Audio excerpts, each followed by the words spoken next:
before, it was a week before my mom died. We were at a Halloween party. I was dressed up as a ghost, and she was a dirty witch or something. And she was at a different party. But like I said to you, this chick was.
It was an awful exciting story.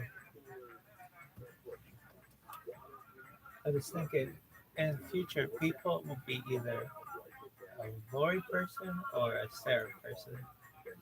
And I'd be like, Sarah, You know how everybody always gave Lori all that attention? Well, they're still going to, but not even close to the amount of attention they're going to give you. So get ready for it, kiddo.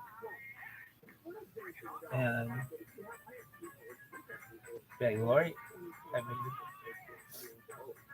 I'm not sure a Lori person or a Sarah person, but we're both.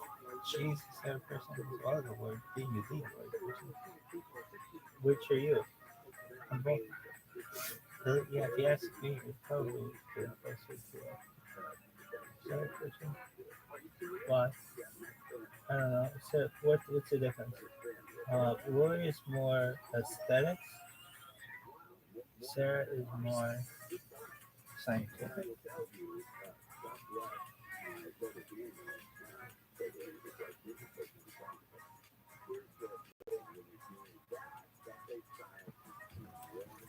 Is that true?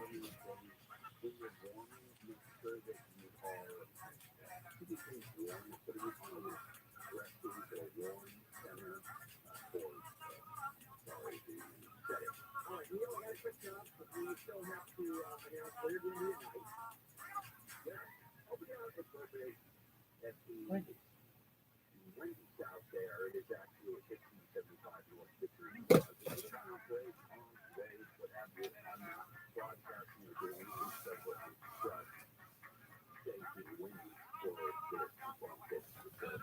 Look at these moves. Oh shit.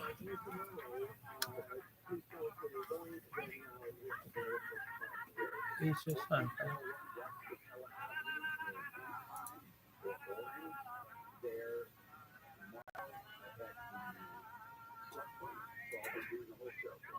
Have you been spending fun? Yeah, so what are you though? Are you more a Lori person or a Sarah person? They're very similar. So, I've I've never been able to really choose between them. Really? Yeah. Why? They're both okay. I know one of them longer, but I know one of them better. Surprisingly. Really? I don't know if I know them better. Or maybe.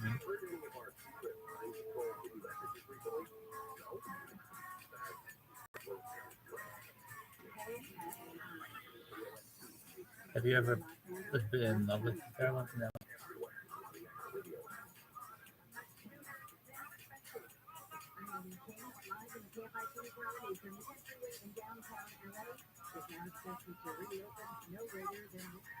Why? Sarah transferred in first grade, and I've always had that against her, even though I've never transferred mine. So, and Laura and I was the same religion. Hey, but are you done?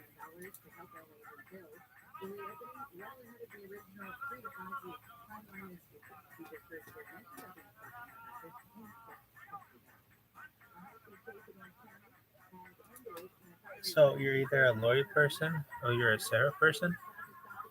Yeah. Which do you think is better? Um, Here's the thing.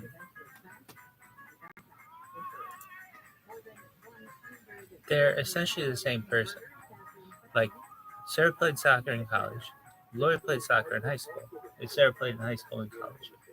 But like, Lori, if she would have put her mind to it, would have played in college too. Really? Yeah, I mean, Sarah didn't play her first year in college. So,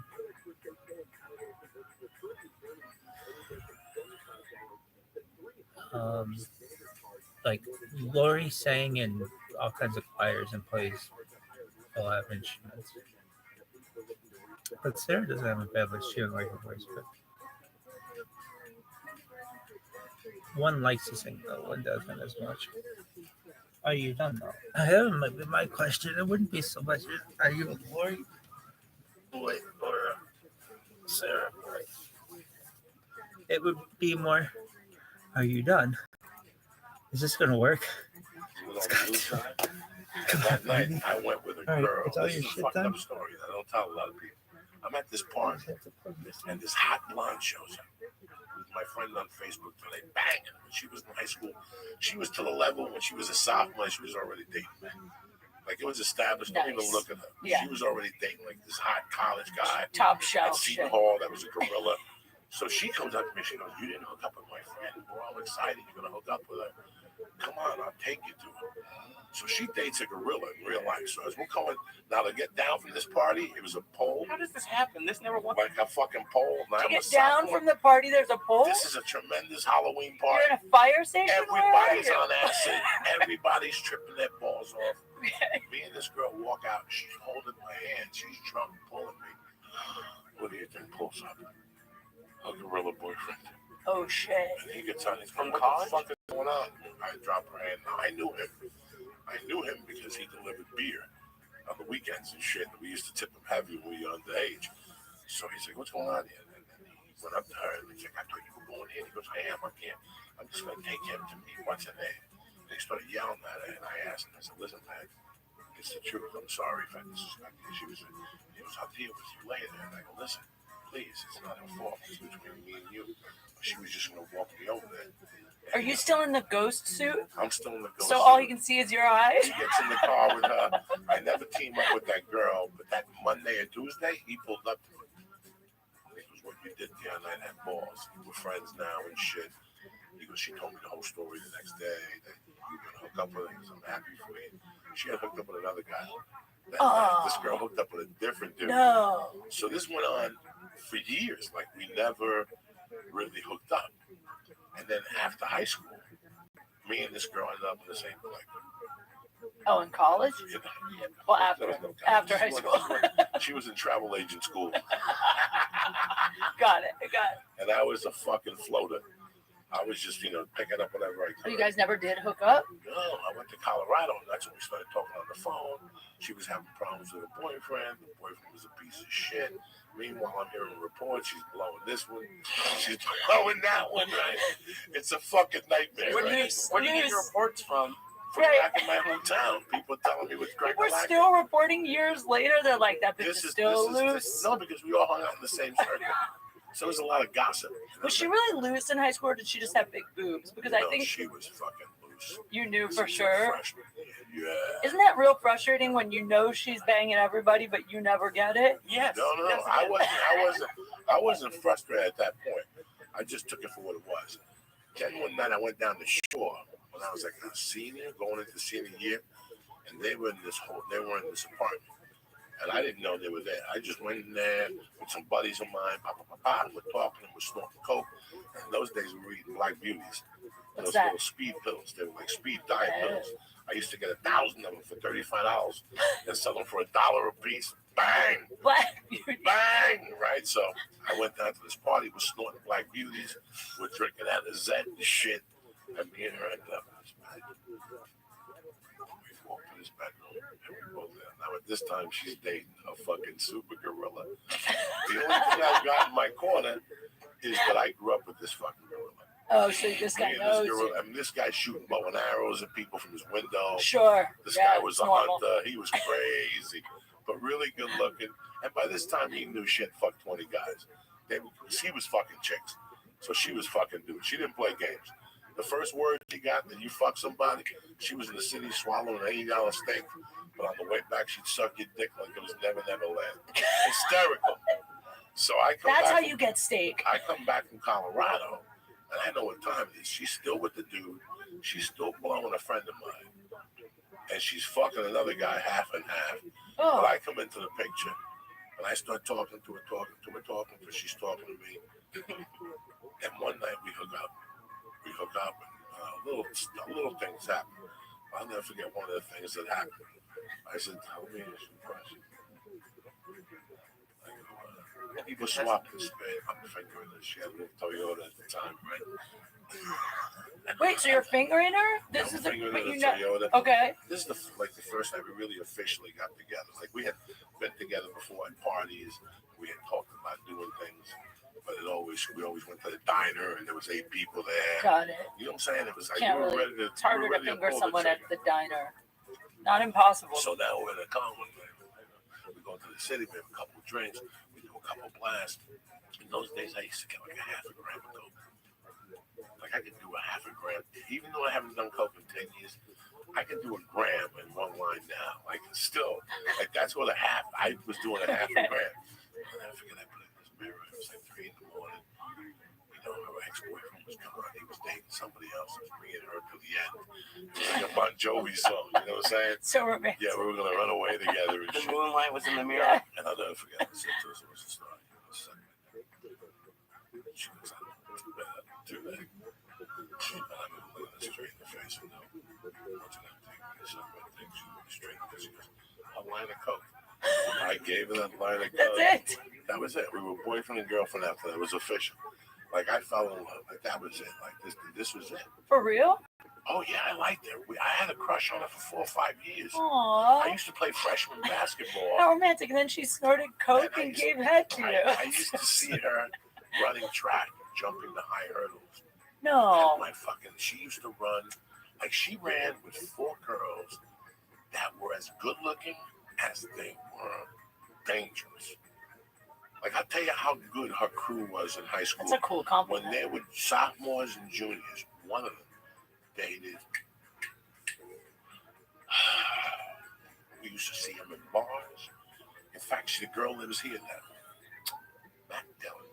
No way. When I was in high school, one of that series from the Rabbi football crew, Yeah. they used to go, her brother was named Columbia. So we used to call her Columbia Sister. But Columbia's sister used to have, like, we used to walk up from the park and there'd be the Porsche. And we'd go to Marengs and there'd be Matt Dillon with it, Columbia's sister. Damn. Lugging it up at the corner. That's how badass those bitches were. Yeah. There was twins.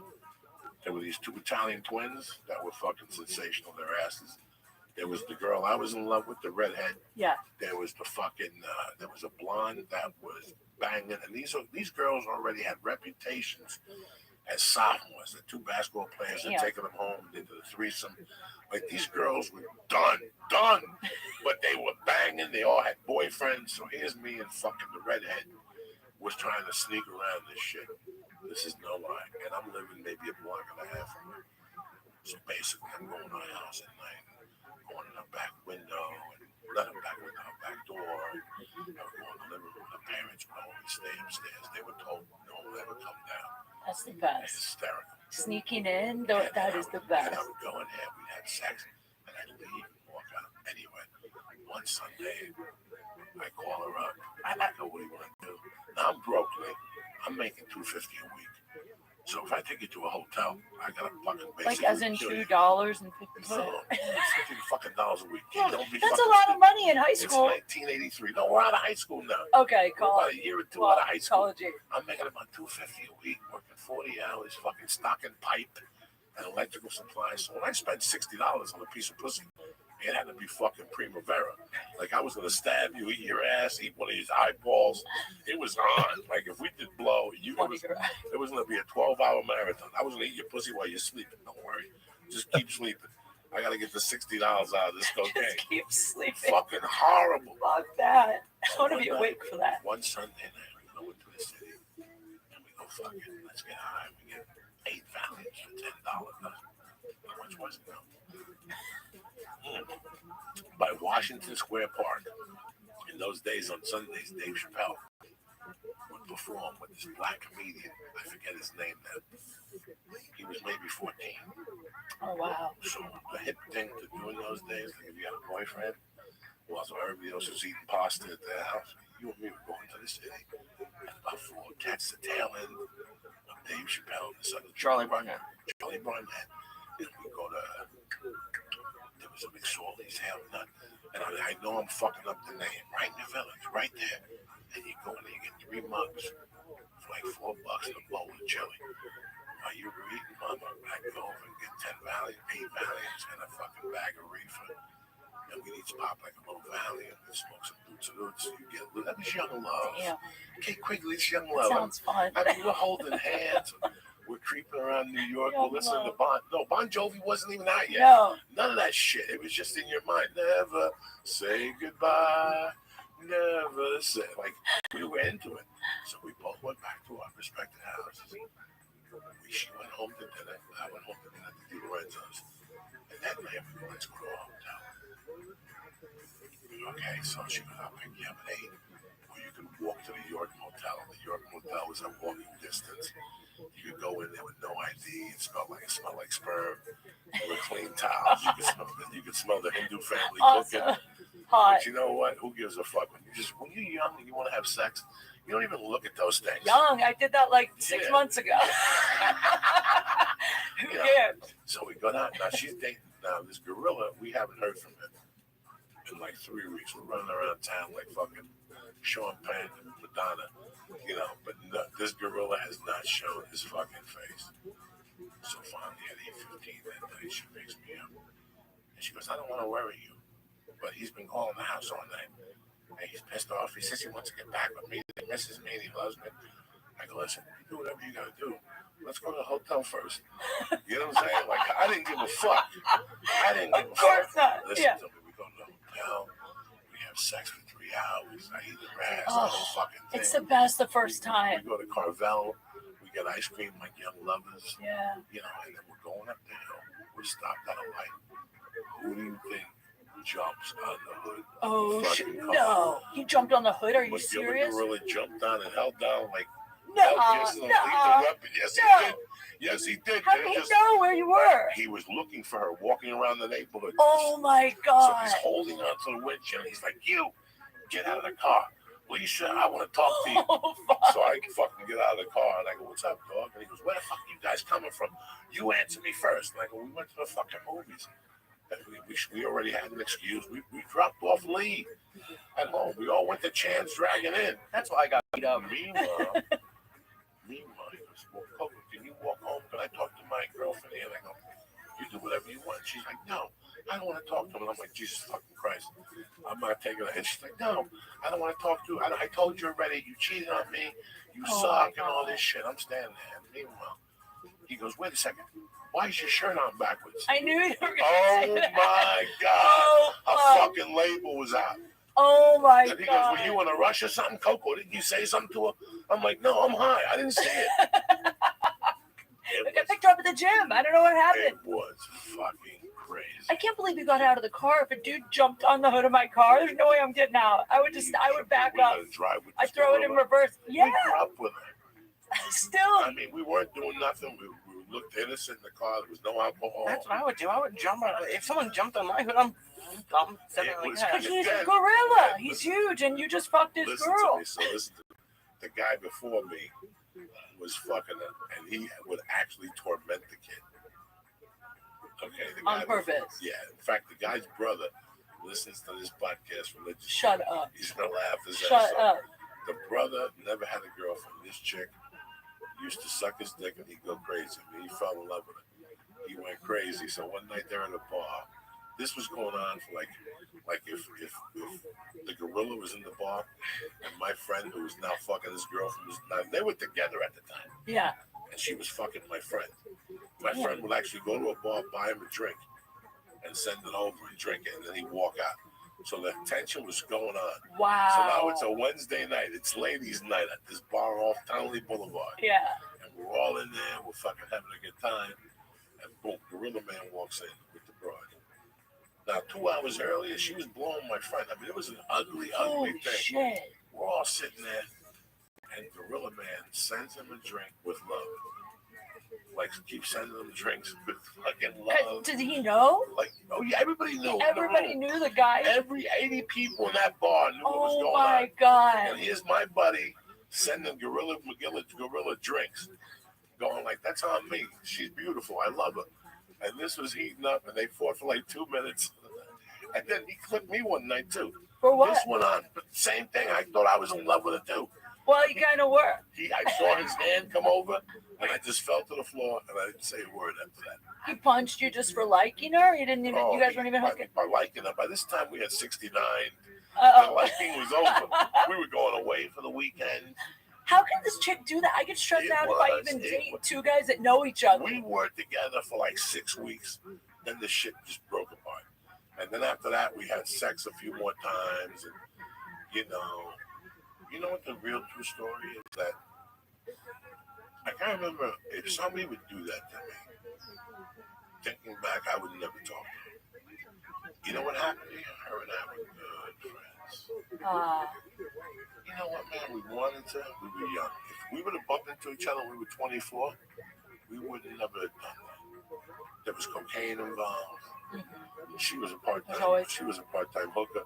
You know, she was not. No, she was a part-time whore. She liked it. Obviously she had to like it. She had to like it. If you're fucking a bunch of dudes that all know each other, you're kind of getting off on that attention. You have to. She was beautiful. She was, and you know what, man? Till today, she's one of my best friends in life. I heard even before this. My daughter's godfather told me he was at a party 20 years ago, and somebody brought my name up. People were like, "Fuck that dude! I hope he burns in hell." She's like, "Listen, bitches, I will fuck you all up." I love it. She's like, "He's doing comedy. I think he's at the time I was in Seattle. And like, he'll never do nothing with his life." And she was like, "You guys got something." Yeah. And she's been there. She's married. I love her husband today. You know, Cool. The last embarrassment, I thought about this the other day.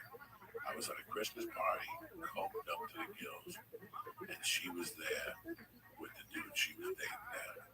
But she had just broken up with a dude. Gorilla was there. Really? I was there. Do you still see this gorilla guy every once in a while? No. So I didn't see him. No, I'm lying to you. I didn't see him at that party. But that night I got really drunk and I had him in the bathroom. And I remember telling her how much I loved her. And I remember she's going, I kind of like this guy and all this. We can't do this. I'm like, don't worry about me. Just suck my dick. Like, that's all I wanted. And she's like, no, absolutely not. Guys are always like, just one more time. Just suck my dick. It doesn't count. And she ran out of there. And then I did something New Year's Eve. I beat this guy for drugs on New Year's Eve for like $3,000. And I started a new life in Prescott, New Jersey. Okay, and I'm in Prescott 3 weeks. I got a job at the liquor store. I'm going into Manhattan every day looking for work and buying nickel bags of weed. I'm off the coke. And I'm walking past the church on dinner time. A church? And you thought, I should start a podcast. Just any regular church. And I look at the elevator. And it's a regular gorilla. He was a union elevator guy. Like, that's what he did in high school. He apprenticed with his family and a bunch of other kids from my area.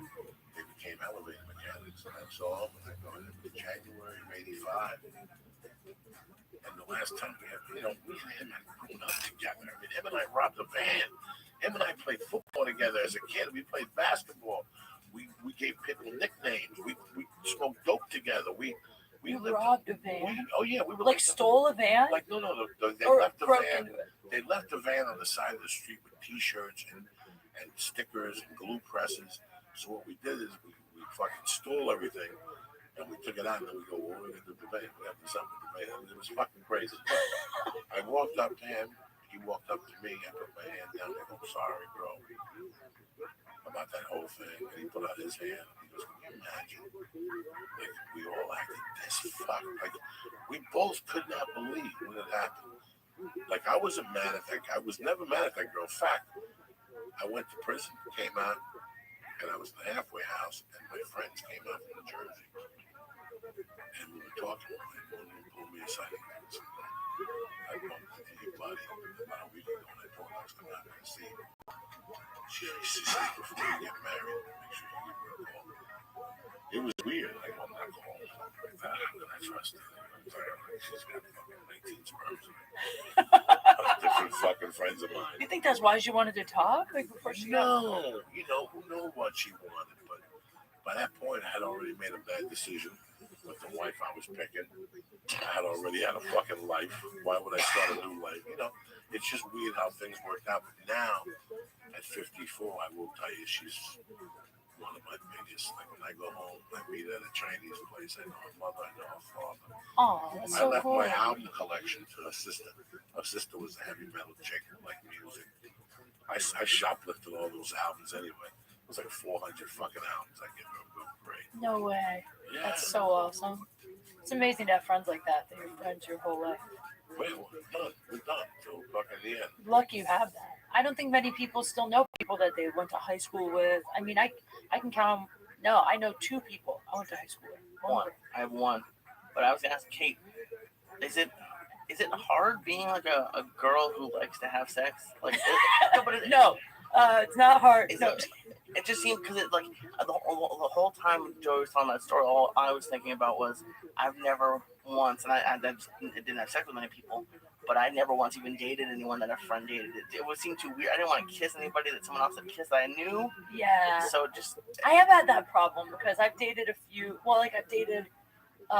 This is a small industry, like Hollywood, even though it's a big town, it's kind of like high school. Everybody knows everybody. So if you hook up with one comic or one actor, one person in the business, then I feel like everybody else in the business that you meet might be kind of pals with that person or know that person. And then, yeah, I had a guy say to me that I was really into. He's like, I can't date you because I know too much. Like, because I fucked guys that he knew, he wouldn't date me just because of that.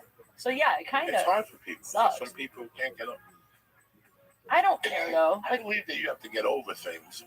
You if you date a chick that's on YouTube and 6 midgets are coming out her face, you have to decide whether you want her to be the mother of your child. That's hard to find on YouTube. Yeah, that's tough to find. You know what I'm saying? Usually that's on Pornhub, not but YouTube. You decide. Like I did this thing with Sam Tripoli, a bunch of guys, maybe in the year 2000, about a porno thing. Some guy had in his mind he wanted to do what that dude did and have porno, the chicks would come to your party. What was that show? The guy went to fucking jail, he hung out with the Kardashians and shit. The guy had videos. Oh, Girls Gone Wild, yeah. This fucking genius wanted to put together in a Beverly Hills mansion 200 chicks and, a bunch of fucking loser guys would come up on it. Me, Tripoli, and who's the other guy? Come on, Tebow. A bunch of us, Ari, we all did comedy at this porno thing. And if it made money, we'd get a percentage of it. Well, that's hilarious. It was one of the worst things you've ever seen in your life. I wish I was there. The one thing I took out of that party was that I had heard about, but I had never seen, and it disgusted me, was a guy who was there. He was married to a bride that was really like a 7. But he brought her there to get fucked by 10 guys at this party. No way. Yeah, he's standing there while these guys are fucking his wife in the back room. Some guys are into that. It's so weird to me, but some guys are into that. Like I dated a guy and it was like a long distance thing, and he one time said to me that he wanted to watch me fuck another guy on FaceTime. Did you do it? No, I was like so offended. It changed everything. I was like, how can you want to see me fuck someone else? It really bothered me. I would never. I dated a porn actor, so I've had to watch a guy I like fuck other people. I don't like it. It's not fun. Would you want to watch your girl fuck somebody else? Not really. Not really. But wait, can I tell you my best redemption story for my dating life? I haven't told this anywhere. This story is amazing. Oh, you heard it here first. Okay, so I was dating this guy and I was hung up. I told you about this guy that I was kind of seeing. He was a porn actor. It was such a bad move, but I was really hung up.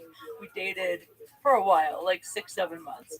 And then we stopped talking because this is so fucked up. I wanted more. I wanted it to be a relationship. I don't know why, because he's a porn actor. I'm not making wise life choices in my love life. But neither is Lee, so it's fine. No, I'm not. Was he the best sex you ever had? Yeah. The best sex. I mean, that's the problem. He was not a good guy. From jump, he was a dick. But he was the sex once we fucked. I said I wouldn't date him, and then we hung out a few times, and then we had sex, and then I was like, I want a relationship. The sex was mind blowing. Do you do Viagra ever? No. I mean, it's just that he could fuck for so long, for hours, and I never came that. It doesn't matter. I don't want this to go to his head if he ever hears this. So the sex was just fine. Okay. So anyway, then I wanted more, and he didn't. So we stopped talking. Let me ask you something. Yeah. On the legit side. Yeah. While you're falling in love with your sucking that butt. Let's not call it love. I don't think it was love, Joey, okay? It was more I was dignitized. I was just hypnotized by the dick. The dick was good. I never had such good dick before. Just saying. And On the legit he would side, beat me up, and he would call me names. Well, hold on. Before you start making accusations, No, next thing you in know, a I good got way. fucking In one a good attorney way. over No, here and shit, like right? good beating up. Listen, Good I beating understand, but let me ask you a question on the up here. Let's pretend you're sucking this pipe, right? Okay. Don't you think that he had done some Arabian's ass on Tuesday? Yes. On a porn scene, and you're sucking like. Here's what happened. I decided to block it out mentally because when we would hang out, he would never talk about porn. He would talk about other things he was into. So, Like what? What else could he possibly be into? like he was into like cars and like CrossFit. But fighting, like other things, so we just wouldn't talk about porn, and I unfollowed him on everything, so I would never see the porn, so I just put it out of my head, even though I knew. But also he was always like, I'm gonna stop doing it soon, so I was like, okay. And I thought, think about it, I thought it would be a great relationship because I was like, this is a guy who will not be chasing pussy because he gets so much pussy, so he'll be just happy enough with the porn pussy and me. Right? So that was the plan. that was my plan. But it didn't work because it turned out when I said, hey, what do you think if we make this like a relationship? He was like, oh no, I still want to fuck other people. And I was like, but you get to fuck like 50 girls a week. And he was like, I want to also fuck other people. So we stopped talking. Okay. So 3 months goes by. No talking. And then it's my fault. One night I got a little drunk and I texted him and I said, hi. Just hi. He texted back, hey, and then I said, I've been thinking about you. And then he said, I've been thinking about you too. And I said, what have you been thinking about? And then he's like, I've been thinking about the fights, but then I've also been thinking about like beating your ass and like fucking the shit out of you and all this stuff, right? And then I, like a typical girl, I go, well, do you miss more than just fucking me, or is it pretty much just the sex? And then he was like, no, I really miss you. So then I'm like, aw. So then I'm like, what are you doing tonight? Why don't I come over? And he's like, yeah, come over. So I go to his house. It's like 1 a.m. We fuck, okay? 3 a.m.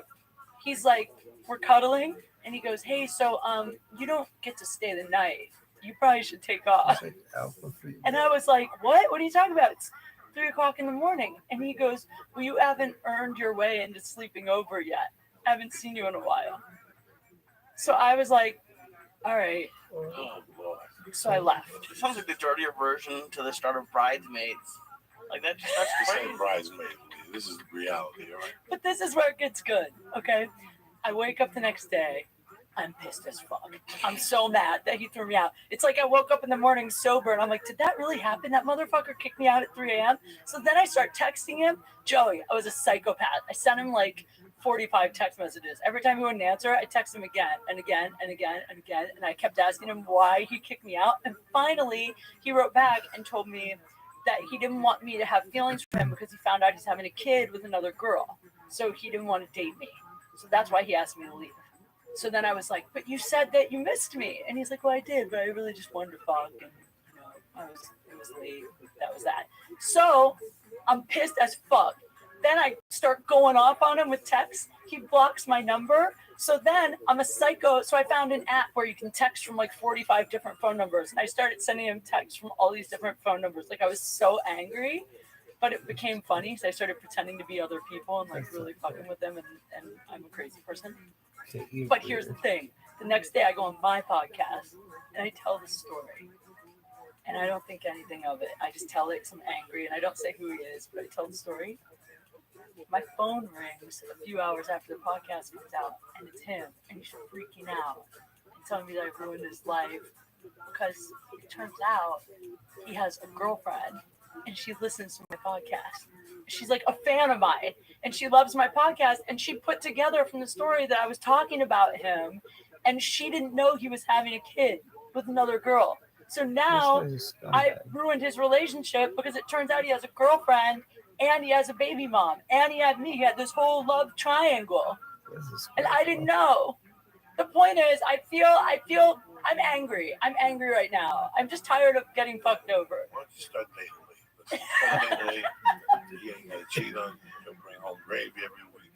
How He'll treat amazing! How He'll give you amazing! a ride to the gig. He'll manage you. He'll manage your career.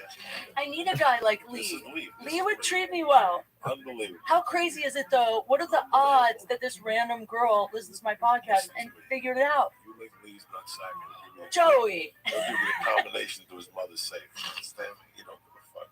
That's where the jewels are. Joey. And the picture of fucking Lee next to him.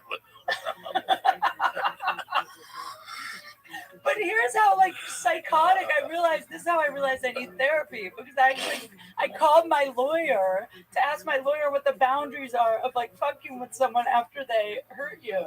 So then I had made my lawyer write me a whole letter of all the things I'm allowed to do to fuck with someone. So You just explain to me why you're single. Because you're fucking nuts. I love it. I know I am, but Fell in I'm love with only this poor guy. I'm only nuts with I only Got enough problems on his own. What? Let me tell you something. he's lucky I liked him. It No wasn't shit. love. No It was shit. just Lust. it was Got sex. Goofy and sex. Now what's this with he had to beat you up? You like getting smacked around? Yeah, every girl does. A punch to the head?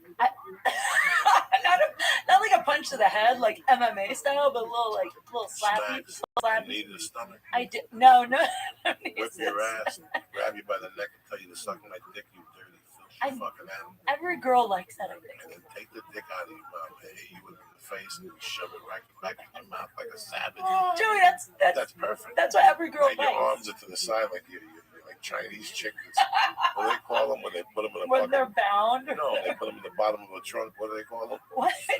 Oh, he's talking about like the sex slaves, like They put their hands in trunks? What Like they just put them, you like make you don't know what's going on. And they take the dick out of your mouth, hit you in the face 4 times. They put it back in there. And you have your hands. Yeah, that's tremendous. All that stuff. Okay, I don't know about I love all I don't know that about- shit. Trust I me. do. I have a theory that every girl likes Bit slaps. rough. Not, Every not girl likes punches, it. bit slaps. Yeah. And call you a filthy You animal. want to be treated respectfully out, in public, but Guys be on you. I let one guy one time. Absolutely. See, you're the real deal. But I really loved him. We were together. And Sure, it was sure, like his, I get it. but I'm not into that. I'm not into being peed on. at what point in the relationship did he bring up that he wanted to be into? Actually, it's funny. I've realized with guys, it seems I've only been in a couple relationships that around the 6-month point is when they start to tell you about like weird shit they're into. Like they finally are like, okay, I can tell this. Like that same guy. He asked me if he could pee on me. He wanted to pee on me. Yeah. And he also asked me to eat his butthole. All right.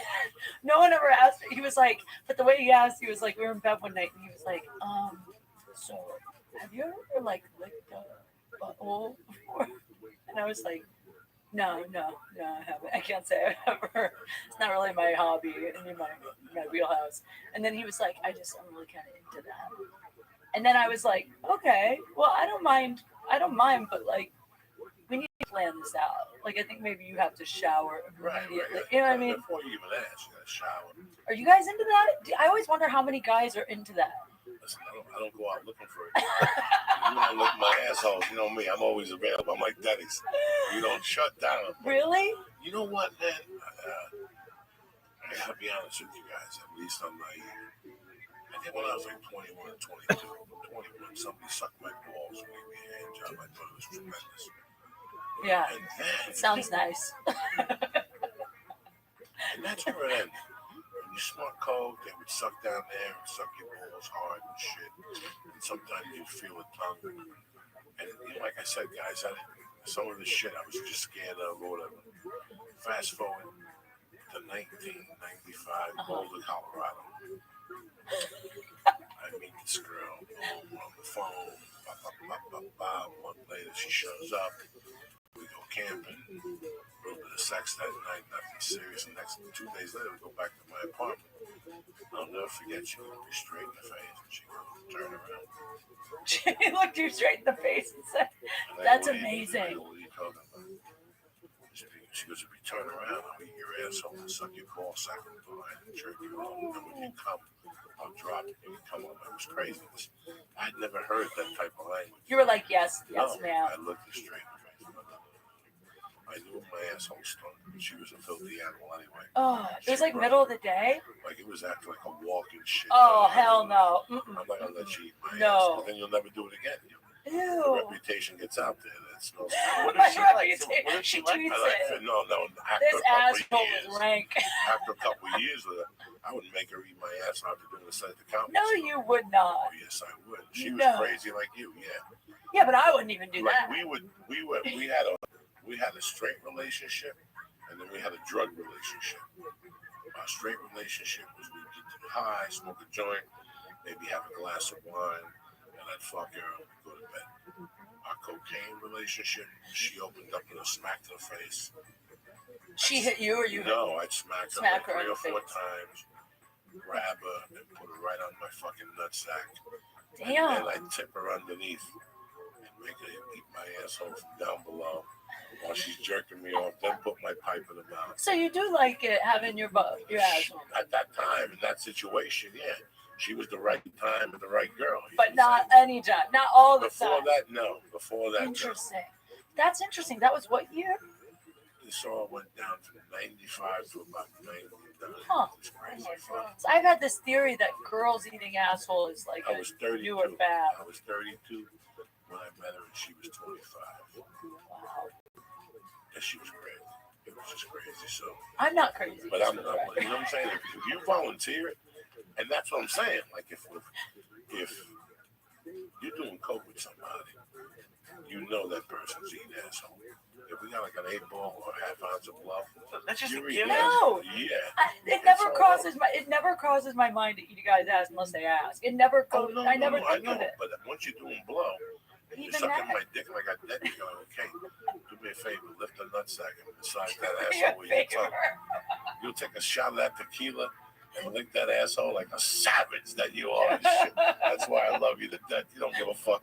You'll take that PPP ad off. You know what it is? I want to be the best at everything, No, I don't blame you. including fucking.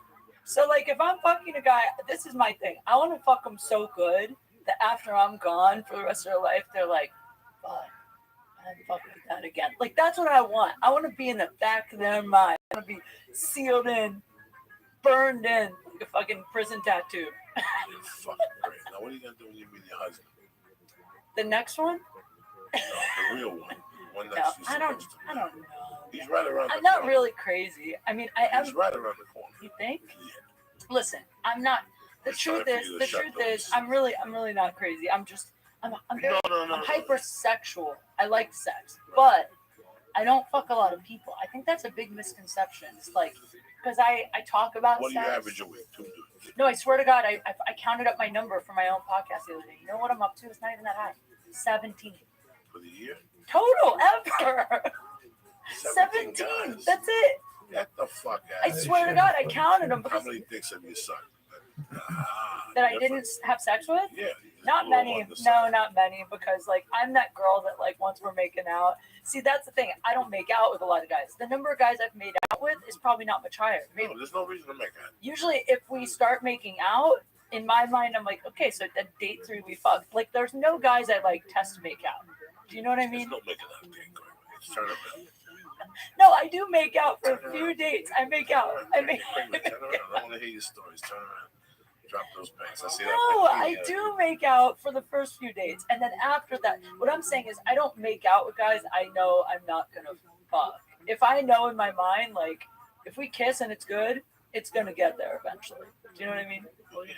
I don't kiss guys unless I'm really. Kiss Lee right now. No, no. Just tip your He has tongue a on girlfriend. He's taken. Lee's taken. I'm not gonna stick my tongue in You Lee's. give Lee a kiss. No. I can see his head turn red. No. You should have seen Lee's face when I said that. No. He had a semi-heart attack. They're gonna say I had a semi-hard on. I'm like, thank you. No, that too. It went up and then went right down. I don't He think. thought about the consequences and shit. I don't He's a think married man, Lee. he's practically married at He's this a point. married man. He's a decent man. He's a good guy. So are you. That's the thing. You're a good guy. See, I meet these great guys like you, and I think to myself, they're here. They're just. And I know, like, I really do want to meet a good guy, but I don't want to get married. I have no interest in getting married again. What about it turned you off? Nothing. I'm not against marriage. I just for me, like, I don't need it. Like, I don't need the ring and the piece of paper. Like, if I'm with someone, if I meet a guy and that's why my number's low. Because when I meet a guy and I like him, I kind of stop fucking other people, not on purpose. I just when I like someone, I don't really look around for other guys. I know you're supposed to keep a low rotation. That's what I'm trying to get better at. I'm trying to date a couple at once, but it's hard because once I like one, I start to kind of ignore everyone else.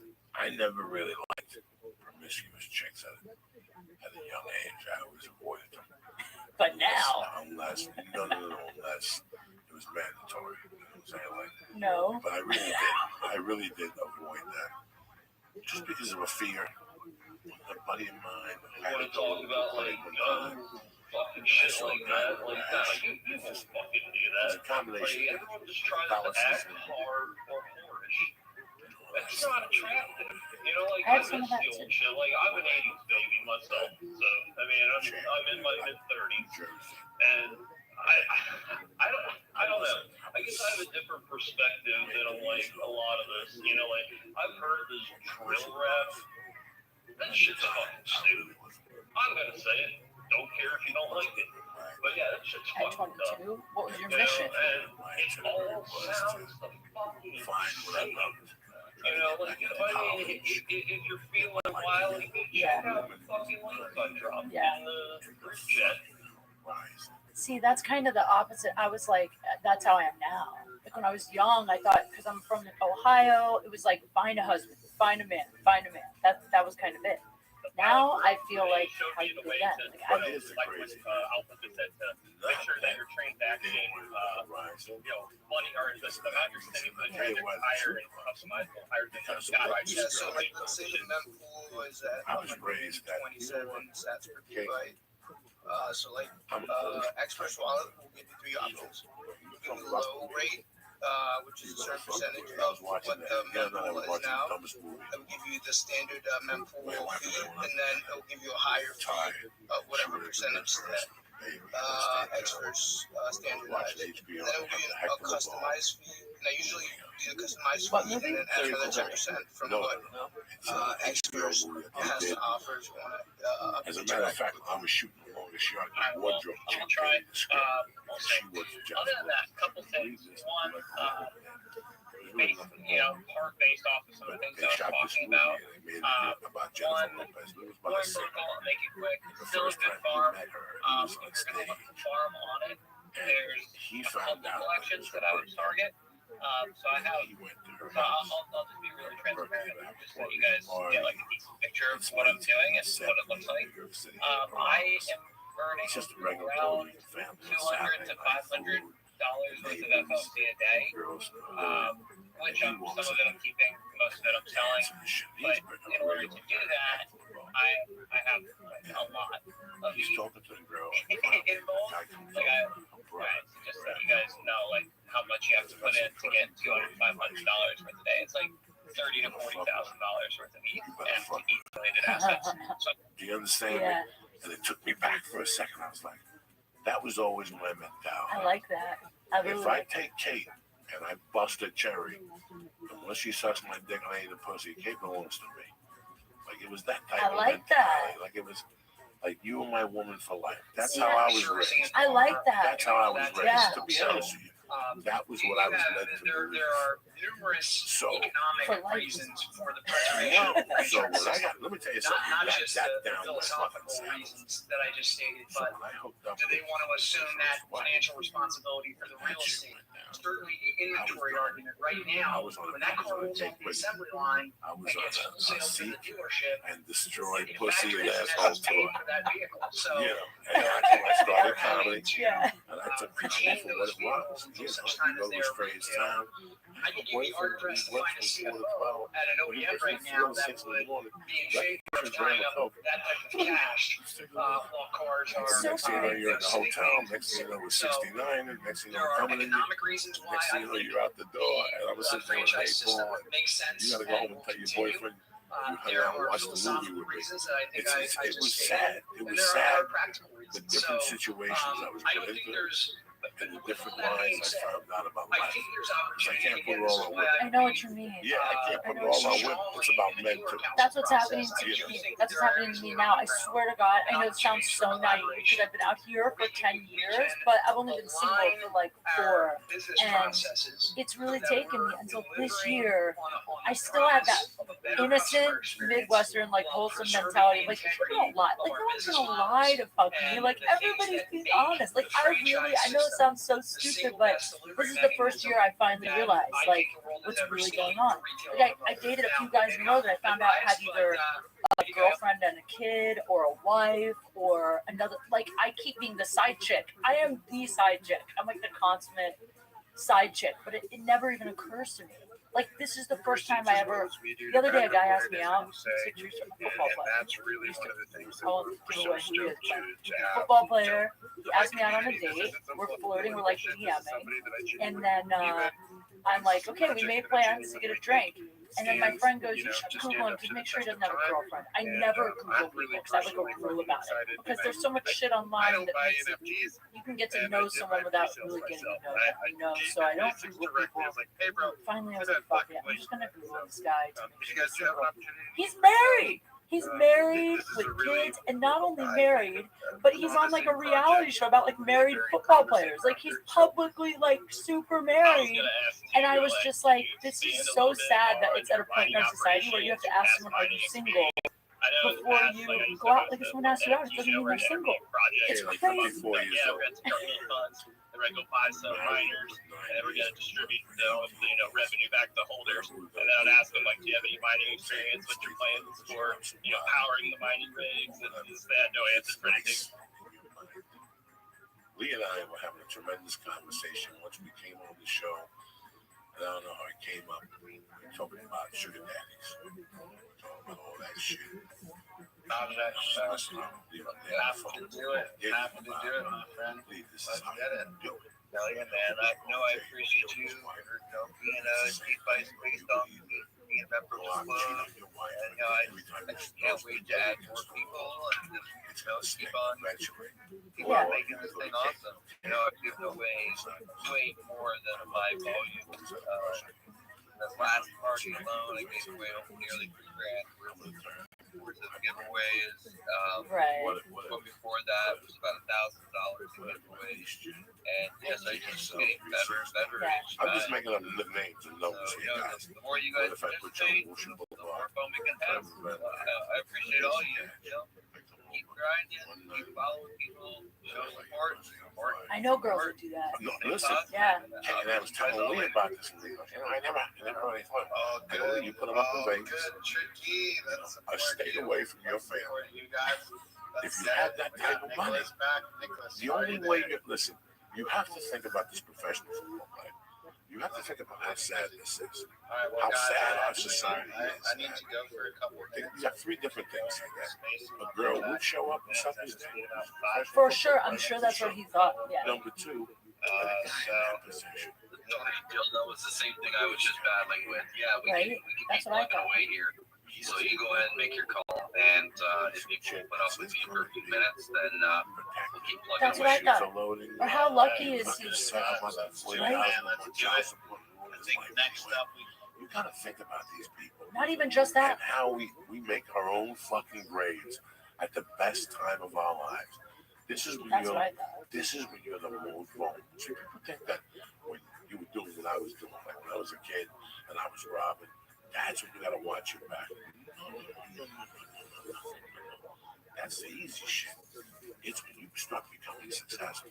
Yeah. And all of a sudden your wife is more interested in a kid, a television set, and a fucking game of backgammon. And all of a sudden one night you go, you know what, my respect for this.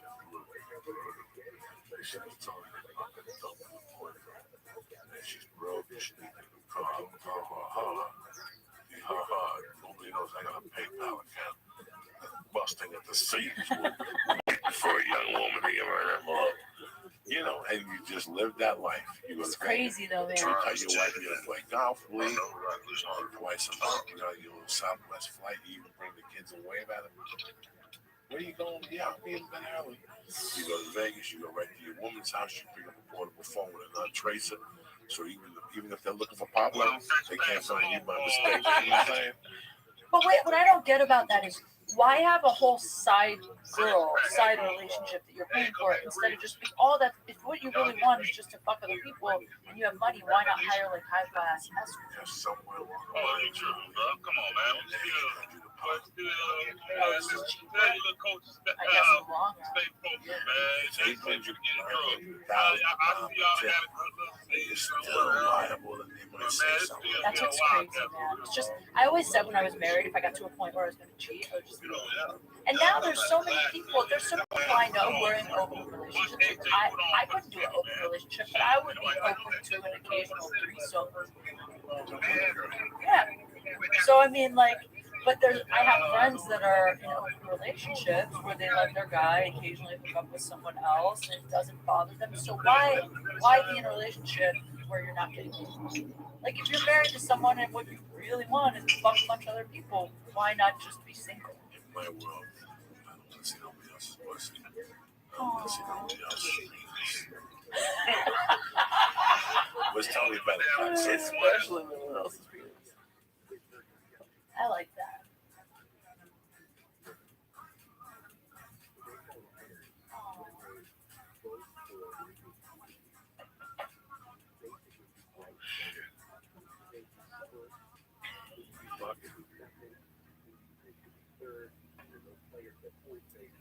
How was that weed? You can take that home.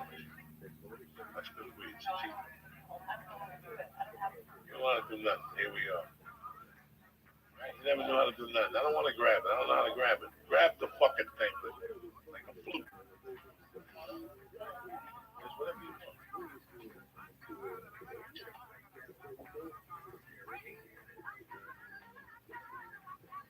This is kind of a fucked up song, by the way. I was listening to it today. Tony Bennett's like throwing shit down. Yeah, throw shit down. That's great.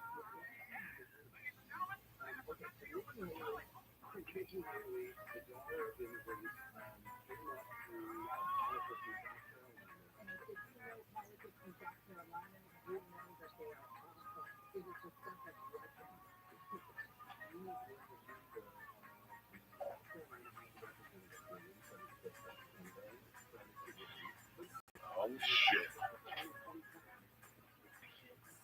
No. There's a part of you that sometimes you want to try that. I never liked the idea. I never liked the concept. Let's forget about the fact that some people are more successful when it comes to money. Being lucky in one thing or the other, whether positively or negatively. There are a lot of people who have been in this space for quite a long time. Basically, my punch started around 2014, 2015 in this space of cryptocurrency and blockchain. I was there when the first cryptocurrency, African, or no, maybe not called African, Nigerian made cryptocurrency came in, and it was never that coin. If you doubt me, I will tell you It's because I all, know listen, the person all who that created tanky it, shit. this person, Listen, and the guy studied doing here. it. I applaud you for making it work for you. I just could never work for me. I'm too uptight. I'm very sorry. I'm just afraid that that's the only way to keep someone forever. And you know, listen, man, but here's the thing. Here's the thing. A relationship is just like fucking life, okay? I might leave here tonight on the way out, and people in the front end leave that curtain open. And in there's 2 kilos of coke and 60,000 cash, and I keep the door. And I take that shit and I sell the coke and I get $120K. Within 6 months, something's gonna happen in my life. And I'm gonna pay that $120K. Something's gonna happen. I'm gonna get busted with the coke. I got $100,000 sale. There's also My the attorney gift wants project. I know that you're $100,000. At the end of probably it all, leaving soon, I'm gonna end up making but I want to say $2,000. thank you for joining Pay us. for everything. Telling us You're in a more about relationship. that. You're happy. All the Every great woman's shout always outs, happy. shouting Every out guy's what's always happy. happening, the TBL, that's One extra beat very you, quickly on let's that. throw your car. Right. stole your mother's fucking value prescriptions. You know, your brother's You gotta gun. read that He article. called. And if any projects are thinking about building Fucks with your head. Here you care are with a guy chains, or a girl. projects that would And you're use that fucking genuinely happy. Yeah. Jay maybe has one handicap. if He doesn't if drink. you guys are thinking about why should I do this or should I go to OP or Really want to Arbitron marry this guy. or one of these others, I think those are the only ones that actually have dumbass stacked like as in, just go on their specific chain. You're right. Your own chain. and you go over The there, you fuck suck boys. his dick, but you eat a pussy. I'm trying to think At the like end of it yeah, all, bro, Mantle, two things happen. Roll, Either the ZKC. thing that happened All to these, Boomerang, I don't think which is why I love Boomerang. Any of those have stack where you could launch your own chain. They They just just have their own switch chain, kind governments. of like how Polygon has ZKVM. Optimism has optimism plus OP stack You arbitrary. can't do it because then it's in their mind. Watch them They're both in your Yeah. minds. But I So don't at that point, know of any others, it's like, actually. You know what this made me realize? Anybody know? I love that person. You don't go home, you don't write yourself out. You just don't do it. Did I tell you what happened with the one threesome that I Got had? it. Cool. I had a Yeah, I mean, I think they're I've all only going had to one try to go threesome, to that and it because wasn't my it's relationship. just like I was such a like bigger guest story star and in bigger, this other a couple, bigger, right? way And and to they're friends create of mine. value, So I'm capture friends with both value, of them, accrue but closer to value. the I girl. mean, And being basically the girl like was like, Polygon now just hey, we becomes always wanted to have a instead of threesome, being and nomadic network where it's so we did it. a And then, wouldn't you know, afterwards, the guy starts hitting me up on the side all the time and telling me, like, how he just wants to hook up with me by himself and stuff. And then I didn't know what to do because I'm like, do I tell my girlfriend because we're friends, but I don't want to ruin their relationship because they have a good thing going, at least I thought. So I kind of learned a lesson, which is to never, ever have a threesome with your friends. Like, never. All that time with the guy with the hotel, and they came out here, he left her. Oh, I told you about that. Yeah, I didn't do it. I didn't do it then because they came out here and they got a hotel room near the Long Beach Laugh Factory, like hoping I would do it. But I said I couldn't do it like ordering pizza. Like it had to be organic. Like we get drinks and if it happens, it happens. But then the next time I was in Vegas, we ended up doing it. It was so fun. It was so She did it fun. again. Oh no, I told you about it. Oh, I told you about it in Phoenix, but I You didn't did tell it you one on time. here. You didn't go One back. time.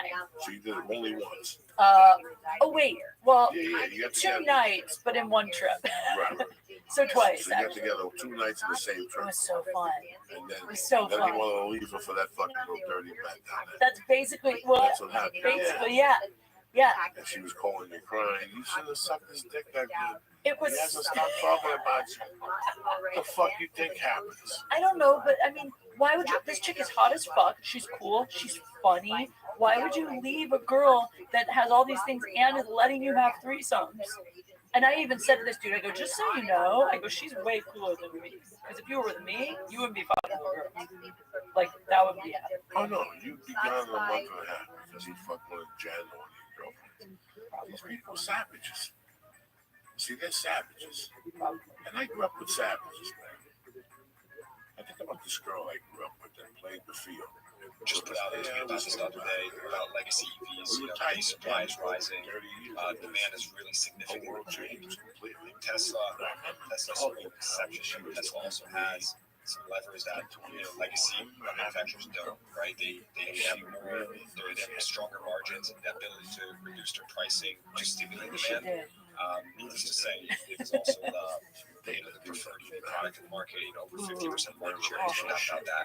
Happy to discuss this further. I'm not the right fan right now. I do want to wrap up with Andrew and stay on topic here, but it is a concerning trend right now, and we have I said when I grew up with the guy, he was dynamite. I loved him. Every time I hung out with him. So thanks for that. All right, Andrew, let's wrap up winners and losers, right? So let's go out 3 to 5 years. This plays out. Who actually wins here? Who's here? Wow. Another great question. I think the clear winners are obviously the consumers who have yet another marketplace that they can go and shop and collect information and have everything they need at their fingertips to make an informed decision. I think that's. I just think that makes them a clear winner. I think an argument can be made that obviously Hyundai is a winner here in assuming a leadership position in terms of this relationship with. No way. Damn. That's scary, man. Oh, you don't party But I and still drive. remember she was a knockout. She knew what she was doing. And what she was doing, she was also fucking the best friend. Yup, see? She was Karma. banging the It's good-looking karma. mafia dude and the other. Shit always comes Listen, back. man. Always As comes soon back. as you do something, you open yourself to that person. And then you're involved in a relationship where you get busted, you apologize, you probably should never do it. But in the meantime, Right? so where were you that night? Why didn't you come home? Oh, I was mad at you. So I fucked Cynthia. Cynthia, the girl you know, all of a sudden now, you got one up on him, he got one up on you. So now who's gonna fuck who first? Yeah. So now you start sneaking around, and he starts sneaking around, and you know what? Also, man? it's exhausting. It's exhausting. Living a lie is so. I can't stand lying. Like I would rather. I have said this so many times. Like there was a guy that I was into, right? And I told he was a friend of a comic we know. I was like, hey, hook me up with your boy, and he gave him my number. We started texting.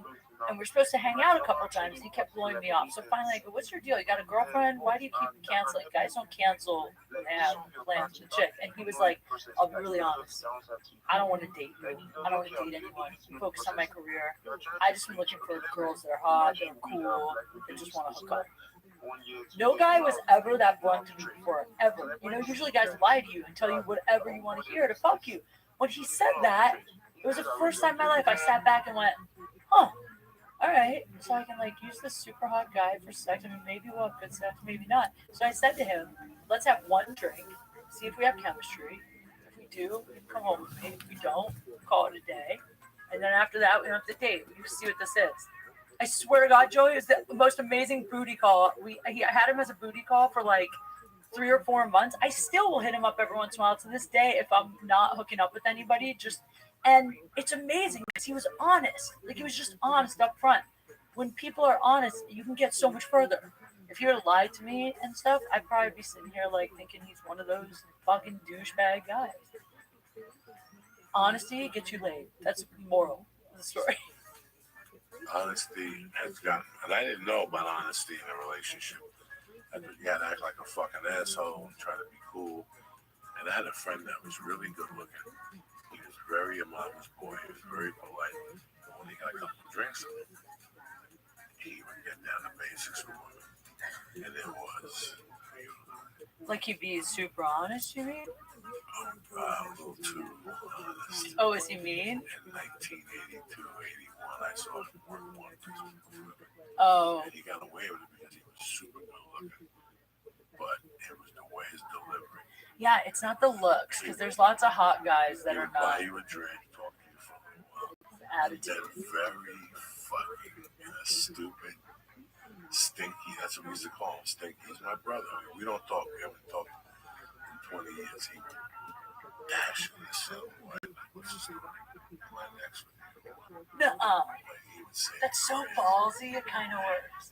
I had a guy say to me one time, like, it was the third night we hung out, we hadn't had sex, and we were with a bunch of friends, and he paid for everyone.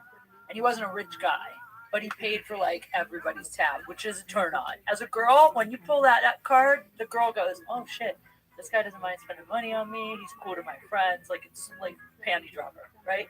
So then he's walking me back to my car, and I really couldn't fuck him that night, because I had a super early morning, and I had to work, and I couldn't take him home with me.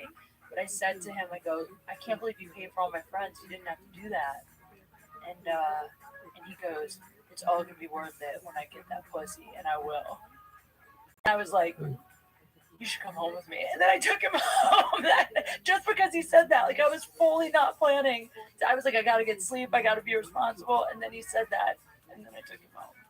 It's confidence. no, you're right. No, it's, I told you all the time. Walk him, look him in the eye, hit him right between the eyes. You can hit him a little bit harder. Breeze in that fucking ass. But don't be a fuckboy. That's my whole thing. No. Don't lie to, like, my thing's just don't lie to women, because there are enough girls out there now like me. I'm a little damaged. I kind of do want a relationship, but I think on the inside I really don't, so I date. I'm a little damaged. I'm a little damaged, yeah. But I think on the inside I want a good guy, I want a relationship, but I'm scared, so I date guys that I know won't commit or that'll hurt me just because I'm afraid of something real.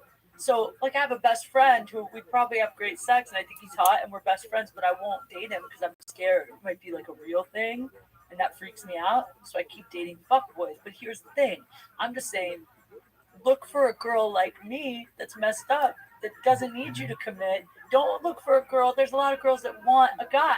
They want a relationship. But every guy wants a girl to commit. No, they don't. No. Oh, maybe just not me. Yeah, unless they're fucking crazy.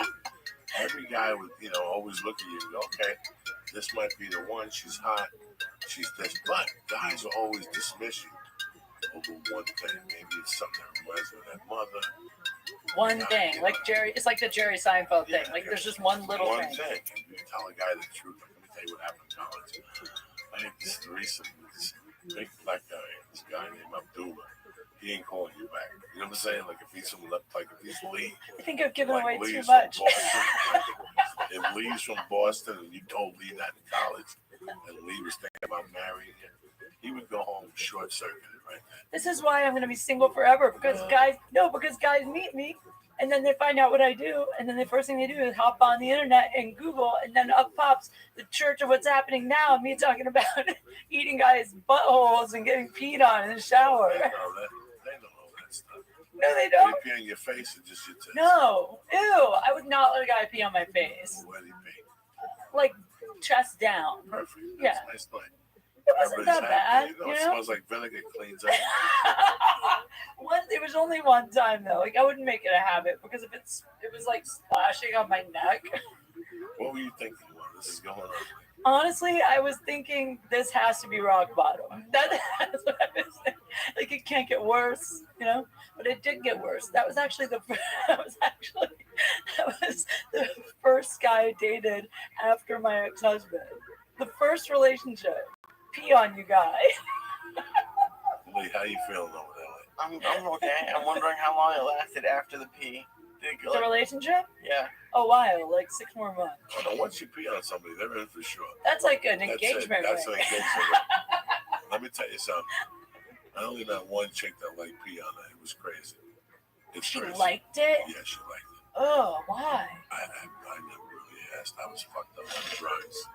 Well, She would do it excuse me. with What is it about urine that turns you on? She used to want to have sex with you and then wait around for you to pee. The first load of pee. She said she turned around. Wait around. Wait. Oh, it was disgusting. It was in Boulder, Colorado. It was disgusting. She was disgusting. Would you pee on her at the end, or would Oh, you pee yeah, on like her 10 minutes later. in the shower? No, I just drag her into the shower. Just pee on the chest and the face and the mouth. I think women are probably a little bit more forward. Did she ask you to do this like the first date? Or like the second date? The first It was date. a creepy relationship. It was a creepy fucking I want to know what kind of women Lee's going out with. Ask him. First date. We used to buy coke at the same place. You and her? Yeah. I thought you meant me and you. No, this girl used to go over there and used to buy coke in Boulder. It started in 86. He was like always my last hookup. Because he lived on the other side of Boulder where I ran. So I knew her from there. I bumped into her at bars. Is that how you met her? Did you pass her buying drugs? No, I passed her in this house. Okay. I had a really nice house. Got it. She was a nurse. She had like a cute boyfriend at the time. But when I'd see her, she'd stop and talk to me. And she told me, just tell the boyfriend, you know me from Pearl. She said, we talked, the boyfriend came over and shook my hand. This went on for a few years. I got married. I still saw her every 2 months. Guess what? The boyfriend broke up. Right, so she was really... Sometimes you'll just see connecting on my end, and then I'll just drop out. Like, I'll have to leave and come back in to get back on stage. Wow. Okay, Cheryl, now let's see. I hope I can hear you now. And then we got him. And I think Rocky's on desktop. He's waving his hand. So Rocky. Oh, wait, no. That's Jonathan. Oh, my God. See, and here's another one. I don't know. See, the whole being on desktop and can't raise your hand thing is also very, very hard when you're a host or co-host. Preach, brother, preach. I lose track. I don't even know who. So I know Jonathan did. But anyway, go ahead, Cheryl. Yeah, so can you hear me now? Yeah, I got It's like that commercial. I always think of that commercial from cracking I up. know. Nobody can say, can you hear me now without thinking of that. And anyway, literally, I was just sitting here, in my living room, and my Wi-Fi is like, I'm staring at it, and I'm just sitting here, and that happened. So it could be my Wi-Fi. I don't know. There's just some glitchiness. Like if I walk outside, I have an iPhone, so it's supposed to automatically switch between Wi-Fi and when I walk outside, and I always get lost, and I get, I can't hear certain people and whatever. But Dan, I just wanted to say, I'm so glad that you're a proponent of spaces. I've been on your spaces, and you get it. Like, you just dig it like we do, and I'm glad that it's not going to be kind of thrown by the wayside and will be worked on at some point. And please don't get rid of it, because I really do think, I've said it before, and maybe I'm stupid, but when rock rolls I thought out, you meant you couldn't do it. people will be flocking Felt to bad. X. I'm hoping. You mean you Like, I actually think that'll be a huge door. I was raised. new You audience gotta call a of people motherfucker. You know what I'm saying? Really? that just want to play around with it. Yeah, at that Nothing time. But else. you were And then married, right? suddenly go, I oh wait, what is this? just What's the space? What's Oh, the you're space thing? separated. We were Just talking separated. about Oh this. my god. We were Anyway, heartbroken. yeah. I Still, got I you. wanted a piece of ass. And you wouldn't just knock on her door and ask. Fine. Wow. Keep our spaces. But to me, that's really more personal than a phone call. One night I got hammered, and I stayed by my balcony, and I saw her get out of her door, and she had like a dog, and she went to walk him, and I ran downstairs, and I made me feel like I was going to the liquor store, and she's like, Joy, where you going? I go, well, for sure, so am I. We walked over to the liquor store, and we both got like booze, and she goes, what are you going to do? I'm going to go home. Go home to my place. Got you. So she was like a drunk that give it up. The drugs. I mean, what's funny is like back then, neighbors would knock on your door sometimes for things. But imagine now if someone showed up, like if someone just showed up in my apartment and knocked on my door, like a guy that I knew was interested in me but didn't live in my building or something, I would freak the fuck out. Yeah. That happened to me. Did I tell you that? No, sure it happens to you. That's not normal. I don't think that happened. It's not supposed to happen, but people don't know the fucking rules. Yeah, I had a guy show up. This was actually super creepy. I had a rap party for my Playboy Channel show. A guy showed up there, and he was like, "Hey, Kate, I live in your building." And I was like, "Oh, that's weird. I've never seen you before." He's like, "Yeah, I happened to be at the pool, and I saw the party. I thought I'd stop by. It was at like the W Hotel pool." So I was like, "Oh, nice to meet you. Say hi in the building sometime." Then the next couple of days, I kept running into him in my building, like in the laundry room, in the garage. And I was like, oh, hey, man, it's so weird. I never saw you. And now all of a sudden I'm seeing him all the time. And then the next night, I get a knock on my door at 3 o'clock in the morning. It's this guy. And he's like, hey, I just need to talk to you. And he looks strung out, right? And I didn't open the door. I was like, hey, man, I'm in bed. You should take off. And he was like, I got to talk to you. It's really important. And I was like, listen, I'm going to call the cops if you don't leave. Like, you're freaking me out. So he leaves. And you never see him again. It turns out he doesn't live in my building. He was just like some creeper. How scary is that? Unless I got your number and I Ever. call you like a gentleman, okay, that I come over. Yeah. I got an itch in my heart. An itch in my heart. Yeah. And then I would be like, hang on while I puke. One second. Yeah. One second. You know what I'm saying? Like, it's just, I can't imagine people coming over here. So I did. But that night, the door, I went out there and I talked to her. I think we made out. She was like, okay. Damn. It's like, oh, so I came up to her and I was kind of embarrassed. And she was like, in the laundry, right? Half drunk shit. Like, since 8, it's like 12 o'clock at night. That night when the dawn, I remember going in there and we swapped bed. We went at it for a little while. The whole thing, so she was wait. She told my stomach, I guess she was, you pee on me. I'm like, what? I was fucked up. When you pee. And I go, when was like, she was in the shower, hurry up. Did she want it on her face? Everywhere. Oh.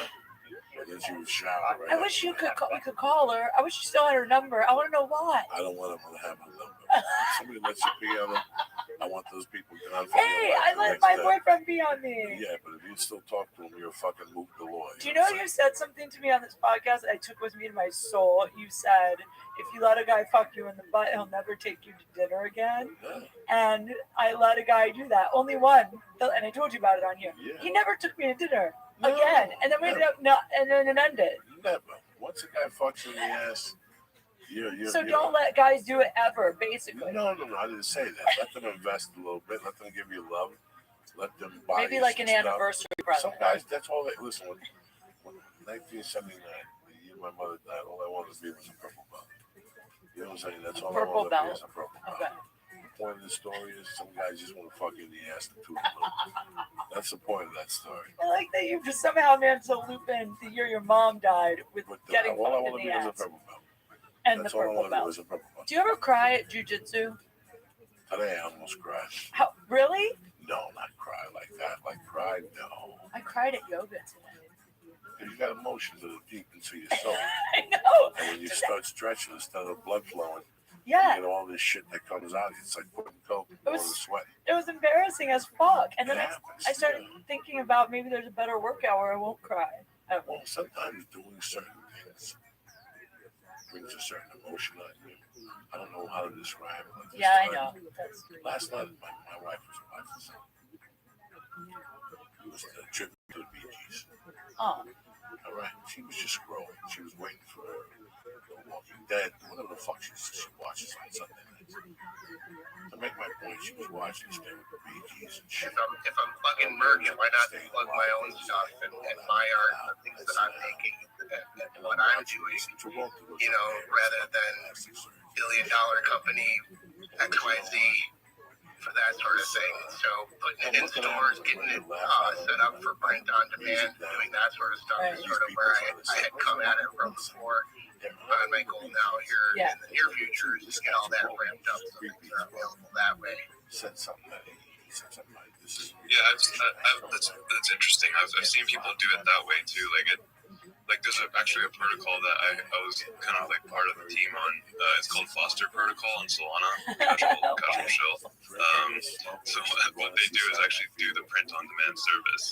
It's something that like it was because one of my friends like thought about this idea. They were like, hey, what if we just had like a full on situation where we were able to like have like a mark, because there's like these stores that exist where you can just like have these like shirts made and stuff like that, but nothing exists on Web3. It's always like, hey, can I reach out to a printer on Web3? And it was a little bit different, so like we were just like, hey, why don't we just combine the two and create dance after with John Travolta. My brother knew John Travolta. He loves trucks over. Yeah, everybody always knows somebody. It is not in their nature. It took me back there. Drop in there, receive the word, and find the spaces, or have the patience to hold on to It was the music today too, though. It's the music. Yeah, this music came on. It's just like it's so easy, man. It's like certain songs, they take you right back. And you know what it was? It was some song that took me back to being a kid. And my parents got divorced. My mom taking me to dance class. And then this is so dumb, but my mom used to take us to dance class. She was single, and then like one day a week we would go to Pizza Hut and we would get to put money in the jukebox, and that was like the highlight of my every week. And so my mom took me there, and we put money in the jukebox and played the song. And then it came on today, and I started crying because I started thinking about my brother and sister being little, my parents divorced. Like, it's crazy. I still can cry over my parents' divorce. I still think it's my fault. In my 30s. You know, it'd be fucking amazing. I expected that happened.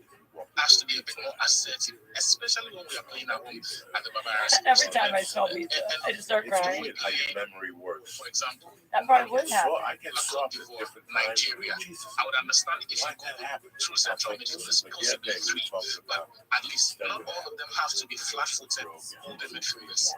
Right? Not all of them have to be flat-footed holding midfielders, but I would want Christian to rethink that. And look, at the end of the day, coaching is meant to be simple. Whatever method, whatever philosophy, whatever orientation you are from. And then Al was put in that casket. No way, for real? Oh my God! If you You're hanging out that in song the came out, the wrong crowd early on. that's the song that came out. Okay, so let's kind of move forward. That's how cheesy it got. It became the #1 requested song. At funerals. No, it's a fucking world. It's crazy. They're coming after you, motherfucker. Expressing there's alpha there. It's Wow. the music. No. The alpha is either ordered, so the person who whistles on this gets paid.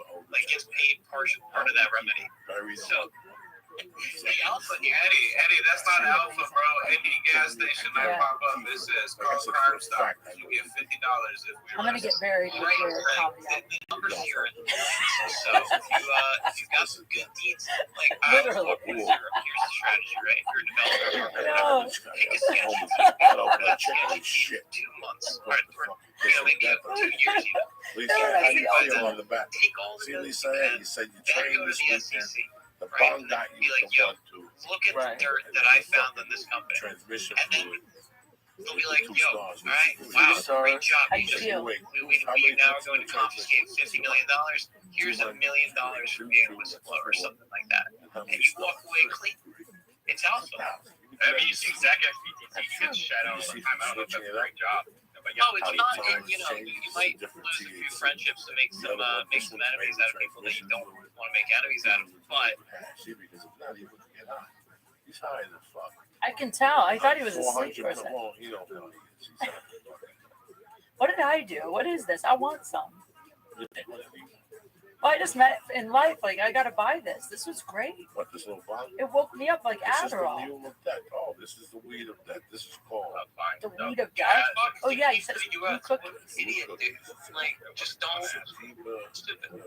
I gotta get into weed. I really do. You know, I think it would help my anxiety. My version I think it would be good for. I breakdown have a lot of chapter issues. 8 I get I had to work on the name, two right? in my head. I I have like overthink a shit. shake called the espresso shot, but that's Yeah. so I'm working And on the good. name of this kind of rundown of all the news. Extra, read all about it. Yeah, maybe. Express, read all about it. She had menopause, depression, and this and that. So he gave her Zoloft and this and that. Also, she started smoking weed. Now she writes a blog, Yeah. Potty Mommy or something like that. Potty mommy. Or something. She's from Studio City or something. She goes, you gotta read her stuff. So check it out. My wife has the name in the house. I kind of want to go and like have. I've heard that you can go and they'll like tell them what's wrong with you, and they'll tell you what kind of weed to buy for your issue. You know how to do that. I can really see. You need this and So much that, hold on, let me flip this around, that I have to leave to like make new songs so that I can play them for you. Does that work? Just one. Nice one. You've been hard at work preparing for us, guys. Exactly. Yeah, why don't I sing? Yeah, I think I'm gonna sing a new one. Hold on. Hold on one second, because I'm still like, because they're so new, so I don't know all the lyrics yet. So here we go. This one's a new one, and like I said, I just wrote it literally a couple weeks ago. Only played it a couple of times live to people. So yeah, I'm just gonna casually premiere it to 275 people live right now. So And the thousands You get up that at listen, 4:15? like, you know, either just drop off, come back, or listen later. We always get actually a few thousand that listen after the space is theirs because Yeah. it's just not the right time Yeah. zone for them live. But yeah, let's go. So for the world, for the Polygon world and the whole Web3 world. I don't even have a title for this one yet, so suggestions are Yeah. welcome. Here we go. Force myself. On Mondays, I would write it. I would start preparing it the day after. Oh wow. Oh, we. So how do I get it?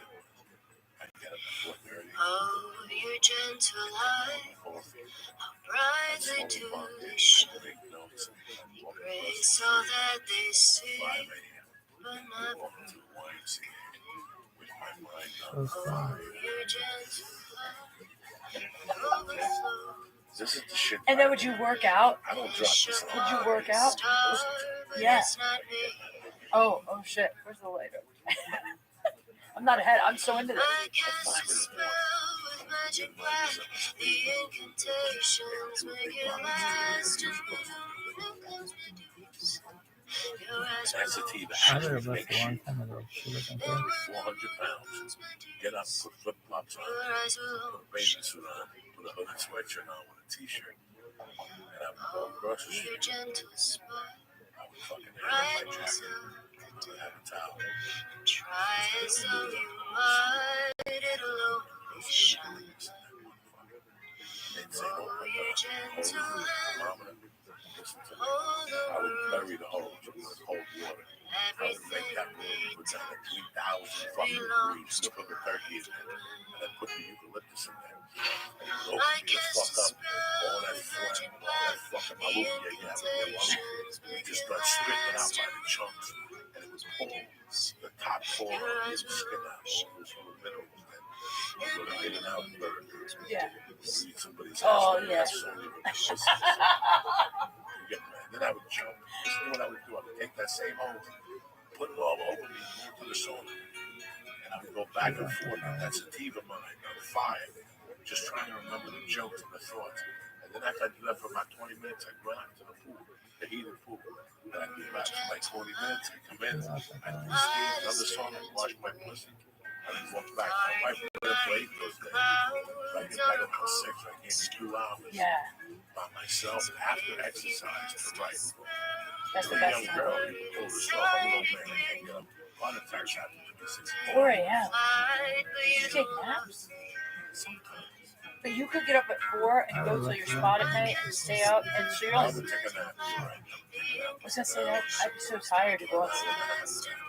Yeah. But I would do that 5 days a week just to prepare myself to write. I read one of those books.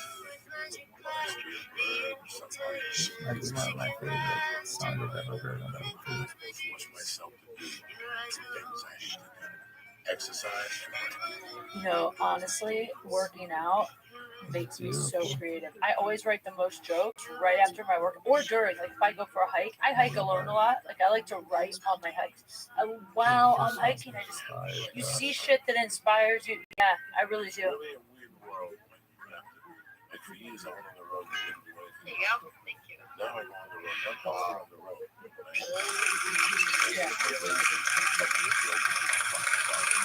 Yeah. I have questions. I have questions about lyrics. Let's go. Okay, when you tell me that It my sounds, eyes will only it sounds shine for weird, you, is but that like, I because read an I'm article a few lying years on my ago, back with interview my with eyes Kevin Hart, permanently open, and he was talking and the about last person how who's seeing me fitness is so important for stand-up. just a little bit. Yeah, and he was like, I train for it like as if I was an athlete because your mind's got, because your mind's got to be sharp. If your mind to be sharp, your body's got to be sharp. And I mean, it's not about like how you look, but just like being physically healthy is so huge.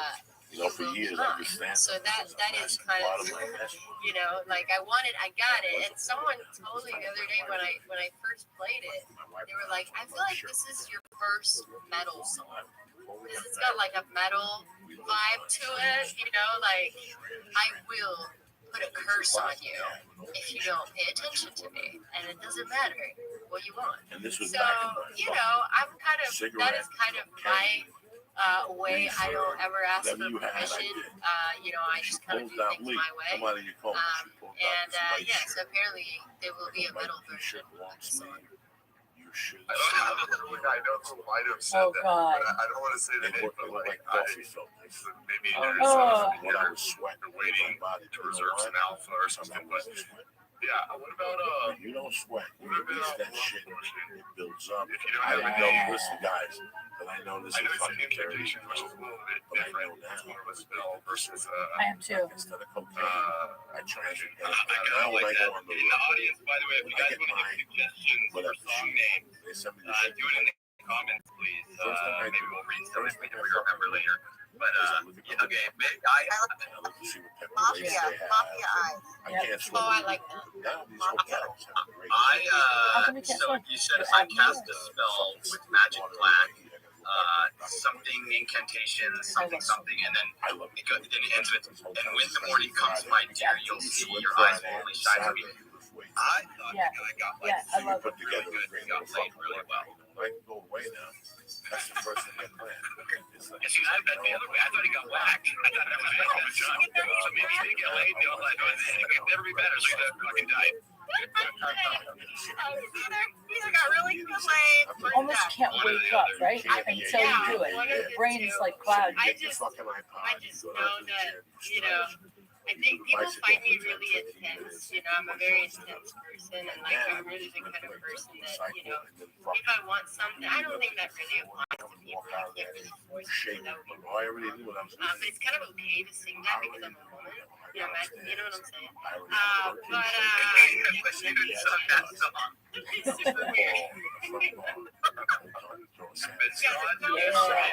She's dressing. I go in the shower, I wash my pussy, so I don't have to waste time at the front bar. I go downstairs, my salmon's ready. I go up. No, I still got an hour right now.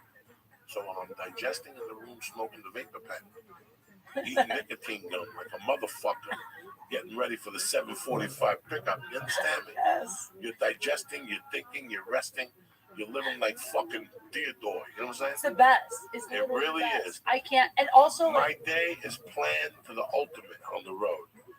Your days are always planned. Always. People come to me on the road. They want to do this. They want to do that. Listen, you're in no danger of doing nothing. Right? I'm going to give you the window I got. 2-3 hours to do press. After That's that, it. I don't give a fuck if people coming up. Also though, like, and clearly I'm no kind of psychologist or anything like that, but I get really super fucking depressed, and for a while I thought like maybe I should get on something for depression. And for me, when I work out, it's insane. I go outside. That's why I hike, because the sun, a little vitamin D is, listen, what? I tell Lee all the time, people got tested here in California, did a survey, and everybody was low on vitamin D. Which is crazy because we have so much sun. Every go day. Outside. 5-10 minutes I go. There's days I get up going, oh my God, I can't wait to go to jiu-jitsu. And I go outside and I go, you don't want to be inside. Put my boxing gloves on. I'm going to hit the bag behind the house. Oh, that's so fun. Some rope. I'm going to do some kettlebells. I'll do some fucking back things that they coach your tactical fitness. I'll do a push-up, sit-ups. I'll do hip escapes on the grass. That's why if you look at my legs, I got scratches and shit.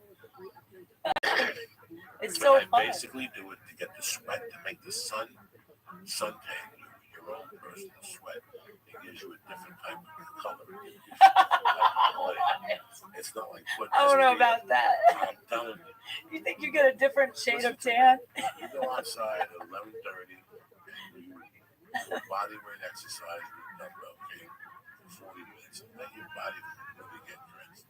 I want to come over and hit the bag. I would do that. Smell the first layer of sweat that comes out of your body and the thickness of it. It's a little on the thicker side. That's just you really can't prove it, but you can. Because after that, you feel the next stuff that's coming out. When you feel that, and you, instead of drying off in between swings or curls or whatever the fuck you doing, just let it go. You sit out in the sun and you let that sun make that. A day or two later, look at your face. You go, wow, what did I do on this? It's the water treatment. No, it's the way that the sweat, because it was natural. It wasn't like you can't put suntan powder under here and shit. Suntan powder? Yeah. What are you talking It was on your eyelids. Fucking natural sweat. The way it absorbs the sun is the best feeling in the world. You better tan. It's a better day. It is the best feeling. No, I totally agree. I totally agree. I got no suntan lotion. Look at what happens. Gorgeous. No, not about gorgeous. The skin color. Yeah. They live off their sweat. I can't go outside in the sun. You're a fucking sack of shit. You can do whatever you want. You're Jewish. You got the world by the balls. The Jewish, they got Arab people. They got mountain. They got desert Jews. They got black Jews. Did Lee tell you I hit him up to go hiking? I invited him to come hiking with me. I'm going to make you go out. And he was like, what did you write me back? You said, just so you know, I do want to get in shape, but I hate working out and I hate walking. That's what he said to you? Oh, yeah, he hates walking. And I was like, well, that's not really a way for you to get in shape. If you can't walk, we're going to have a problem.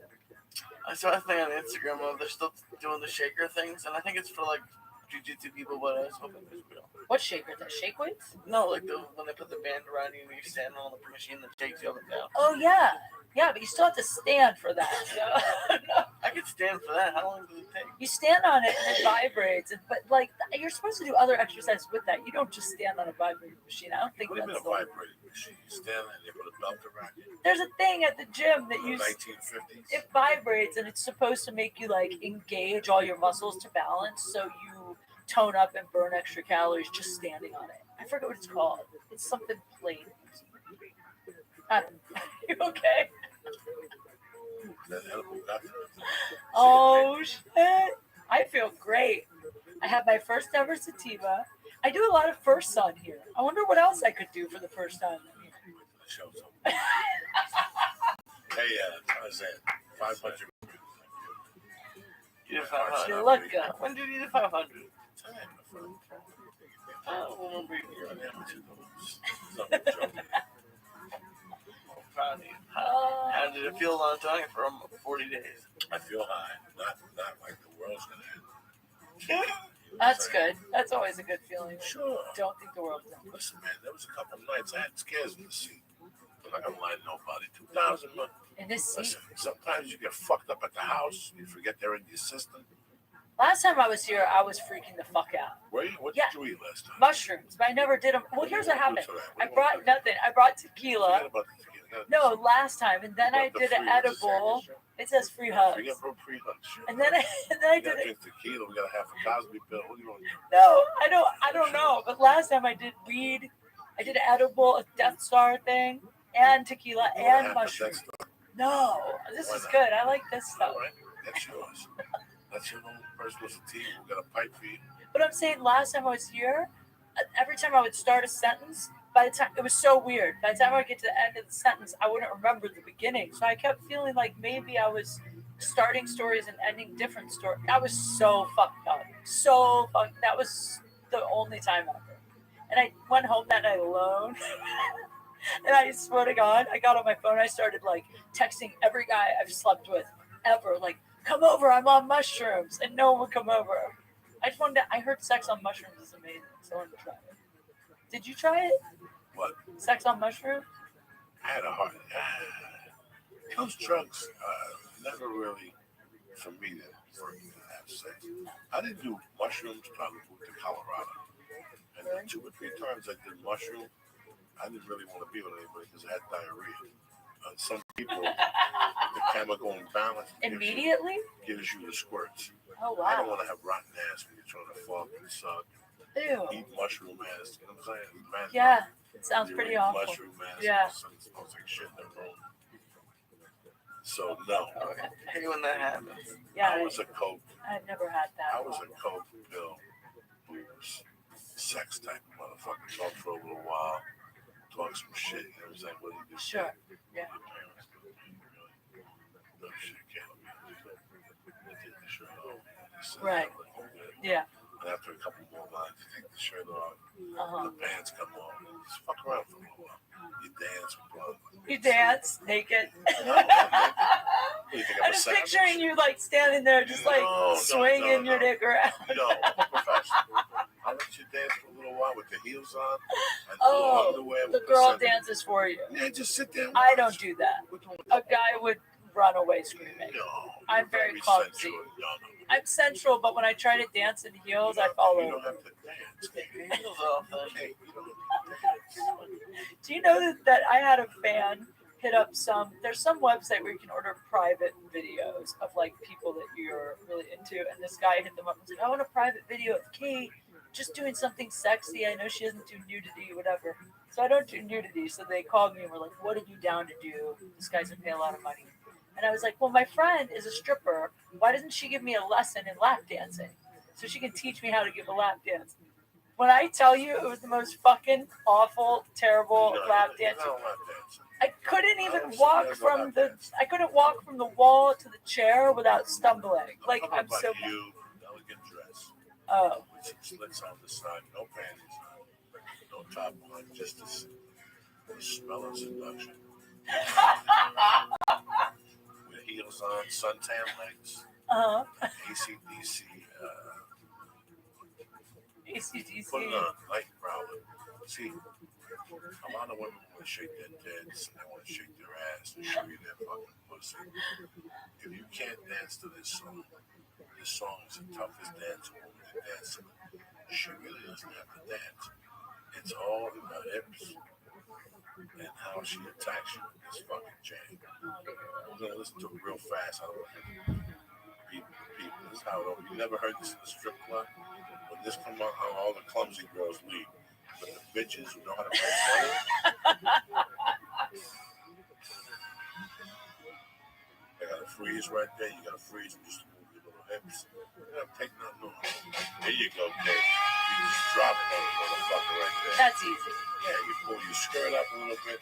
The bush comes out a little bit. And that's just a push through the skirt. Is it the 70s? Whatever. You have to have a push to fucking seduce it. Listen, I'm starting a company What? where you can glue a bush on like a toupee. Shut the fuck up. No, you're not. I patented already. No, you're Look at not. this Junaid Greenstein. He's a genius. You're selling toupee. For the pussy, just in case. No, Just you're. switch it up with somebody.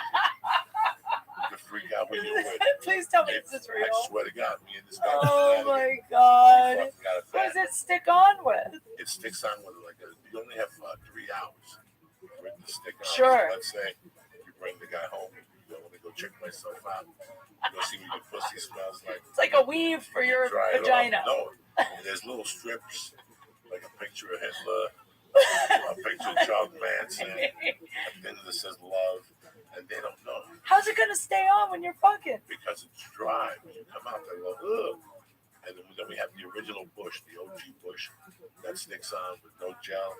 You come out and you have that out of your pussy. I have a question. What? Do you have an extension that goes into the butthole? Like Not yet. No, nobody wants that. well, some people might Listen, want it. guys, like, Butthole hair. no. Not butthole head to be wild and tropical. What we want it to be is trimmed. And like the asshole has like flowers coming out of it. And it's just very much Flowers? Like baby's breath. When I Just was a young, little I hint. saw a girl who trimmed her asshole. No! I used to like it. Yeah, it was tremendous. Wait a second. But here's what I'm picturing. So you get with somebody and you start fucking, and whatever it is that's holding this on is not going to hold when you're, Well, no. It's an illusion. So then when it comes off, so isn't it? you come out and go, baby, what do you like a hairy monkey or shaved monkey? They go, no, I like it shaved. You go, too bad. And you pull that skirt up, it's a fucking swamp of hair. And they'll tell you, well, what are you going to do? You put it off in front of and throw in this fucking face like a fucking, you're unleashing a superhero. That's a concept. That's what the wig companies call superhero.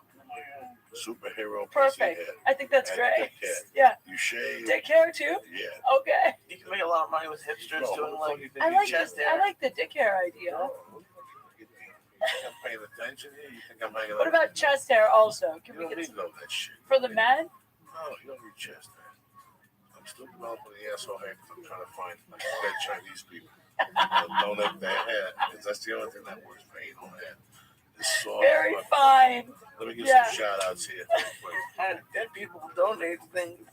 Because before they die, they say donate my fucking asshole You hair. can only have Asian hair.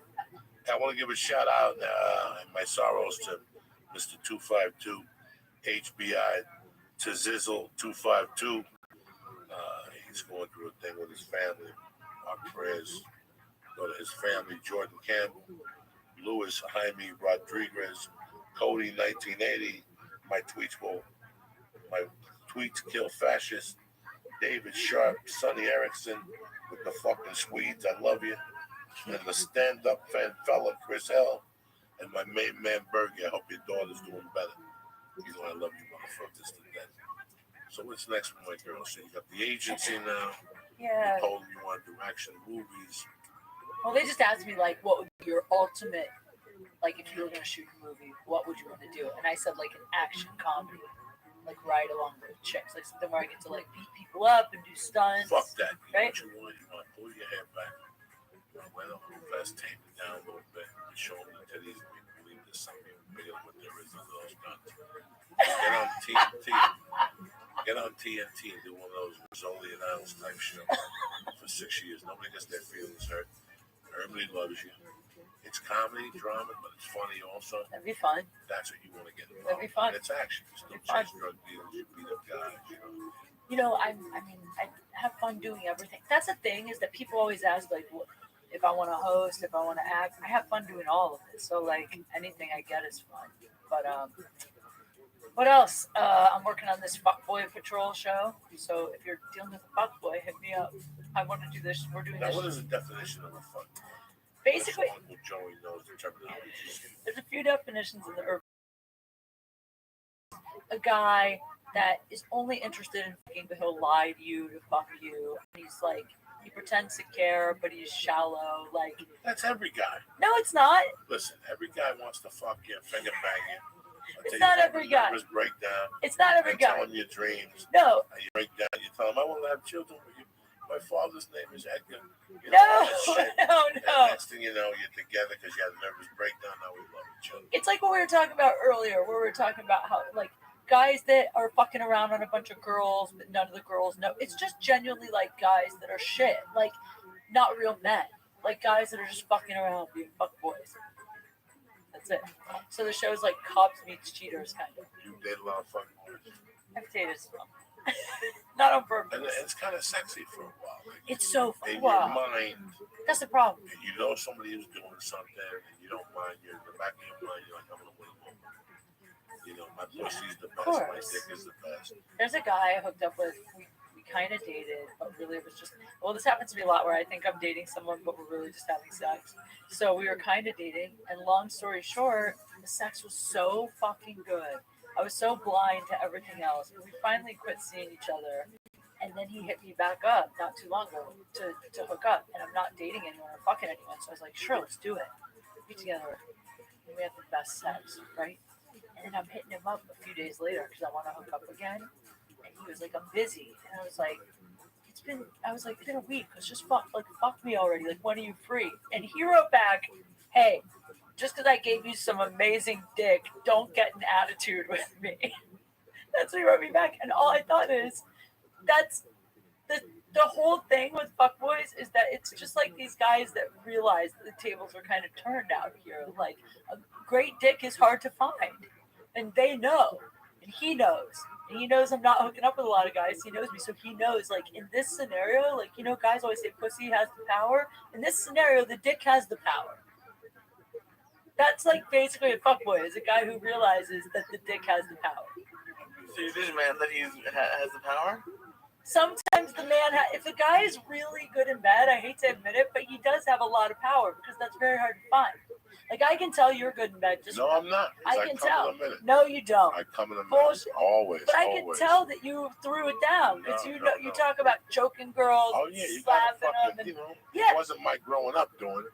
But when I met the stripper, she used to make me give her a beat before sex, a good beat. But that's what I'm saying. So, like, Well, that's what makes a guy good in bed. It's not about how fast he comes. It's about the attitude. It's about that, like, being a man. You know what I mean?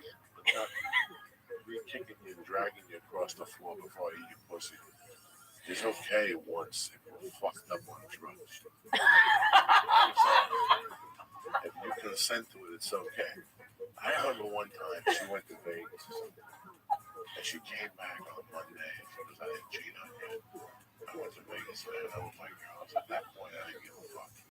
I'll never forget. I just pulled her by her hair and threw her into this table. Like there was this bar stool, just because that's what she wanted. You just made me reevaluate my whole dating life because you said it's okay once if we're fucked up on drugs, and I'm like, what? That's what I expect in all my relations. Like, I expect that all the time. When a guy doesn't fuck me like that, I think. Come over to your house on a Wednesday and hit you with a shot to the mouth. And tell you to suck my dick, you filthy ass. I don't mean like show up in the middle of the day out of the blue and do it. Although if we're dating, that's cool. No, it's a Friday night. You get a couple of fucking sleeping pills. Yeah. Well, yeah. Well, Okay. some heroin and shit. You're right. We tie you up a little bit. You're fucking good. You know the deal. I don't mean in the middle of the day like you pop by for lunch and just start slapping me. You fucking nutsack. Who's we, by the way? Why is there two people? No, I'm just saying. I'm just saying that me and the camera or Lee and the camera. The camera?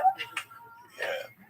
You dip your nutsack in your mouth. And Joey, make do you you a ever tape your sexcapades? Never. Never? That's disgusting. Not even for yourself to watch? No. Huh. I wouldn't have the heart to do something like that. To yourself? To nobody. What, myself? Well, I mean, you To can do it with nobody. your wife. No.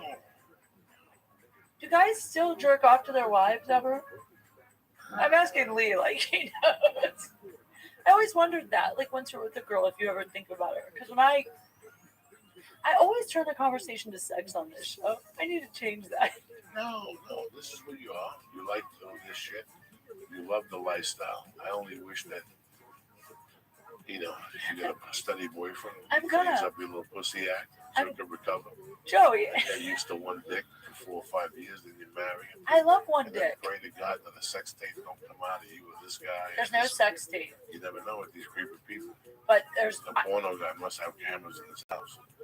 You know what I'm saying? You gotta assume as soon as he goes and he sneezes, and that's the code for cameras to turn on. And there you are. I love you. I want this to be a relationship. No. And all of a sudden you get a hit show on ABC, and all of a sudden this pops up. You know what I'm saying? So be careful. I love you to death, and that shit does happen in this town. I don't trust nothing in this town. You have a point.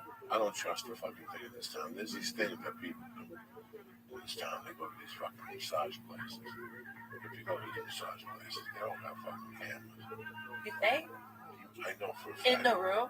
I asked a friend of mine that goes often if there's a mirror in this room. And he goes, there's a mirror in all the rooms. Oh, of course. I don't give a fuck what you say, but you know what? I may be a fucking asshole. Maybe I'm not a fucking asshole. Do you think they're recording everyone just in case they catch somebody famous or something? Somebody famous. Somebody roughs up a girl. Maybe the tape's not playing. Maybe it's not the best quality. Maybe it's not a bad idea for a business to open a massage parlor and put a camera in it. But the thing is, it's illegal to tape someone without their consent. And when I actually what are they doing in fucking Vegas? You can in Vegas. But in Vegas, there's even some rule. You have to have one party's consent if you're filming two or something. Listen, in Vegas, make sure. I've told you this 1,000 times. In Vegas, you got to assume that tape while you're in the shower. No way. You have to assume. Then I would never shower the whole time. You have to assume these things. No, you don't. Yes, you do. If they're taping you in the shower. You have to look at every situation. It's 2007. Then I could never shower. I didn't say that. No, but then they would have naked tape of me. I didn't say that. I said always assume that they could be watching you in Las Vegas. They're not fucking. They don't have 18 million in the basement. And not be watching what's in their fucking building at all times. I remember getting coked up in those rooms and thinking to myself, like, are they watching me? I said, anytime somebody got knocked on the door. And nobody ever did. I was wrong. But just in case, now with what's going on in this country and shit, I would assume they're taping you everywhere. I guess you could. Listen, I don't see no poles out here with cameras. So unless we planted a mouse in here for the Israeli army or something. We should be good. But you always have to assume in today's world that somebody's listening. You're on the phone. Well, who did I read? Bill Gates always keeps a piece of tape over his webcam on his laptop because he thinks people are watching. Always. You have to assume. There you are whacking off, giggling like an asshole. And somebody in Russia's throwing darts at your head. Oh, look at this fucking babushka. All right. I'm going to think about that next time. I did live with a guy when I first moved to LA. That was positive. Had cameras everywhere in the house. Yeah. Everywhere. It's something that's big now. It's big. It's easy to do. It's True. fucking super simple. So easy to hide them. It's super fucking simple. True. You get these guys, the douchebags, they tweet. What do they call that game where you go on there and you Catfish. No, you scroll. When the fuck what's that app, Lee, that you scroll? If you want pussy, you go, yes. Tinder. You meet somebody. What's that game where if you hit X, you want pussy, and if you hit Y, everyone. Meet somebody, like meet me at the railroad station. Tinder is a dating app. Whatever the fuck it is, you know what I'm saying? You trust everybody on there? Fuck no, I would never invite someone over. Do you know what I do on there? Did I ever tell you what I do on Tinder? What are you doing? I go on Tinder when I'm bored. I just do this when I'm bored. Surprised me, you know what I'm saying? I go on Tinder and I message guys and I pretend I just want like an easy hookup. But then I act as crazy as I can on purpose and I try to get the guys to block me. Like I try to see how much crazy guys will put up with if they're super horny and they want to fuck. And I write them all kinds of like dumb shit. Like I wrote to a guy and I was like, this is a true story. I wrote to a guy and I said that I really wanted to have sex. I was mad at my boyfriend because he cheated on me. And I really wanted to have sex in his car. And this guy is a cop. And he wrote back, oh, you know what? I'm a cop and I actually know how to break into cars. And I was like, okay, well, he works at a high school. So I want to do it during the day. and I want to get in the car, have sex, and then I want to take Polaroids and leave the photos in the car. And the guy was like, great, what high school? What time should I meet? This guy did not care. He was willing to lose his job to fuck. And then I was like, and also, I want you to poop in the car. I want you to take a crap on the passenger seat and leave it there for him. And he was like, okay, that might be a problem. Sometimes I have trouble pooping in public. I was like, I'll bring your diuretic. I just kept adding more and more shit onto the equation. And he just kept saying it. And I have this guy's photo off of this app, off of Tinder, and he has his police outfit on. So like his police badge, everything is there. That's how bad guys on Tinder just want to fuck. They will say, I literally have told guys I'm an axe murderer. I told a guy that I needed to have sex. I just got out of prison. And they're like, cool, what time? Where do you live? I told a guy that I only fuck with rattlesnakes in my bed. Now, where you are on Tinder, as soon as you open the app, these are people that are local to you. Yes. Within how many minutes? You can set the mileage for whatever you want. What did you say that? Like 20 miles. That's 25 minutes with that traffic. Right. You ain't fucking around, are you? I don't really fuck them. I've never met a guy on Tinder. I just do it to fuck with them for fun.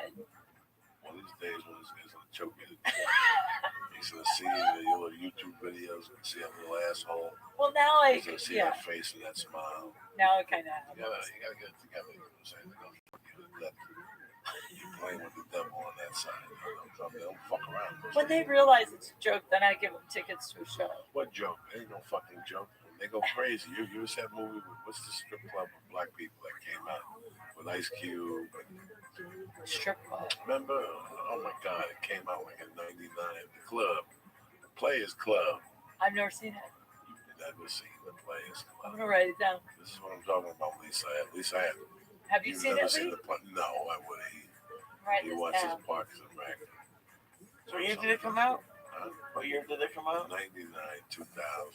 I'm sorry, The I was Players. 11. I wasn't watching the Players Club.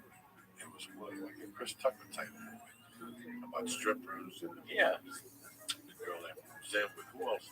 Academy Award. What's the comedian? The black kid that did the movie with Tom Cruise. The cab driver. Jamie Foxx is in it. It's a good lineup. Jamie Foxx, Ice Cube. Yeah, he don't give you a Bernie Mac, Bernie Mac was very Terrence good. Howard, Michael Damn. Clark Duncan, Wow. Pays on Love, Lisa Ray McCoy. The Players. Players, motherfucker. John Amos. I can't have you. Oh. Yeah. I'm Charlie not. Murphy. Charles Schwarzenegger. Got arrested. The guy from Hustle and Flow, the little black dude, it's fucking off the chain, Jack. I'm not gonna end up in the Players Club. It'll be fun. I need you. I'm You're gonna be beautiful, fine. you, my girl. I love you.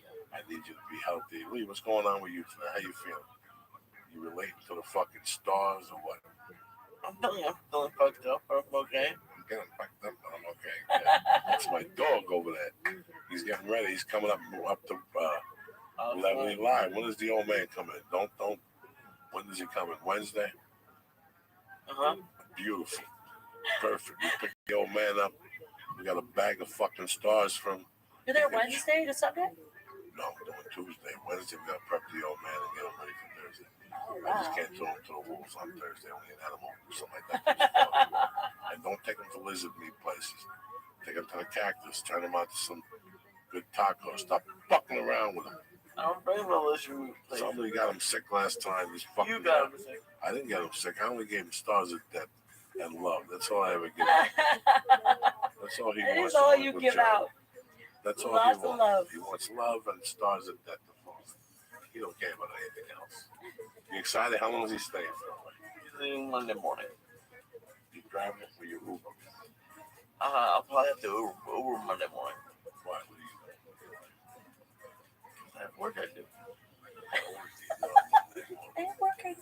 I usually put up a podcast. This one or another one? Oh, He's a man of many damn. podcasts. Look at you. He's a man of many podcasts. I should have Lee help me. I want to do another podcast about pooping. Did I tell you about it? Sounds like it did. I swear to God, Nicole, Amy, Schreiber, and I, we want to do a podcast called The Poop Cast. Look Yeah, at Lee you're crack right. the funnies and shit. I know, look at that shit. We're gonna do a Yeah. show. It's gonna be called the Poopcast, and it's just gonna Lee be. has an idea of what's going to work and what's not going to work. Lee's gonna be the first. Yeah, Dude, I dare you to call Lee. You're never going to call back. don't you think that it'd be so funny to have a different guest every week tell a story about pooping their pants, and that's the whole show? Just 10 Not minutes? really. Who's going to be your sponsor? Toilet paper? Yeah, I mean, who the fuck squatty is- potty. You have respectable people. You know what I'm saying? Who wouldn't tell that story? You probably have a great shitting your pants story. I'll bet you shit your pants at least twice. About 10 times. See? Yeah, but I don't want to tell the stories to people. It's You don't? disgusting. Nobody wants to hear that shit that's civilized. It's funny. No. Who can sit there and talk about this shit?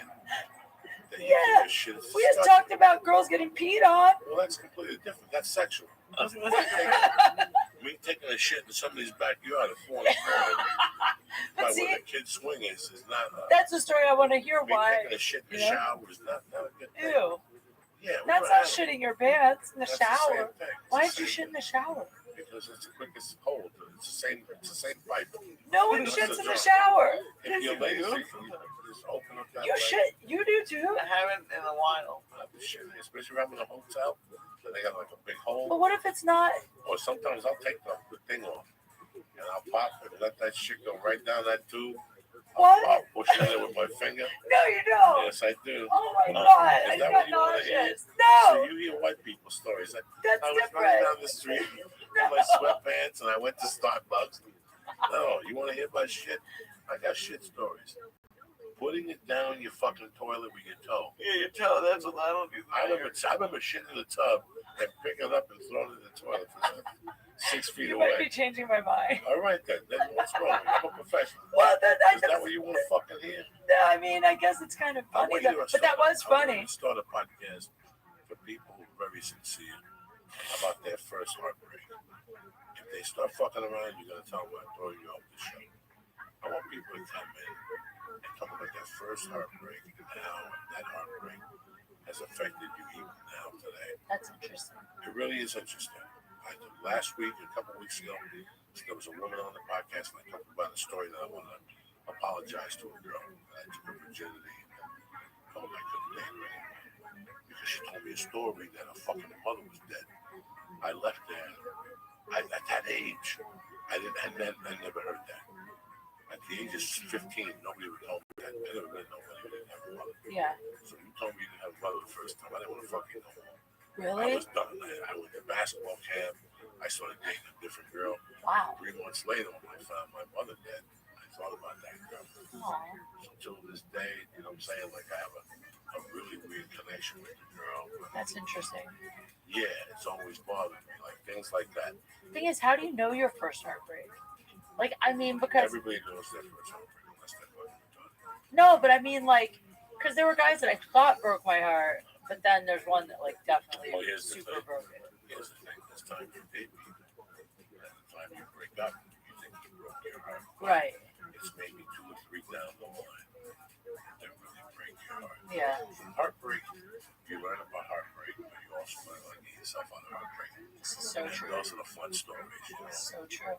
Like texting them for 45 I phone was, numbers. I knew I had, I told you that at 85, I said, I'm done with all these. First of all, I had gone through 29 fucking pounds of coke in 4 months, and I had gone through 31. And every story I remember, Kate Wigley was one filthy than the other. But I enjoyed Kate Wigley when it was going on here. But till today, this time I'm sitting there, I wonder what the fuck happened to that girl. What she thinks happened to her. Yeah. Like we're both 50, we're both 21 at the time. Yeah. But it was just filth. It was just plain filth. Like that's just, you know, I always believed in like, let's say we swapped spaces and continues. I think you fuck you, I hate your pussy. And that was like came in the stomach.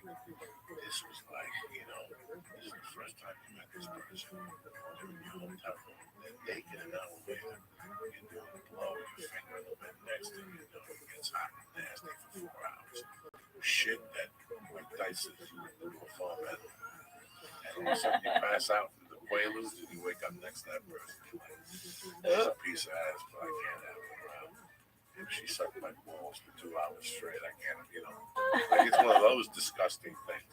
That shit never happens to me.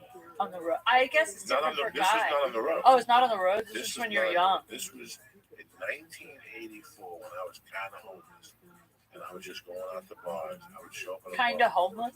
Kind of homeless. You think you're not good in bed? You're fucking homeless, getting girls to fuck you. It wasn't. You know how hard it is to get laid homeless? Listen, you go to a bar. Listen, it wasn't hard in those days to go to a bar. I would get an 8-ball and I would save a gram for after 3 a.m. And I would sell the gram to make money for the bar. And you walk in there at 1 o'clock and you just broke up with your boyfriend. But I know, like, and we start talking. And all of a sudden, I agree. Like, what are you going to do? How play innocent? That's true. Where do you live? I don't know. Where do you live? Do you live close by? No. I was living in a hotel room today. What happened to me? They're painting. I'll make up a story. They're painting, so they gave me money to get a hotel room. No When way. you come to my place, you know, I have vodka over there and gin. Oh my God, you're going down. You know, it was just a night of film. Very seldom that I leave those nights without something. Wow. Like you always left a blowjob. They fingered themselves in front of you. There was always something. Really? With Wow. disgust. Yeah, there was always in that time frame. There was always one point of disgust. I went on like a 4-weekend tear in a row with 4 attractive women that would never look at me in any other situation in their life. And I made them do things that were totally fucking disgusting. To this day, I say a prayer for them every day. You light candles from them in Jersey. Yeah, it was terrible. And then after I got cleaned up, I met a girl in Preston, New Jersey. It was a sweet flower girl. And she didn't do drugs. Just cook up, drink a beer. I started messing. No sex. No sex. Fingering. I didn't get laid for a long time. Really? Like 8 months. Oh yeah, we talked about that. And then I got on a plane. That was it. I don't know how girls can just like make out and hook up a little bit and not have sex. Like once I get turned on, it's really hard for me to stay down. Oh my God. I don't have much of a second, third base area. I'm a first base to home run chick. You know what I mean? Dirty white chick. That was the stewardess. People's Express. And we were talking on the plane. We kept talking. And I knew this chick was dirty. And I threw a bait at her. I said, let me ask you something. What if we got that? We got a piece. She was really talking about it. We got laid. She was really talking about it. If I get laid, let's go back and forth. And she looked at me. She looked at my luggage.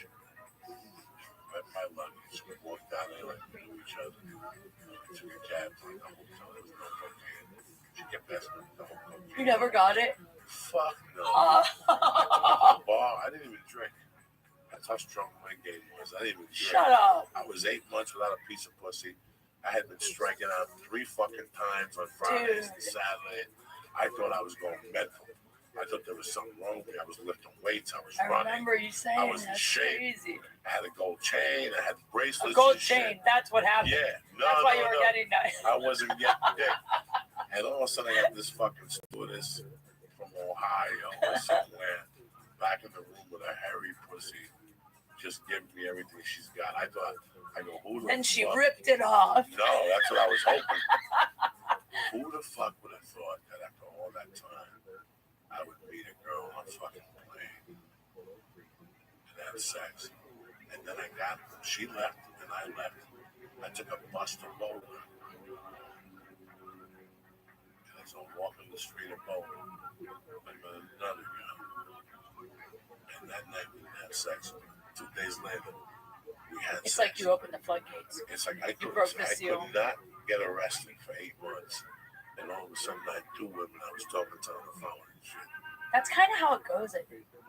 That's how it is for me. Like, I really, the last, like, 3 months have not dated or talked to anyone. And then all of a sudden, there's, like, a bunch. I could see you coming. I could see you going to meet a nice guy. Maybe you'll be a pain in the ass.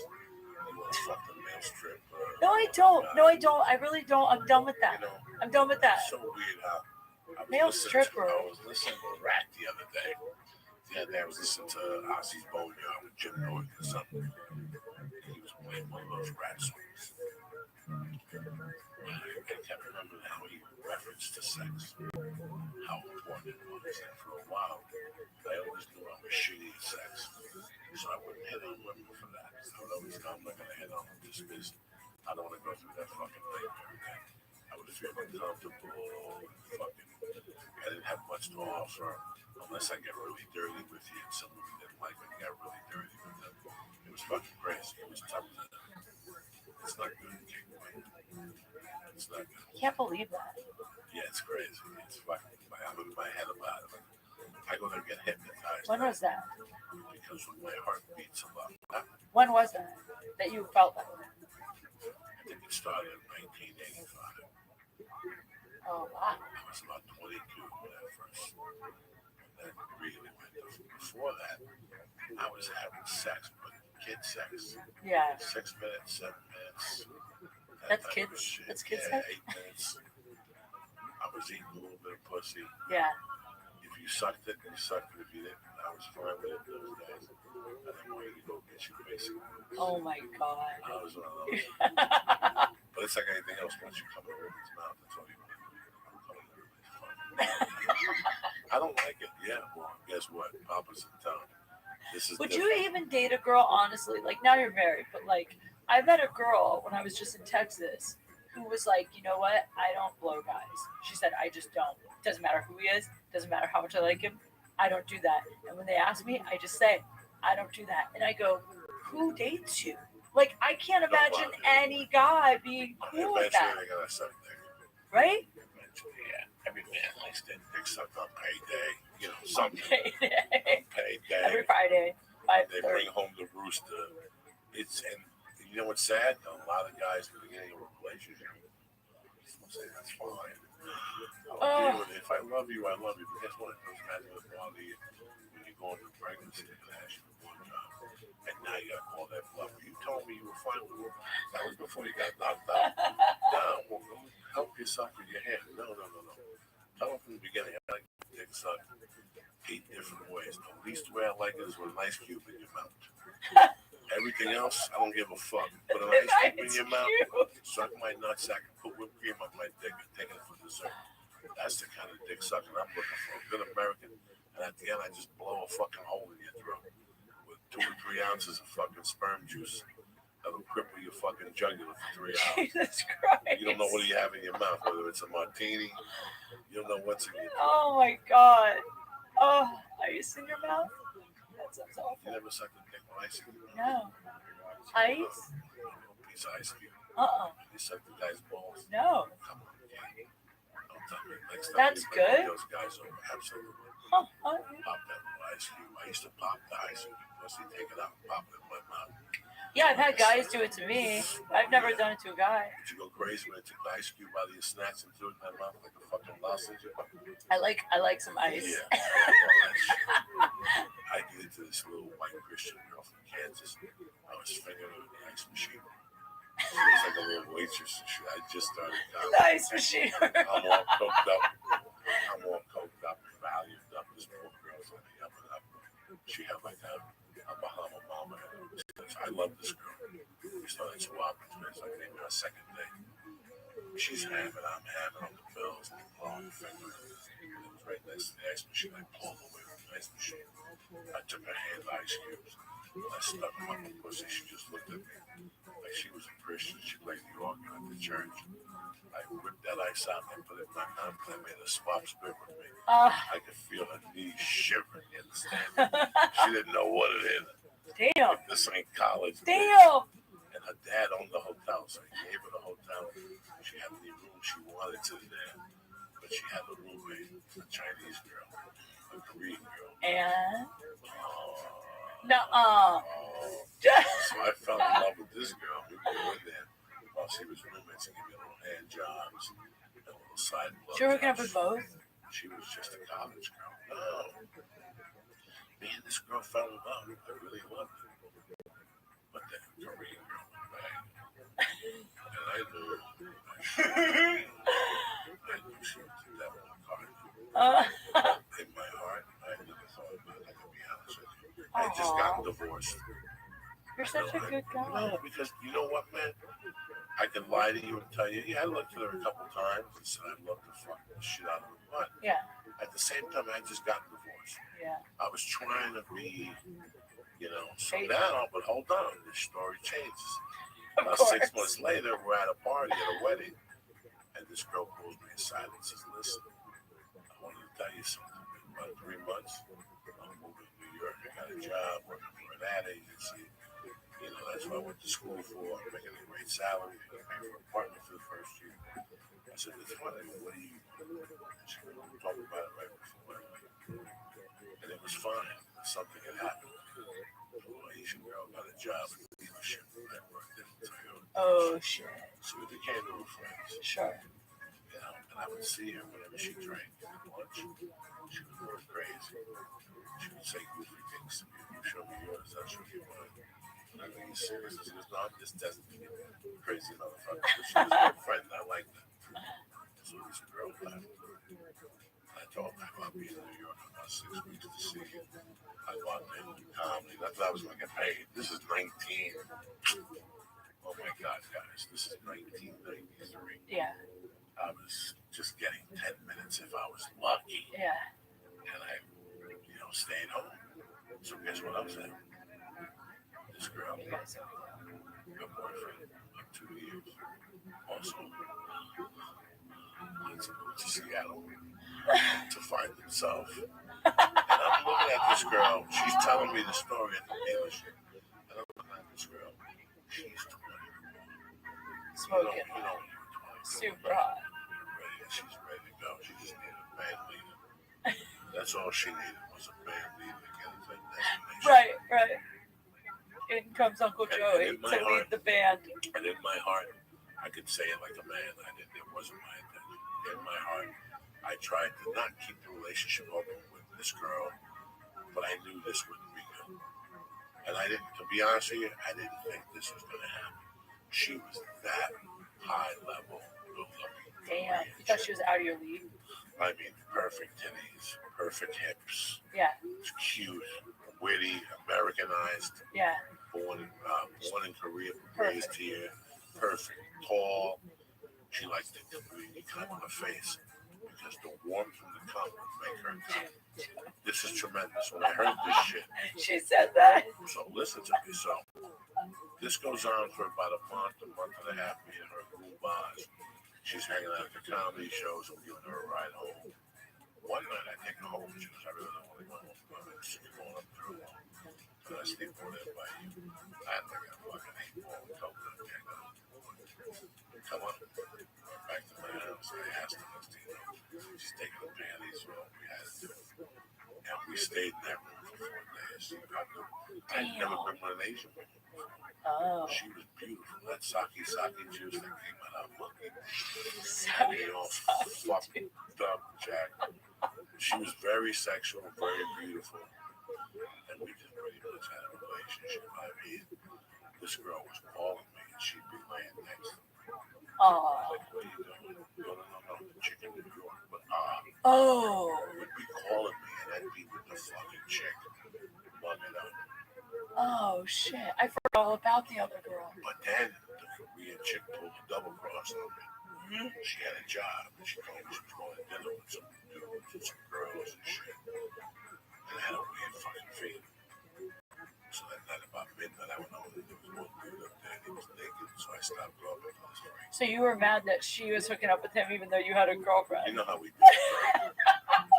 You know how we do it. It's such a double standard. It really fucking is. It really is. I was 30-something years old. Guys get so Not territorial. Even, this was when I first got divorced and I had just gone into this game. I didn't know this dating game. I'd been out of the game for 7 fucking years. I get it. I can relate. And, she's begging. I didn't talk to her for a while, but the pussy Wow. was so good. Sure. And the freakiness was so hot. But she was crazy. She's one of those girls that would get buried and go to the hospital.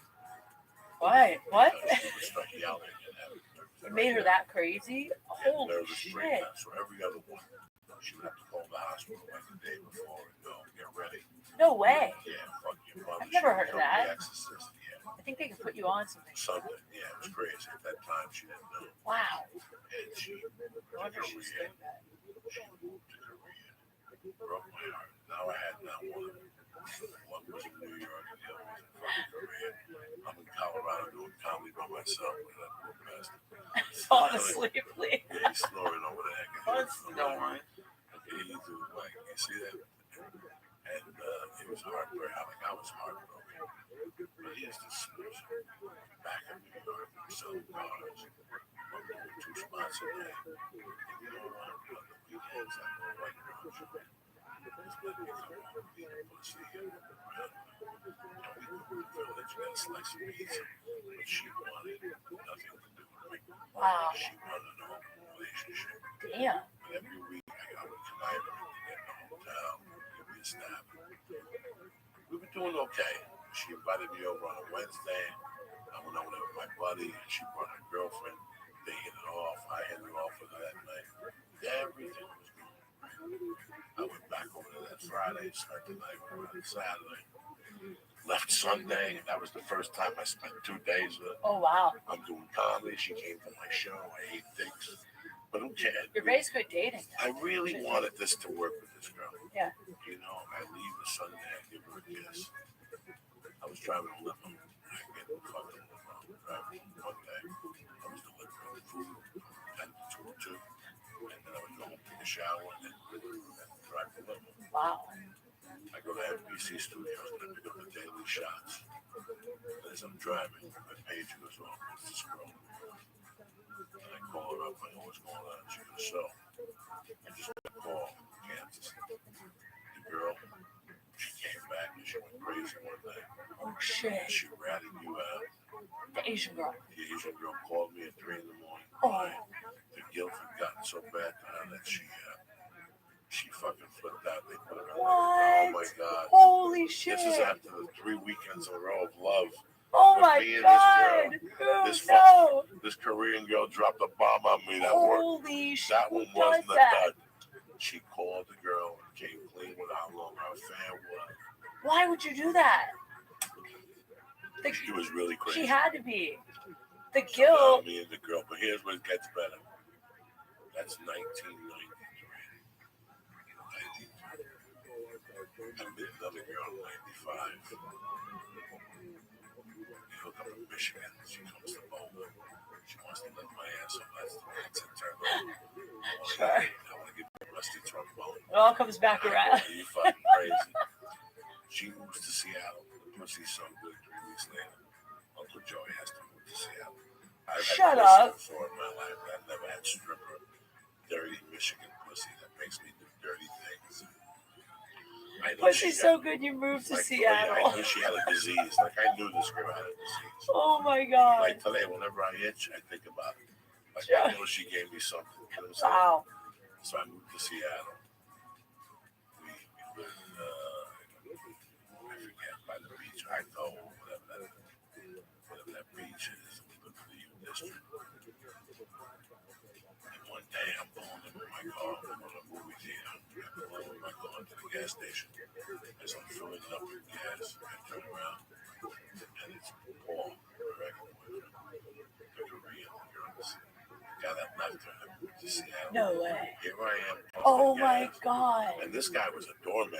Like he was a big dude. Holy And shit. he came up to me and tears in his eyes. And he was like, I can't believe you did that. The guilt made her end up in a fucking mental home. She barely got out of there with a month What? ago. Yeah, this chick was out of it. I can't believe they were still talking. Her and him. So were they still like together when he was in Seattle? They were still talking, kind of, sort of. They Wow. were trying to work things out. You drove her to a med. The dick was so No, I good. didn't drive You her. put her in the hospital. The thing, the fucking guilt drove me crazy, which I understood. There was a lot of guilt. They moved there together. They were fraternity sisters together. Oh shit. Yeah. Yeah, no. I think back now. But the funny thing is, that was 1993. We never talked again. The Longest Yard came out. And there was this website that Dan put up. It was owned by Gabriel, this guy in El Paso, Latino, comedy.com. And one day the owner goes, you know your message board's dead.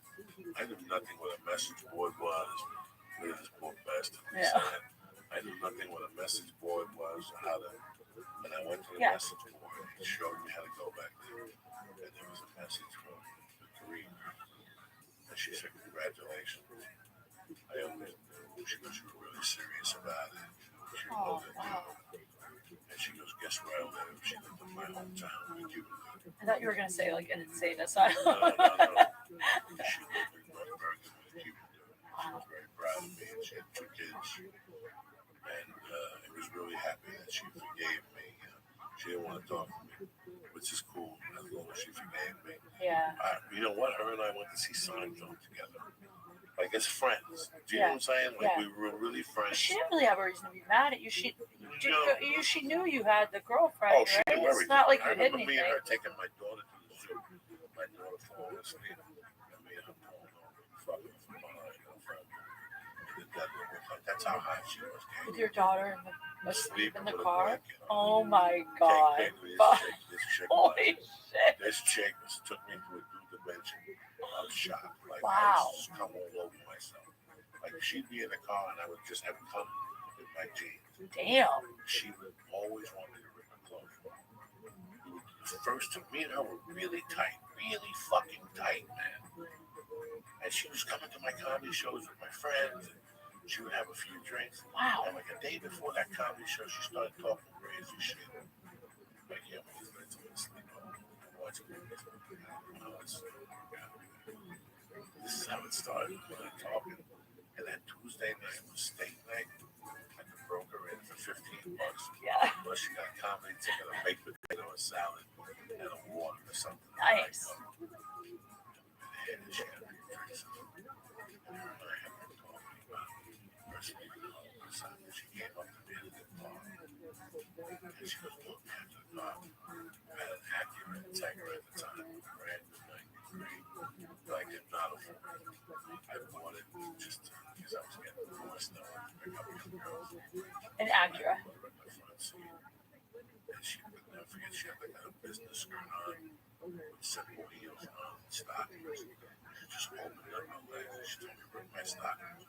Damn. I ripped the stockings off. I ripped the skirt off. Her blouse was beautiful. It was white with those buttons.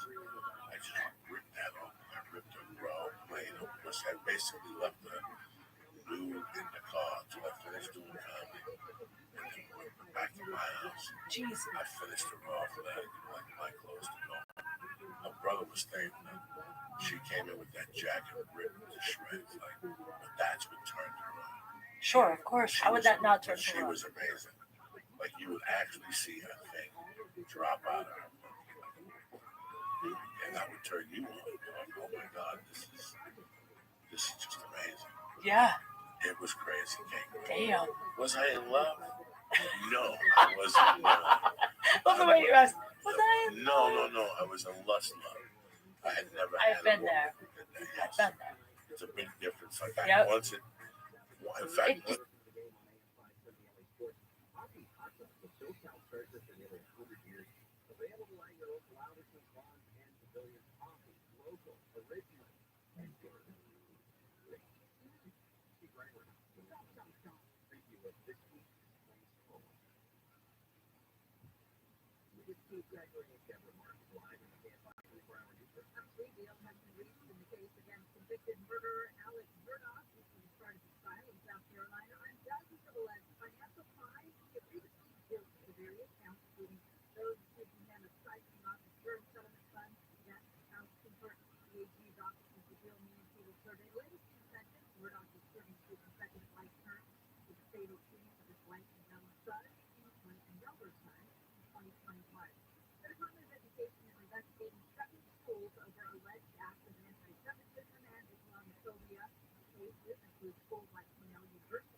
This is athleticism.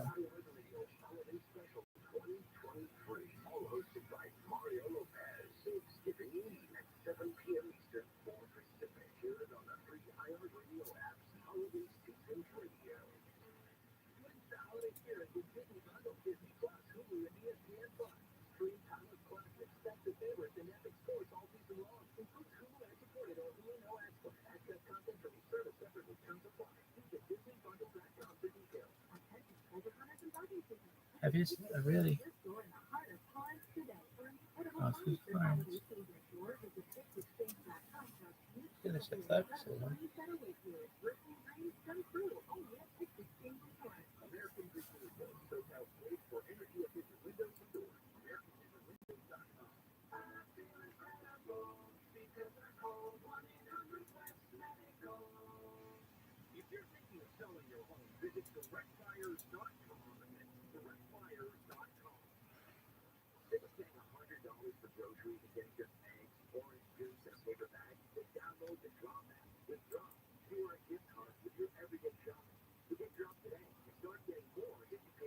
Yo.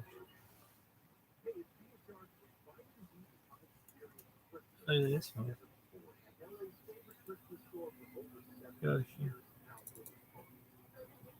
did it do the thing?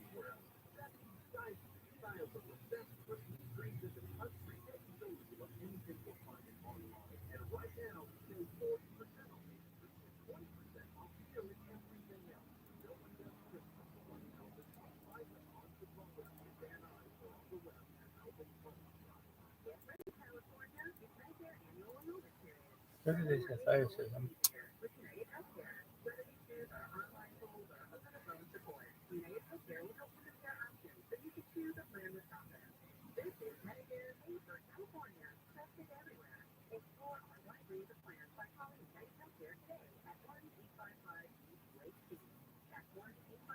Look at this one. It smells like pee in here. Rusty tuba. She stops at a certain point in your nutsack. Why? Because you have to stink of 10 dead animals. But listen, no worries. You don't need to go to a psychotherapist or psychiatrist.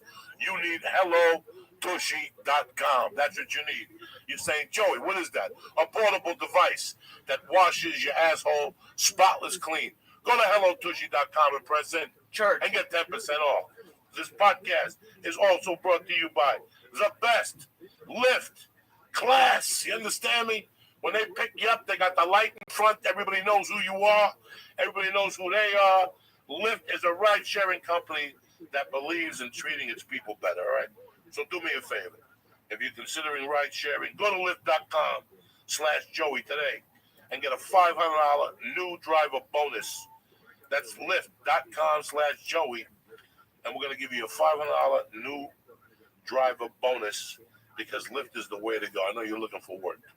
I know you're sitting there like a Mama Luca going, what am I going to do with my life? Well, in the meantime, before Guns N' Roses picks you up on tour and all that dream you got, you got to make cash. And Lyft got a job for you. LYFT.com. I got a job for you, all right? Plus, you get your own tips. So at the end of the night, bam, there you are. You can go to 7-Eleven and get a pizza or some chicken wings. You know what I'm saying? Lyft.com, press in church, and get a $500 bonus. Restrictions to apply. Hit it, Lisa. I like money. Oh, shit. Just when you fucking thought it was safe, cocksuckers. The money is dead. The Koreans fucked up. But you got the church, bitches. Monday, April 17th.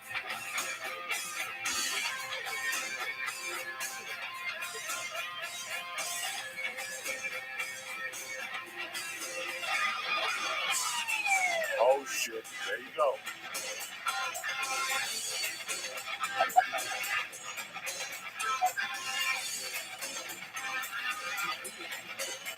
Oh, yeah. Here we go. Here we go. The church of what's happening now. What's up? Lee Sayat, my main girl. Kate Quigley in the fucking house here. What's up? Talking about bringing fucking tuturuts into the office. Next thing you know, you have a bikini on. I got a cape on. You know what I'm saying?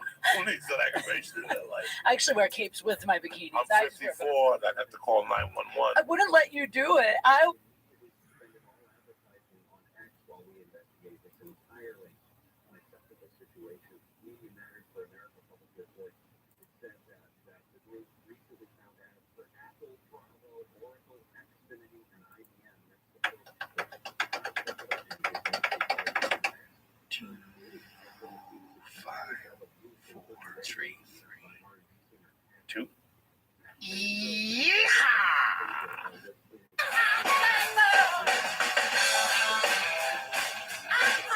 You jinxed me.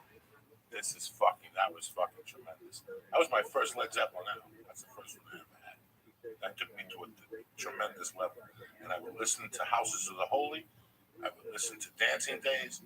And I was so young that I was scared of No Quarter. So I would skip over it and go to the ocean. You gotta be a certain age to listen to No Quarter. You ain't ready for that. Yeah.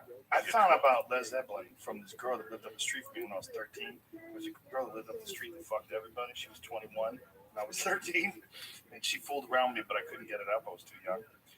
But she played Comfortably Numb. The first time I ever kissed a chick. I kissed a 21-year-old chick when I was 13.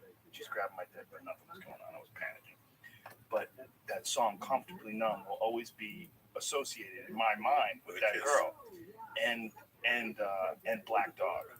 That was the first time I ever heard of Black Dog. This chick, she turned me on to Zeppelin. Turned me on to a lot of good music, man. That's amazing. They take when you go home and go, what the fuck was that? Oh, I had no idea. Because the only music I had heard when I was 13 was probably, I knew Kiss. I knew about Kiss. I was a Kiss fan already. But I didn't know about that many bands. It was hard. You had to listen to the radio. You know, you couldn't like, I didn't have friends that like turned me on to too much music. It was hard to find out about good stuff. So when I first found out about Zeppelin, I'm like, how the fuck did I not know about this? So I got the call today this morning at 8 in the morning in Philadelphia. Freedom was on by Elton John. And I started singing it. My wife was looking at me like, when the fuck did you learn these lyrics? I go, dog, this is 6th grade on Fridays. Mr. Levito let me go in front of the class at 1 o'clock and I would sing Philadelphia Freedom on lip sync. And My Eyes of Deutsche by Frankie Valli and shit. I used to take motherfuckers deep with fucking Elton John. People don't remember Elton John. Every once in a while I get caught up in Elton John. I can't even go in the house. Country Comfort?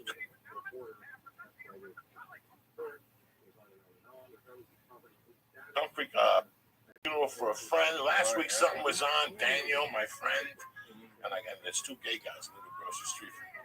But they're the fucking weirdest gay guys because they don't go out. They don't do nothing. They sit in that fucking house all day. I want to kick that door down. You know, anybody tell you fucking gay, get out there. Dick is free.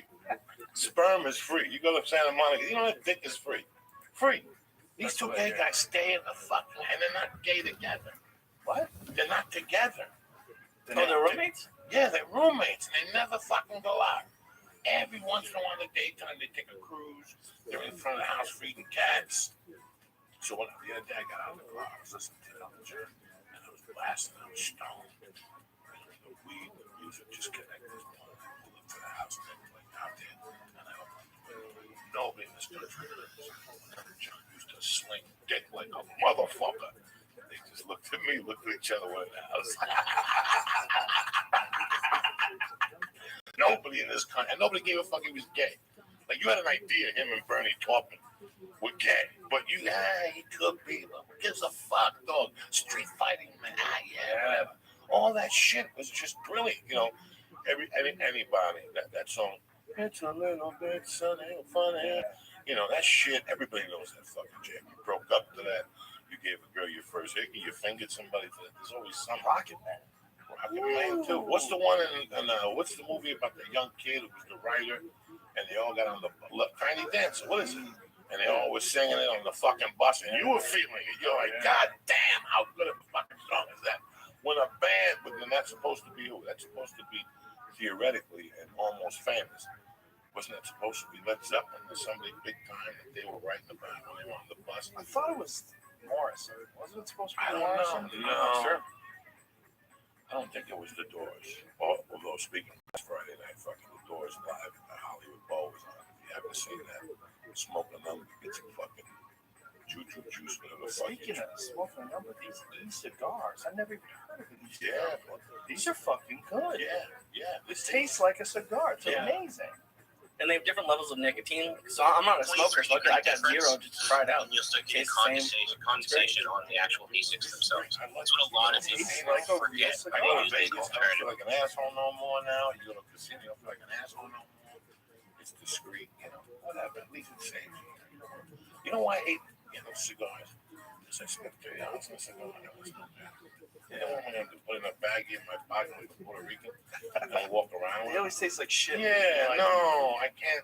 So when do you have time to actually sit there for 4 fucking hours? Yeah, but Smaller. Well, on the East Coast, they have cigar lounges where they have like nice leather furniture and you can get a drink. That's really fun. They have one right next to the Improv. Do they really? Yeah, they have a they've few. had that one. They've had that. Yeah, I haven't seen any out here. Kevin James and I used to go to Fat Stogies in Studio City, across the street from Jerry's Deli. Oh, I didn't know they had them. They were so much fun. God damn it! What? God damn it! What happened? My friend sent me a poster, a picture. That's really a poster. He's gonna give it to me in New York of the #1 pool hall in Cuba in 1951 when it was booming. Dog, 200 motherfuckers in there, dressed impeccably, like no jeans, like suits on, women with minks on, little things with champagne and shipping these motherfuckers are shooting pool. There's another one that's Like the smaller, daylight but I'm from over the beach and shit. related. God damn, Cuba, So I do like the other shippers, 1951. they are Isn't it much, crazy much, how much Cuba better. used to be like? So, This was the place. This was the place. We all would go there. Kennedy would go there. The mob would go there. Everyone went to Cuba. Everybody. Well, how long of a plane ride would you what is command? that thing? 20 Turning minutes? into Like, how long could it possibly be? 40 minutes. I lowered It's not even the 90 miles, so it's from here to San Diego. Yeah, that's like not even thing. half the trip to Vegas. They have to do a circle just to fill. Just to make it worth it? You know, listen, man, I don't know. Before 9/11, the trip to Vegas is 40 minutes. After 9/11, Boston became an hour 10 plus. That was my favorite last So, year. So there's all those fees, like 9/11 fees. This time's the plane. End of June was Crocs. That bottom right around 44. Hit a high of 148. Vegas to Burbank. They know it's not that fucking. You really think they take a So, security route? again, technically don't get you in that. Why would they do that? Don't get you on the very top. You feel if you took somebody for a half hour to Vegas. It's not a kill size. It's 134 fucking Fuel. 25. Cost so much money. They'd be That's crazy. not a bad move. That one's actually looking interesting. Yeah, they'd be crazy to do that. The fuel is the number one problem. with And Vegas. also, I played the other one I talked about a while ago, shoot as a Jew. Yeah. As car fuel gets more expensive, jet Is fuel. he still hanging out with that guy from? It's not that bad right now. But do you remember when Bush was leaving office? That's a Yes. great. Ron I White remember started when flying that. commercial, and that's when he got busted with weed. I Because he would fucking cut just- his wife. I I hadn't don't know. been in the business. She's a nice lady. I'm just on Ron's side. But she ratted him out and said he was going to be at the airport with weed in his pocket. So the cops met him at the airport with his luggage and busted him. They His wife did a ratted sting him for a out. little bit of weed? Nope, sting for a little bit of weed. You can Google it. He went to fucking. I mean, I don't know if he got arrested, went to jail, but he definitely got popped at the airport. And it's because he was always flying private. Because he was doing fucking blue collar tour, just balling out of control. Did you know Bill Murray got arrested for weed? I read that today because I was reading something about him and his relationship with the guy who just died. He got arrested with like bales of weed. Bales. It was a lot. I'm gonna have to look it up. I read an article today about like their relationship, and he wasn't paying rent, and him and his brother had like 17, something crazy, like huge amount of weed. Look it up. You know, he took a long time off of movies. And Bill Murray's got a brother who's a priest. Like a big time fucking priest somewhere. Like I've heard this a couple fucking times. Bill Murray's is not Irish. He's Irish. Yeah. Yeah, he was arrested with 10 pounds. What year? Let's see, 1970. Whoa, that's when 10 pounds Yeah, was but that really 10 before pounds. acting. That's before acting. That's pre-acting. Still amazing. Yeah, he got it. Was it? Was that before Saturday Night Live? Yeah, Saturday Night Live was 73, 74, 75. He only got probation. He got 5 years probation. Yeah. Wow. First time offense, 10 pounds. 10 pounds, a lot of fucking I'm weed. addicted to it. I can't stop smoking marijuana. I can't stop smoking marijuana and eating white chicks. Can you tell the stories about bringing guns back from Colorado to New York every other weekend? You know, Bill Murray's the real deal, man. When he played the guy first, Gonzo, he played the Yes. writer first in Where the Buffalo Buffalo Roads. He really, that's when I saw him. I saw him in fucking Woody Big Time. And he was sitting, what to do? He's preparing for it. Yeah, like He did a great fucking job in that movie. Yes, a lot he of did. people No- sleep on that. Nobody ever saw it. Nobody even knows that movie exists. I have that movie. You have it at home. I Yeah, own. I'm a huge Hunter S. Thompson fan. yeah, that is when he answers the phone, when he's arguing with the dude, or he's talking to him real mildly, and he just answers, what? Yeah. I lose it every time. I know where I saw that movie the first time. Where were we the other night? What were we watching the other night? People, Blues Brothers. we were in the Grand Improv watching Blues Brothers. Me and Matt Fulton losing The scene at the bar. at the bar.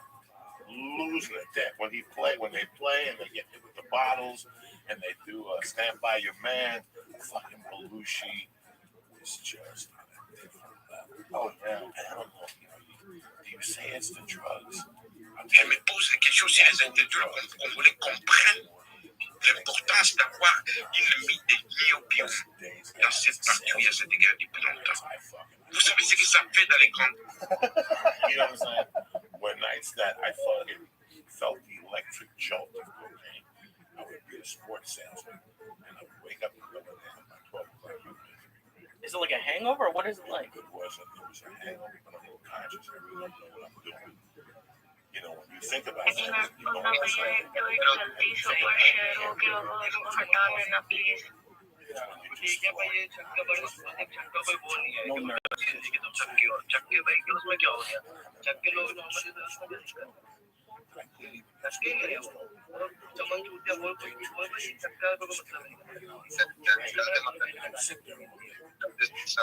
बहुत खतरनाक वाला word निकला था छोड़ो control करके At the car dealership?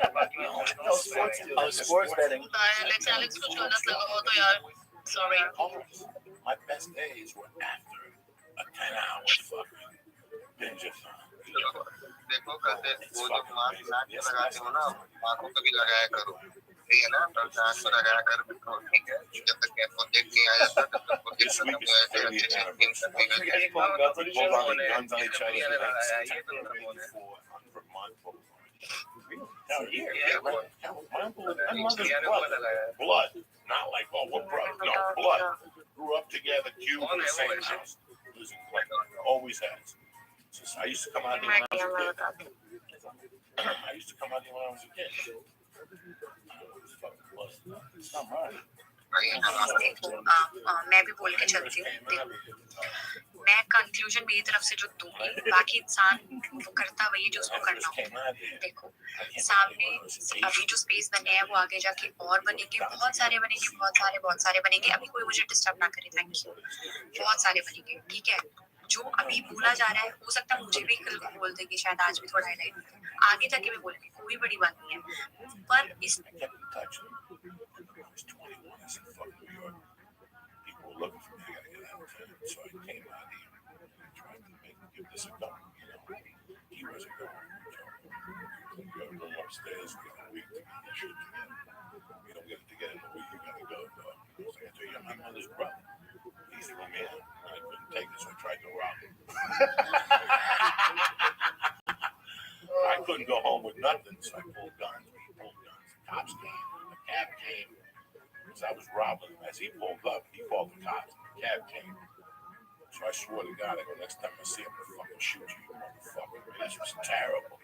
This was horrendous. Didn't you call him from prison? Was it him? Oh, I used to call him from prison. And tell him that, oh my golly, I used to tell him, I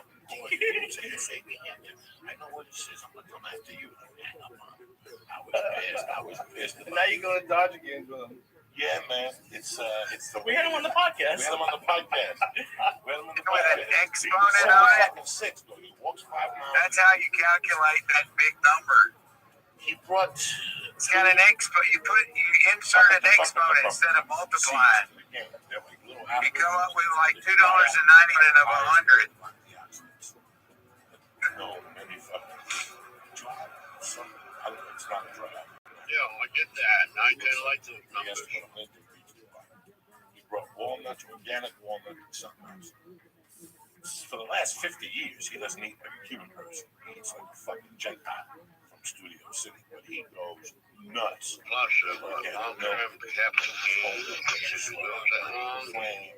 He didn't stop. Every time I see him, it's a fucking hippie. He brings his own eggs to a diner and makes them cook them. Yeah, he don't like regular eggs like you. He don't believe in eggs from the store. He don't. They are very different. He's got to fucking get his own eggs, and they got to eat organic Science, grass. Oh, I could just imagine. 30 times $2.9 is $87. A day? Yeah. Upgraded. 24 chickens. Oh, So I think you did 3,000 times $2.09. It's like a dark orange. I did the 3,000. They taste better. I mean, they're fresh. Like I'm eating. Yeah, 3,000% is times 30, right?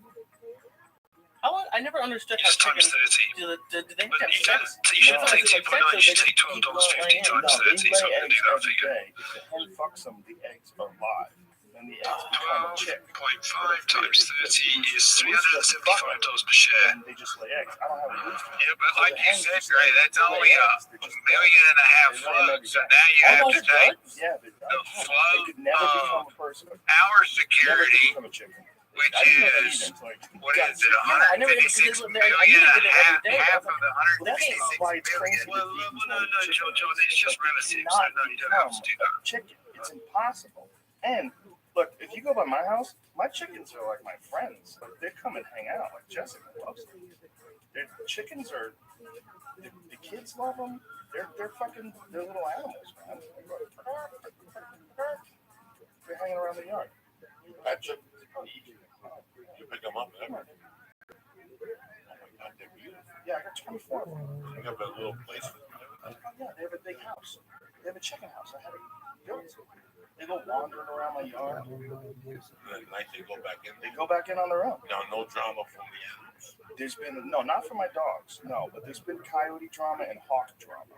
The hawks see them and the hawks are trying to get in on them. But the area where they're at, there's a lot of trees and they go into the trees. And so the hawks have to have an area to swoop in, grab them, and then swoop back out. And they're a little too big for that.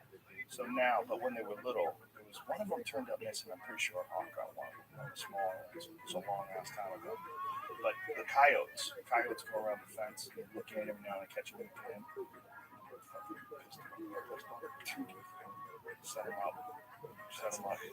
Little cat food out there. Pink. You know, my uncle makes everybody eats food. No rice. No nothing. Just eats real healthy. He's been juicing for 50 years. He's fucking Jack Rose. They invented something. Me and Jack Lane had a talk 50 years ago. We don't know about juicing. Did he really ever talk to Jack LaLanne? Jack LaLanne was the guy that was doing that a long time ago. He would take like a fucking giant bowl of vegetables and juice them down. So my uncle said he came out here at 50 something. He came out here to be somebody's maintenance. Help. There were a lot of really close personal relationships that were, this whole thing was basically being run by people who already had really, really close relationships. And it is interesting. And to me, it was really fascinating to see how we all managed that kind of a circumstance as in close relationships. I mean, when you are really close friends with somebody and you go through an experience like that together, it can be really intense. There can be really, you get tested in your friendships. Like, there's so much juice, in my opinion, like spiritual and emotional juice in learning about relationship dynamics in general when you have like a bunch of close friends going through something like that.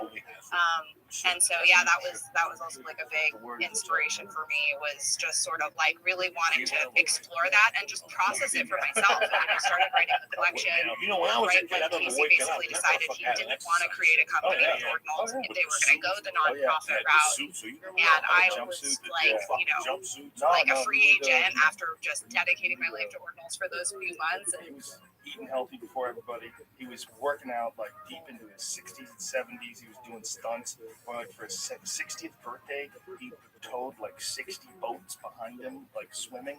He did a bunch of really crazy shit like that. Like, he was in incredible fitness, incredible shape.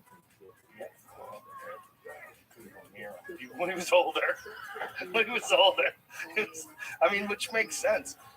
Why would he be so motivated to have such a great body, like deep into his 50s and 60s? No, if you work out, Name of that dang sitcom. That's the British doctor that's got the woman knocked up that lives in a little town on an island, and he never smiles. What's the name of that stupid doctor? Doc Martin. Yeah, It smells like toast still. Yes, John Martin, I love that show. That's the worst. I want to stand up. Yeah, that was filmed really close to where I used to live down in Cornwall. Oh, wow. I swear that show is hilarious. That Joker's never smiled, I think, in his life. Yeah. Your back, it just comes like a fat. Oh, my gosh. My Merrick, for instance, he has to do it into the toilet. He does it on his iPhone in the bathroom with his girlfriend. Oh, I just know that the British are much smarter than that sitcom portray. Right. Yo, See, the thing is too about like don't underestimate us, John. if you go away, do a comedy or something like that, or you go on the road, you come back home and you miss your Don't underestimate our math either. You're looking forward to it. We call it maths, we don't call it math. I don't know why you Americans don't put the S on the end. It's more than one, it's multiple. Like you're at work It's all day, not for it's maths. you get It's home, more than one number. you're there together It's okay. day in, day out. Okay. Monotony and I'll have to remember that. Yeah. that is just something That's the same word as STAY. It's Why singular are and you in there plural. for so long? I What don't are you like STAY? Let me. I have to get a Q-tip. Stay? What are you? Why is the door locked? Where do you What are you doing? Where do you stay? You've been in there for 5 minutes. What are you doing? Jerking off downward jerking. You don't want to miss the toilet. You don't want to shoot all over the top. You don't want to upper deck the load. I don't think that's accurate about that. I've jerked off everywhere. I have found a way. Like this time you're sitting there. Right. You never whacked off when you were in the trailer. Oh, I whacked up. Fuck. You never whacked off when you were editing. In an office? No. And now you're by yourself. You ever whack off driving? Fuck yeah. I'm not fully, but I've like gotten horned up. But I've never. I can't imagine coming on like in the, Oh, in I the car. fucking whacked Have you off. really? Yeah, fuck yeah. You look for an old McDonald's bag, you wipe that fucking sperm on it. I get nervous when I sneeze when Throw I'm in driving. the How do you? back seat. how do you That not thing get in an turns green accident? every fucking day. I only whacked off once while driving, and I remember after I jerked off while I was driving, I was like, great, now I jerk off in the car too. I was thinking I was going to do this all the time, and for whatever reason, I only did it once, one I fucking think I time, did it one time. when I was driving limos. I just lifted up my shirt, shot them all over my stomach, put the shirt down, patted it down, and went about my merry way. So I was coming back from New Hampshire. I was talking to somebody today who had to get fertility testing. And I'm surprised more people don't miss like the cup. Like just get into it and forget about the cup. It was really weird. He was telling me they had like an Apple TV full of porn, like and mostly a lot of transvestite stuff. And he said a lot of transvestite stuff. A lot of transvestite stuff. How would he know how much transvestite stuff they had? He looked Be like, through. let's see what we got here. Yeah. Well, this one's not doing it for me. He said there wasn't a lot of girl on girl. That's what he was surprised about. He said it was mostly regular, like big boobs or gay and transvestite. Boobs or gay and transvestite. Wow. I wonder what they're visiting. Where was this? What part? In LA, I don't know where he went. But it was. I almost got tricked tonight by a transgender person. I was in Subway before because I know this edible is going to kill me. This man, I guess, came in, but I couldn't tell from behind. Had the best ass I've probably ever seen on anything. But then I Jeans, a t-shirt, white jeans and a jacket. I didn't see the shirt. No, when I went to But get blonde gas, hair? Yeah, I saw her walking up and down. Yeah, She's a hooker. she has, but I heard it in her voice. I was like, oh, that's not a girl. And then she turned around. I was like, oh, that's really not a girl. But I can't, like, I got tricked. Like, have you ever been No, tricked? you get tricked if you sucked his dick. That's how you got tricked. You didn't get tricked. But you just saw her and said, let me get my shit together before she hypnotizes me. You know, if you ever want to see the really transvestites, you have to get up very early in the morning, go home late at night.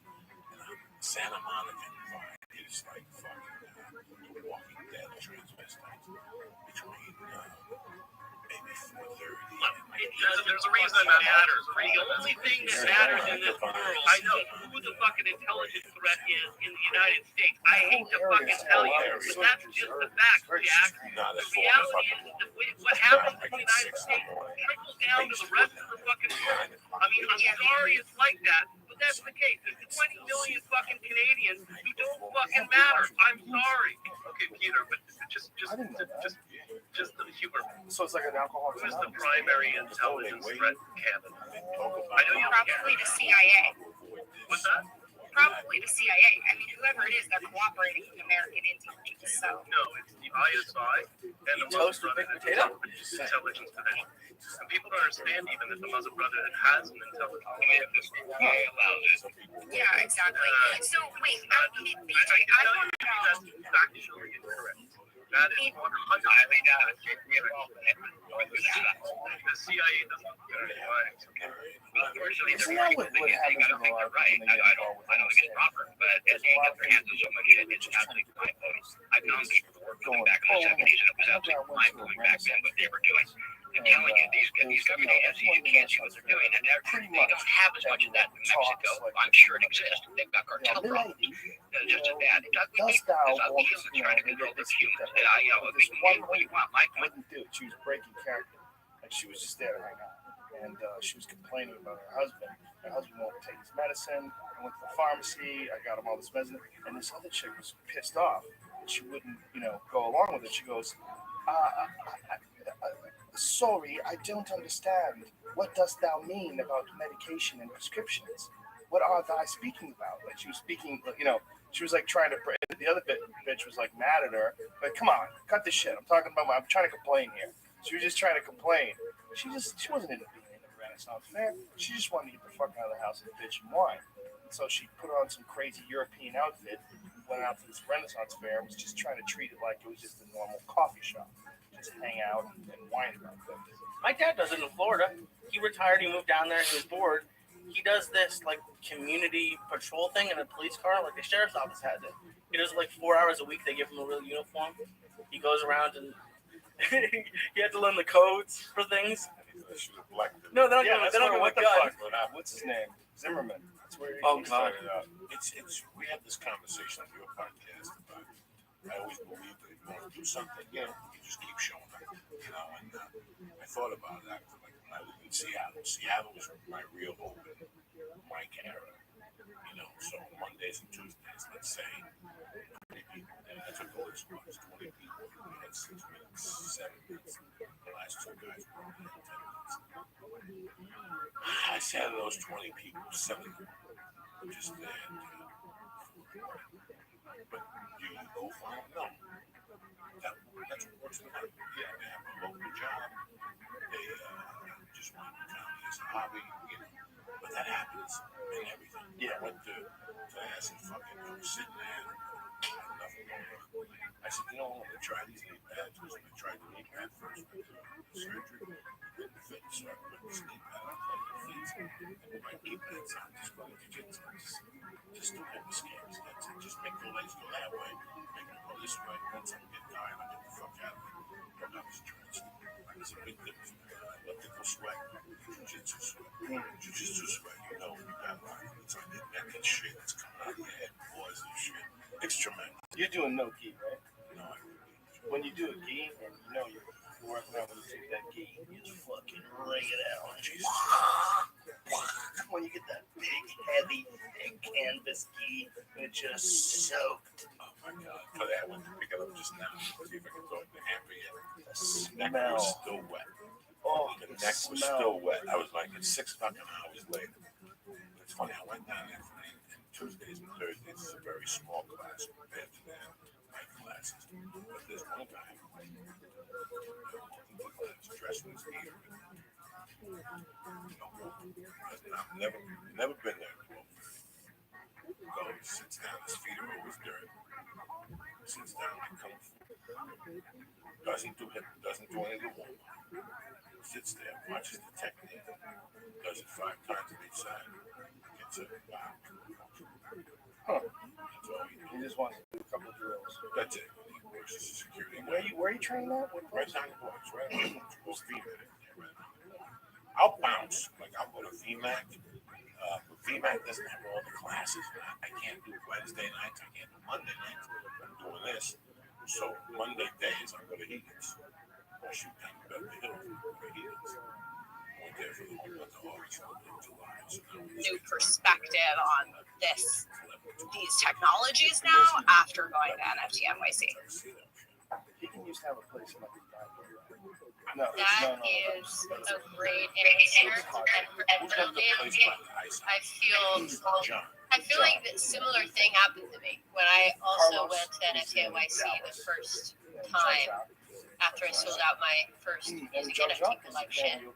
I also had that moment at NFT NYC because it was like, oh shoot, like this is real, you know. And there's You were crying as people sent it back. Amazing cocktail style. Yeah, I was crying. I was a wreck the whole time because it's like, okay, wow, this is like my life, you know.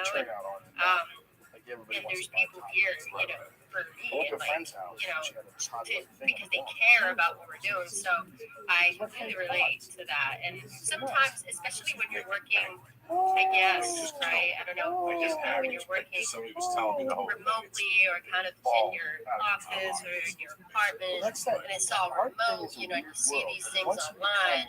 But then, like you said, you went to NFT NYC in person. You got the red carpet treatment because you're there. You know, as a core team, it's like, like this is real, right? So what they'll do is they'll get an artist, and then they take let's throw it over to Wiz, and then we also have Stork up here. Good to see you, Stork, and Payne. So Wiz, what's up? Thank you so much for your patience. They buy them as investments. They buy them because it's a hobby. It's a thing for them. It's like, you know, those crazy wine people. There's people that are like that with art. Crazy art. They just buy art. And the gallery will contact you and say, listen, there's a guy who's coming up. He is phenomenal. And I want to gift you a piece because you're such a loyal customer, and I'm going to gift you a $25,000 piece. You know, because for a guy who's buying millions of dollars worth of art, because a lot of these guys actually do buy millions of dollars worth of art from a particular gallery. Gifting a guy a $25,000 piece is just an investment. It's not really a $25,000 piece. It's a $25,000 piece because they say it's a $25,000 piece. So you gift 4 or 5 guys, these big high roller guys, these pieces. Now they're in the art community. Well, who's that? That's an original Joe Diaz. Yeah, the gallery gave it to me. It's a $25,000 piece. The guy's incredible. Wow. Yeah, there's going to be a gallery show in October. So then they put on the gallery show in October. The prices have already been established. And then you see 35,000. Nobody flinches. And they just start buying them like hotcakes. Why? Because these big shots already have the $25,000 pieces. So they create this bizarre bubble, this bizarre market. And they do it by giving these like really big high rollers. Really fascinating. Yeah, smart. I mean, they just look. You know what it is? It's like it's a hustle. They figure out how to get in. They figure out how to make it. Like I was hearing about certain handbags. Certain bags. I don't remember. But you have to have a relationship with the people that sell the bags in order to even buy a bag. So you can't just go in off the street. You have to have already been a friend. So you have to buy a bag to get a bag. So it becomes exclusive. So because it's exclusive, they're selling these bags for like $50,000. I'm like, how the fuck is someone paying $50,000 for a purse? It's a bag. It's not a Ferrari. You can't drive it. It's not. There's nothing. There's no crazy engineering involved in this. It's not like a watch that some guy made by hand and he's got fucking giant goggles on. It takes 6 years to make a watch. No, it's a fucking purse. But because they've engineered this exclusivity, they've arranged it, and they work that market of people with incredible wealth. Because especially where we are, we don't even realize it. You know, you grew up in a place where it was like blue collar and multi-millionaire, but there's places like Brentwood or Bel Air where you might have 100 people in a mile radius that have $100 million. Like that's not uncommon. I mean, there's insane money in certain areas. But you look at these homes, there's a $25 million home. That's a $30 million estate. This house is going for $50 million. I mean, there's a lot of that in this area. And all they have to do is tap into those folks because they have insane disposable income. And what's expensive to you or I is not expensive to them. It's nothing. $25,000 for a painting ain't shit for them. So they figure out a way to weasel into that world, and then it becomes about that world. Then it becomes about their exclusivity. This is an original Chinese. Down at the mall. Very nice. Where'd you get it? Well, the gallery. They've got a show coming up. I love this use of color. They're just trying to find ways to spend their fucking money. I mean, they might have a house in Costa Rica. They got a fucking house in Canada. You know what I mean? There's a lot of those people in LA that are just stupid. I heard that there's like a social network now that you have to pay like 10 grand to get into. Have you heard about that? No. What's it called? I'm trying to find it right now. Here we go. Social network that costs $9,000 to join. Idiots. Facebook is free, stupid. Okay. What are you going to get out of this social network? Are they going to blow you? It's called Metropolitan. Metropolitan. It's $6,000 to join, and then an additional $3,000 that renews annually to continue access. You have to be join? You have to be 21. No, that's in reference to they're not sharing how many members.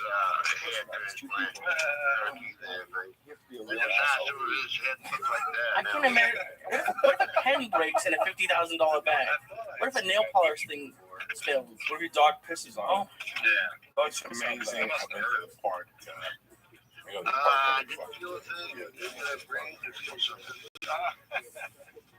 Talking about daycare prices. That damn near knocked me out there. I was on with the Buffalo truck, and I was up in the birds to run the moving stuff. And it's like 12 years. Before the first drop of blood hit the ground, I had my feet planted on the ground. I did not want to get pass out and fall. That would have hurt too. Yeah. It's exclusive in Van make it exclusive.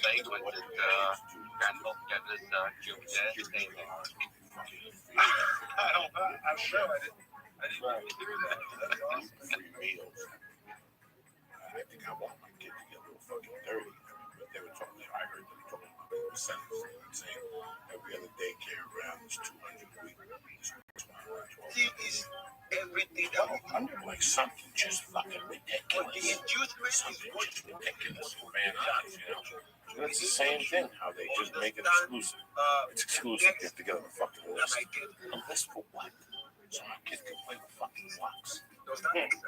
Maybe it's just great setup. $1,200 a week sounds insane. That's something that great services. Regular daycare. I've seen sometimes make it stronger like sweep out the restructure to the downside, make it like a violated range. And I'm expecting price to go back. I'll see me something like an incomplete back. They just another block. Christian church that have to wait against the Jewish people. And get back. And also, Orange I County also put think their that the kids price in is that not daycare. you call them during the What about pet hotels where they give them TVs and something like that. beds? Have you heard about that? They put like Animal Planet on all day. And listen, man, it's whatever. Strong guys, or the strong move. You're calling man, this is not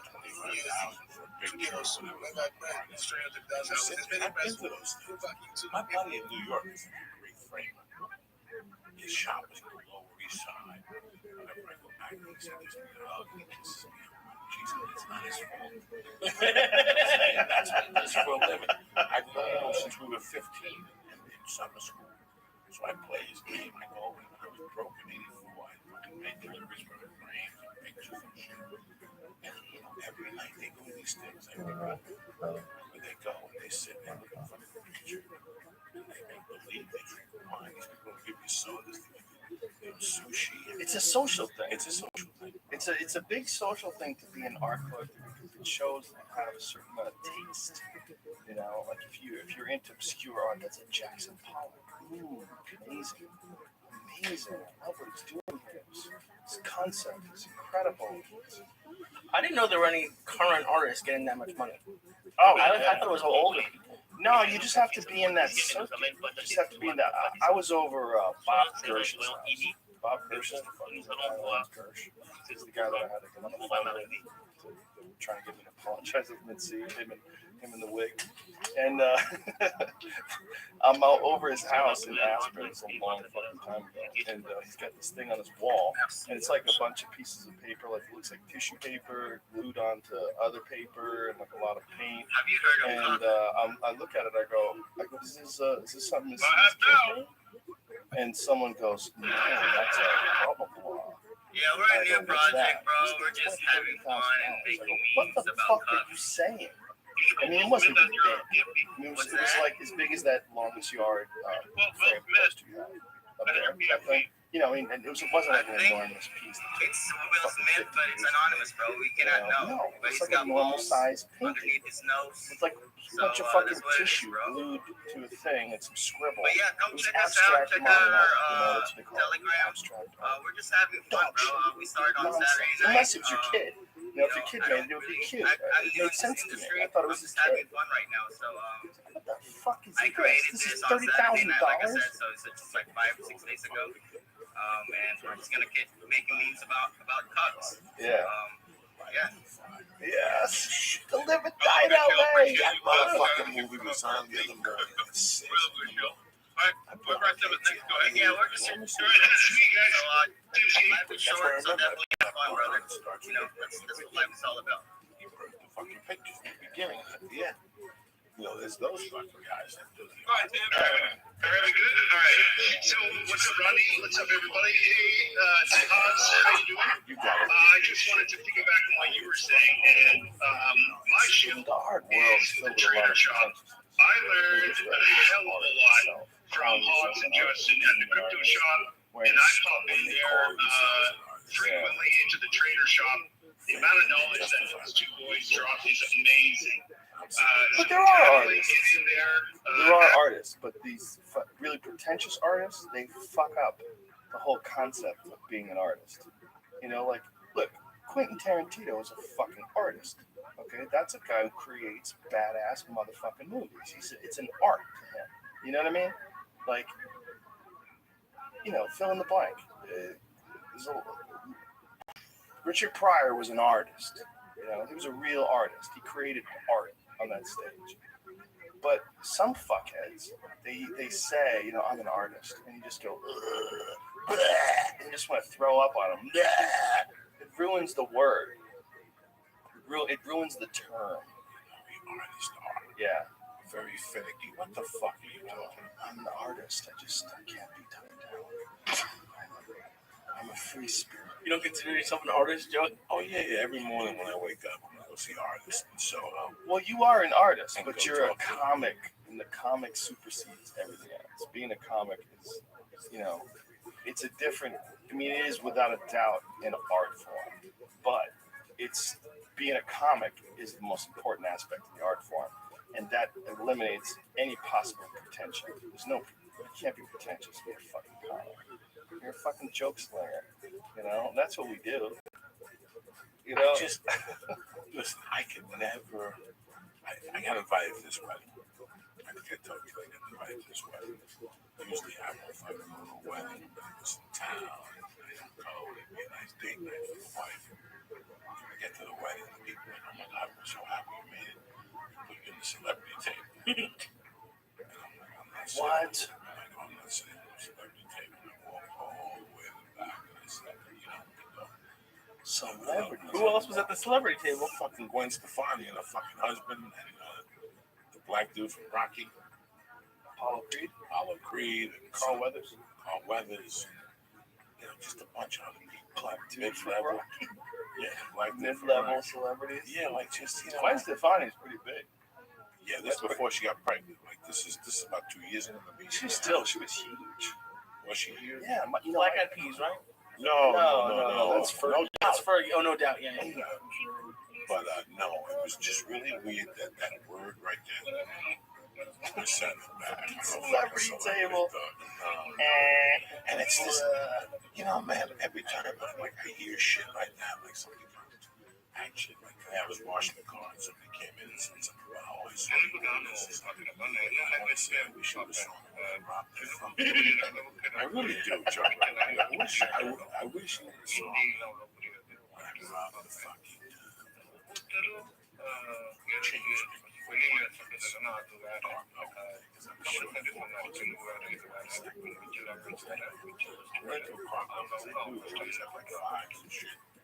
What baseball cup, ice cream cup, Kansas City Royals. I stole the fucking camera. That's what I think about. Whenever somebody says,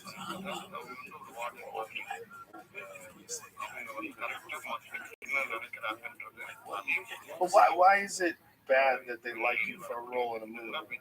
Like, what is it that you want to like redefine yourself? No, it's nothing about redefining myself. It's just about you know, talking about my health, taking it to this game. I tried to rob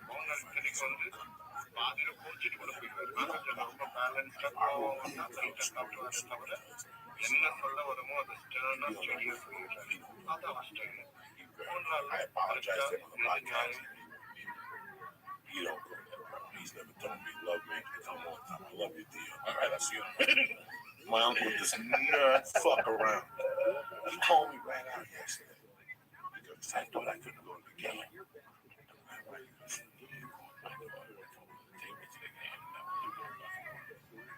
was the only person I wanted to go to the game. And they were my son. They take him to see. He's 76. He's my mother's brother, you know. But yes, I'm way back. I wish your mother would come to see me if I came. She lives at the funeral. You were a lost kid. When you came here, every time I looked in your eyes, I thought of Charles Manson. Charles Manson? He goes, I thought of Chuck Russell. He goes, I only one thing for me, they were going to kill him. Because you were either going to kill someone. He was telling me, bro. That's what he called me out. Nobody had ever called me out until I was 21 years old. You know what I'm saying? Right. After my mother died, he might be so sensitive. Don't say nothing to him. He might snap. Right. My uncle said, I don't give a fuck if your mother died. That was 5 years ago. Put it behind you. It's over. This ain't a free world, bitch. I ain't giving you a fucking dime. When he said that to me last night, you know, it really hit home. You would kill me that. You would kill me. You would kill me that fucking night. You would have killed me. He goes, you would have killed me before I would have fucking known. When we became friends, you were definitely a different guy in the late 90s when we first met. Yeah. But you reminded me of everybody that I knew from the pool hall. Like, I love being around you because you were like, what I hated most when I first came to LA was that when I was in New York and when I was in Boston, I was surrounded by, East Coast people that were either comics or they were martial artists or they were pool players. It was like there was a grit to them. There was a fun. It was I could talk to them. It was real conversations to be had. Preparing for we were downstairs. People with their scripts, preparing, and I'm sitting there and I'm seeing them going over their lines. This is preparing for a role, being in the Hollywood scene, preparing for things. It's weird. You would see that and there was this guy hanging out at the comedy store who was a total hustler. I mean, you were a total hustler, and like we became friends like right away. I remember bringing you around the fucking news radio set, and they're like, "Who is this guy? There's this fucking menacing guy in a leather jacket that keeps eating all the shrimp." And for me, it was even the comedy store that we loved was very goofy. I was goofy as that fuck time. back then. We saw it a couple of weeks ago. We take it with me. It was great the first 3 or 4 times we sat there. I have the one I call now. Oh, that was the worst. It was the worst I I saw Tony. I had a call him. The strongest crocodile in the world. Right? The jaw can crush up to 5,000 pounds. The jaw, the weight of like I love you. I see it. And Who was telling you? Someone was telling you they had a tag for you? Well, one night with Lee, me and Lee were getting ready to leave, and like, hold on. They're like, listen, man, I heard that joke. And we gotta give you this tag. You should say, me and we looked at Who's each other. saying this? I don't even know. And then Lee's like, me and Lee's like, that was fucking weird. And then the next night we went down again, and that's what the guys were saying. We have this idea for a TV show. Oh my God. And you're like, I just get on stage. You walk into your car. You're not even thinking about a TV show. Yeah. You're thinking about how you should have said the instead of cat. Just dumb shit. Of course. And then we have a word, and he was right there. I had this idea for you for a TV show. Not even how are you, what have you been up to? And he looked at me. We were high as fuck, which really kills you when you're at the comedy store. Somebody's trying to sell you something.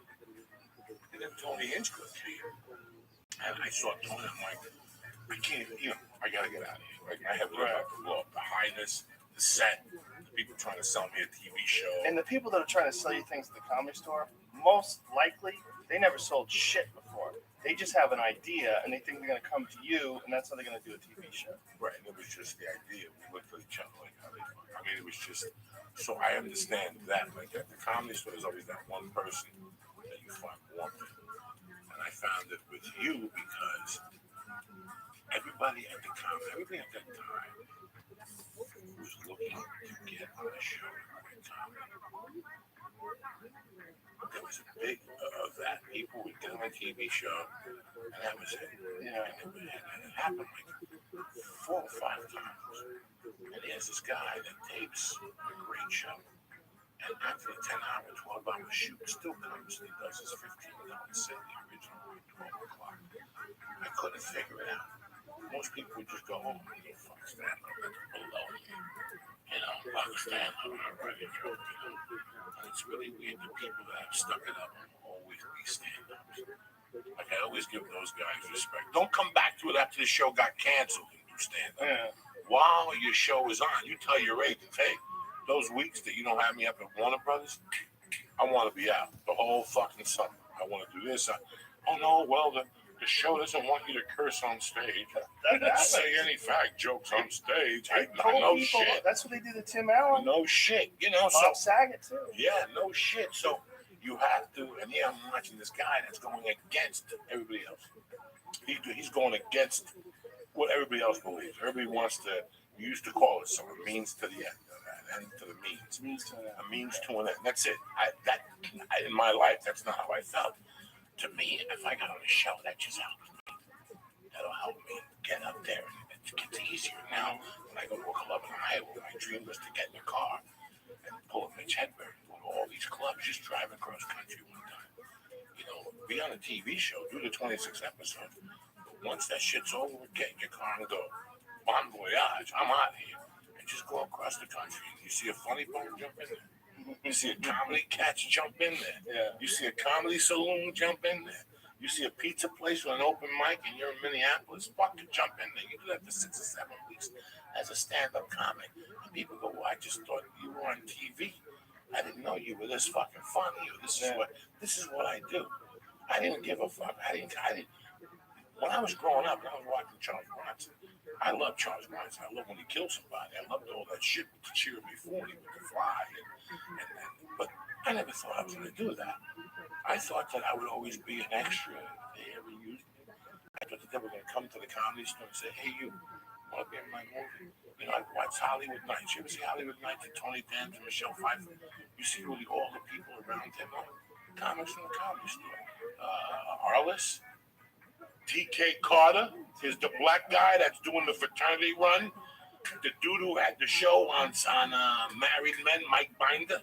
He's the fucking, the kid who has the... Mind of a Married Man? Mind of a Married Man. He's the motherfucker. Hollywood Nights is a famous place that's closing down on Hollywood Boulevard.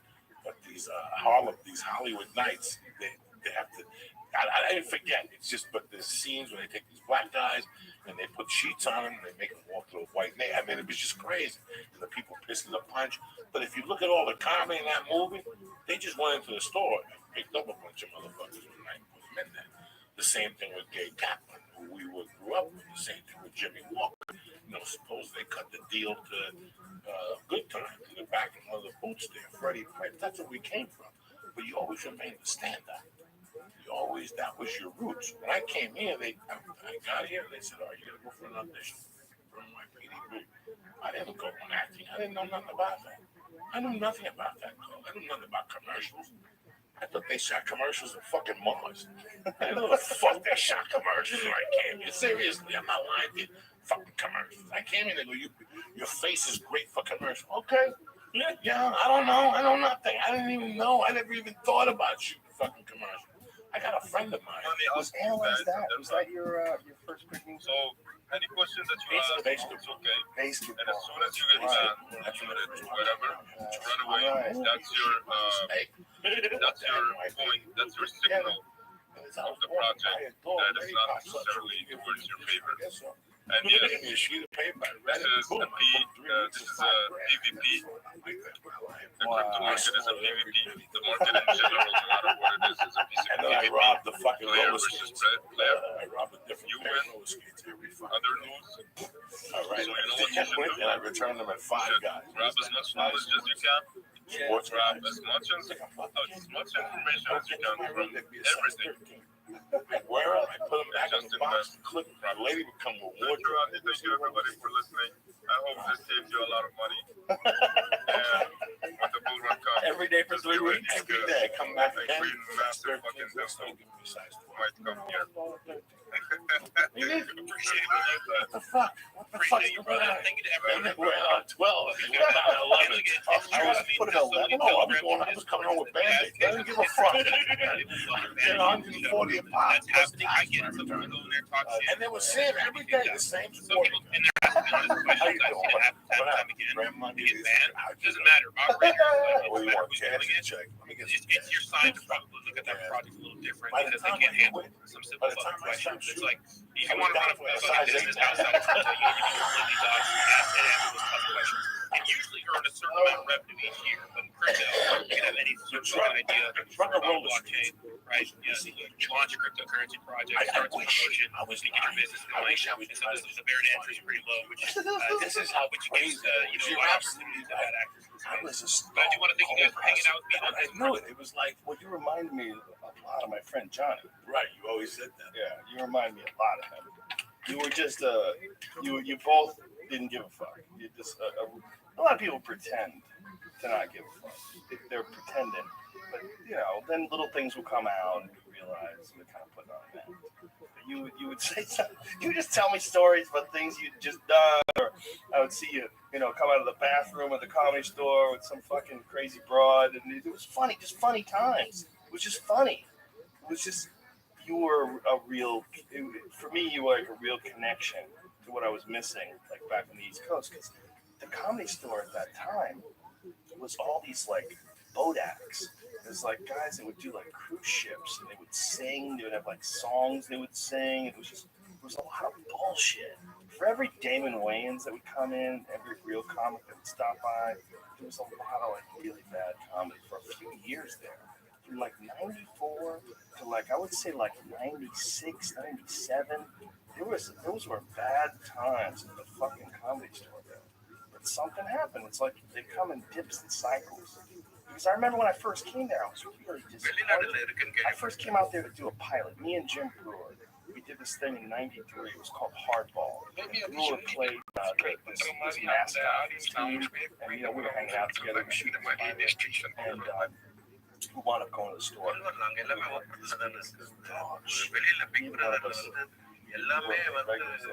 We're just so we went and watched the show.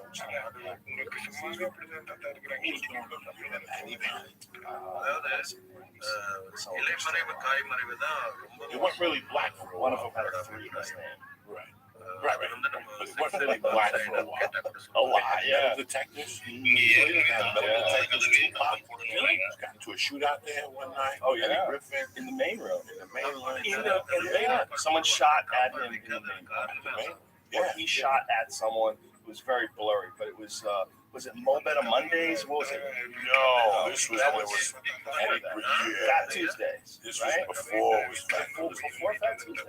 Yeah, those guys from Fat Tuesday are still around in St. Louis. Yeah, I didn't know. I heard this guy. What year did Guy Torres do? 97, 96. When I got there in 97, it was already established. The guy saw me at the Laugh Factory, made me go up, and I ate a fucking bag of fucking death. And at the end, I twisted around. I just went black and twisted around. It was great. As I went to Walmart, Richard Pryor came. I sat down and I said, listen, whatever happens to it, don't matter. I listened to you out. It was the first time I heard the thing is crazy, whatever. Something I said. That was it, guys.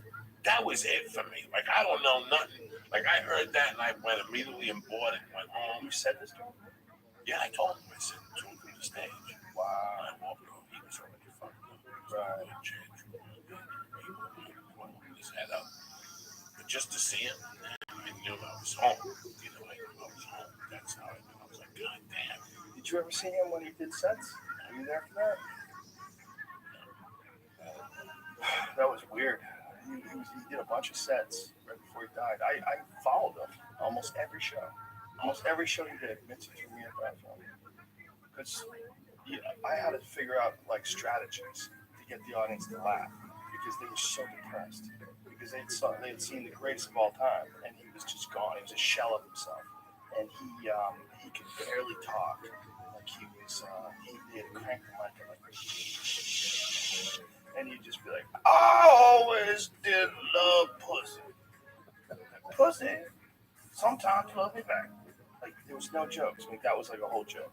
That was the beginning, setup, punchline. The drink was supposed to be drinking. He was on medication. He didn't give a fuck. He was just drink anyway. And he would go on stage and then he would do his time, whatever it was, 20 minutes or so. And sometimes more, whatever he could do, whatever he got the energy for. And then it would take them several minutes to carry him from the stage to the back of the room. And Marilyn's husband, Marilyn Martinez, Dave, and Chewy would help him. And they would, get one under each arm and walk him through the room. And then they would put him in his wheelchair when they got to the end of the showroom, the original room. And I would go on stage, and he didn't bring me out. Jeff Scott would bring you up from the side. So Jeff Scott would bring me up from the side and, from the piano. And you'd go on stage while everyone's like clapping, and he's walking out. And unknown idiot, wasn't even that good at comedy yet. It was terrible. And I had to go on after Richard Pryor, but I had to develop lines to say to make fun of the fact you just saw the greatest comedian of all time, and you know what? What a fucking letdown. And I used to have to I had a whole shtick that I would do about what this is a letdown. Like, come on, like that's as if you just did that and then did this. Like I had a whole thing, like making fun of myself for having to go on after Richard Pryor. How many times did you follow him before you decided you had to do that? Oh, I had to do it immediately. I did it because I bombed I bombed several times going on after him. And it wasn't just that I sucked, because I definitely wasn't very good. But it was also that the room was somber every time. I only really did really well like a couple of times. The other times it was so horrible. But I probably followed him. I think he did like 5 or 6 intensive sets. I might have had to follow him 15, 20 times. I don't know how many times it was. It was so long. It was late night. But it was a bunch of times that I used to go on right after him. I was a kid, and my parents turned me on to Richard Pryor. They took me alive at the Sunset Strip when I was a kid. I don't know how old I was, but I couldn't have even been 13. I was like 12 or something like that, whatever it was. And I remember sitting in that movie theater, dying laughing, holding on to my stomach, watching, looking around. And one time, I was looking around, and all these people were like falling forward in the chair.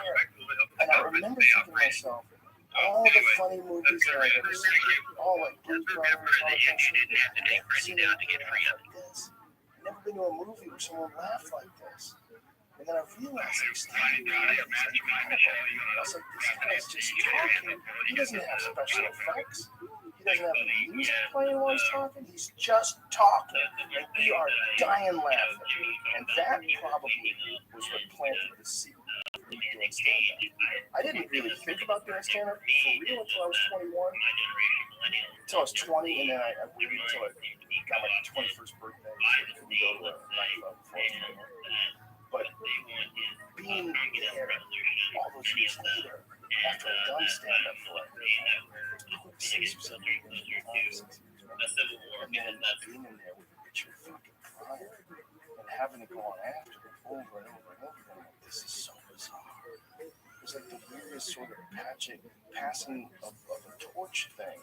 Not even a passing, a rite of passage maybe or something, like my own rite of passage. Like here I am in front of my comedy. Like if I had to choose like the one guy that to me, find out one guy. It's like him and Vincent. Like the most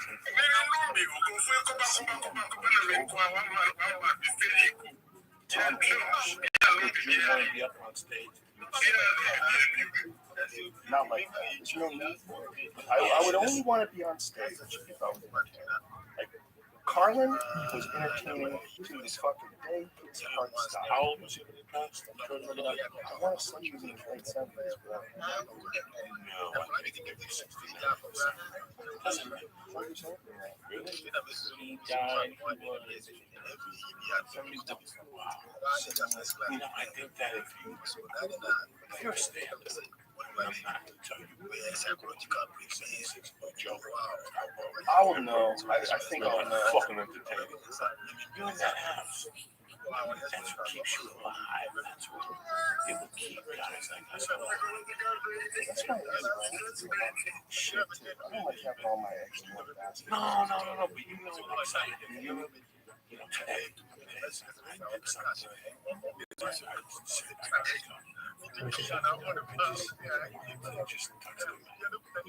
Oh, jiu-jitsu. It's the same.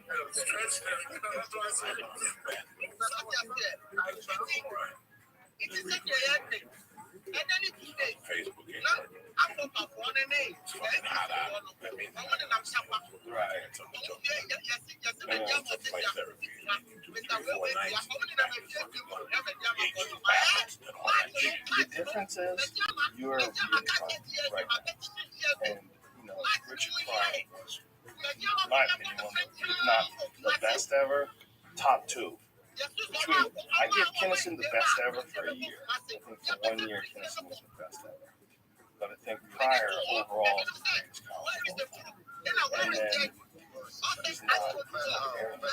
Woody's the medication. And Lenny Bruce. But Lenny Bruce is probably the most important guy.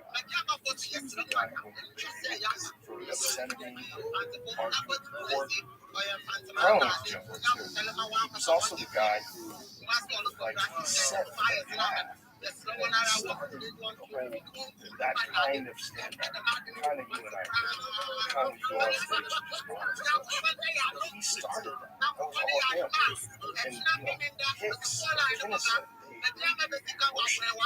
they worship him. And the way I kind of found out about Bruce is actually Kinnison, Lenny Bruce's mom, like managing him or something like that, right? He could have benefited from her. Yeah, she was on one of his maybe like $100,000.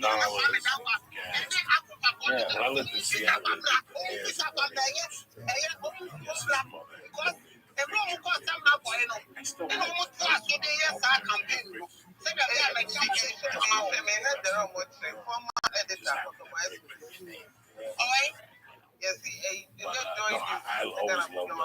I find myself watching. You know,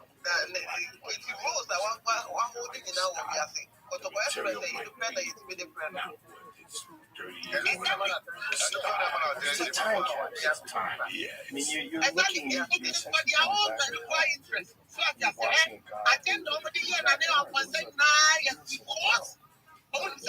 no one understood what this guy was doing. He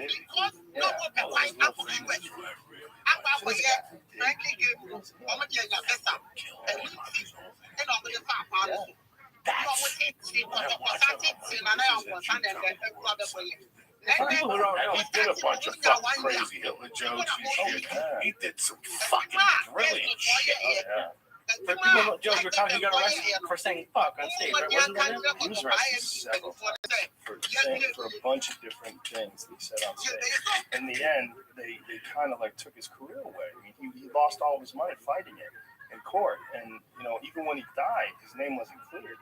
He was still going to court. And when he broke down at the end, there's videos of this. I bought a DVD of it once, or VHS tape at the time. It was him going over his court transcripts. He would be on stage with these pieces of paper and talking about why the judge was wrong. It was essentially like he was doing a podcast about his court transcripts, and the audience was bummed out. They were like, "Give us Dirty Lenny. We want to hear." That's what we used to call him, Dirty Lenny. We want Dirty Lenny. We want to hear him talk about boobies. She's got boobies, man. You got those titties. Yeah. You know, like he wanted to, like he would say things like that. They all did the same thing. They just started 2 years ago, right? And they started building their final units. He was just about to be finished in the next month, right? Please start. Influenced by a lot of the jazz by December. Influenced by his new facility was influenced by the latest machines, the latest machines. 2-year-old around a bunch of people. Like they've all done it. Giving a fuck. Brought it. It's not his fault. It's about timing. It's timing.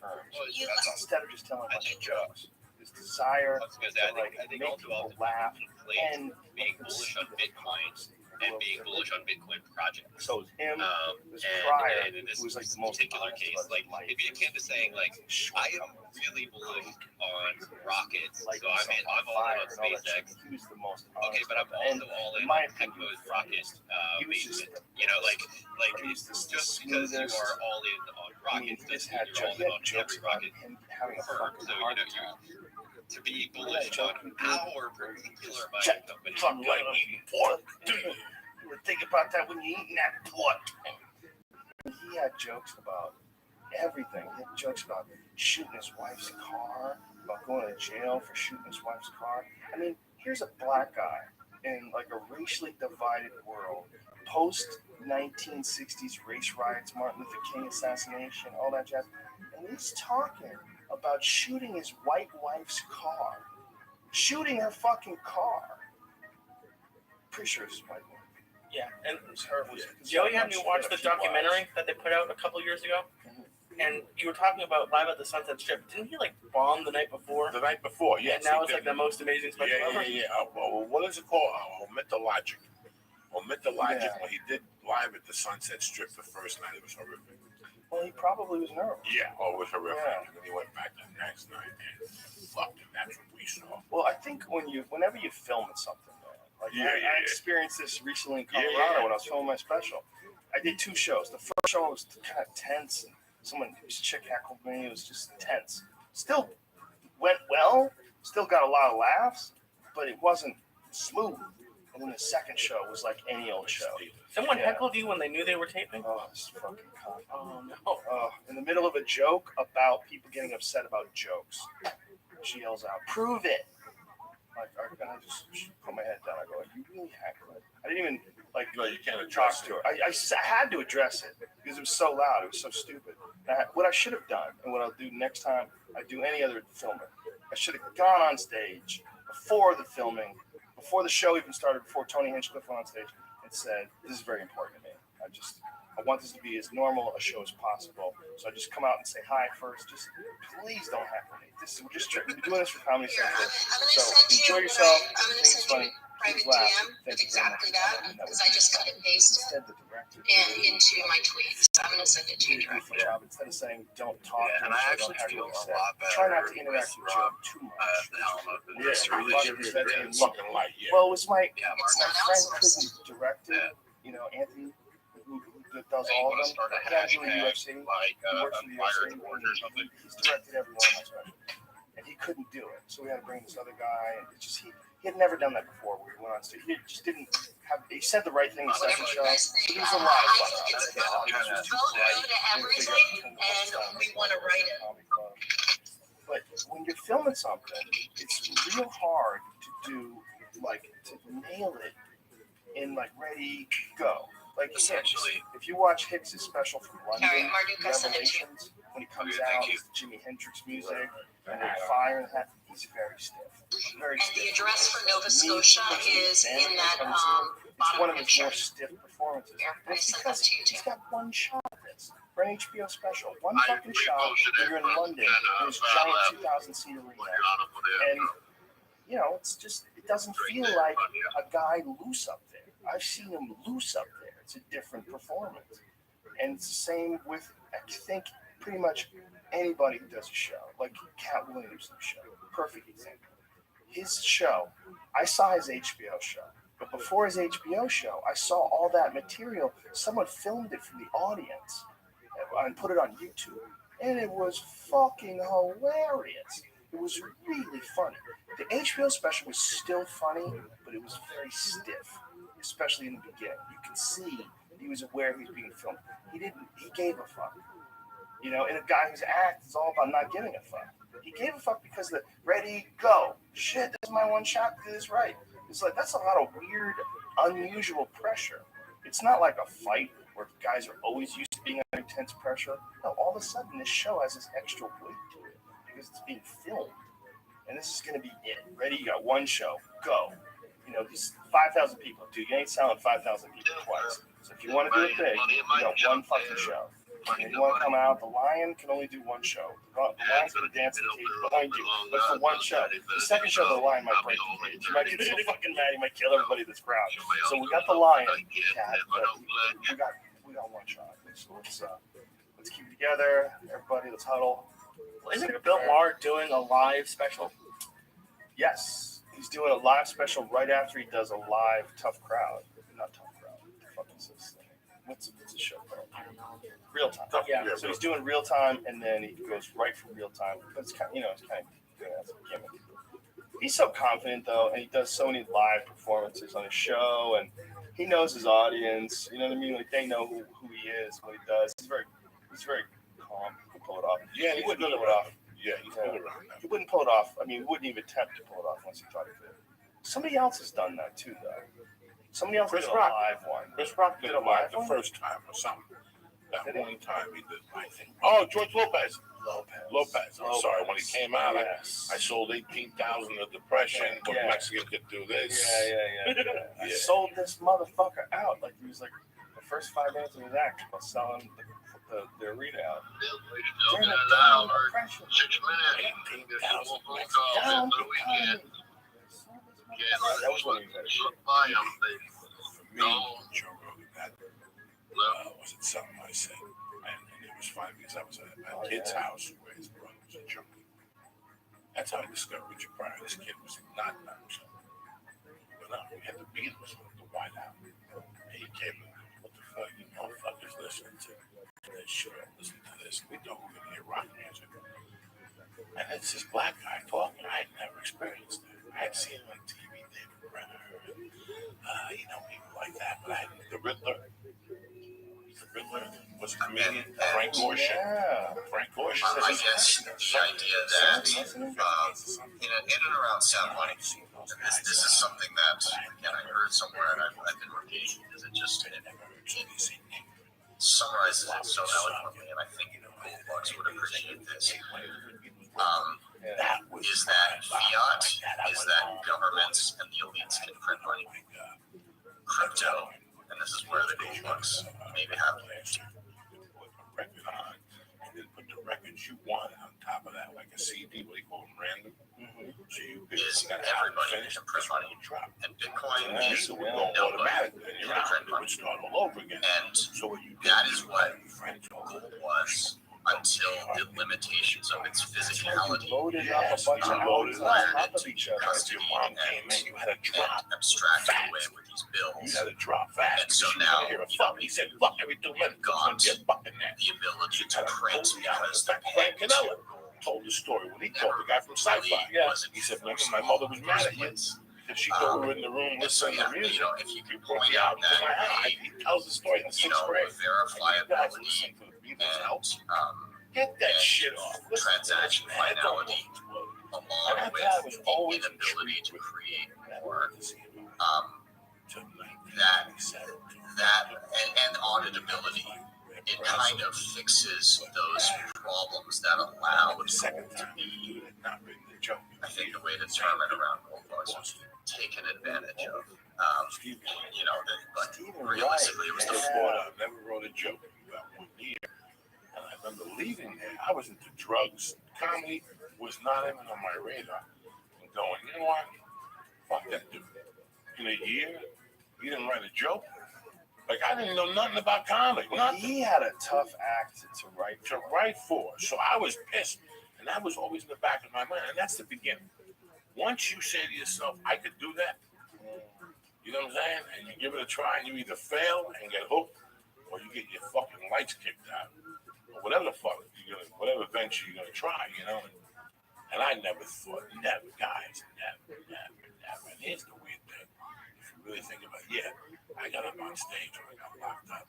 But right before I got locked up, I left Hollister, Lincoln Mercury, old Hollister, Chrysler Plymouth Jeep, because their pay plan sucked and took away my demo. They didn't want the demos no more. I got, in fact, listen, the kid I kidnapped called me tonight. Say hello. That Microsoft related, or it could be something like again, the company is losing a lot of money, wants to spend a lot of money, and it's possible that you didn't have more motivation to lose and spend the amount of money he has. Again, a little bit odd. Firing somebody.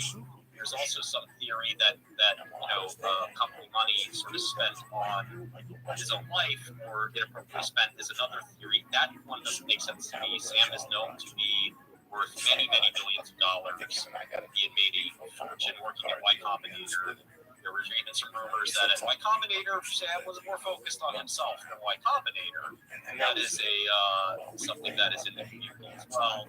I don't know what the truth is, but again, there's no way this could be a small thing. You just don't fire the founder and CEO of a company that is worth Especially for this. I mean, the can risk is so true in the case of open air. Yeah, it's a again, like this is a must. Because I came back to raise my kids. Fucking car salesman. I just needed some fucking something to do with me. And he goes, I've seen a lot of fucking comedians, man. You should give it a shot. Try to make some calls when you get a chance to. It's like, no, I got below to do. Fucking stage. Get the fuck out of here with your stupid fucking ideas. And he was a white guy, guys. He was a white cowboy dude. And he was like, you're wasting your life, son. Go ahead and show these, give it a try. I was like, okay.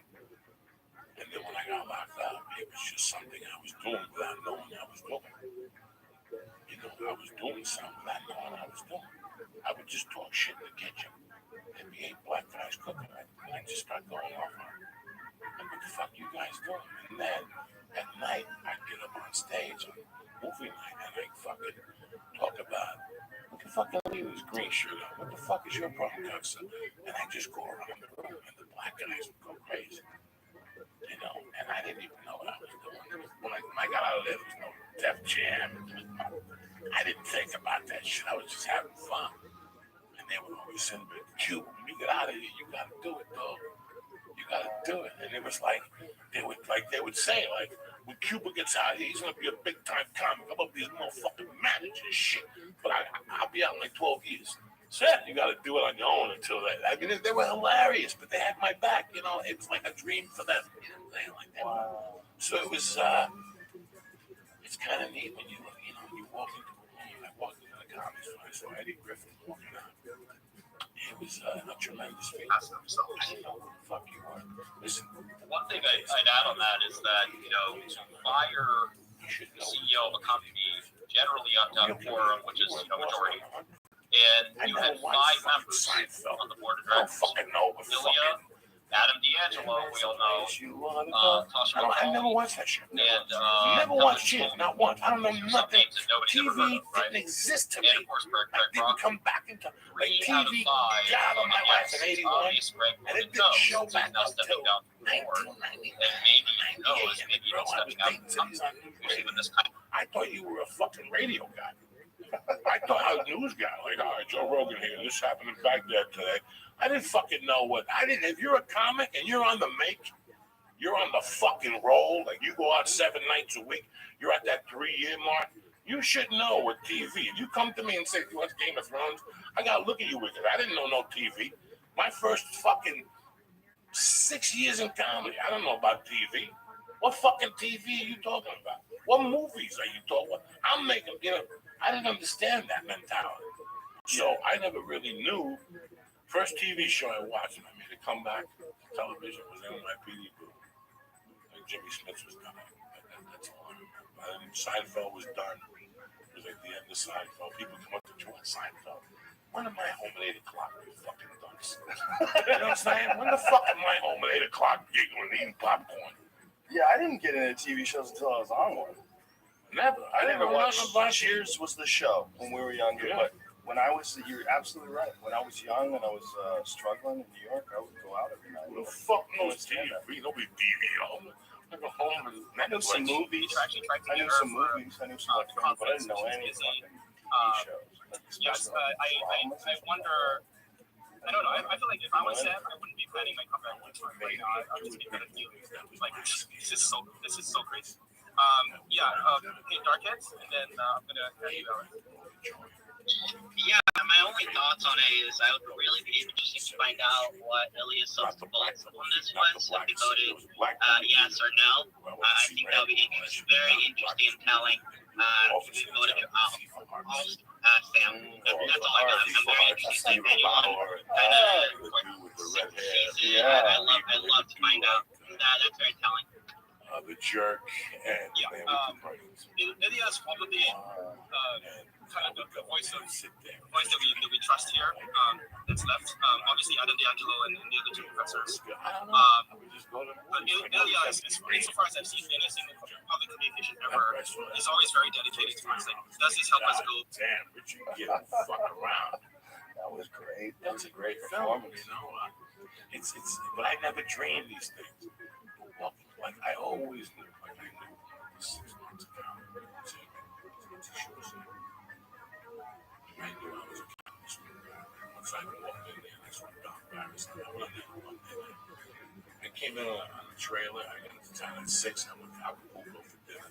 Took a shower. Went to the conference my first day. On a Monday night, I saw Wheels Parisi telling lies.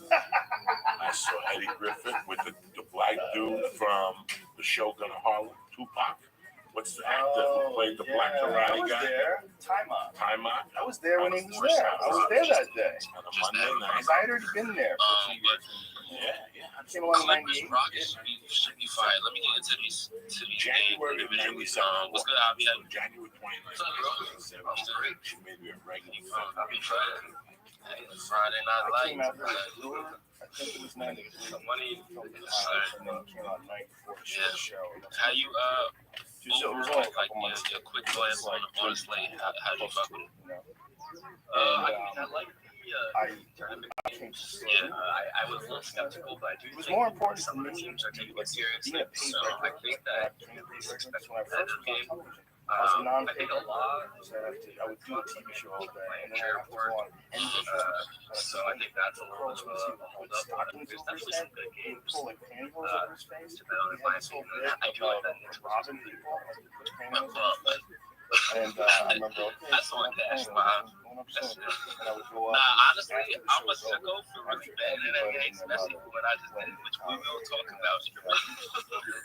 When I became regular, she finally made me a regular. That was more important to me than anything. Me too. It's like the TV show wasn't shit. How did you hear about it? Because now with podcasts, the store is basically a celebrity. It was But always before the internet, how did you hear about it? because it was Mecca. You know, it was Mecca for Turk comic. Listen, man, when you joined Jiu-Jitsu in New York, at a school in fucking Eagle Rock, New York, you know that your dream is to go to, what's his name? Renzo Gracie or Marcelo Garcia, and then after that, I'm going to China. And that's the Mecca HQ. You know, I gotta make it to HQ. You know, I bump into people on the road. They go to me, man, how's HQ? You know, I can see in their eyes. That's their Mecca to a comedian. That's your Mecca. You hear about the Laugh Factory, and you inquire about the improv. But the you know, people tell you over the years, hey man, when you get to Vegas, make sure you your shorts. The store was where everybody came from, but for me, it was where the two greats, Kinnison, Pryor, they all ran shit at the store. So when I came to the store, like that was hallowed ground. Like I remember sitting in that room when the open mic is on. It's a different show than when the open mic's over, and then the pros go up. So like the show will start at whatever, it goes to like whatever. I forget what the numbers are, 7 to 9 or 6 to 8 or whatever it is. But when the real show starts, they shut all the lights off, and the lights that are in the room that they're all like names of the big comics like Sam Kinison had a neon name, and Roseanne Barr. You know, and a couple weird ones, like Tamayo was a weird one. Didn't make any I know it sense. looks like this girl. But This guy was she targeted. kind of had a little heat on Looks her like this way guy was back in the targeted. day. He had a bull's eye on his few back. comics that were on that wall. The pattern, I have no idea. No one's giving a reason, but I'm wondering why they're saying it feels like he's targeted. So that's just, I just read that 7 times. I just did a search, targeted. He had a target on his back, and then this the successor. Is I think it's Mira person, Miramati, Mira Marati, and there's some speculation around that as well. The CTO, the Chief Technical Officer, is standing up, and I guess right now is the interim until they search for a permanent successor. So I think that there's a lot He made them billions of He made them billions of dollars. He made a lot of those board members rich. He was up to something bad. The reason that I'm suspect is because I think that like the value of the asset that they are taking control over. Yeah, how long were you up there?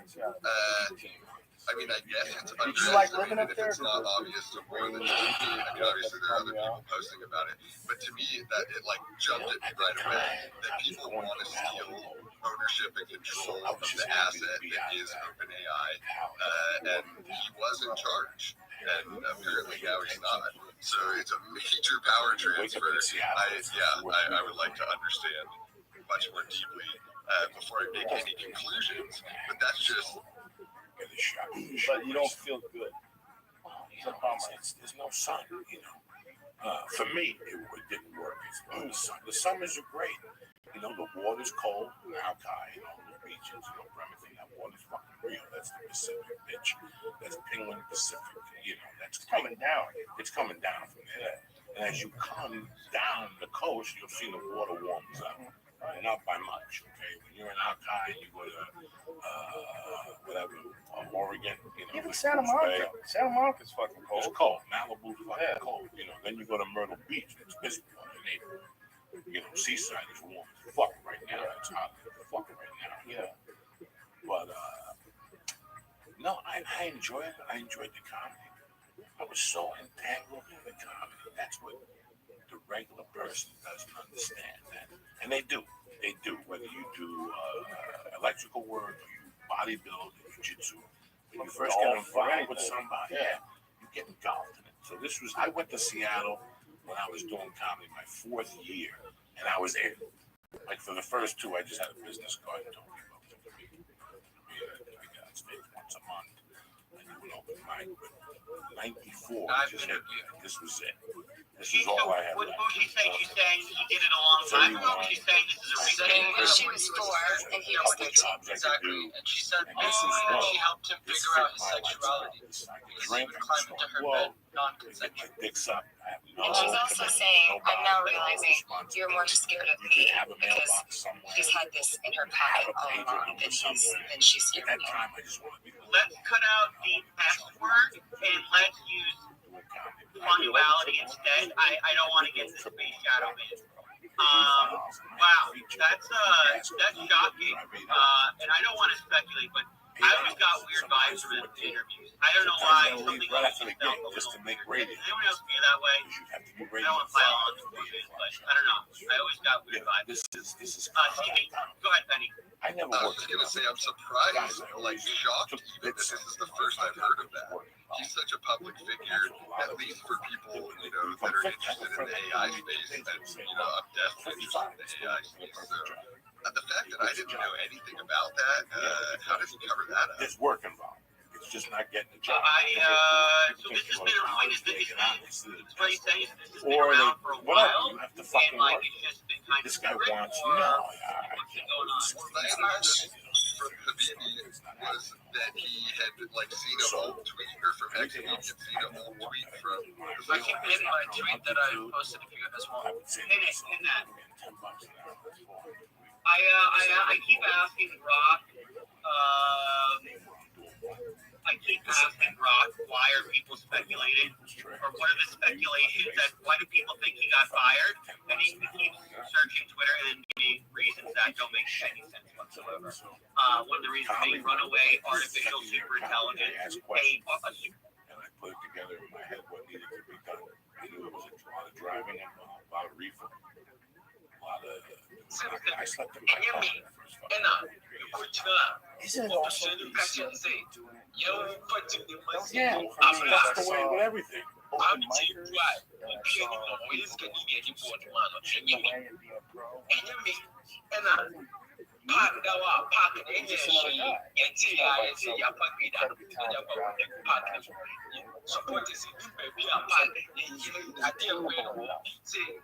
Richard Jenny was in that too. Because he inspired journalism, sports journalism, we've been accountable for the past 3 years. And so,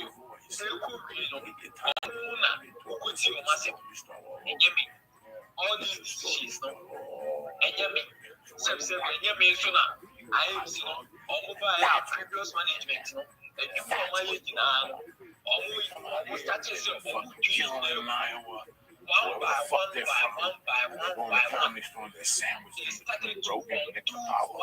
it's post time, bitch. It's Wednesday at 10:45.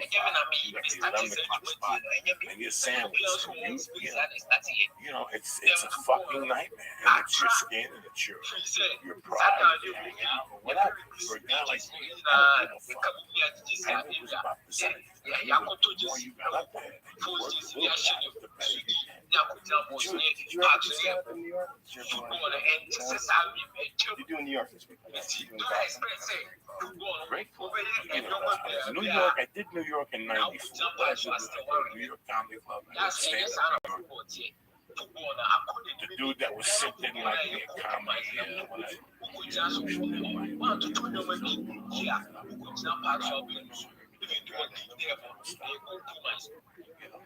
I was terrible. But my options were I would go back to do comedy, cry, and look at stand-up comedy by Judy Carter, and look at the comedy newspaper.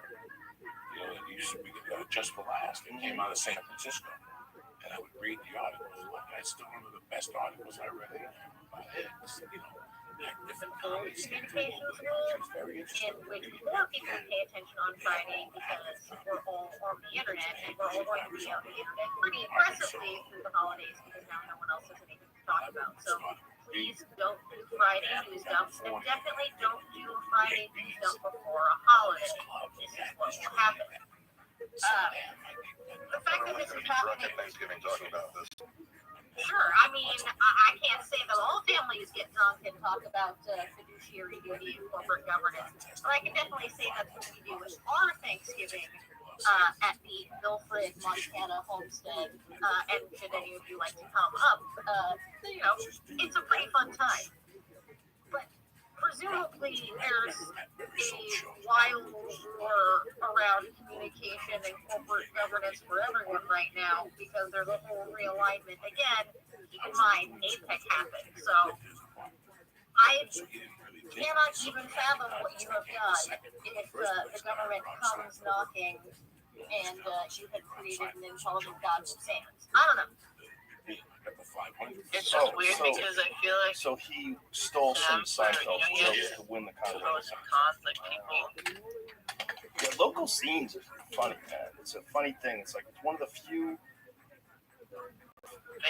performance it's just weird art forms you must have done need an something. audience. Sorry, You don't have the audience. wildly speculative. I'm actually You need trying an audience to to even create. text They out have for to be people. there.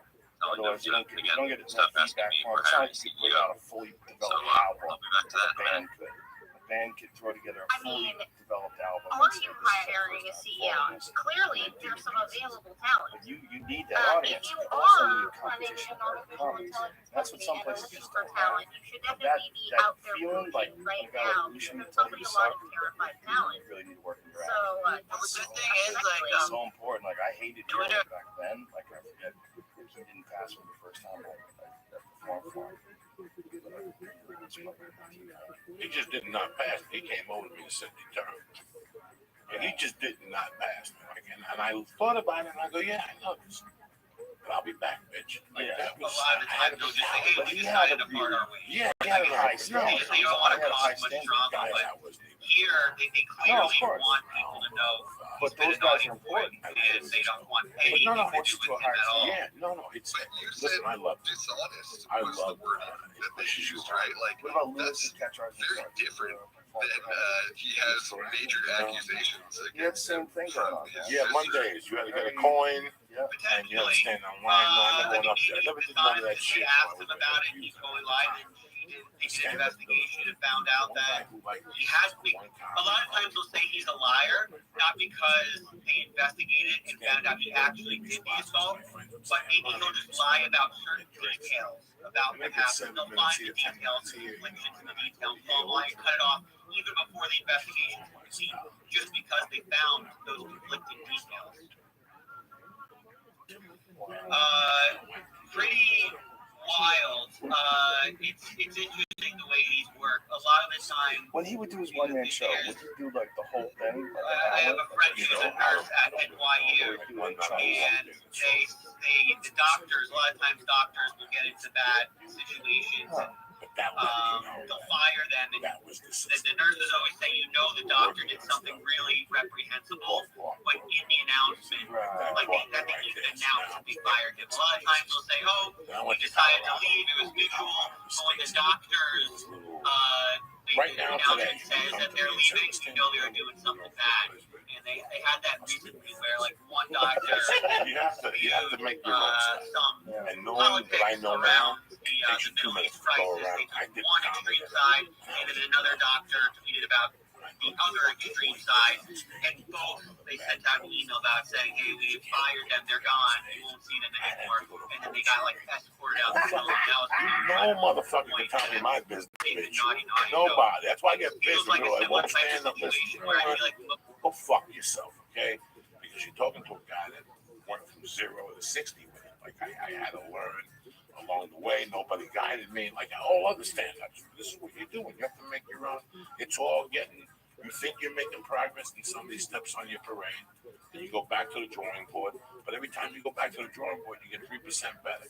You know, you get a little bit percent better. And he breaks you down, and hey, where'd you get that joke from? It's terrible, or you know, this guy heckled you. You talk. You know, when I was doing comedy in New York, I picked up a fucking horrible habit. Once you pick up a bad habit, it's like when I was a kid. Later, but to win, you want to be next week's winner. All you got to do is retweet the space. Grab the ball, tip your toe, and go right back up. Once you grab the ball and bounce it, you draw the fucking people. All right, why you doing it? It was a habit. You know what happened? I picked up New York. So, back to you, Zach. that's a big New York. Where you from? What do you do for a living? You from Jersey? And I got into that habit. And that's a habit to eliminate writing. That's what that habit does. New York eliminates writing. When you're doing the stand-ups, those rooms during the week, there's 8 people. You know, so you pick up, and that's a habit that went all the way to fucking Seattle, down here to LA. It came to the comedy store for a while. And I fucking had to beat it out. You pick up bad habits, you know. You pick up a word that you won't stop saying, something, you know. And it just really, it's been a great, for me, man, it saved my fucking life. Some people with DJs saved their life. You know, like some people get saved by a DJ. For me, I gotta tell you, I got into this unless I got into criminal activities. I wish that this was cocaine. Well, it's also a more positive thrill.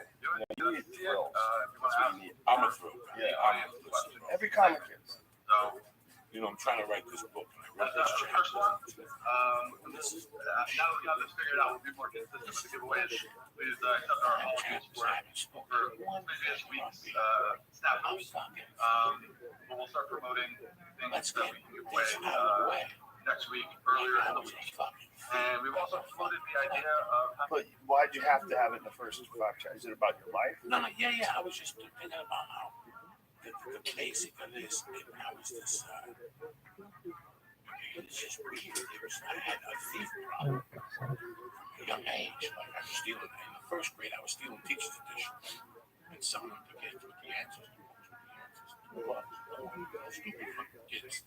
Whatever, they want the answers. But even as you look at it as that, but it became a habit. You couldn't, like, oh, people would know I would steal you fucking rob me out. It's also cocaine. The larger your my inside broke down and stuff. It fueled that habit for a long fucking time. So it was overpowered that. Even that, I was going on the road. Community build shotgun and stuff. It feels important when you got a small group. You know what I'm saying? Even overpowered with that, I would steal as a form of fucking like jigsaw. Like things really what I want to ask you. Decision you do on purpose for sabotage? Oh yeah, towards the last couple of years. Do you think it was just an impulse thing? Is that you got stealing something?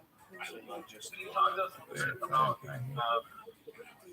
what other artists might be able to do to foster those same types of communities. And then, if you guys don't mind, I'd like to have, if you have a response to George, just chime in after he's done, right? So you like throwing in conversation about fucking them up. I like all these actors out there.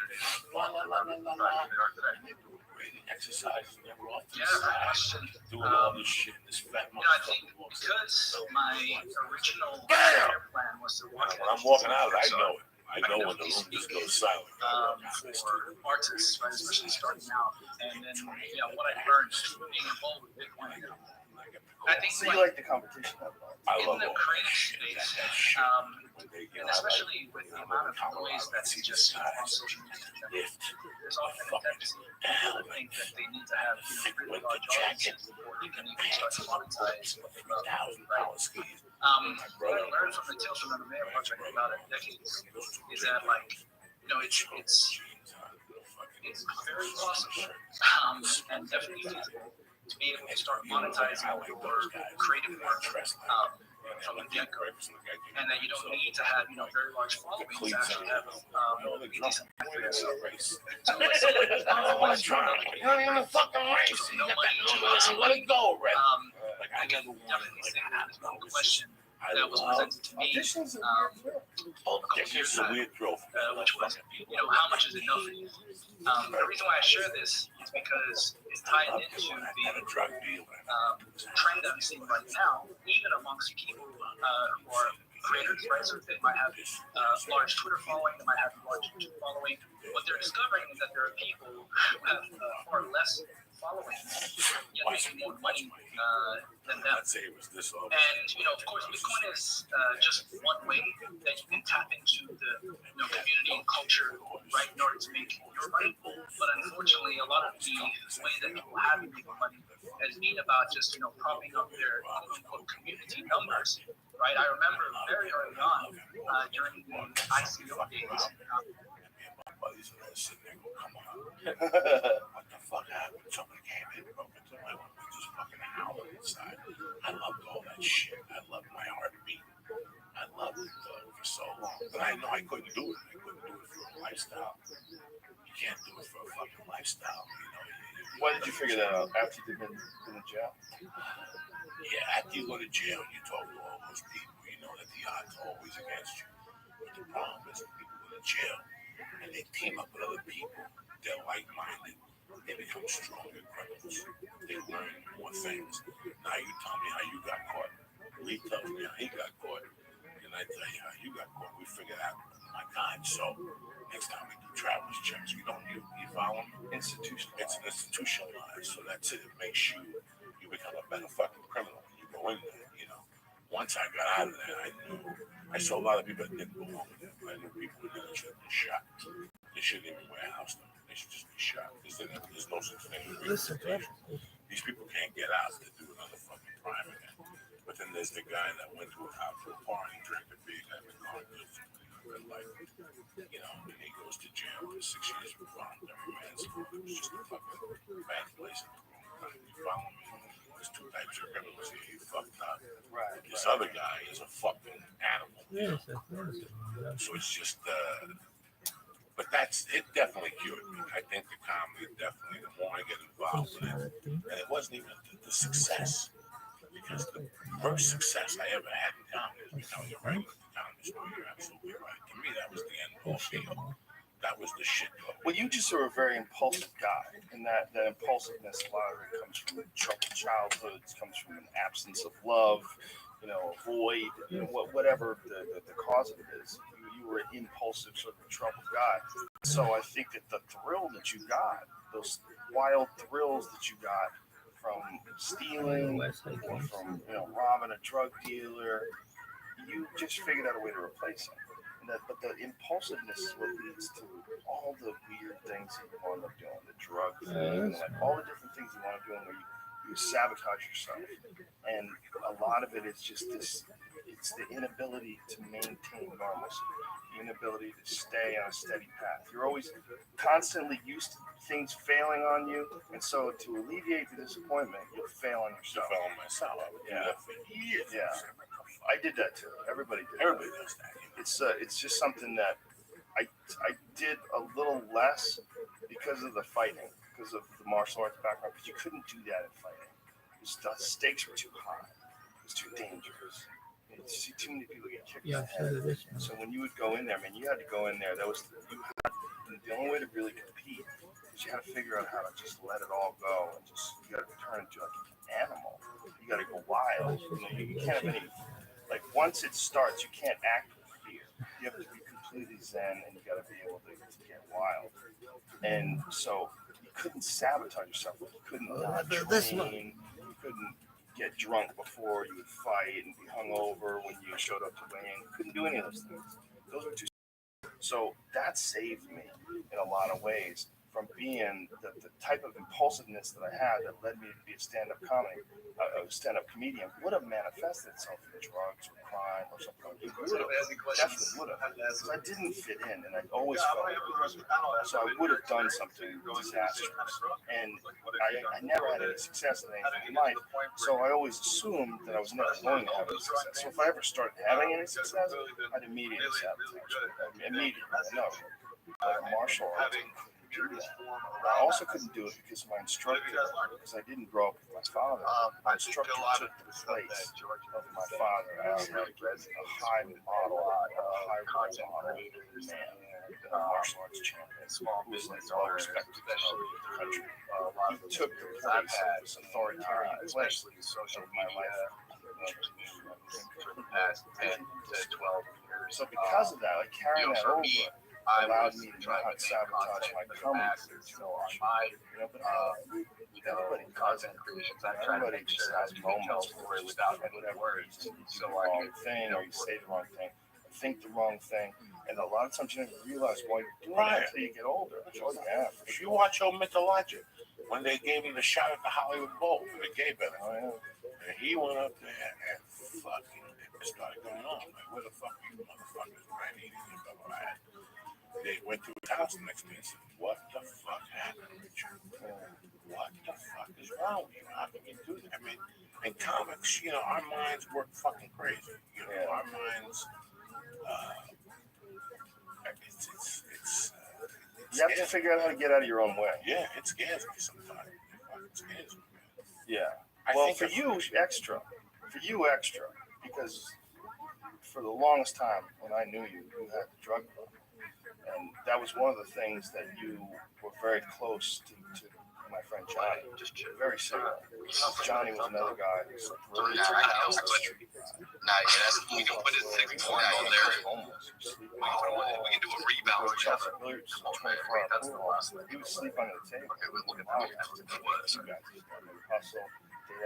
One guy that was arrested there would run a 3-car. What's the play right now? They would run. Everybody figure out a way. Let me see what this comes to. Wait, who else do you have on here? Mellow. I got to change. Yeah, Mellow. The guys who weren't were the guys who were like street. One of the guys who wasn't, who was on the street. Does it have to be one of those same game parlay shits? Yeah. I'm gonna just put like 20 bucks. No, that's more. Until he had back injury. And the back injury. They do. He started smoking cigarettes. I've seen other people do it. He started gaining weight. It's legit. Oh, they don't. Does he have 1-3 up? You can do it 1-3. Yeah, last time I saw him before he died. I'm gonna do The last time I saw him, he fell asleep. I'm gonna do buckets. Why would you do 2? Just do 1. 1 is 20. It's fine. $20. Fucking disgusting. Yeah, but like, why would you put this at risk of not making it 3? You're right. You're right. This was a guy that when 693. I also think is a when all these guys in the pool halls were drunk, this guy wouldn't. That's cool though. But would be that motherfucker to get 52 or 2 points. I mean, what death rates. I like this land, honestly. High level guy. When you get to that level, like the top 30 pool players in the country, on any given night, one guy I wish I could hit have a this stride and beat anybody. You know, and he was a good dude. That was a sad thing to say. I'd seen a few guys like that were on the straight and narrow. There's nothing wrong with them, and then they got on those goddamn fucking pain pills. And for him, it was a back thing. It's probably related to pool because he didn't exercise, didn't lift weights, and keep like. The thing about pool is you put a lot of stress on like your head is up and your body's bent, and you're playing sometimes for like 8 fucking 9 hours a day. It's not uncommon to play every day, and you're a high level pool player, so your back is going through a lot of stress and pressure. And almost none of those guys do yoga. Almost none of those guys lift weights, and some of them would develop back problems. This fucking dude got a back problem, and I think he actually even got a car accident too, so he got more fucked up. He started the pills. It's amazing the mind of the husband. Because the other day, about 2 weeks ago, you got up. Lose and he was found innocent. That's how I see it. No. No. He didn't lose or win. Musk, I think, is trying to settle like Everything I'm hustling. Everything I'm hustling. No, Musk wants to pay $200 million to put it to bed. Hey, Mr. Pickle, if you remember, Elon used to do tweets that pumped dude early on too. So the status is. Yeah, but wait, you just said that. Me, I did. Doge did. That's me. Okay, yeah. Okay, so Doge. So Elon Musk also did that, right? So I understand what is the problem. Correct. Yes. So he's using his Twitter account to manipulate the algorithm to make money. Okay. You know that JP Morgan said that Israel is not safe to invest in January to lower the ability for those tech companies to make any money and to increase in Israel. So can we fucking sue JP Morgan because their voice is a little bit bigger? Warren Buffett's come out with a 9-page paper on the reason why you should only be investing in Israel. So we know that people play with markets. I don't care about little individual accounts. I care about like the big boys. And the big boys were responsible for years fucking around with the market. EB using the fund. It was just my mind, the stress level to here. I just fucking fell apart. That was it. The mind of a hustler is just a horror. It's a lot of grinding. A lot of grinding. And there's fucking yoga. You got yoga. Yeah, okay. Some guys sitting at 6 in the morning going, you know what I need? I need a little downward dog before I take some damn 8 ball. This guy who was one of the guys that to go to the pool hall was just disgusting. He was disgusting. He played some pretty decent pool, but he was what they would call a scary ass. Like he would never make a bet unless he was absolutely sure he could win. So that everyone was always trying to con everyone else. Like even the hustlers, they would try to hustle each other, just talk shit to each other. I'll give you the 8, 9, and the break. Step the fuck up right now. His dub is plus 30. I'm not touching him. I'm not going. He's gonna be forced. That's harder tonight. That's some shit you gotta take straight. You can't put that locked down. But he would play like regular people coming up the street and try to get like he looked like he was out of shape. He looked like a degenerate. He looked like he was falling apart. I said it like 12 times. I'm about to get that. Old homeless jerk off. No, you gotta take the 10 assists. Take 10 assists. He would give them like $5 or $10, and like the lady he was talking about, like she was saying, "I'm a grandmother. I can't believe you're doing this." He'd go, "Shut up." Come in her face, and she's an old homeless lady, and I go, "You're jerking off in an old homeless lady's face." He's like, "I love it. I love it." And she's crying. It's like she was crying while he was coming on her face. "I'm a grandmother." And they all cry in the back, watching that fucking glue off their face. They all cry. She's like a fucking 65, 70-year-old lady who's jerking off her face, and she's homeless. A 65-year-old homeless lady who's coming in her face for $5. That you can get it from America. I think comes in your face. You go to the bathroom. Why is it up? Yeah, what are you thinking about your life? He really loves you. I mean, what the fuck are you thinking? But some girls like it. Yeah, some girls like when you come in the face, but they're generally young. It's fun, it's wild. They're not 65-year-old homeless grandmas. When If your board is you're stacked getting with off, insiders, I'm jerking off on some poor starving old these three lady's people face. don't Like work at those the are the company type of day to day. people They're not you'll beholden to find the company. Yeah. They don't usually get paid too much by the company to get a little stipend for They being don't on the have board. them anymore. And their job is They one don't have. I thing, think is to they have provide a some couple governance and 24-hour oversight joints in New so York. that the inmates don't run the Closes asylum now. Everything necessarily. has a closing time. And check to see if any bad things are going on. So There's what a you do bunch when you of get pool wind of halls something like a this bunch is you in Manhattan. convene a secret investigation. When I was around, You'll go it to was your still company's law nothing firm. It could be a compared to the Cooley, 20th century. or The any 20th other, century, large 1900, firm, there was Deckert or whomever, 1,000 and you say, look, here's the situation. It's confidential, it's private. We want you to review emails, review documents, or simply just advise us on what's going on, conduct interviews, whatever. And you do it in secret. And if you've decided as the three independent directors that this man has violated, a key agreement or it's some really vicious, terrible thing, it's going to look bad on the company when it gets out. And oftentimes these things are precipitated by a journalist calling the board and saying, hey, did you know this and that? And then the board says, hold on, let's investigate. They figure it out, and then they could approach Sam and say, this is the findings of our investigation, and this is our decision. Or they could simply say, this is our decision, and we're not going to ask you any questions. It's just done. Or they could say, we'd like you to interview with this law firm that's going to give us your account of the story. But one way or another, they decided to terminate him. And again, pool is a term for throwing all your money in, pooling your money for games, because everybody would gamble, they would throw in. Like, you very rarely bet your own money.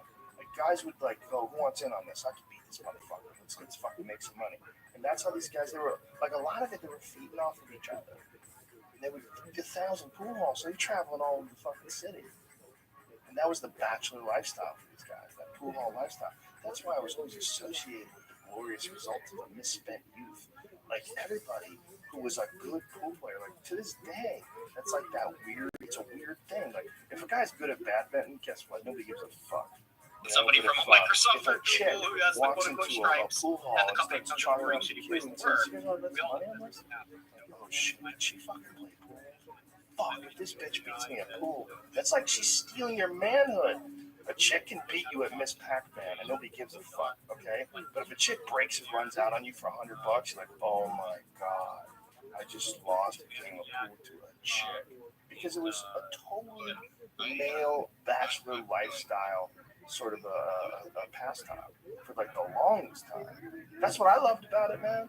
When I first came to New York, and I started playing in Boston. That's when I first started playing, but not seriously until I hurt my ACL. I tore my ACL in my knee, and I didn't have insurance yet, so I had to wait a while and fake an injury and then get my insurance.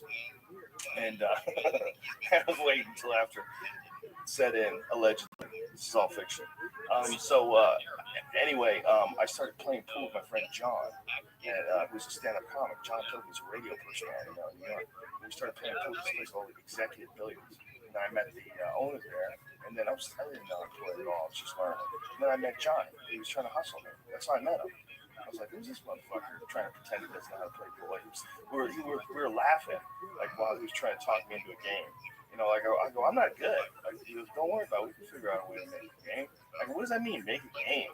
What does that mean? And he goes, we figure out a way to make it even. I go, it's no even. I go, you're good and I'm not good.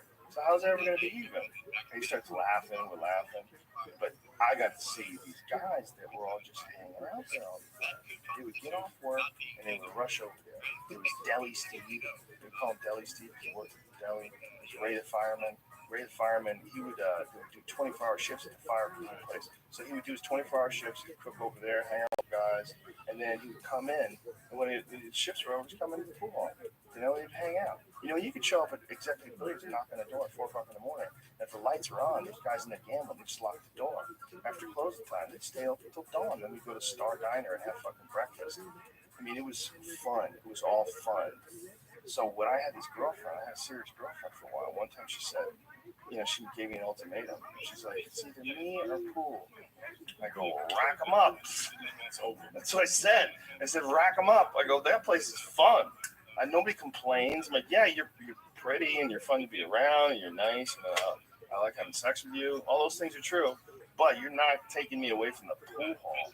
The pool hall was fun. It was all manly. Like you would go there and everyone was laughing. The place would be thick with cigarette smoke. I didn't give a shit.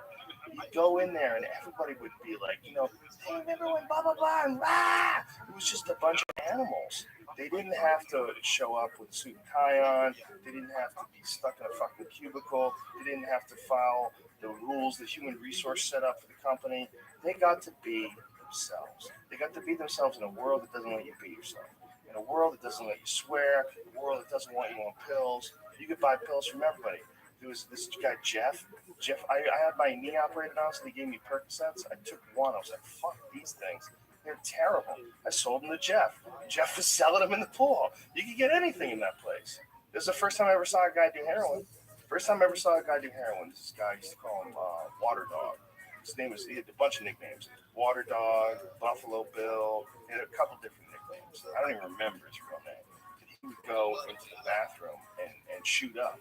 And they would come out and just sit on a stool like this for 30 minutes. Just sit there, like, with his mouth open, his hands down, and then screw his cue together, step over to the table, and couldn't fucking miss. There was a trick table. They had this table, table one, and it was what's called double shimmed, which means like a regular table's 5-inch pockets. A gold crown is 5 inches. This table was under 4 inches. It's a tiny little hole, and it was a trick table in that, like, the guy who did the shim job was a shitty fucking table mechanic. So if you hit the point at all coming in, it would literally bounce the ball out of the hole. He hit it perfectly to get it in there, and he's firing balls into this table. He couldn't miss. He couldn't miss. The heroin had completely removed his nerves, and he would say that he just saw the table different. He would just see the table. It takes your inhibition. Like when I said, when you get really high the night before, when you go do something. Takes your inhibition. Yeah. You don't even think about what you think about before. And he was playing for big money. Yeah.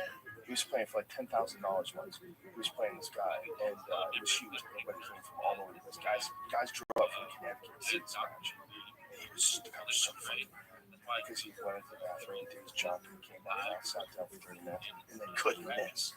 And couldn't miss, just running out on him. And then they're screaming at each other. And the guy, the heroin guy, Buffalo Bill, the dude's screaming at him. This guy, George the Big, screaming at him. He was just looking at George like that. Nothing. Didn't register.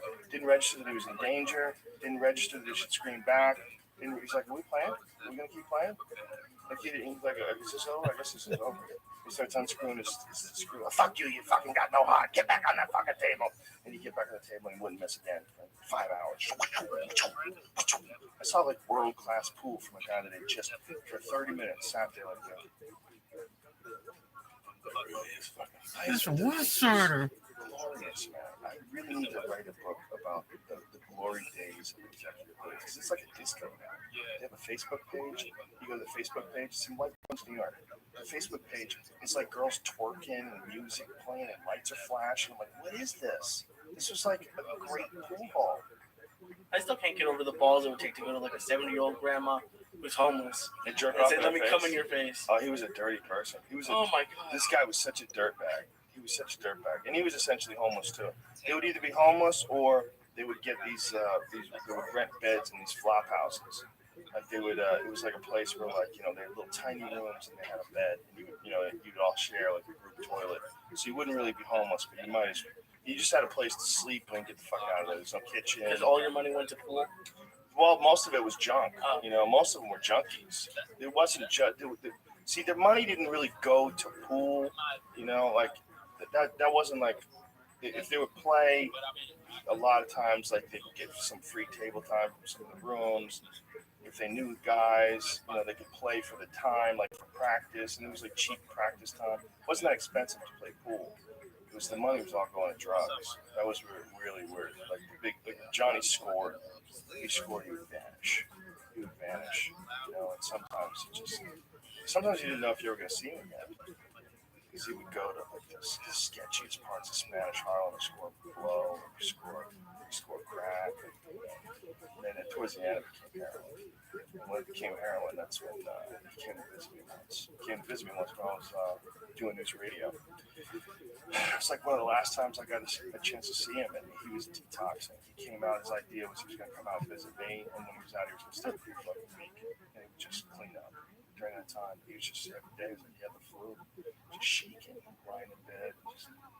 By the time like 6-7 days, he was himself again. It was just the saddest fucking thing to see. This guy just trying to kick it. It was just in his bloodstream. Yeah, no, it's that and those fucking pills too. My friend just detoxed. Same thing. It's the same exact thing. It's the same exact thing. It's the same exact mechanism. It's the same exact drug. It's an opium. They're the hardest to kick. After the surgery, I think I took 6 of those things. Did you worry about taking them? Yeah. My tolerance is garbage. But did you worry that you would like somehow or another decide that like you would start doing drugs? Not just you're in a different place in your life now. Yeah, you know what? You've also the thing that I've noticed about you over the last couple of years, it's really changed in the last like 3 or 4 years. It's really from when you started doing podcasts and people got a chance to see the real you. And then once people saw the real you go on stage, like you start doing shows, and you go on stage and people go fucking crazy and start cheering. And it was a different thing. It was like they knew you now. So you could just be yourself. And the amount of love that you would get so much love everywhere we went. I saw it like changing your perceptions of yourself. You know, I saw it. Because like we would do shows way back in the day where, you know, they didn't know who you were. And you would go on stage. Those days I didn't even bring you up. I didn't like do the mic on the side, like the DJ would do it or whatever. You had to fight for your life. These fucking people are not there to see you. They're there to see me. You gotta. So, and it's just, you know, it's tricky. That's a tricky thing sometimes. This podcast has changed.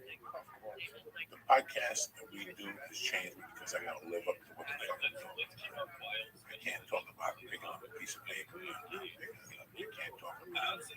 We gotta go outside the comfort zone. I enjoy jiu-jitsu. To show people that you can do what the fuck you want.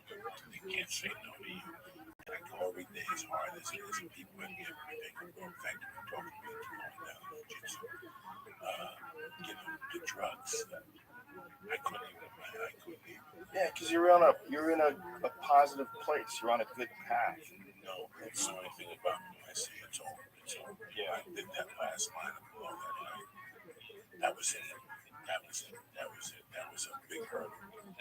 Every day that I got off it made me stronger. It made me fucking go, I don't want to do that. I didn't want to be there. It's a shame. It was a big time period in my life. But now I'm trying to, you know, redeem. I'm just trying to, you know, when I do this podcast with you, me, and I talk this shit, I gotta walk it. I just can't talk shit from my work. You know, yeah, I open myself up at the same time. I'm letting people know, you know what, I'm the next founder. I didn't go to I didn't have fancy parents. I didn't come out here with a credit card.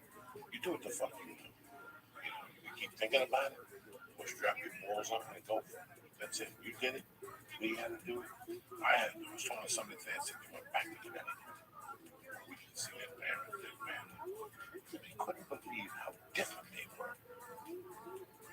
He's only been there for 4 years. He's a jiu-jitsu guy. He goes, I can't believe how different they are. Remember I told you that every time you go home, you go there less and less? Yeah. You go home now, I'm not going to Boston for fucking 10 days. I can't go to Jersey for 10 days. I go less and less. Because you've seen it. He was telling me how he can't believe it. Nobody in his family has ever been out of the county. Never mind the state. The fucking county. You know, they all live 6 miles from the family. And the father, they go to the house and they can't talk. It's like, yeah, but they watch sports and nobody talks to themselves. They don't talk until the father asks a question, then they all answer, and then it goes to silence. He goes, forget the dinner table. They don't laugh at the dinner table. He goes, I don't even know I was raised in that fucking house. But you need to step out of things to see them. And the more you're out of them, you keep seeing them and seeing them. Very funny. Last week, somebody sent me the Thiago Silva thing. That's a special. That's what you do. You think Thiago Silva is Well, he was special? looking for a guy, too, and he was over her house. I was looking for cops and shoes under the beds. Shoes under beds. Picking up things behind the flag. You know, when I go to a hotel in the old days, first thing I did was shit gun. Look at cabinets. Before I did the coke in the hotel room at night, I would open up the wine cabinets and the soda machine. The patient's little cameras in the fucking, that's your paranoia mind. That's the cocaine working. So when I saw that fucking tape, my stomach went into a knot. You know how many knots I would do a line of coke and walk around the room with the fucking razor blade and the mirror right here and the gun, the other thing. Come out, I'll fucking shoot you. Come out, you motherfucker. You know how scary that is? And people would say, what are you doing? Nothing. You're just looking out the fucking window. Joey, what? Shh. Joey, what's going on? Nothing. I thought I saw a fire. And you go back, and when you walk to the table to do a line, you walk backwards. I was just doing coke for years. And my friends came out to listen to me both the Colorado. And I was on fucking federal probation. Didn't come to my house like this. I wouldn't open the door. But one day I didn't open the door. I told this motherfucker I ain't going down there. I didn't tell him that. I just went upstairs. He kept saying, I know you're in there. And I didn't. That night I never forget. I went to my hometown with these guys. And I was down this fucking guys. He asked the other guy, I smoked weed. Crack. I'm like, wait a second. I never smoked crack. I'm like, crack. Harlem crack like that. Like, black people jumping up and down with a pipe in there. Like, yeah, that type of crack. Like, don't fucking give me a hit. I did it here. And I was in the shower. Behind the girl. It was horrible. And they were laughing. Come on. I'm like, no. There's someone on top of that roof. He's a fucking sniper. When I saw that Diablo silver tape, it disturbed me so much. My heart was out. I couldn't judge it because I've been there. Well, what's crazy is he got reinstated in the UFC. And they got launched. And then they found this tape. And, again, fucking ex-wife sent the tape in. She's like, there's something you might want to take a look at. Yeah, but, this bitch seems like she was a crazy motherfucker. And obviously, that's the worst. When I'm telling you I know something, you're telling me you're crazy, and all of a sudden she hooks up with Popovich in fucking Saudi Arabia. So, you know what I'm saying, dog? He wasn't that fucking crazy. He was going to her house with a gun because he knew that bitch was a dirty bitch. Okay? That's what he was doing with a fucking gun. Nobody goes to fucking home to Mrs. Rogan with a gun and walks around the house. Or your girlfriend and walks around the house. I don't know if they were split up. I think they might have been already split up when this was going on. I think he was just coked up and being crazy. I don't think he was with her. Oh my God, Yeah, he was jacked. Did you hear what happened to Vanderlei? He got suspended for life. No, he's like barred from fighting for life. He's not even allowed to Vegas. Prohibited. They banned him from Las Vegas? He lives in Las Vegas. I don't know what happened. That's scoofing. But they gave him a $75,000 fine for running, which he retired. Wasn't going to pay him unless they put a judgment on his ass. Well, I think they owned like a giant chunk. I mean, I don't know if he even got his purse. What purse? I mean, that's true. He didn't even have to fight. No, like he didn't. He had a fight scheduled. Like so, he didn't get any of it. No. So he wasn't even under contract yet. So the real question is, do they have the jurisdiction to actually test him since he wasn't under contract? He wasn't licensed. So he hadn't applied for a license yet. So although he had signed for a fight with Chael Sonnen, they signed like they were set. He hadn't applied for his license yet. And until he applies for his license, they don't really technically have jurisdiction to test him. He's not applying for a license. You can't just show up at my house and say, hey, I want to test your pay. But wait, I don't even work for UPS yet. Like you can't once he signs on, and so that's what his attorney's claiming, which is very interesting. I just think the penalty's way over the top. Like it's one thing if you want to tell the guy he's suspended for a year, like pretend as if you caught him for steroids. Say it like you caught. What would you do if you caught him? If you got caught, it was the first time being caught. It would be 9 months suspension. So instead of doing that, they decide to prohibit him from fighting for a fucking life. A whole life. Like he can't be 80 and apply for a license for running away from one drug test. I think that's ridiculous. It was time to send the message. The fighters, a lot of fighters. Yeah, but you can't do it like that. You're just sending a message that you have ultimate power and you're unreasonable. That's not reasonable. It's one thing if they said, hey, we're going to suspend it for 2 years. Like Chael Sonnen, He got suspended for 2 years. This last one. 2 years when you're I think jail's 36, 37, somewhere around there. That's big. That's big. Those are 2 years when you're at the end of your prime anyway. I mean, you never even you're in a weight class like a 185, 205-pound weight class. When you get to be like 35, 36, it's pretty much the tail end of your career. Heavyweights have a little bit longer. Like they generally mature later and compete at a higher level later. Lighter weight guys like flyweights, their careers end even earlier than that. 35 is the high end for like a flyweight. But to take away a guy's 2 years is big. But to say you can never fight again ever because you ran a test, he ran from a test. He fucked up. He definitely fucked up. But you can't set. That's so unprecedented. It's so crazy. I mean, if they said they were going to suspend him for 2 years, man, that's harsh as shit. But it's been a bad month for sports, bro. Yeah. It has. It's been a bad month for sports. What? Yeah, but there's a big difference between a guy running from a drug test and a guy beating the fuck out of his kid with a stick or knocking his girlfriend out in an elevator. Like those are different things. That's like some bullshit.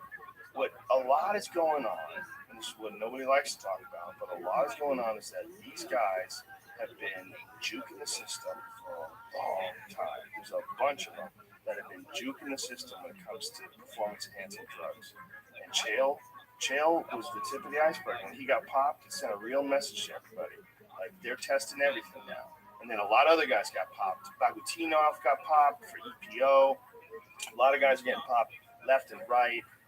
King Kevin Casey, he got popped for steroids after his fight. They got rid of him. You know, there's a lot of guys that are getting popped left and right. And what we're finding out is that a lot of these folks would get clean like right before a fight.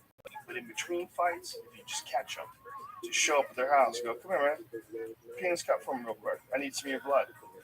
There's a good percentage of them that are hot. Can you believe, man, what's his name right now? He must be fucking happy as fuck, Vito. He's probably taking a plane to China with a mask on, shooting shit.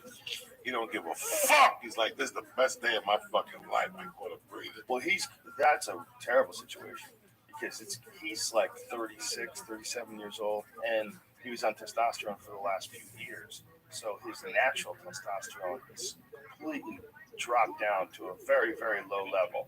He's got to figure out how to fire that back up.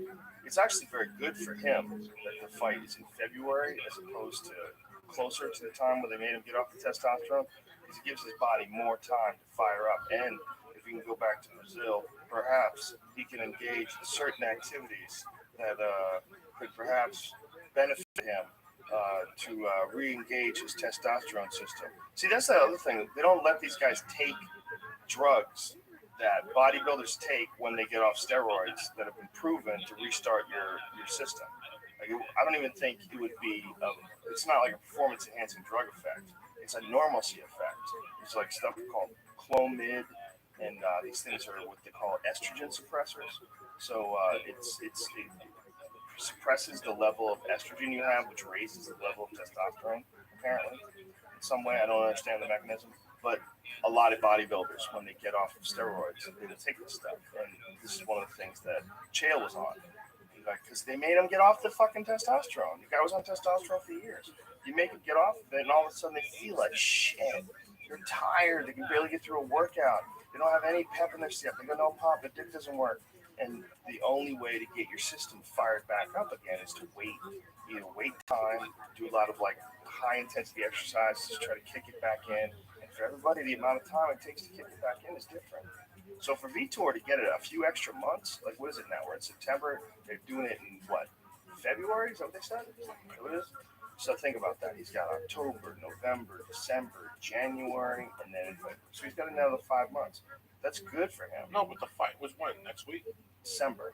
Yeah, so he only got 2 months. Yeah, he got 2 months more, but he's got 5 months from now. From now, he's got enough time to like give his body like another. Yeah, he's on a fucking plane like this right now, rubbing that fucking juice. It's like me with an 8 ball in my pocket. But Well, get on stage. They want to clean that sport up, man. They want to clean that sport up, and that's the way to do it. The way to clean it up is to randomize the drug testing and to do like the most stringent level of testing that's imaginable, and that's what they're doing right now. Each test costs $40,000. Every time they test these guys, it costs $40,000. It's super expensive, and it's coming out of the UFC's pocket. And they're doing it because, look, they can't keep running into these situations where guys get popped hot at these athletic commissioning tests because it makes the sport look terrible and it devalues the brand. If you have a sport and all of your top champions are all on steroids and everybody knows they're on steroids, in a lot of people's eyes, it devalues the sport. And it can if guys keep getting caught and they keep testing positive and it remains a trend for a long period of time. You don't set a new standard and let everybody know, like, look, this is what it is. You guys can't be on drugs. If you're on drugs, they're going to ban you. They're going to kick you off the fucking sport. They're going to make sure that you lose a significant percentage of your purse. Then they're going to ban you for a year where you can't make a living doing your sport for a fucking year. So stop it. If they didn't do that, it becomes a mockery. And if it becomes a mockery, it actually devalues the sport in a lot of people's eyes, and it can be detrimental to the bottom line of a business. And that's the difference between like guys like Lorenzo Fertitta. He runs casinos. They know how to make money. They know where money is not being made correct, and they know it's like playing a game of poker.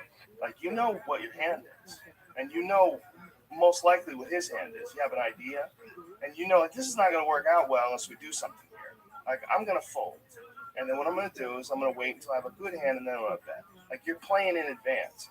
You're looking at the future. And if they're looking at the future, they go, okay, let's look what's going on here. These guys keep getting caught. And when they get caught, a lot of these guys are saying everyone's on it. A lot of these guys are saying, Vitor said that. He's like, 90% of these guys use when they're in camp. That's what Vitor said. But he would know better than any of us. So when Vitor's saying something like that, he's not known as a liar. If he's saying something like that, you got to think there might be something to it. And if you want to nip that shit in the bud, there's only one fucking way. You got to randomly test these dudes. You got to show up, knock, knock, hi, guess where we are? We're the guy who wants your blood, and we're going to have a chain of custody of this blood and take it on a fucking plane to Baltimore where there's some super secret national security agency lab that doesn't fuck anything up. And we're going to test everything that you have in your blood. We're going to find out if you have artificial testosterone. We're going to find out if you take a human growth hormone, if you're on EPO, if you're on birth control pills, whatever the fuck you're on. We're going to find out what you're on. We're going to know exactly what you're all about. So that's a giant wake-up call to all these fighters. And we might have to reevaluate, like, what guys are capable of. You know, that's one of the things that Dolce said. I had him on the podcast the other day. We were talking about this. That I think that we have an elevated expectation of what guys can do. And a lot of it's based on, like, the juiced up days. You know, like the juiced up days of Pride. Like, they would juice tits.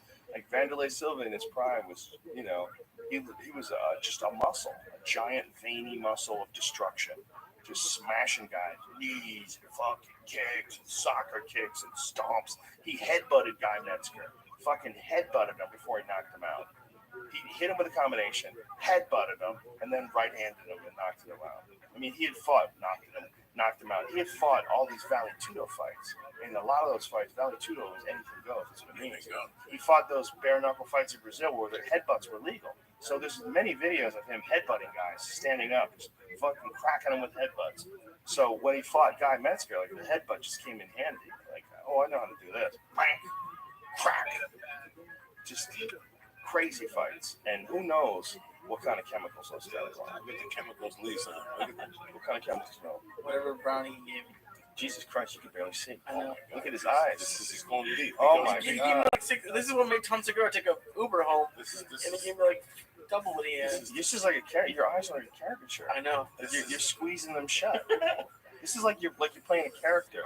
This is the high guy who can't see. No, those brownies are.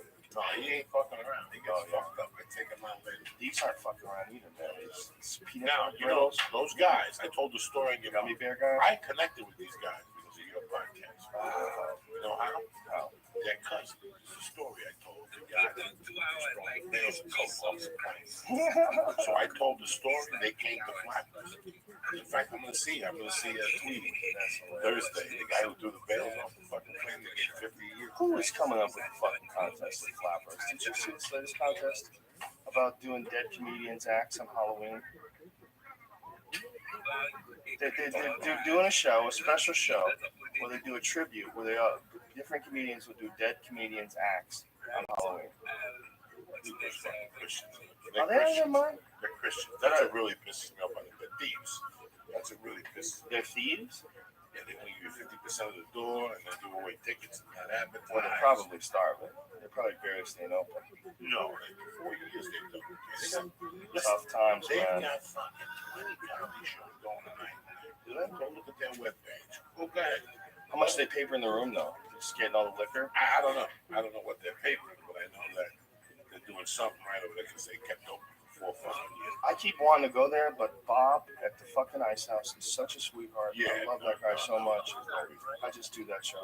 You know, I used to go there and do sets, and this is why I had to go back to the store because it was I could walk on the stage and I just read a magazine and talk about it. Those people were starving for comedy. So somebody had 3 jokes, they killed them like stars. Yeah. You gotta be pushed when you do comedy. It's the same when you're training one, just gotta push it. You Yeah. give a fucking talk about these sponsors here. Don't forget, I'm doing Gotham this weekend, Friday and Saturday at midnight. If you want to win free tickets, go to joeydiaz.net to hitty6.com. All right, what they tell you to say, 1,200 hits, more vapor. Yeah, it's very tasty, long life. They have cigars and cigarettes. They have flavors for the cigarettes, different levels of nicotine. It's awesome. So what's the name of the company again? Hitty6.com. This is a very good Tremendous, product. tremendous. This cigar is very good. I'm telling you. It tastes good. It tastes like a real cigar. When they mail me this, I've always used these at the house. When I drink coffee, when I get back from doing comedy, I like the cigar. I just didn't like the drama of going through it. So if you don't like the fucking drama going through it either, go to hitty6.com and press Joey's Church. Boom! And get 20% off your order. They deliver fucking anywhere. Knock yourself out. Come to the show on Friday or Saturday. They'll be there giving out samples. Shaking hands, blowing smoke. They're going to be there giving out samples? Yeah, it's nice fucking people. MeUndies.com. How long have you had those undies on for? Fucking 3 days, you nasty motherfucker. Most people have their underwear for 7 years. You filthy fucking animals. Isn't that a crazy? You probably go to Starbucks with that munion on your head and all the coffee with that horse breath in the morning. Especially you fucking women. You know what your asshole smells like after it ferments all night. Go to MeUndies.com right now. They ain't fucking around here, okay? For example, I got mine on right now. They feel fucking tremendous. Me and Joe were talking about how comfortable they are, how they don't let your balls sweat. I had them on for 24 hours without a shower. I went to take a whiff of my nutsack the next morning. There was no perspiration. Whatever they have in that material takes it out of your fucking nutsack and your asshole. You can sling dick in the morning with confidence. Let me tell you something. If you can't sling dick in the morning with confidence, when the fuck are you going to sling dick? With confidence. That's right. Go to MeUndies right now. They look great. Check out the pics and the different styles they got for men and women. Go to MeUndies.com right now and press water. Joey. Oh shit! And get 20% off. And guess what? They deliver to the United States, fucking Canada. You need. Go to MeUndies right now. The better yet, go. Mention us and get 20% off. And they get free shipping in U.S. and Canada right now. Free actually U.S. and Canada. No, you said they ship there. It's free now. Whatever. The Jew brings the free. Let me tell you something. The salt, pepper, lima beans from fucking Nature Box. Has anybody had those? No, I had other crunchy The stuff. sriracha fucking cashews. Yeah. Did you have the jalapeno cashews? No. And no. Oh my god, how good are they? Good. Very good. Delicious. They don't fuck around. A mild jalapeno. It's like a taste. You get the taste of the jalapeno. It's not like stupid spicy where it hurts you to eat them. It's good. They also sent me the Kung Pao pretzels. They sent me the raspberry, whatever bar. Delicious. The baby loves them. Did you get the dark cocoa nom noms? Oh my god, I got them. They went in one city. Peanut butter nom noms too. I didn't get the peanut butter nom noms. Did you eat those? Oh yeah, done. Listen, I steal. This is professional. The professional fucking stoners telling you that these snacks are nutritious, delicious. You don't got a system. They got 0 trans fat, no artificial ingredients, and they also have gluten-free products. Go to fucking naturebox.com. And when they press the box, Joey, and you're gonna get a free. I said it before. Nothing is free but Jesus. But Nature Box fucking beat me to it. You're gonna get a free box shipped to your house. So good for you. Here you go. Buy your free. Go to naturebbox.com/Joey. Stay full, stay strong. Do what you want to do. Start snacking smarter. Go to naturebbox.com/Joey and get your free sample box. Sample box. Those fucking peanut butter brittle. Fuck you. It's strong. You get 4 bags. You get a lot of free stuff. Yeah, no, and they're not charging for shipping. Guys, go to naturebox.com. Press the /Joey. /Joey. And get your free box sent right to the fucking house. They don't fuck around. And last but not least, my people on it.com. I'm on that fucking strong bone right now. My knees looking better.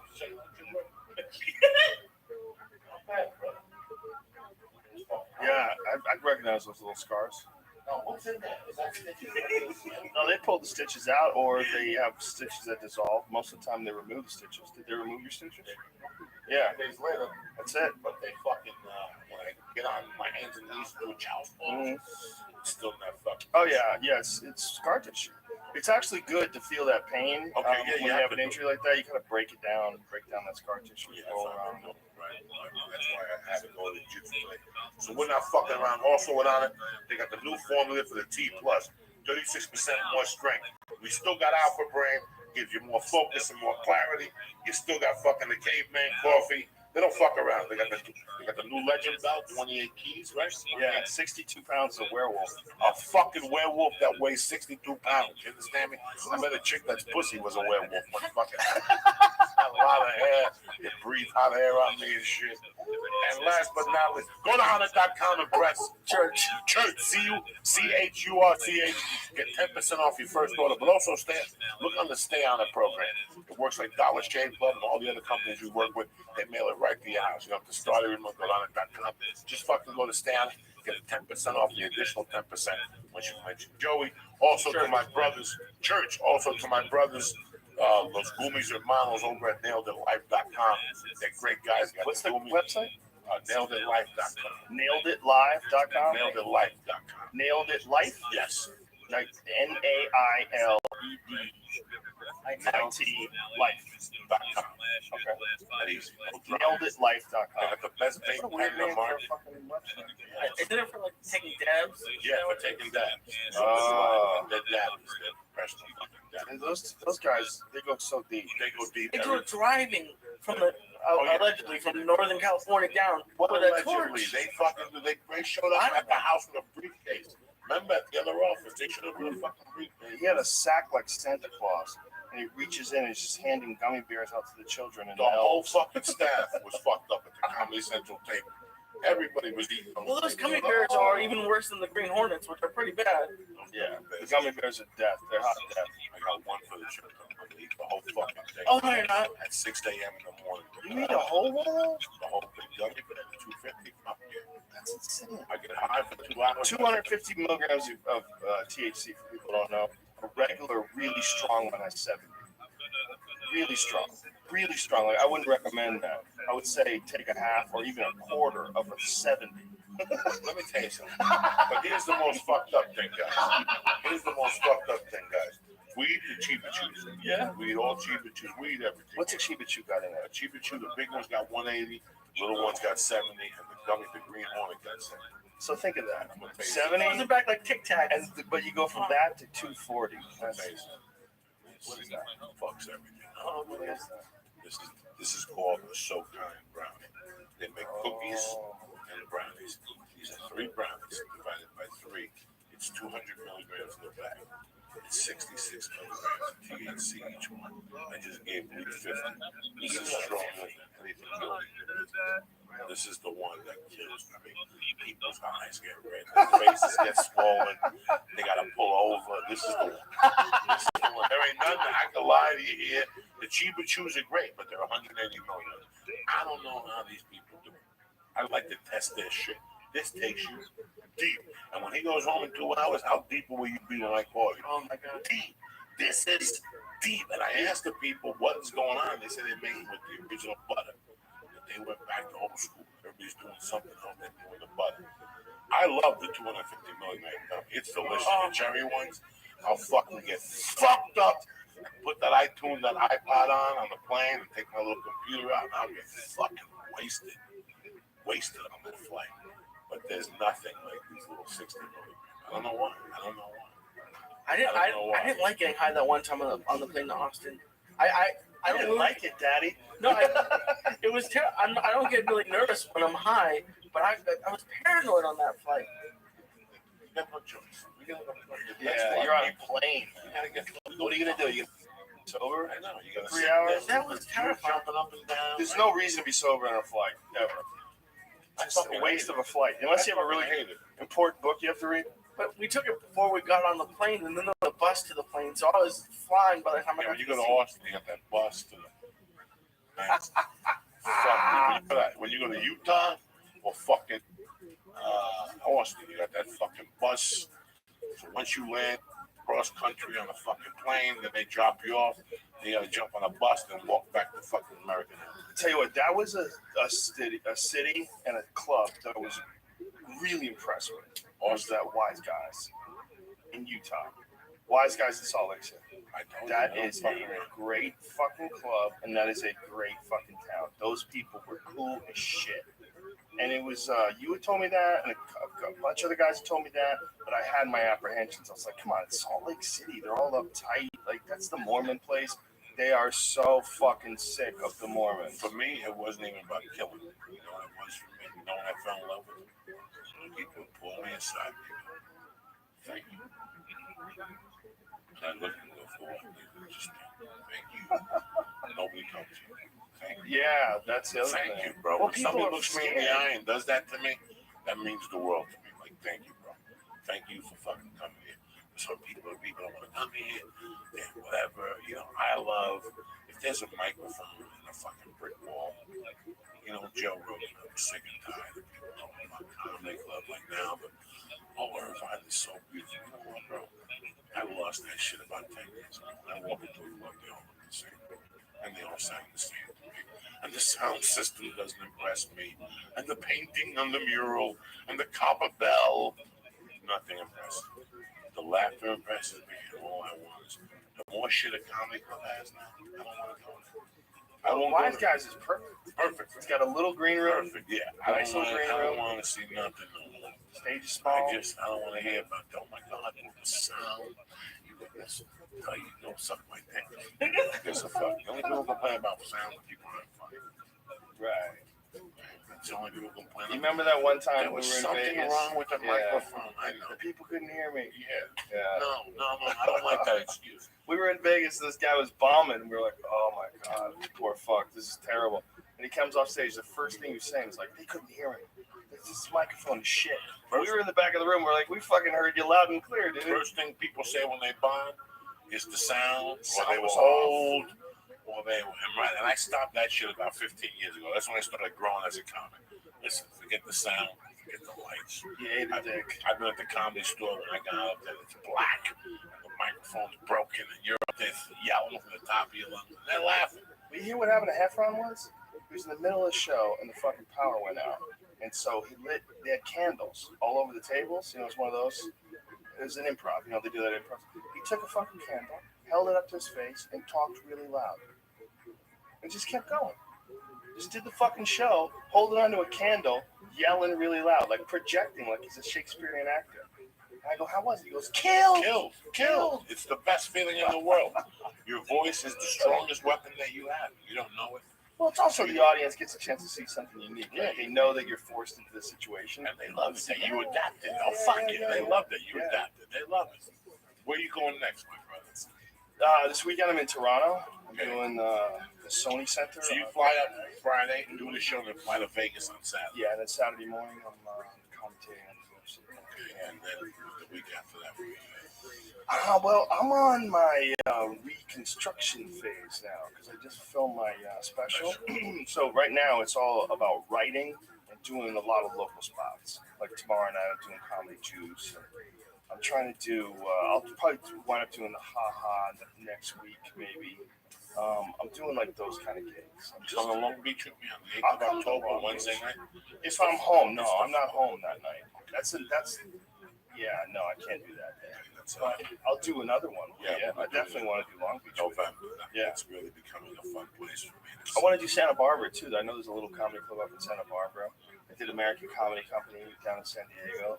I'm having a good time. I'm down in January. Yeah, I'm having a good time doing clubs. Like I'm doing the Sony Center is going to be like 3,200 people. It's a big fucking place in Canada. And it's fun too. Canadians are so polite and they're so nice that even a big place, you get away with it.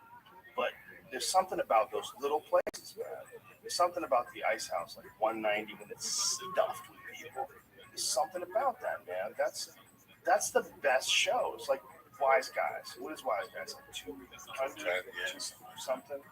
Yeah. I love those two. Those are the best, man. Comedy Works in Denver, like 250. These fucking people open up these clubs now, 600 seats.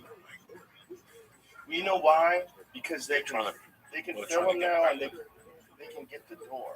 I mean, they can get the bar rather. You know, just give people free tickets. Tell them, you have to buy 2 drinks. As long as they can keep having places where comics perform. One of the problems with a lot of these big places is they don't do no fucking open mics. They gotta pack that place to keep it open like it's a big ass place. In order to make some money, they have to have a lot of fucking people there. And you can't get a lot of fucking people for an open mic night. Whereas a place like Comedy Works wouldn't think about not having an open mic. These people don't think about having one. And it's good for us because a guy like you or I can show up in Irvine and do the big club that they have now. They have like a 600-seat improv in Irvine, or you could do the stand-up live in Phoenix, which is like 506. I go to Tempe still. That's a great club. I still go to Tempe. I'm old school. They offer me stand-up live. It's fantastic. Tempe's fantastic. I'm a Tempe guy. It's a great part of the town too. You know how I am, though. Yeah. Once I got something that fits, that copper bell in front of that fucking stand-up live, I don't want to look at that fucking thing. Yeah, no, I don't want to hear that band singing in the back. I don't want to hear somebody singing fucking Black Dog by Led Zeppelin. Don't do that around me. Don't do that around me, though.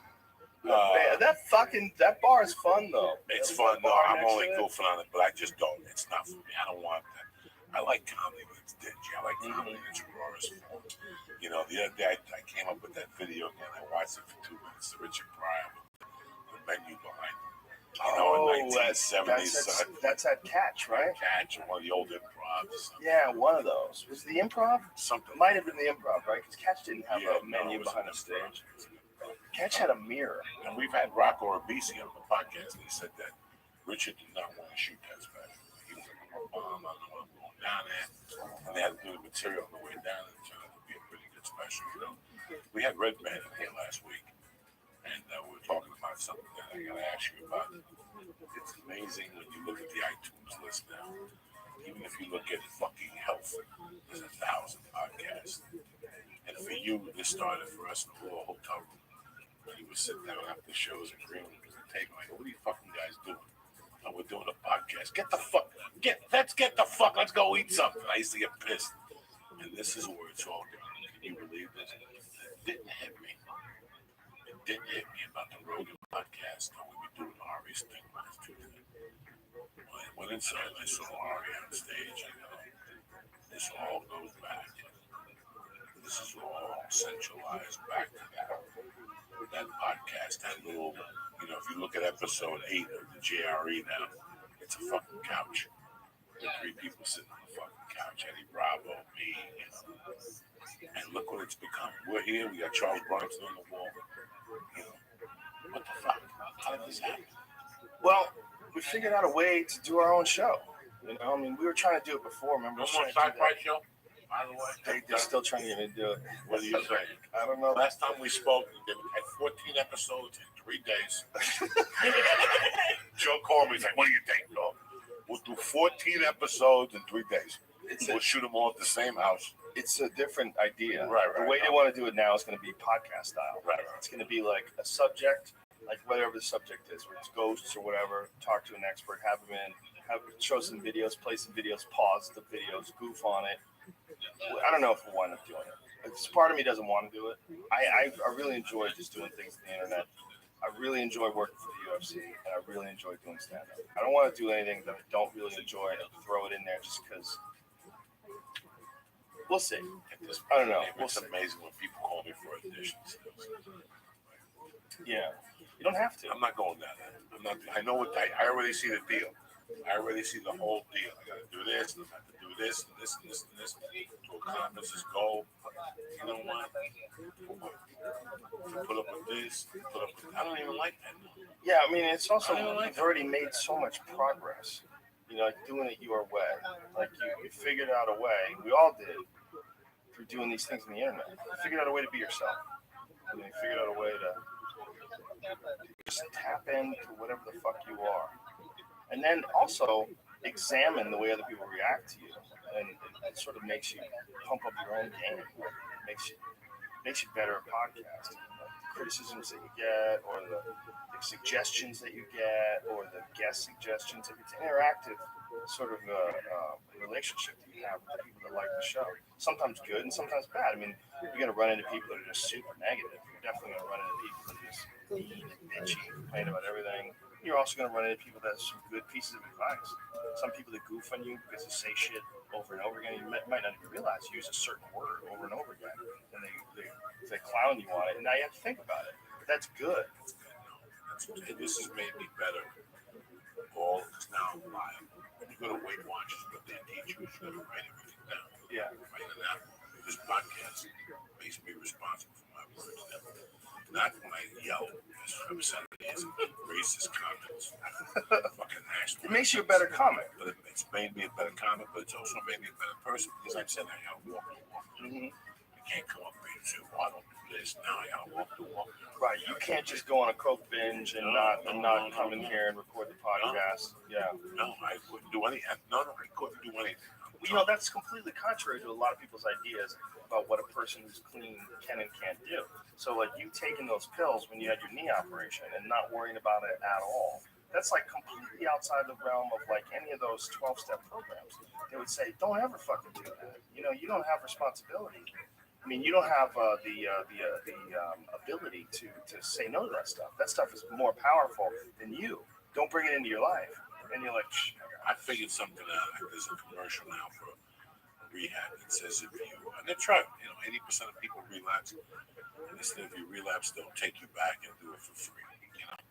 That's nice. All that shit is bullshit. All that shit is bullshit. And for me, reading all that shit, never wanting to go back, is just becoming a man. Your manhood should overcome that.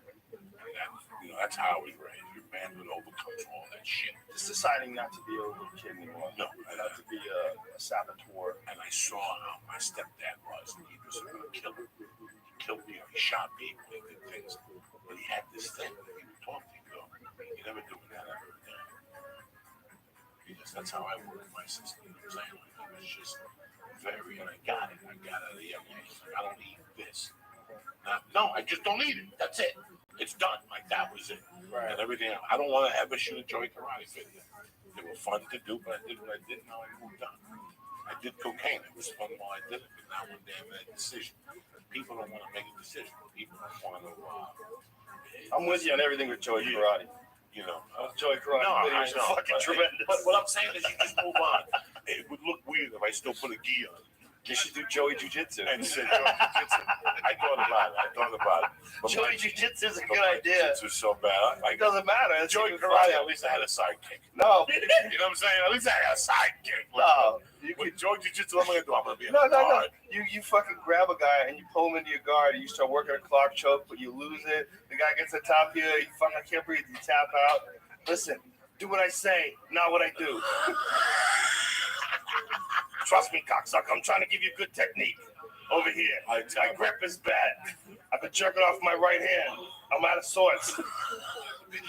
You can come up with a bunch of ways to make jiu-jitsu hilarious. I love it. I mean, it's funny because I get going and I'm grabbing pants and I'm passing, and all I have is a tackle pass. That's all I got. Thank God for Dave Canaria. He's a great guy. Don't say fuck. There's a family of black. Do me a favor. Let's work on this tackle pass. Put your shoulder on there. Godzilla can't get you off. It's a good pass. It's a great pass. You get past those legs. And then the guy from John Jock, they have a chubby guy in Blackpool. He came to VMAC on Sunday for the open, man. Who is it? Let me teach you this. Nobody's going to do this. Just do this leg spin and you got the guy. Then I gotta get up once you're on top. But you gotta lose weight. John can tell you, you read the diaphragm. Jiu-Jitsu is looking healthy. Yeah. You know, that's what I told John Evans here something. You know, every webpage you go for Jiu-Jitsu, you know, your weight, you gotta get self-confidence, your agility's gonna be better. But nobody says, you know, this is the family you're looking for. Nobody says the camaraderie. Because I did martial arts for 30 years. And it's a big difference when a man sweats on you. I never had that. I've had me hugging you and I'm sweaty. Yeah, it's very different. You go to Joe. Get that picture of that fucking monkey I sent you this morning for breakfast. What's that? Who sends you those type of pictures anymore? The picture you sent me? Yeah. For that girl's lovely private parts. Oh. That's the best name for a vagina, monkey. I send them to everybody too. Presidents of corporations, cops on Monday. Happy Monday. You make their day. Everybody's day is a lot better.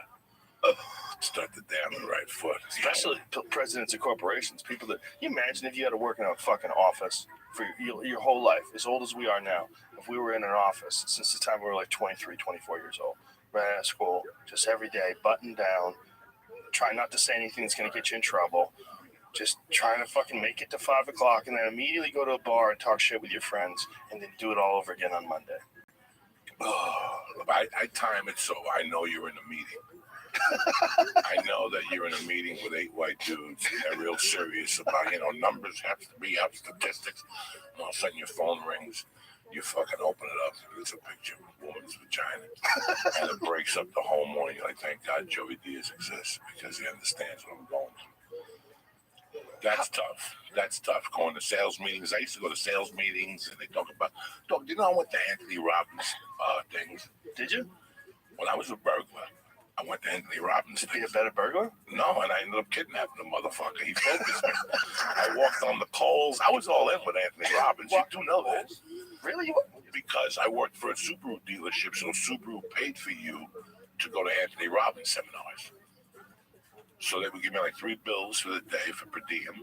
I would go to Denver and do the Anthony Robbins seminar. Dude, you should be a Subaru spokesperson.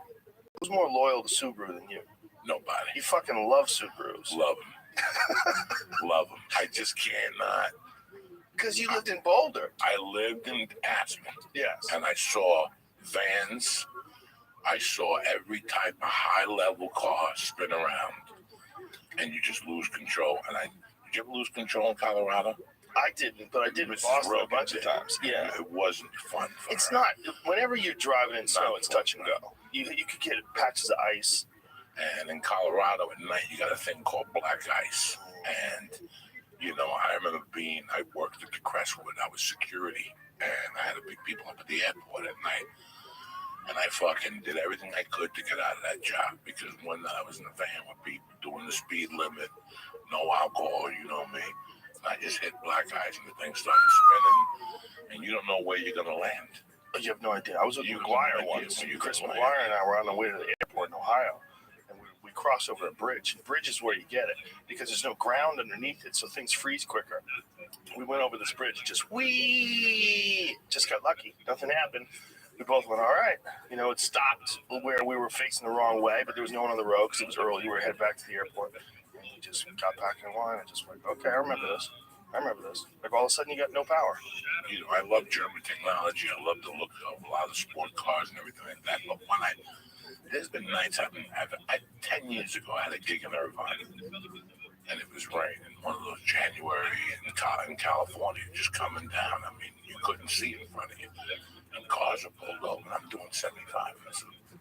Why is a Subaru so good at that? Like, what is the big deal about Subarus? When I first started, I had never sold a car before. I was a detailer, and I became friends with the guy at Subaru. And he bust my balls every day. His name was Peter Pinto from Florida. Pinto, that little guy. What are you doing? From Florida, he went all the way up to Colorado? Colorado to sell cars, and he became a man. And I was properly introduced. In those days, they gave you $1,500 the first month. They trained you for 2 weeks on cars. I knew nothing about the car. Like when you had that car and the axle fell off, you got rid of it because you're not a car guy. You're not going to get up on Saturdays and go to the store and find the piece from 1966 converter. It just, some people have that. Those guys love that shit. Tim Allen, Jay Leno, Gabriel. I love them for that. I don't have that gift. So when I was introduced to the Supra, I'm like, yeah, whatever. It's just another fucking car. And then I saw snowstorms. And I saw how people reacted to Subarus. In Boulder, it's either Subaru or a fucking 4Runner. Yeah, that's it. I'm telling you, that's it. So, you know, once the snow drops, that September snowstorm, it's Subaru. Subaru's the first car that has an engine sideways. The engine isn't in like usual cars. That was the secret about Subaru. The engine sideways. It's. I've seen a few engines like that. What do they call that? Inline? Inline. Is that what it is? Something like that. No, inline is straight, right? That's like a BMW. They have some word for it. It's Subaru technology started there, and then when I started selling Subarus, it had a GL10 that I was really impressed with because what it let you do is, if you went up Lee Hill Road, okay, and you made the left to go down into your property, and there was the snow, you could press a button and the shock absorbers would fill up, and your car would rise above, so you could go through the snow. So all those little things. The only they had that way back then. 1988, 89, the GL10s. The only knock Subaru had was that if you had a stick, you couldn't keep your hand on it. You couldn't keep your hand on the stick. Right. So if I'm driving a stick, boom, I'm in two, I'm in three. I got to take my hand off it. I could only the clutch cable. That was the only knock they had. So the clutch cable would break? It would break if you kept your hand on it too long. I had one of those break on me once. Yeah, so you have to go 1, then 2, then 3, then 4. I had it actually break on me twice. Once I got stuck in second gear and I managed to drive to a parking lot and get towed. It was in, I had a 2005 or something like that. 2004, 2005 Porsche. It just kept breaking. And the thing that kept breaking was that thing with the clutch and also the fuel pump. Yeah, that was a GL10 sedan. I'm talking about the wagon, the dooted up wagon. Was just a brilliant automobile. And then I started selling Toyotas. Those things are still on the road. They're still on the road, guys. And this is what I'm saying about the American dollar. I like the Subaru because I respect what they do with the American dollar. They give you $1 worth for $1. Oh, right. They really do. For the American who's really looking for a fucking car to last, I've gone into Douglas Toyota and have seen trucks with 500,000 miles on them, on a Toyota truck. That says a lot. When you're an American, you're a construction guy, you know, you're putting in bids and blah, blah, blah. Do you know Matt Farah? Do I know Smoking Tire? Do you know that dude? No. He's a big fan of yours. He loves comedy. He's got this great YouTube channel. It's all about cars. And they had a car, a Lexus, that they took to 1,000,000 miles. He had a 1,000,000-mile Lexus. Now, who makes Lexus at the end of the day? Toyota. What the fuck are we talking about? Yeah, that's what I'm saying. So I had 3 Lexuses over the course of my life. Never had a single problem. 0 problems. They just work. They always work. They just work. All cars are so amazing now. It's like the bar is set so high that if you just get if you get a Mustang GT, just a Mustang GT today, which is like very reasonable. Like I think a Ford Mustang GT. Tell me how much one of those fucking things cost. But it's got performance that you couldn't even imagine 20 years ago, and it's probably under $50,000. It's probably 40 grand. How much are those? 26. 26,000. Is that for the regular Mustang or the GT? I think it's this. I typed in GT, but it says regular. Okay, so that's I think the regular one might have a 6-cylinder. I'm not sure. I think they still do that. I might be wrong about that. Premium fastback starts at 39. Okay, and that's the one with the V8, right? That's the Coyote V8. It's a 5-liter V8. It's fucking wicked powerful, like 460 horsepower. I mean, the power that you get with $40,000, $45,000 today, it's just insane. They keep getting better and better and better. It's like, where are they going to go with these fucking And the leases are great. Oh, yeah. The leases are great. The deals they're giving you now, I mean, a buddy of mine just bought a car and he got a 1.5, interest rate, whatever, you know, for a 1.5, mediocre credit. It's a time to buy a car. You can get whatever the fuck you want. All cars are good now. That's the thing. Yeah. It's like you can't make a shitty car anymore. like America went through a time period where we just made dog shit cars, and everybody knew that they broke. And everybody was like, look, if you buy American cars, you're going to buy something that's going to cost the same amount, but it's not going to last as long. And the Japanese just took the Germans. They just took over. They took it over. Then Lee Iacocca brought it back with the K car. You know what's the most hilarious country, though, for cars? My people. The Italians, they never made a single car that's reliable. Remember we had the conversation about my buddy who had the Italian car. He went crazy. I'm going to keep it in my roots. The car is still in his garage, bro. Rusty. Fucking the Bugatti or whatever the fuck. Apparently the new ones you can drive. Like a new one, they're actually reliable. For 2 weeks. No. The new ones, apparently. It's like everything else. They got to a point where they just had to have better electronics. The Triumph? Yes, I do. The Triumph. Yeah. So we grew up on the Triumph, the Thing by Volkswagen. I don't remember that one. The Thing by Volkswagen. Was that little van thing? It was a little van thing. There's like 10 left. If you got a Thing, somebody will give you $1 million. Really? They had a Subaru made a car called the Just. Oh, that's it? That's wow. the thing. Subaru made a car called the Justy, a 3-cylinder. Look at that. Just to compete with Hyundai. When Hyundai came out with the Muttmobile in '87, Hyundai changed the game. Hyundai came out with the Astana, whatever that little 4-door car is. 160, 150 down, 150 a month. Busted the car industry. Subaru had to compete. Everybody had to drop to those tin cans just to compete. There was a lot of people driving those Hyundais when they first came out because they were so cheap. A buddy of mine got one. $150 a month. All day long. A buddy of mine got one that I used to drive, deliver papers with. And he was telling me, he's like, look, these fucking Koreans, man, when they get into something, they know what they're doing. Like, if they're going to jump into the car market, that's a disciplined group of people. If they're going to jump into the car market, they're going to make a badass car. Well, listen. They're very reliable. Mitsubishi, for example. Mitsubishi. People hate Mitsubishi. Americans. Why do they hate Mitsubishi? Because Mitsubishi made the parts that were in the magnets that the Americans went up against in World War II. Oh, really? So if you try to sell a fucking, those guys are all gone. Rest in peace. But when you sold a car to a guy that did the reading on, like there were certain Chryslers that had Mitsubishi parts on it. Ford had Mitsubishi parts on it because Mitsubishi's like the greatest, biggest thing of car parts. Was it? So everybody has Mitsubishi parts on their car. Some belongs to Mitsubishi. So if you had a Mitsubishi, you were a bad person. No. So when some Americans, old school veterans, those guys that wear the jackets with the hat, when they come to see a car, if you show them a Chrysler, a certain type of Chrysler, they go, nah.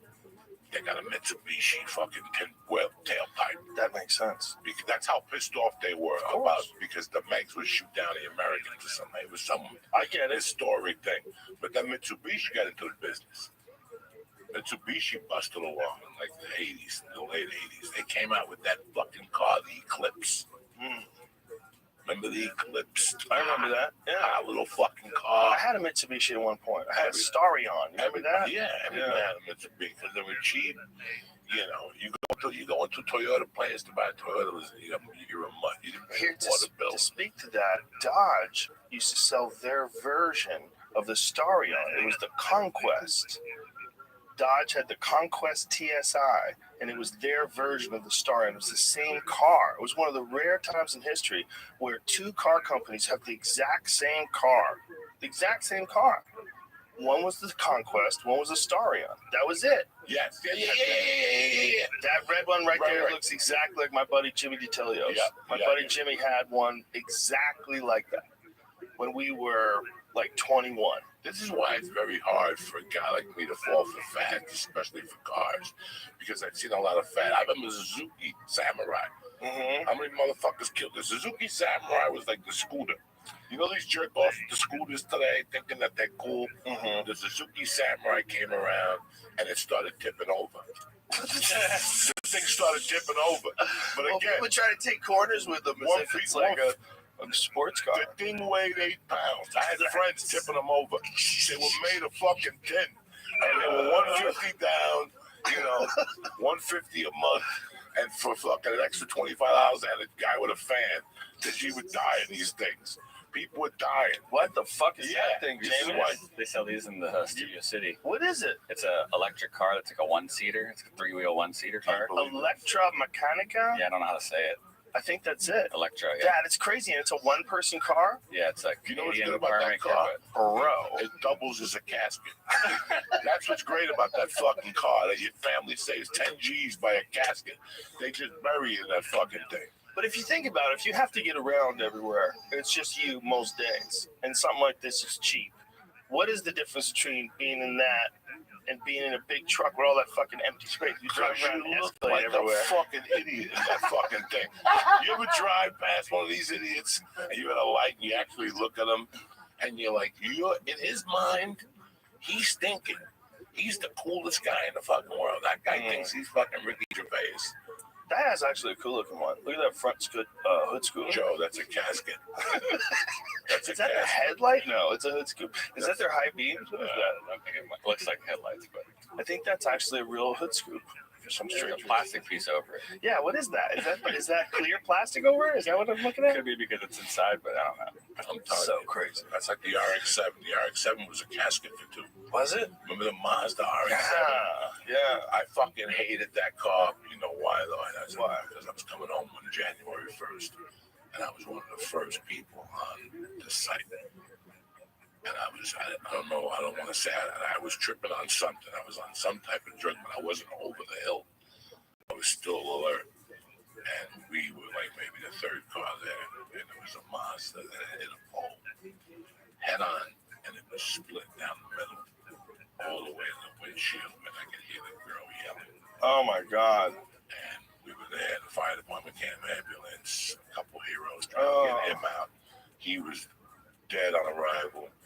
They saw the car, and that's why I don't like those little cars. They're caskets. That's the caskets. In those days, and after that, I never got an RX-7. My buddy the devil had an RX-7. Were they the ones with the rotary engine? I don't know. Does Mazda have? There's a sports car company that uniquely has the rotary engine. It's a different kind of engine. It's not like cylinders. Is that it? It is Mazda? Yeah, they got a different kind of engine. Joe. Mazda's a good car. Dude, I drove Mazda's one of the a good car. more modern Mazdas Mazda's a good car. in like 2000, maybe? No, it was like 90s. Like before, okay, it was before I moved to California. See, look at that thing. That's how the engine works. Instead of having a bunch of pistons, it's got this big fucking thing in the middle of it. Like, I wish I understood engines to know why this is that different. Now, regular engines have this, the pistons. like this. Pistons. Real car people must be going crazy right now. I know, I'm sorry, Fucking ladies and idiots. gentlemen. It's been years. They don't know shit. So we're watching this video that says Mazda RX-7 rotary engine, how it works, and it's describing how it works in this very strange video where you're watching this thing rolling around inside of an oval. It looks like a big oval engine container. It's very different, but it's very fast. It was the one that this guy had. I guess, like I'm saying, I think it's 93 or something like that. It was really fast. And it really handled really well too. But it was a very light car. And these things are weird, man. Like rotary engine, that's weird. Like, how come nobody else adopted that? But it looks like a badass watch, you know? See, I didn't have a car education, but by selling cars in Boulder, I learned a lot. Now I forget that stuff. I'm not going to lie to you because the level of intelligence in Boulder from the university, when they would come in, and remember Boulder, let's at the end of the day, University of Colorado, you know that. Is that what it is? Like that's heavy duty Boulder. They have like a whole thing back there. So those people move into town between them and the Japanese that move there. They come to Subaru and they ask very intelligent questions. Completely different than a guy like you, James. You're saying we're dumb? Yes, compared to what they'd ask. Like what kind of questions? You know, that velocity, this, and I'd have to find these answers for them. Because they were like astronauts. I'd have to go in. There was no computers in 80 like that I could go on.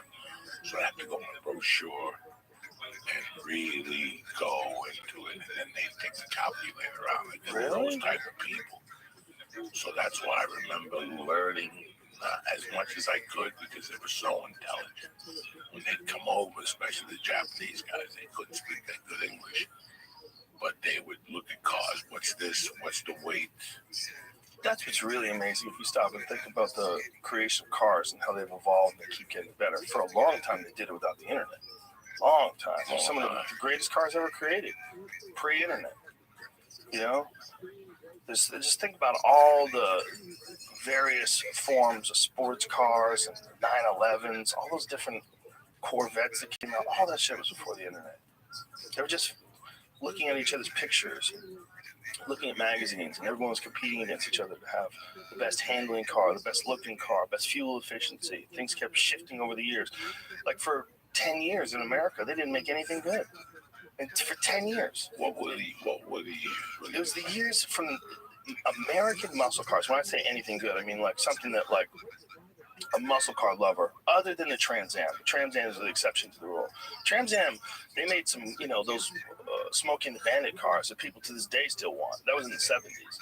But from the 1960s, like say 65-ish to like 70, America couldn't be touched. Those muscle cars are insane. They just kept pumping out cooler and cooler shapes. What did classics McQueen drive? He drove a 1968 fastback Mustang. Is that a bad motherfucker? Oh yeah. How bad of a motherfucker is that? Well, it's a beautiful car. The design is the back end of the 68 Mustang is one of the most underrated forms in all of automotive design. That's a 68 Shelby. That's different. It's a GT500. It's a totally different shape. The Shelby had a completely different set of rear taillights. They had altered quite a bit about the Shelby, like the way it looks in the front end as well. The regular 68 Mustang just has this beautiful, like contoured rear end. Look at that. Look at that. That green car. That's like a real modern looking, like updated version of it. Real pretty, with a bit phenomenal deep green paint job. But look how good that rear looks. So that's what he drove. That's what he drove, motherfucker. Look at that. That is Americana, baby. Look at the tail end of that fucking vehicle, man, with the chrome and the chrome bumpers and the red headlights and the black behind. Look at that fucking car, man. No seatbelt. Well, they had those ones around your waist. Yeah, like the back of your waist. No, there's no seatbelt in that. You bounced around like a fucking rock. How many horsepower? Not that much. Not that much, man. A really powerful car back then had like 350 horsepower. Like, let's find out what was the 1968 GT500. That was their most powerful one. I'm gonna imagine this had like 400 horsepower. Say 1968. Just Shelby GT 500 horsepower, 1968 Shelby GT, because that was what they would do is they take it to Carroll Shelby. Carroll Shelby would take the regular Mustang and just juice it the fuck up. More power, better handling, better looks. Here goes 400, perfect. There. Now, who were they competing with? Like, what was... This is Ford, right? Yeah, they were competing against the Camaro at this point because they made a larger car. Yeah, okay. Sort of. The Corvette was like a little bit of a different category because it was a pure sports car. Where this car had back seats, so that's 400 horsepower. So compared to the Mustang of today, the regular GT, forget about their new one. They have a new GT 500 that has like 760 horsepower. The new GT500 goes 0 to 60 in like 3 seconds. It's a monster. Which one were they making for that movie that just came out? That was the Ford versus Ferrari. Oh, for the Le Mans. I don't know. That's what it was for. I think was that about race car? I didn't see that movie. It was Shelby. It was him making that car. I think like they had 2 really? weeks to make it or 2 days to make it. I didn't see the movie. Well, probably for the movie they juiced that up, right? I don't know. I thought they were race cars though. I didn't think they were like these kind of cars. This is like a GT car. I don't know. I didn't see it. Oh yeah, I guess this is the GT500. Maybe that's what it was for. Yeah, I think it's not even the GT500. I think it's the GT40, which is their race car. I think because I'm pretty sure I saw in the. I didn't see the movie. I thought you would have known. I thought you might have saw it. I think it's a different GT. I think it's their actual race car. But the new one, this Shelby has a new GT500. It's a ridiculous car. It's faster around tracks than the new Corvette. They have a new Corvette, this crazy rear-engined, mid-engined rather Corvette. It's the newest Corvette. It's the best Corvette ever. And this GT500 is even faster than that. It's bonkers.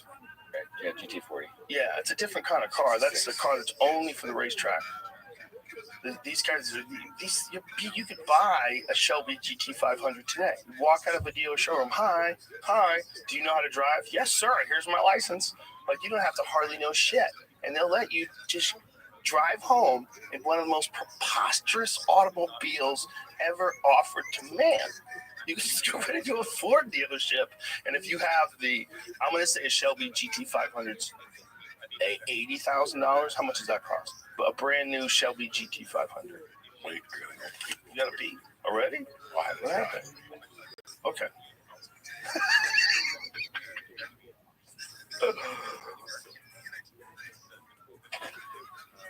How much does one of those cost? $729. That's crazy. $760. So for $73,000, you can buy a car that is so fast. If you really can know that there's a difference between the speed of that and then the next car after that, the next car that's more powerful, you really should be in jail.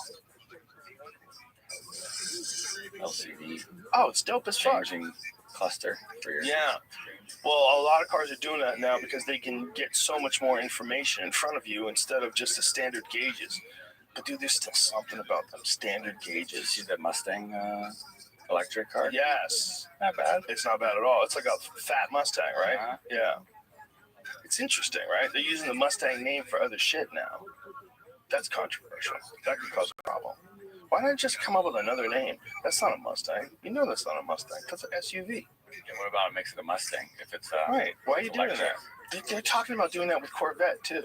The Corvette could branch off and become a brand like Cadillac is. You know, Cadillac is a brand. It's it's synonymous with luxury. Like you think of Cadillacs, but it's a GM car.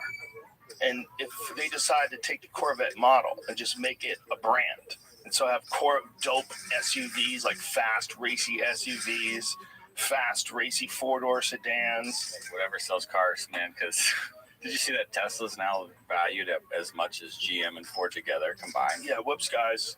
Fucking dummies. He's a super genius. Just back off.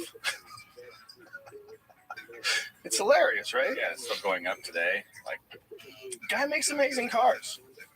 He makes amazing fucking cars.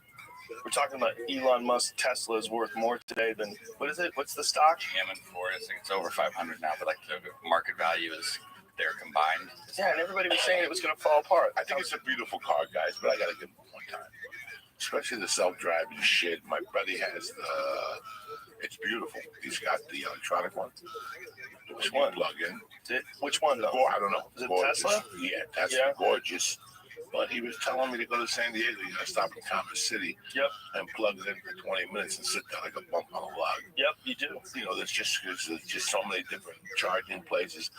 I took an Uber a couple of weeks ago. I got into a car that was just amazing. That blew me away. A fucking Honda Accord hybrid. So they're making everything. Accord they make some nice Accord. Now this car, it's beautiful. You get the Honda, you get Toyota sometimes, not Toyota as much, but Mitsubishi. What's the other one? Hyundai. When you close the door, there's a lightness in the metal.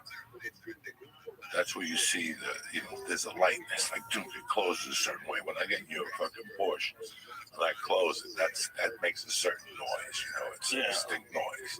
You never been in my little tiny one. I got a 1993 964. It's a real light car, but the metal in it is so much thicker than any metal you've ever used. I like all that. This door is like a chunk. When you close the door, chunk. Like you could feel the weight to it. You feel when you tap the fenders too. There's no give. It's a different structure. Totally different. So I was blown away even by the Honda Accord hybrid. What we're paying for gas. I mean, it's just a great little car. I'm looking at a couple different options. I was in Huntington Beach. You're thinking about going away from Subaru? Adding something to my collection just because. You need to get a Cadillac. I've always said you need a Cadillac. You should add a Cadillac. Cadillac is a badass. You should be a Cadillac man. That dude gave me a ride last week. I was in Huntington Beach and I took a special Uber. It was that Cadillac. And he told me exactly how he got it, what the scam is with them, how to do it. He hasn't had a problem. The battery died. And that's their main knock. The battery's That died? one day you wake up, I gotta go to the comedy store, my battery's dead. I'll fucking choke you, Joe Rogan. I'll choke you. I get in my Subaru, the battery's never dead. I wonder if they're more reliable now. I don't know anything about them. I've never owned one, but I've rented a ton of them. Fucking gorgeous. That's a gorgeous car. And when you sit in it, you're what tight. model is that? TS. That's the CTS. CSV. Is that what that is? That's a beautiful fucking car, man. Look at that front end. The design is just so. It's so interesting. It's like after I left here the last time, or the last 2 times, the guy reached out and said he would give me one. You need a Cadillac for $560 a month, at least. You go down. Take it, Joey. I want to see you strolling around the Cadillac. I would love it. Bumping Biggie. I can't do it. And the Super I love that I have, but people like, oh, why are you driving a lesbian car? People always say that. And it hurts my feelings. Like, why are you driving a lesbian car? Dog, it's not a lesbian car. It's a fucking Subaru, man. You love a reliable car. I respect that about you. I want to get in the car and start it. I don't want to be in service. I don't think these things are unreliable anymore. You know, I got free service. You know, the warranties they give you now are fucking, you know, Volkswagen, which nobody buys. Look at that, Jay. What is that? That's a Cadillac. Oh, that's CTSV. Look at that fucking car. Is that the coupe? Is that a 4-door? It's hard to tell because the picture's so dark. That's a 4-door? It's 2. Yeah, you see that little rear window? It's not like a full window. Wow, that's a beautiful car, man. They make some killer. You know what's a killer fucking car right now if you want an SUV? Lincoln Navigator. The new one is insane. I wonder what happened to Lincoln. Are they still in business? They only make the Navigator, and then they make one or 2 other luxury coupes.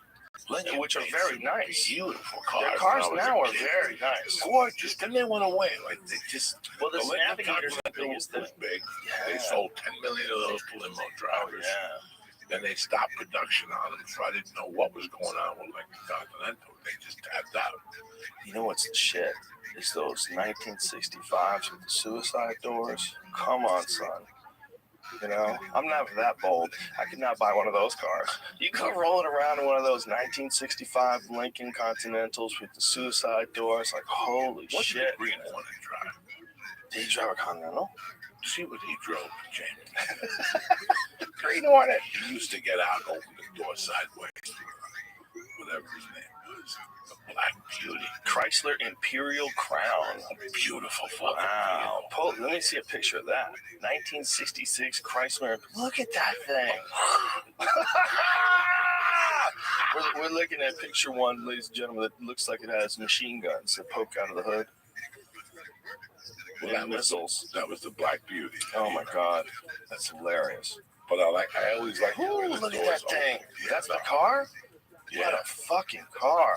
Who made that one? No, that's a resto mod. Oh, is that the new Green Hornet? Oh, the new one. That was the new one with Seth Rogen, right? Yeah, I didn't see that one. No, I want to know the one with Ooh, look at that one. Look at that. People don't understand. We're a little too young for it, but people don't understand what an impact Bruce Lee had when he was doing the Green Hornet. When people saw him do martial arts moves the way he did on screen, like people wanted to. I mean, you have to think about how many people would watch a TV show back then. Like if you had a TV show, there's only like 3 different things to watch, right? Like if you had a TV show, you had the entire country watching one of 3 things. And if you had a big show like the Green Hornet was. The Green Hornet aired on Sunday nights. So it was like stealing. Yeah, everyone's home. You either had Lawrence Welk on fucking Channel 7 on ABC. Look at these things. Look at 1968. You didn't see this. Look at that guy drop. And he just traumatized NBC. NBC was traumatized. They only did 6 episodes. Look how bad their fucking fight scenes are. Look at these white guys faking punches. Oh my God. It's hilarious to see like old school bad TV, like fight acting, like where you know the punch didn't hit them and their hair goes flying. It's so weird, especially because we're not playing any of the volume, so we're just watching it. So when you're watching with no volume, you get to really see how preposterous it is. How many TV shows did that guy do? That Spanish dude did about 1,000 episodes of different TV shows. The late 60s, all through the 70s. Who is it? I don't know. He's the guy that was starring right there. Yeah, that guy. Oh, That guy was like, character actors were like fucking so huge back then. But Bruce Lee came on Sunday nights. I still remember driving back from Miami with my family and like being pissed because I missed Bruce Lee. Then they canceled it. You didn't see nothing about Bruce Lee again, bro. How long was it between that and the big movies? It was about a year and a half that Kung Fu movies were mainstream. Five Fingers of Death came out. Five Fingers of Death. It was all about the iron palm technique. The guy would look at you and his palm would turn pink.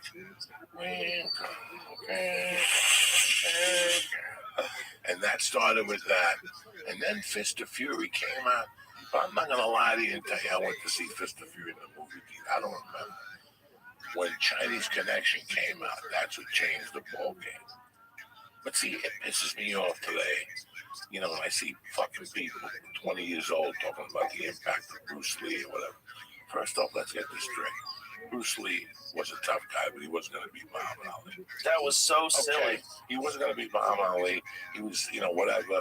Bruce Lee meant that the little guy had hope. Bruce Lee gave the immigrant hope. That's what all these guys thought. Well, Bruce Lee fucking, it changed everybody. He put a little bounce in the step. He changed martial arts. He changed martial arts, but he gave you hope. The movie theaters were packed. Martial arts schools were packed. Black people were going crazy because nobody suffered anymore. Did you see Dolomite yet? No, I still No. Again, you gotta watch these shits if I'm gonna come on the show because when Dolomite, did you see it? When he sells, you mean the new one? Yeah. I saw the movie way more. First of all, fucking our boy stole the show. Our boy, the dude who you were gonna fucking MMA. Stole the fucking movie, okay? Bad motherfucker. He's a bad motherfucker. Bad motherfucker. I'm sick and tired of these people going, well, what happened to him? Nothing happened to him. Well, David Tell. What happened to David Tell? David Tell is getting stronger every weekend. Well, you're looking at some fucking idiot jumping up and down on Netflix.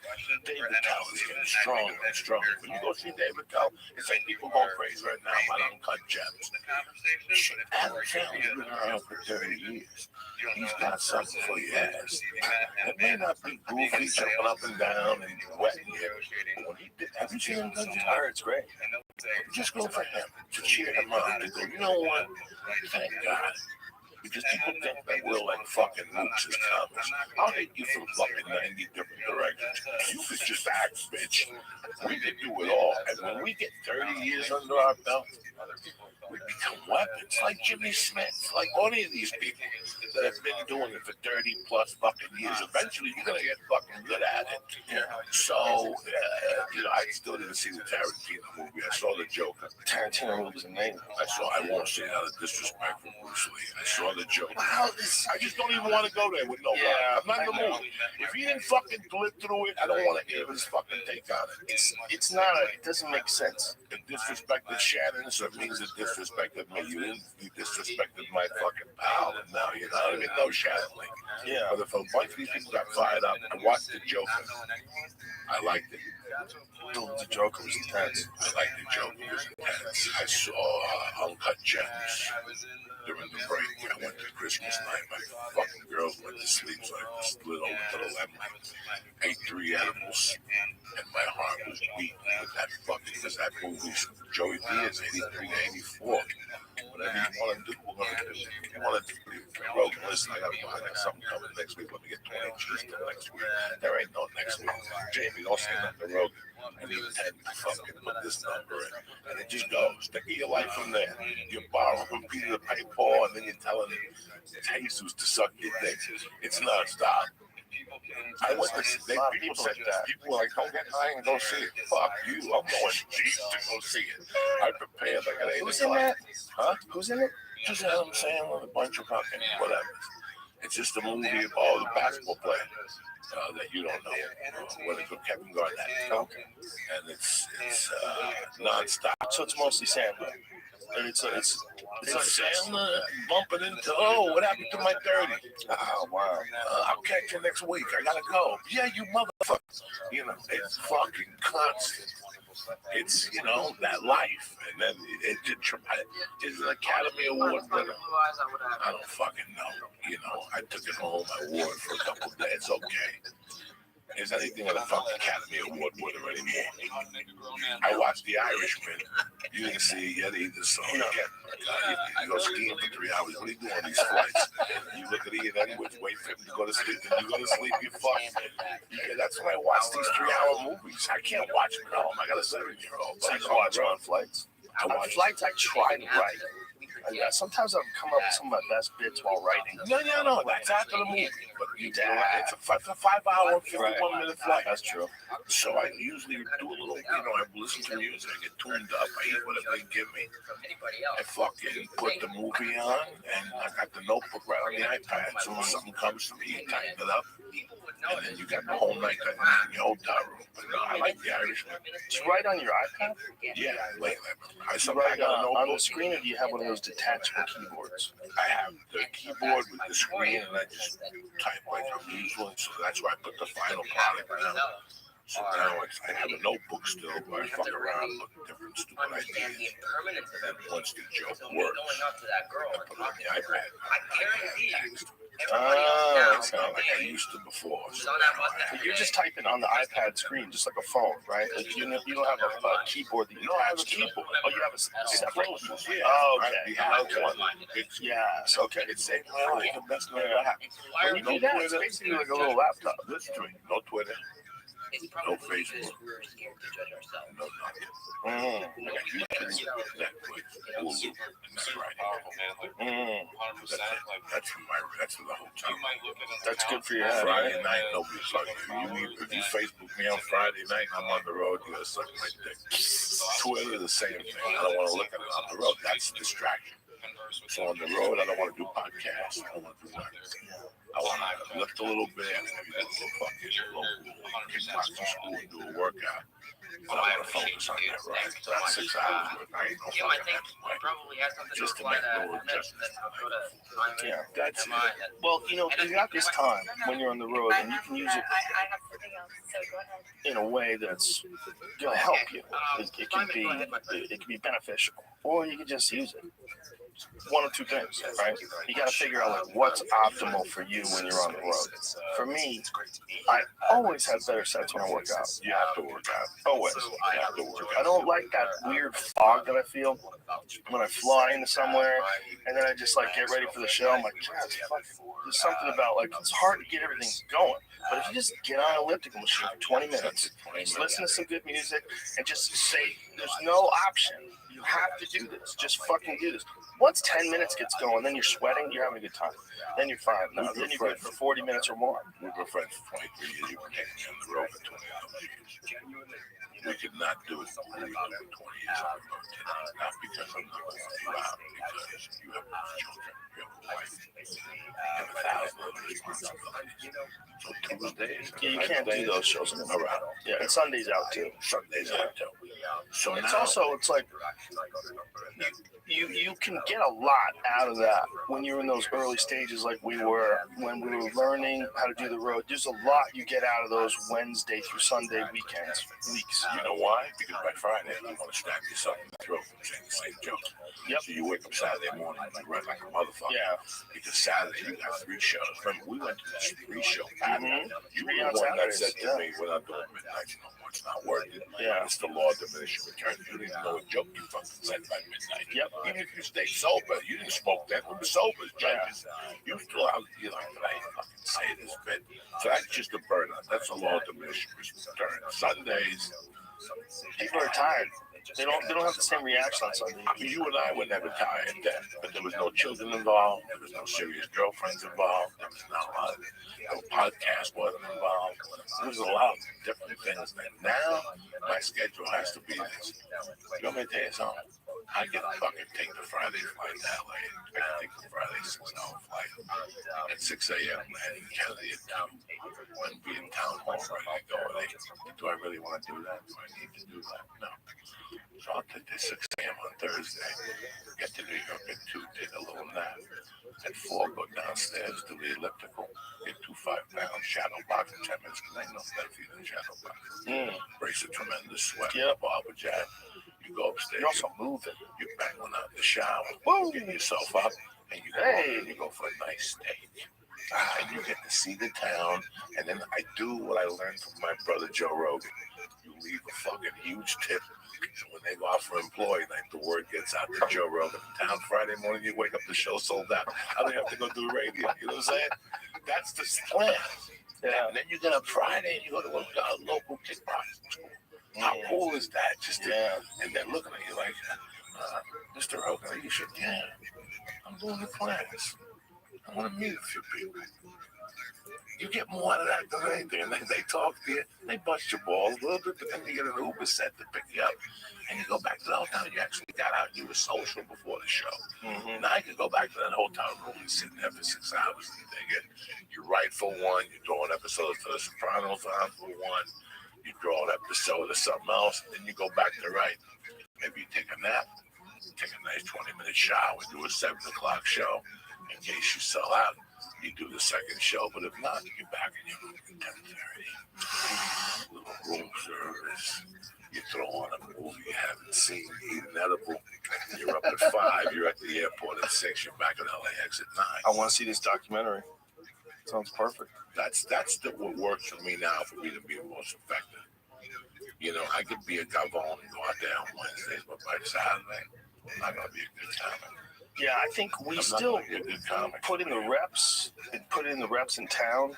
It's just about reps. You know, as many reps as you can get. The thing about the road when you're doing those Wednesday through Sundays is that you're getting long reps. You're getting like hour sets every show. Which is great too. I mean, I'm not, for me as where we're at now, I want to give 150% every show. Last night I went to the comedy store and I got 2 dick suckings right out of the way. I mean, I sucked a bag of dick in the main room. And then I took that same that's in the original room and sucked another bag of dicks. But I wanted to try new material. See, I was failing in the past. I was going to all these other clubs.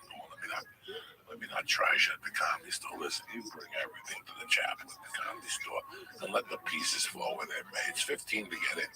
You do know that. Then you see 22 comics. And they're going to see 22 comics that headline all over the world. So suck my dick. I'm going to go up there and give you 150%.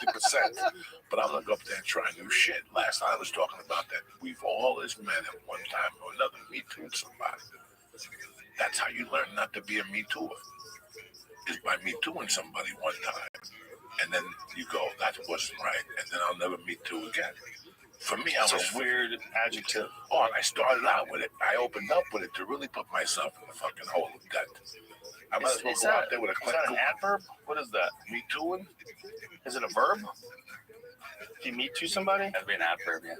It's like The only way you learn how to not be a Me Tooer is by Me Tooing.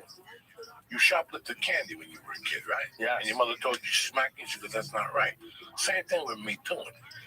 This LA is a fucking. Me Too was invented here. They fucked Marilyn Monroe to death. They fucked her to death. The vaginal thing looked like that fucking embassy in Tehran, whatever they bombed. What was that famous Fatty Arbuckle case? Where there was a... It's just disgusting people out here. Yeah. This is, between the Big Rom documentary, did you see that one? I didn't see that, filthy fucking animal getting women to suck that fucking 90-degree weather, 6 yoga session dick. That's just cruelty to animals. You could put you in jail for just sucking that dick. Like Harvey, all that shit happens here. But as us, as men, we all Me Too somebody. Kid by mistake. And for me, I was in love with this lady named Faye. She was 37. I had big juicy tits. She wore hot pants. I was about 14. I had never even seen a vagina, no titties, nothing. And we used to play basketball. Our 2 dogs were blind. She had French poodles. And she had flip-flops. And she crossed the street. And she was so hot. She was 38. And she had a husband that was like 60. He would just barely be alive, like that dude from Texas that was fucking Howard Marshall. And he would watch her because he knew he was savage. He was going to take her down. She had 2 daughters, and the daughters were badass. And one of my toolbars dated one of the daughters. I never told him I was alive. Every time I played basketball, Faye would come out in the game and just stop. And she turned for us, and the sun would shine through her Halt. Remember Halt the top in the 70s? And she had real yummy titties with the nipples sticking up. And it drove me crazy.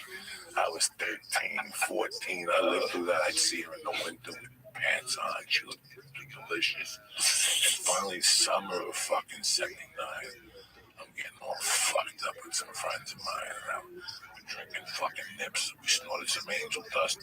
And we're listening to Led Zeppelin 2. If you're going to fuck anybody, Led Zeppelin 2 is the album to get you like that. It starts off with a whole lot of love. That just gets your hips moving. And then it goes into the Lemon song.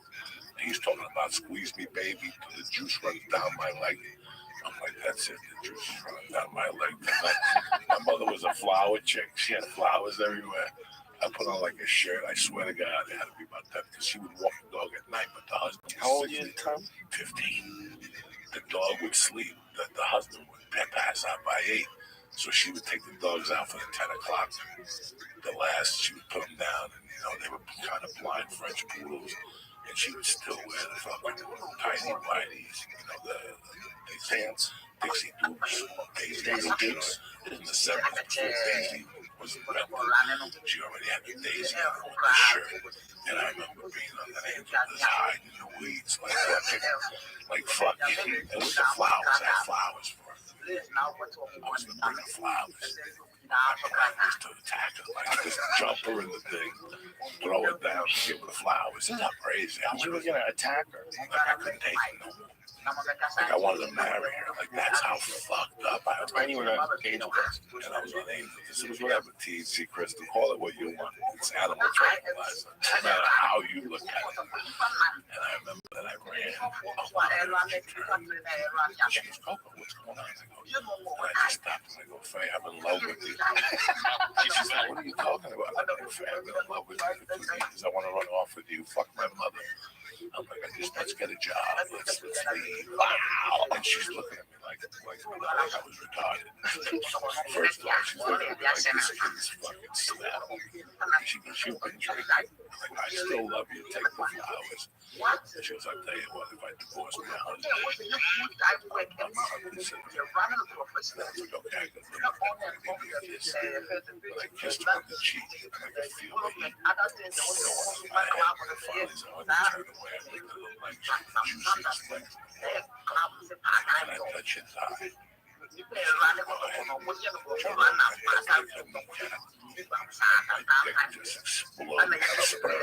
I ran away like Steven Seagal. You ever see Steven Seagal run? He runs like a fucking retard with that little lip. You ever see Steven Seagal run? He's like a hoopy. You ever see him run? He runs very strange. And what's very tall? What's the first one he did? That's really good. Above the law. Look at him. Look at how he runs. He runs like a fucking retard. Look at him. Minutes to get. Can you imagine? Whatever your time frame is. He's just built odd. He's just really tall. He does run a little loose with the hands, which is kind of confusing. Which one was this? That's above the law.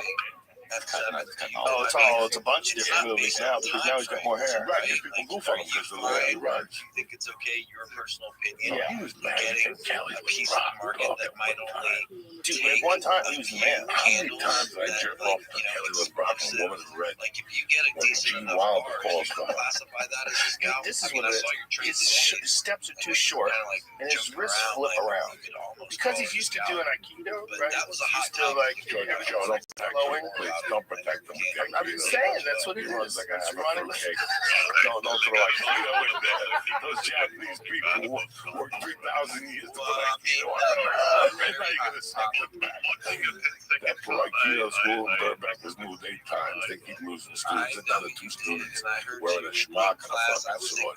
Who's going to go for Aikido lessons now? Someone who doesn't really want to fight, and you want to be able to passively get someone away from you, which is not realistic. But the sword part could come up if shit hits the fan. We go back, and if we get knocked into the Stone Age or a nuclear war with Russia, I need to join again. No. they land on Dodge sticks. Yeah, they move. They're in Burbank. And I thought about, when I was a kid, I went to Aikido for about 2 weeks. It's probably fun. The guy's name was Richard Bowe. San Antonio, San Antonio. Everybody's watching those. He told me deflection stuff. Steven Seagal. Above the law. Different level. That hard, that throat slam.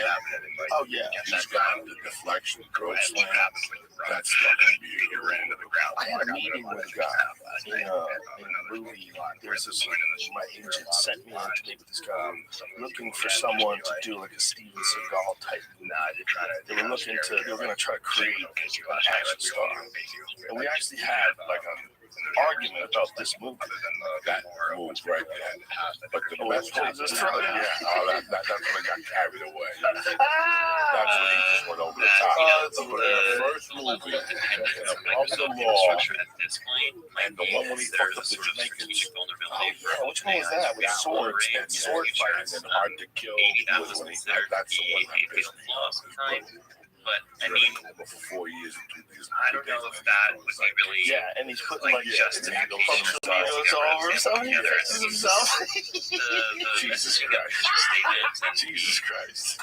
I loved it. I loved it too. I loved it too. The thing about him, man, is I think in that first movie, it was one of the more unique martial arts movies. Like Above the Law, like it's almost a shame that he made a bunch of movies that weren't as good, because if you go back to Above the Law, in terms of like martial arts history, and Above the Law is a legitimate historical movie in terms of martial arts movies, because it was the first movie where you got to see a real Aikido practitioner with a hybridized system of martial arts. Like he was doing Aikido, but he was also throwing a lot of punches and knife hand strikes and a lot of strikes. It wasn't just show the bodega Above the Law. Just play this out.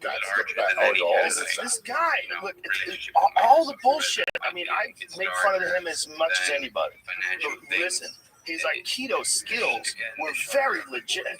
He was very legit. Whether or not that stuff's real or not, that's a subject for debate. Whether or not it's really effective when you look at other things like wrestling and jiu-jitsu. Is it the most effective way to grab? Or judo? Is it the most effective way? No, it's not. But no one knew that back then.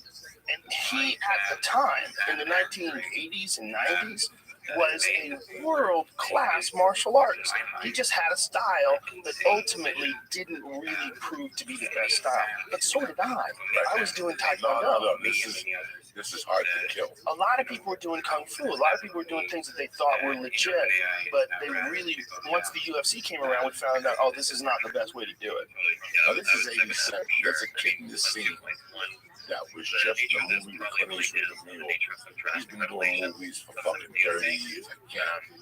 Now, that dude with the tattoos, how many fucking movies has he been a bad guy in? Right there, the second guy. That guy right there. Oh my God, that guy's in every fucking bad guy. He's great. Who is he? What's his name? He used to live in Vegas, I heard. He had a restaurant in Vegas. I'm not even sure. I love a good shitty drama. A good shitty cop drama. Like I love like going back and watching some 1990s cop dramas. They're fun. Kojak. Oh, Kojak. I remember with the Kojak. lollipop at the end. How about Beretta? Beretta. How about that fucking... You know which one was good, bro? That they gotta bring back? What? Wise Guy. What was Wise Guy? The good-looking dude with the fucking... He was undercover with the mafia, but he really was a cop. The CIA. Like a Donnie Brasco type situation? Really good looking dude. Really good looking. This is it right here? He fucked people up. No, this is a movie. Wise Guy was a TV series. What was his Robert Wall? Good looking dude. He came out with Paul Newman and For the Passion of Bronx. Oh. Wise Guy, the TV series. What am I looking at here, Jenna? That guy. I remember that guy. Yeah, you remember that dude. Fuck. Who's that dude? Does it say? See, go to just a regular search of it instead of watching the video of it. That's right. There were so many of these. Remember Wings? Wings. And Jan Michael Vincent. Yeah. Was he? sure that's the one. No. Wings was the TV show. On NBC. Right? Yeah. Jan Michael Vincent wasn't in Wings. Well, Jan Michael Vincent was in some show about Ken Wall. Ken Wall. Jan Michael Vincent was in some movie about a TV show about pilots that he had. That's when he went crazy? That's when he went crazy. Well, he went crazy like straight from the mechanic. I think it was Fame that probably did that guy, right? Fame and drugs. But a lot of that is probably Airwolf. Yeah. Four Seasons. Down. I guess that guy in the mechanic, if you go back to the original Charles Bronson version of the mechanic, he was slated to be the next big superstar. $1 billion, right? I wonder if that happened again. Something like that.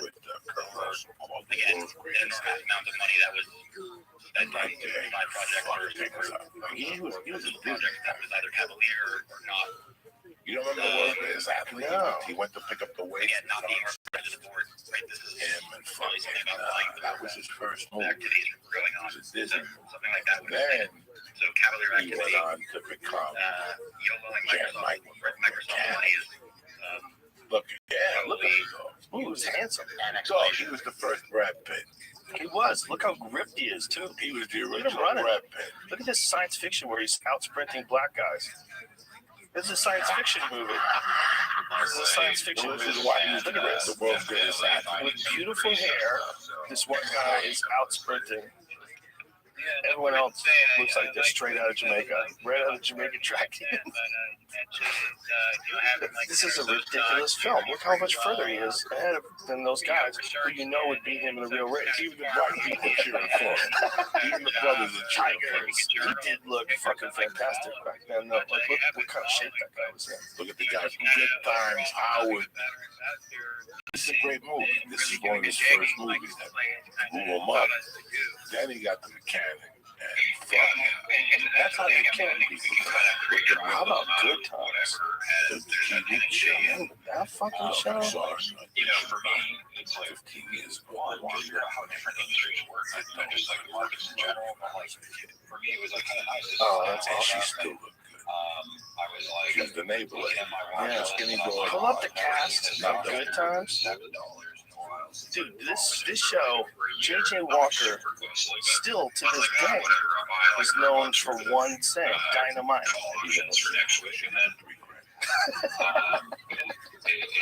Remember some clubs are giving them $1,500 a week. It's like, you want me to say dynamite? Yeah, but give me the names of everybody.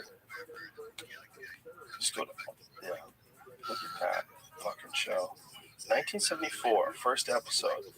This was a show that was interesting, right? It was because there was quite a few, even though there wasn't that many television shows, there was quite a few big name black shows. Sanford and Son, Good Times, The Jeffersons. Like during that era, even though there weren't that many TV shows, there was quite a few. Basketball show. Oh, the White Shadow. Tremendous. Yeah, Tremendous. The White Shadow. Tremendous. Yeah, I forgot about that show. Tremendous. Yeah. Dude, to this day, Sanford and Son's one of the best sitcoms of all time.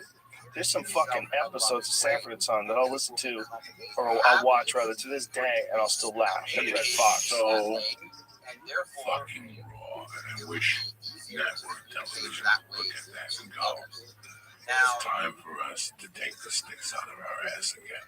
They can't. They're stuck. Well, somebody has to do it first. It's just going to be their own demise. You know, we're comedians. You're a comedian, I'm a comedian.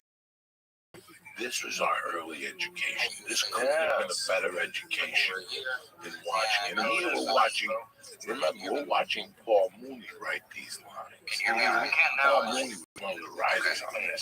So we had Richard Pryor on one hand. But then you had All right, this so sick fuck. I was very He nervous, hated Puerto and Ricans. I don't something want no that Puerto Ricans in dramatically my house. helped my He hated confidence Julio and the neighbor. made that He hated Julio the my neighbor. words and You know, America, this is Friday nights, and then it was followed by Chico and the Man. Yes. You know, Freddie Prinze. CBS had their answer of fucking Archie Bunker, which will never happen again. Every year they try to do a different Archie Bunker. They're never going to do it because it's not coming from the heart. They can't sell it like he did that. He does a scene when Sammy Davis Jr. has to kiss him. More effectively. You can communicate with more emotion and with What was the actor's name again? Carol dynamic. Carol O'Connor. He grabbed These are Carol just the O'Connor. three things I wanted to share. I know JF has a master class for us, so I don't want to. So many different, right here, all this shit. He was You know what's crazy? Carol O'Connor was like a great actor, an actor for his whole life. But he's known for sure, more than anything, for being Archie Bunker. Right here, look at his face.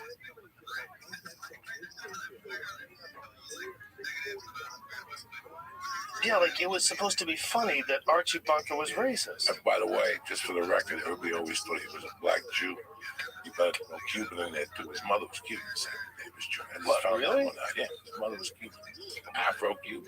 Now look at everyone laughing at him because Sammy Davis Jr. kissed him and he freaked out. Look at everyone laughing at him. You could, like, gay jokes, black jokes, white jokes, Puerto Rican jokes. They talk shit about everybody on that show.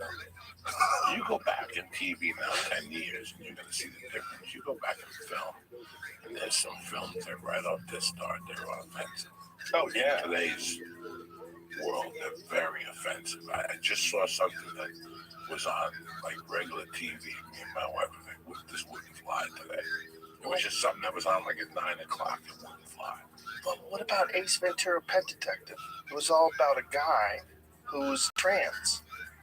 A guy who was who was cross-dressing at the very least, like pretending to be a girl, but it turns out to be a guy the whole time. And everyone's disgusted because they kissed him thinking it was a girl.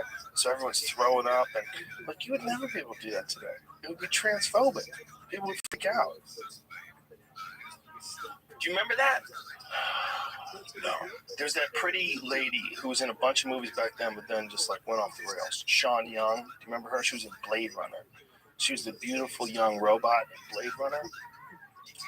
She was in a bunch of movies, man. But then she just went off the rails. She's one of those Jan Michael Vincent type characters for a bit, I think. Or just the pressure of it all was just too much. So this is the scene at the end of it. Is that Courtney Cox with the gun? Yeah. And there's Sean Young. That's that lady. And so we find out in this scene that he's really, or she's really a guy. Or, I don't get it. Or she's, how do you say it today? Back then you would say it's a guy pretending to be a girl. But you don't say that anymore. Now you say what? She's trans? So, but we're supposed to believe that she's got a giant hog under there. Where's the scene? Well, he's got to lead up to it. He's explaining everything to them. So he tells them all that that's a guy. So this is like some bad guy that they've been looking for. He's the famous kicker from Miami Dolphins. That's right. That's right. Oh, that's right. That's right. Out. That's right. That's right. And he's angry because he fucked up. All these cops know about this one game. Yeah. I was talking. Right. And Tone Loke's in there too. No, he's gonna turn her around so everybody can see that she's got a hog. Turn her around.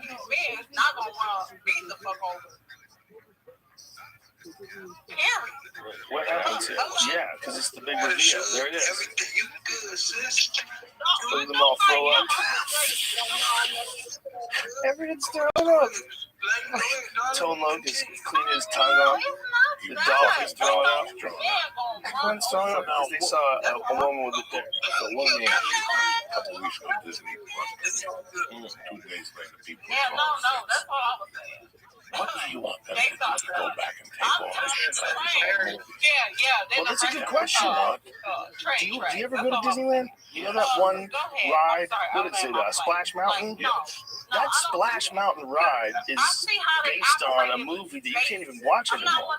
It was a really racist movie. Well, Disney was racist.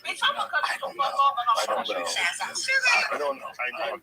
But this Splash Mountain was it's called The Song of the South. That was the movie. And from what year is that, Jane?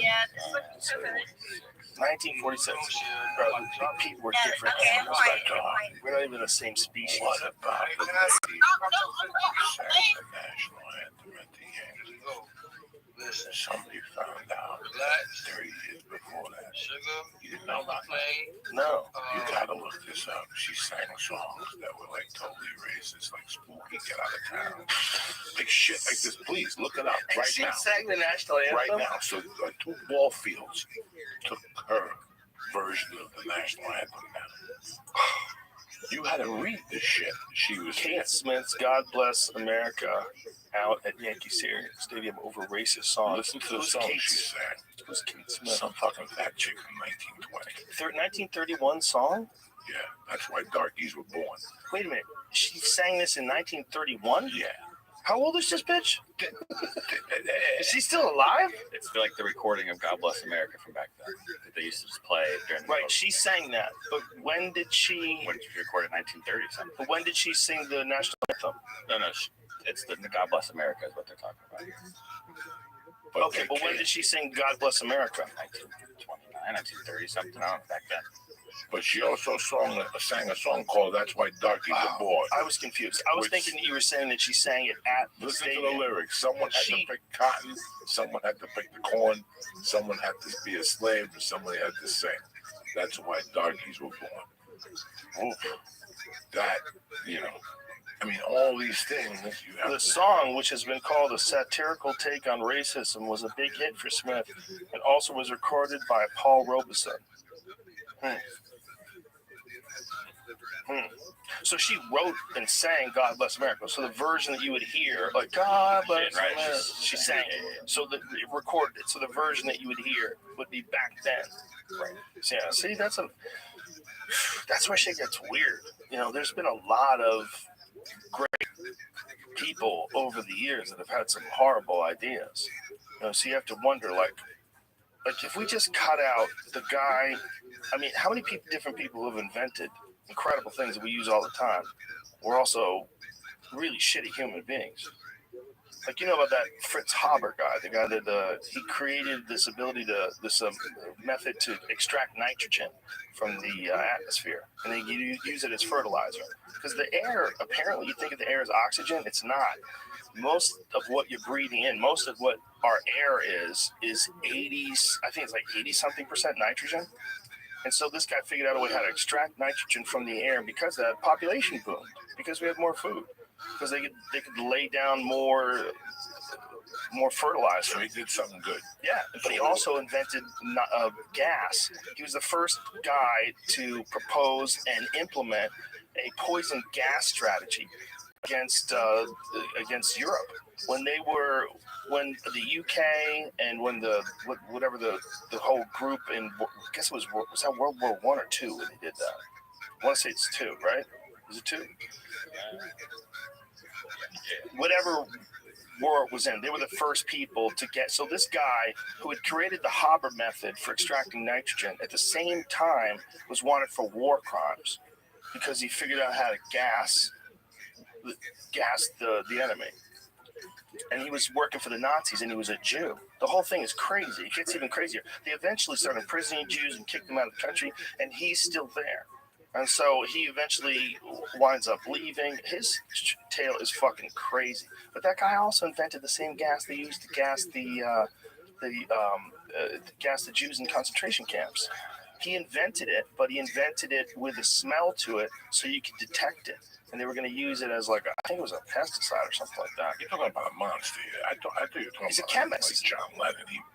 He wrote Benny and the Jets, but he smacked Yoko. You know what I'm saying? No big He's deal. a monster, but he's one of the, like, they That's a say that monster. 50% of the nitrogen in our bodies today are from the Haber method. 50%. Yeah, So he invented something that was literally great. changed the way people can eat.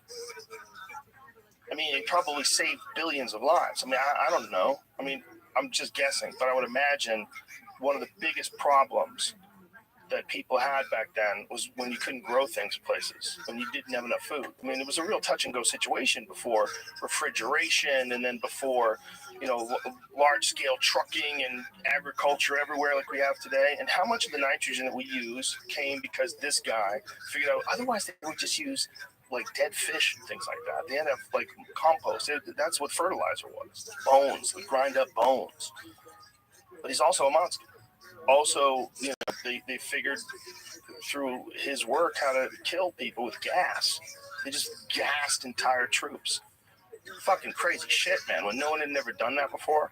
I mean, you got to think back then, people would. I mean, think about this: the war, the Independence War, right? The war for independence against England, when they would wear the British would wear those crazy outfits with the white right across their chest. They were perfect targets. So they'd be walking to the forest, and these hillbillies would just pick them out because they were walking like they were in some sort of old-timey war.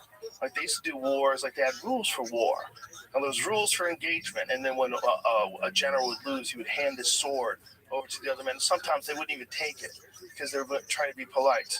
And they would have these rules, like gentleman rules for killing people. Then this guy came out with a method. Hey, how about this? How about we just gas these motherfuckers? Just drop gas on them, kill everybody. Just let them choke to death in their own blood. Literally, your body's vomiting blood. It's coming out of your eyeballs. Everyone around you's dying from the same thing. You're just hemorrhaging, just dying. Because some genius scientist who also created a method to extract nitrogen out of the air that fed millions of hungry people also figured out a way to do this. It's fucked up. It's fucked up. You just bring me out. Yeah, well, sometimes great people have done horrible, horrible things. But that guy invented something that we all use. It's a tricky thing, being a person. You know, people are slippery. There's a lot of good and bad about us. It depends how you use it, Joe. Yes, depends how you use it. Well, that's why being a comic is like one of the most fulfilling things of all time, because people get something out of it. Like, they go to see you. Like, the reason why you're willing to eat dick is because you want to develop these bits and have them crush. Get them to that point where when people come to see you and they pay money to see you, boom, you lay them on them and they're like, ah! That feeling that you can do, that you can give to someone when you see someone just laughing so hard, it's one of the greatest feelings a person can ever experience. And not a lot of people get to experience it. Can you imagine how important laughter is in your life? So after a certain point, like it's like, you know, you need sleep. Yeah. You need food. And if you really have a laughter, but you also have to learn how to laugh at yourself. Yes. And once you conquer that, your life changes completely.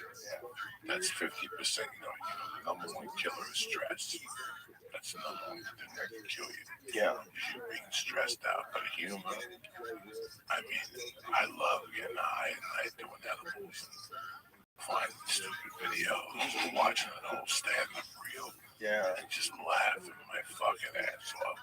I love it. I love it. I'm enjoying it more every day. When you have kids, you really laugh at the shit they talk about, you know. Dude, I laugh at kids' movies. I watched Dora the Explorer, the live action one, the new one. With tremendous. It's hilarious. Tremendous. There's some legit laughs in that movie. I got bad news for you people. I got bad news for you people.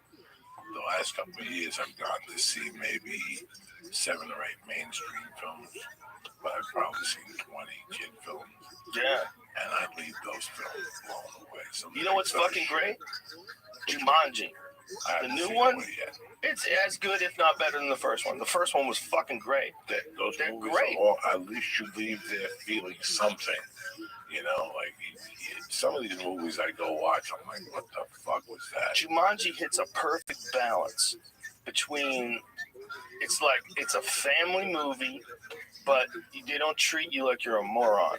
It's fun, and it's they're trapped in a video game, so it doesn't have to make sense. It can be crazy, so it is crazy, but it's a fucking great movie. It's a great movie. Both of them are great. They're fun. You leave, you feel good, you laugh your ass off, and they ride the edge perfectly of it being enjoyable for old people, but hilarious for kids. Kids think Jumanji's hilarious, so you can sit there and watch. I took my 9-year-old the other day. We watched it for the second time, just me and her, laughing. Thought it was so funny. The Rock is great. Kevin Hart's great. That chick who plays, I don't want a spoiler alert in it because she plays more than one role for some strange reason. I don't want a spoiler alert. But she's fucking fantastic. That the Asian lady that was in Crazy Rich Asians, what is her name? Aquafina. Yeah, how crazy is that name? Did she make that name up? She might have. She's a rapper? Yeah, she was also. No. Yeah. Really? Yeah. No. Well, that makes sense. Yeah. I can't say without giving it away why she's so good, but goddamn, she's hilarious. I'll tell you what I like the most.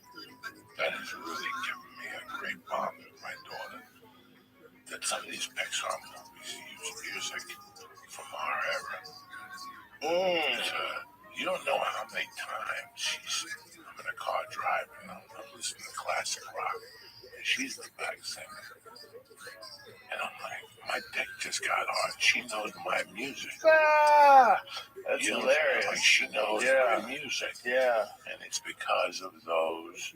I don't know what Pixar movies are exactly, but they use music from our era. And she'll go, Daddy, I know that song. Let me see the video. Well, they do that with some movies, like Marvel did it the best with Guardians of the Galaxy. Chris Pratt's character is into cool old songs. Like if you ride the ride at Disneyland, they have a Guardians of the Galaxy ride, and in it is all these cool songs like Jackson 5 or Slow Ride, like crazy cool old school songs that play while he's going through his adventure. So part of Guardians of the Galaxy, he's got headphones on. What is that song he's listening to? Yeah, he's got this one song. He's got a old school cassette Walkman, and he's got the headphones on and shit, and he's kicking the shit out of aliens while he's listening to this badass song. But it's like those old classics. There's something about songs that are from a different time that it's not just that it's a great song, but it's also that it's history. Like it's both things, you know. The music my daughter listens to, I want to kill myself. Hooked on a Feeling, that's it. Blue Suede. All that music drives me fucking crazy. I like that one jam, what's the one that came with Miley Cyrus's song? Oh, yeah, Old Town Road. That must have killed your fucking house. Oh my God, my kids wouldn't stop singing. They wouldn't stop. My daughter was singing it. I think that's the most popular single of all time. Of all time. That's amazing. Fucking. Now you gotta remember one thing. When I first stepped foot on the stage, about a year later, Billy Ray Cyrus blew up. Oh yeah. I still remember doing open mic that followed a break dance. What was it called? Line dancing class. Yeah. In Colorado, in Arvada, Colorado, on Sunday nights. Don't tell my heart. Yeah. Picky, pretty. People went nuts. And to see him, this is what I'm talking about. And I love when people go, oh, Billy Ray Cyrus, he's dead. Really? No. He just showed up with a kid and blew up the fucking world. 30 years later. I tell you what, man, his daughter is very talented. His daughter has very talented. Yet. No. She hasn't even gotten started yet. Don't even worry about it. If you listen to Jolene, you listen to her cover of Jolene, like, holy shit, man. Bro, she sang When We Leave Here, put on fucking the tribute to Chris Cornell. Mm-hmm. What she sang, and you're gonna die. You're gonna just say goodbye, say hello to heaven, and get goosebumps. Jesus. She hasn't even let her go paint her hair, show her titties, show her pussy. Get married a few times. She's gonna get married a few times. Have fun. She's got enough dough to last 3 lifetimes now. So let her go do her thing, but her true callings will come back, and she's gonna level the music industry. Yeah. Because say goodbye to heaven. Well, I think it's say hello to heaven. Temple of the Dog. Say hello to heaven. Yeah, I want to hear this later. Bookmark that for you, Jamie. God, I wish we could play music. Yeah, she fucks. Wouldn't that be great? We could just play music during the podcast. Yeah, we gotta get some. You have no idea how talented she is. She's phenomenal. I love her last album. She's just that song Malibu. Have you heard Malibu? Yeah, it's a great fucking song. She's just taking time on. But she's a real artist. You know, first you got on the I'm not gonna smoke dope like Pete Davidson, and that shit lasted. You know, I bumped into Pete Davidson and you getting high, and he goes, "Fuck yeah, because the pussy's too good. I gotta be getting high." You know, they go on that kick. I'm not gonna smoke no more. You know, you gotta do something. I love the reefer. I love it in the morning. I got some strawberry coffee the other day. Oh my god. Have you seen the Speedweed box of doom? You gotta open that thing up. It lights up like a suitcase in Pulp Fiction. Oh, Gino's the best. He's the best. Tremendous fucking.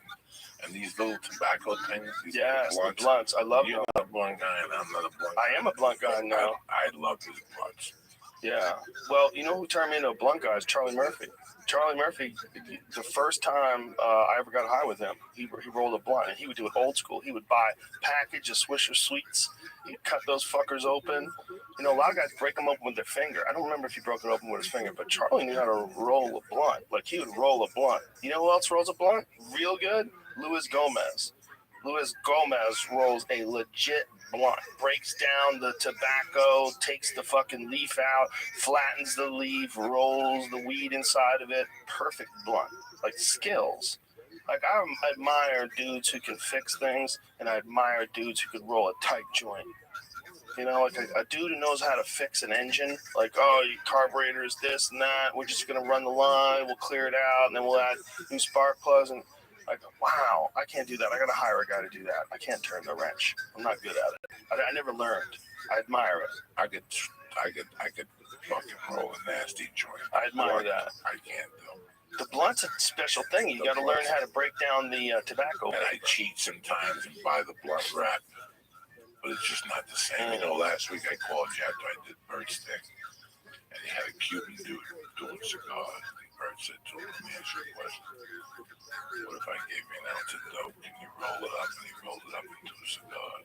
Oh my God. And they were fucking tremendous. I mean, fucking tremendous. Tommy Chong gave me this. Yeah, it's too big. Listen, it's all cute. It starts off cute. Like you burn, you know, you burn an inch of it or two. I don't want to light it though. I'll miss it. I like keeping it right here on my desk. When I was a kid, when I was little, Big Bamboo, my stepdad had Big Bamboo, and I listened to it when I was like, I mean, I couldn't have been more than 9. I was 9 years old, and I was listening to that. And that had Sister Mary Elephant on it. I don't remember. I remember it. I think Big Bamboo was the one where they're like, "Dave's not here, man." I think that was that one. Just to know those guys. How fucking genius is that? Tommy Chong is a goddamn genius, and so is Cheech. That they still put a rolling paper in the thing. Album. Yeah, the album was rolling paper. Yeah, Sister Mary Elephant. Yes, Ralph and Herbie. Let's make a dope deal. That's right. Let's make a dope deal. If you want me to tell you something, this is why I got into podcasting. This was my biggest appeal about podcasting. That guys like you and I grew up listening to Brian. Yeah. John. Yep. Carlin. And I'm like, I listen. My albums of choice as a kid were there were 3 by Richard Pryor, this one, and I liked Lenny Bruce live from Carnegie Hall for some reason. That's my album collection of stand-up comedy. I love Bicentennial Nigga. The nigga's crazy. Something I said. That's Richard Pryor's best work. Those are great That's Richard albums. Pryor's best work. Great albums. Just raw, and it makes you listen. You know, this year was the first time since 1987 that the albums outsold DVDs. They're making a big comeback. Really? We made a big fucking mistake 30 years ago. We all drank the fucking Kool-Aid that wasn't worth it. There was some jerk-off people. You know, again, what do you mean? We were doing great with the album. The music industry was doing great with a thing called the album. Why? Because you want to buy Kiss on Saturday, This fucking guy wants to buy Led Zeppelin on Saturday, and I want to buy REO Speedwagon. You all got paper out on Saturday. We got to walk down to the fucking record store, look around. He changed his mind. He went with Jethro Tull. And we went back to your house because your mom worked on Saturday. So we got 2 joints. And we rolled them up in the album. There was a process. You put the album on and you rolled and you read the lyrics and you read the things that they put in it. And they took that away from you. And they gave you the first dudes were the dudes who went to the real. Oh, yeah. Oh, real is the way to go. I've heard of people, but I didn't know anybody personally. Yeah, nobody was buying it. You know, real. I got to show up with a movie thing to listen to fucking And you Judas got to Priest. spool it. And you got to spool it and the whole thing. Oh. So that went out fucking quick. Then they switched to something else. 8-track. Then we settled. No, the 8-track was already gone pretty much. Yeah, that's the right. 8-track started to move out. Cassette was big. Cassettes were big. Remember about mini 85. discs? What's that? Mini discs. Mini discs. Wow. And then I remember the CD. But then I still remember buying like movies, like going to Amoeba, buying a movie, opening up the thing, and it'd just be like an advertisement and a fucking CD. And that's when I stopped. Like, well, this is what I'm getting for my money now. So when I buy a fucking CD from a record label, I open it up and it's a CD with they don't even put time into the cover anymore. When you buy Pink Floyd's Wish You Were Here album, Jesus Christ, they must have put a year just into the cover. The guy shaking the guy's hand, and Warner Brothers, the other guy's light on fire. Yeah. They put time in. So I think that, and everybody kept saying sound. Well, the sound, CD did it. Listen, just to put that fucking needle on there again. I wonder how many fucking turntables were sold in America last year for the album to come back. And I have one in my office, and I go to 2 different places. Do you listen with headphones or do you listen just to speakers? When I listen in the office, I put them on with the speakers in the office. It's when I listen to it at home, I got the headphones. It's a different experience, right? You're sitting down like you're watching a show almost. The thing about music when I'm streaming it is I'm almost always doing something. I'm very rarely just listening to music. I'm always listening to music while I'm driving, or listening to music while I'm working out, or while I'm flying. I don't hardly ever just listen to music. Sit down. When you have an album, when you have a record player, I think that it would definitely make you more inclined to treat it like an event, you know? Just have a cup of coffee, smoke a joint, sit on the couch, just listen to it. Just listen to it. Listen to some bars, you know? Listen, I get anxiety about 20 to 8 every night. 20 to 8? 20 to 8. Right around that same time? Yeah, because for years, that's when I was thinking about how I was going to score coke. So till this day, that's the PTSD I got. That at 7:30, I start getting anxiety. I start getting itchy. I gotta move. I gotta make a move. And what I really intended to do was to maybe go to jiu-jitsu and type. It's out of the question. You know, my boy just got a 5:30 class. I've been trying to make it for 3 weeks. 5:30 is just rough. I'm a 10 o'clock in the morning type of guy. 12, the latest. I used to always take the 8:30 class at night. That's like this age. Yeah, it was hard to go on. It was hard to go on stage afterwards too. That was another. No, I don't mind all that. It's just after an hour and a half of rolling and everything. With the kid, you're not fucking killing yourself for an hour and a half. You should warm up, you drill the technique, and then you fucking. You know, for me, I do 3 rolls, and I gotta go.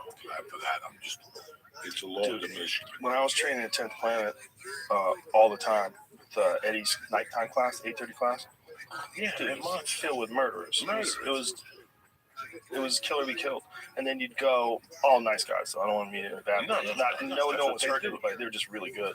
But you would go from that and then I'd go on stage, I feel spent. Sometimes I'd go on stage afterwards and I had flat sets because I was just too tired. I was just too mellowed out.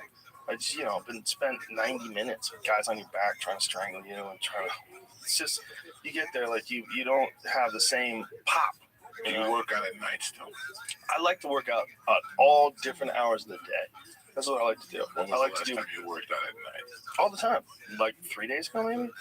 What time? Late, 10:30. I could do When that. people are asleep. That's what I like to do. When people are asleep, I put fights on. Just, got all the shit there. I got kettlebells there. I got a bar there. I got chin-up bars. I got, things to do. That glute hand machine. I do sit-ups off of that and back extensions. I would just do like 9 sets of kettlebells, like swings, cleans, a couple goblet squats, and I'd be happy like at 10:30. It's a zone. At 7 o'clock though, 7:30, 8 o'clock I gotta rush. But it's not really, it's kind of exercise, but I gotta get out of the house. So I usually go by the office. I do 2 bomb hits, I listen to one side of an album. I just pick it out. Some nights it's comedy, some nights it's fucking rock music. And once the album is over, I shut it off, put the album back in the cup, and I get in the car and I go home like nothing happened. Most of the nights I do that, I really don't have nothing to do. So I got a half-hour window. I put her in the tub, I leave. By the time I come back, nobody knows nothing. Let me ask you this: do you, when you're writing comedy, like when you're working on bits, how much time are you spending off stage, and like how do you do it? Like, are you one of those guys that just has an idea and you drive around? I know a lot of guys really don't like write shit down. They just have an idea and they just bounce it around while they're driving around. And then, like, maybe they'll remember some bullet points or they'll bounce it off a friend and then they'll try to do it on stage. How are you doing it? Now, because I'm very serious about it, it starts with a pad and a piece of paper and praying to God that I could just remember the idea to get it out of me at the comedy store. Right. I just want to get the idea out. Let's worry about the joke later. So that's the first thing. Right. So you have a premise. So you get the structure of the premise. Let me get this out. I want to talk about that Netflix show, Don't Fuck with Cats. I keep forgetting. Don't fuck with cats. That's rule number 1 that they told me when I moved from Cuba. I threw a rock at a cat one day. The black guy goes, "Yo, don't fuck with them motherfuckers." Some dude on the internet decided to fuck with cats. And have you watched the series? No. It's gonna blow your mind.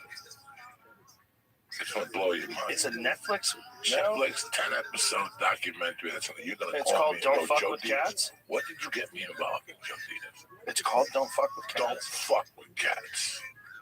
I think it's like 3 episodes. I watched 2 of them last night, actually. Like, good? Bit. Yeah, it's like, remember the old school internet shit from the early 2000s where there was weird shit online? Yeah. People were discovering who the fuck was doing some of that, and like they fell down some fucking weird holes. Oh, really? This is crazy shit.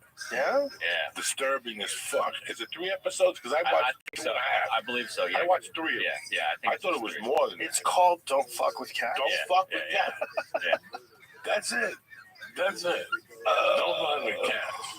Because this is how the party starts. Oh, my God. Tremendous. And you know who else was on TV last week? The reason why I called you, I didn't want to tell you until afterwards. I wanted to talk to you about on the show. Our boy made a comeback. He ain't gonna lie. He got another week and a half left to live. Who? Michael Bowden made a comeback. Because when the Epstein family... Michael Baden. Yeah. The Epstein family hired him to do a project. Yeah. You watched it on 60 Minutes? Yeah, I did. Okay, that's my boy. Yeah. My boy. I used to love that show. You and me both. Oh, my God. That was I still remember having conversations with you about saying, you can't commit a crime with that guy around. Oh, he's too good. Because once he gets on it, the most memorable thing he ever busted was, you ready for this, G? They found the torso in New Jersey of the local woman. The guy did a great job. He cut her waist, he cut her arms, her head, and he threw her whole body into the ocean. The sharks got everything except the torso. The torso just washed up in Seaside Heights or some Jersey shore town. You remember this episode? I'm kind of remembering. And she fucking had fake tits. So he took the serial numbers from the tits, found out who she was. But no, it gets better. He went deep into the murky waters. He also went into her stomach. And the food that she had eaten hadn't been processed, so there was a certain clam it was a certain type of clam that couldn't be found. It wasn't there. And it could have either been Boston or New Jersey. I'm not putting the blame on nobody. Right. I remember this now. So he found out her whereabouts. He found out. He called like every restaurant in that area to see who would have that specific type of clam. And he fucking bought the killer because he paid for it with his credit card. Whoa. So he went and found out the specific clam, what restaurant in that area sold it. And that's what she had in her stomach. They weren't cherry stones or the other ones. They were the other ones. There was the most horrific story from that one episode where they had this guy, I believe he was a doctor, and he was infatuated with this woman who was his patient. And when she died, I think he had married her one time down or something like that. He had some kind of relationship with her. He dug up her body and kept it in his house and put a tube where her vagina is so he could still have sex with her. And he was buying cases and cases of perfume. And I think that's what tipped people off. This guy was buying cases of perfume because she was rotting in his bed. So he would cover her with perfume. And this is one of that show? Yeah. Autopsy. HBO Autopsy. Yeah. Fucking great show. Great show. That would come out like at 1. So he studies Jeffrey Epstein, and he finds out that there's breaks in Jeffrey Epstein's neck that he's never seen ever in a hanging, and only seen from strangulation, only seen from murders. You know, they said that he hung himself. Yeah. I might record it. I might know that's missing. They're trying to find. It's a 4-foot wall. Yeah. He threw himself against the wall. Mm-hmm. Went down. Really? Right. The neck had blood, but the fucking thing didn't have blood on it. It's such a horrible fucking thing. Yeah. The cops, the overtime, they had been working. The tapes got shut off. How about the fact that they deleted the first tapes? Oh. So he had an original attempt on his life, and then they had a second one. And they can't find the tapes for the second one. And then they accidentally deleted the tapes from the first one. I mean, it's not 1930. It's 2020. If they can get away with that in 2020, I mean, I don't know how far anyone's going to track this down. How far, like how motivated they are. Well, the reason why he got arrested in the first place is because people did talk about it and they did get motivated to do something. Because they're like, how does a guy get arrested for having sex with underage kids? And then only get like 13 months. And then during that 13 months, he just had to return at night. Right? He had the ability to travel and go wherever he wanted. Yeah, he had 16 hours like work release for the day, go to his office. Which he did. Literally, all you do is sleep there every night. So it was an inconvenience. An inconvenience for him. And everybody's like, what? And then when you start thinking about the stories and the jet and the island and all the craziness, you're like, this is not a movie? This is real? This is not a movie. There was an island where an intelligence agent would take scientists and heads of state and they would bang chicks.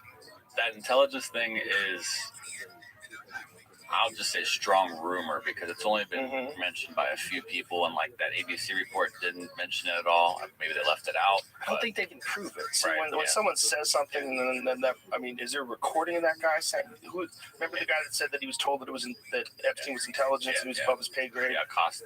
Yeah. What's his name again? Jim, I don't know the Alexander Costa. Jim Costa, that guy. Right. He got fired though, or he had to resign after they went and looked into this, and he got rearrested. I have not seen Bombshell. Have you seen Bombshell? That's that new Charlize Theron. She plays Megyn Kelly, right? Roger Ailes. Yeah. And it's all about the sexual harassment. I was watching, the ladies watched it together, the actual women that lived it, and then afterwards they talked about it. They talked about what was real and what was not real.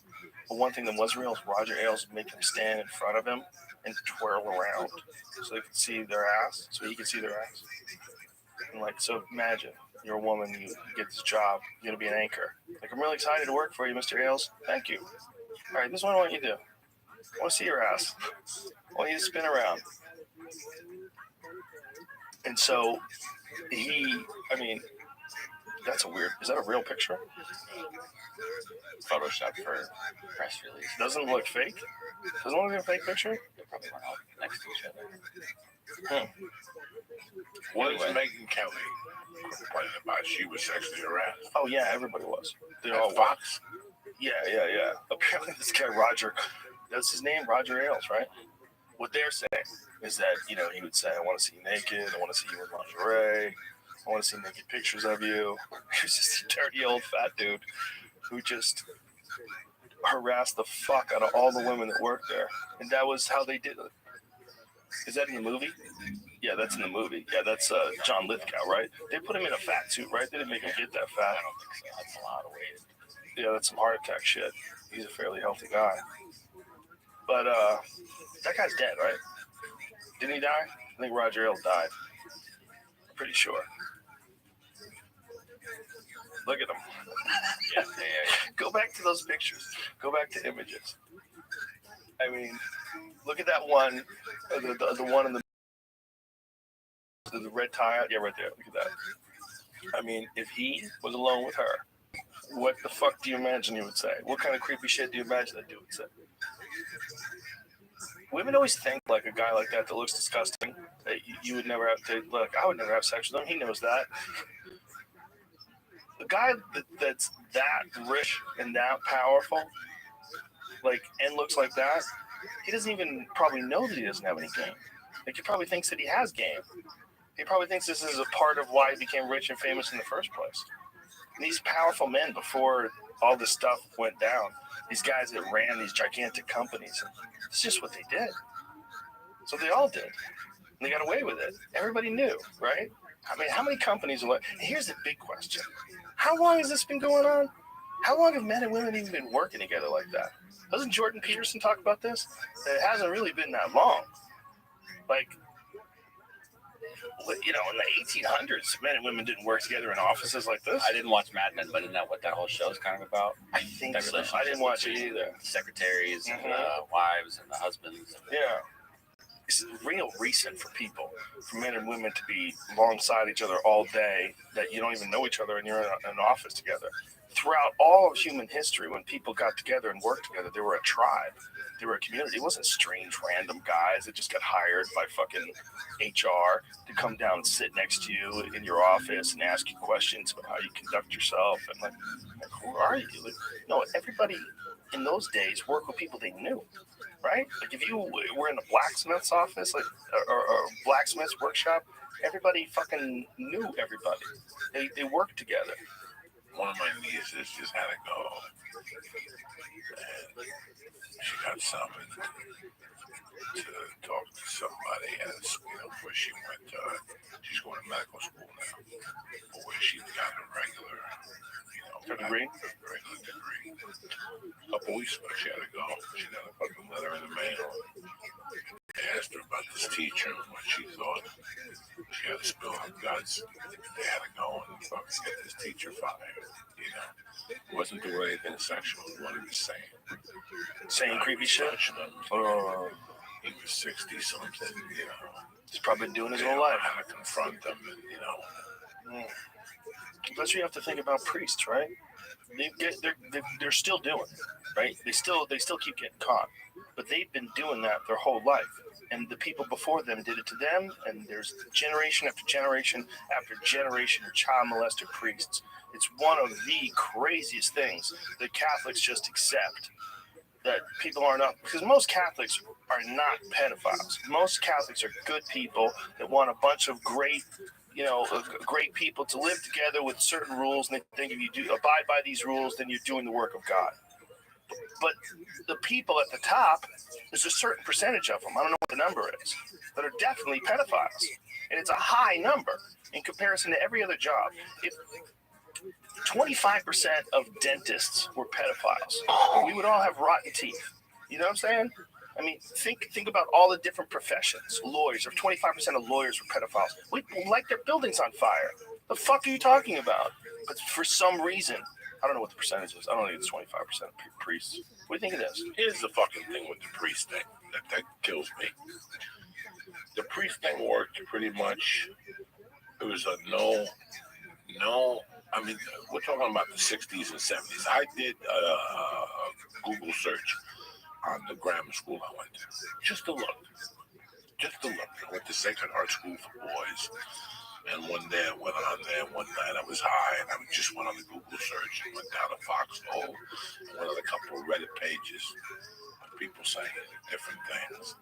And you know what? I swear to God, there was nothing about Sacred Heart School for Boys that you couldn't find them.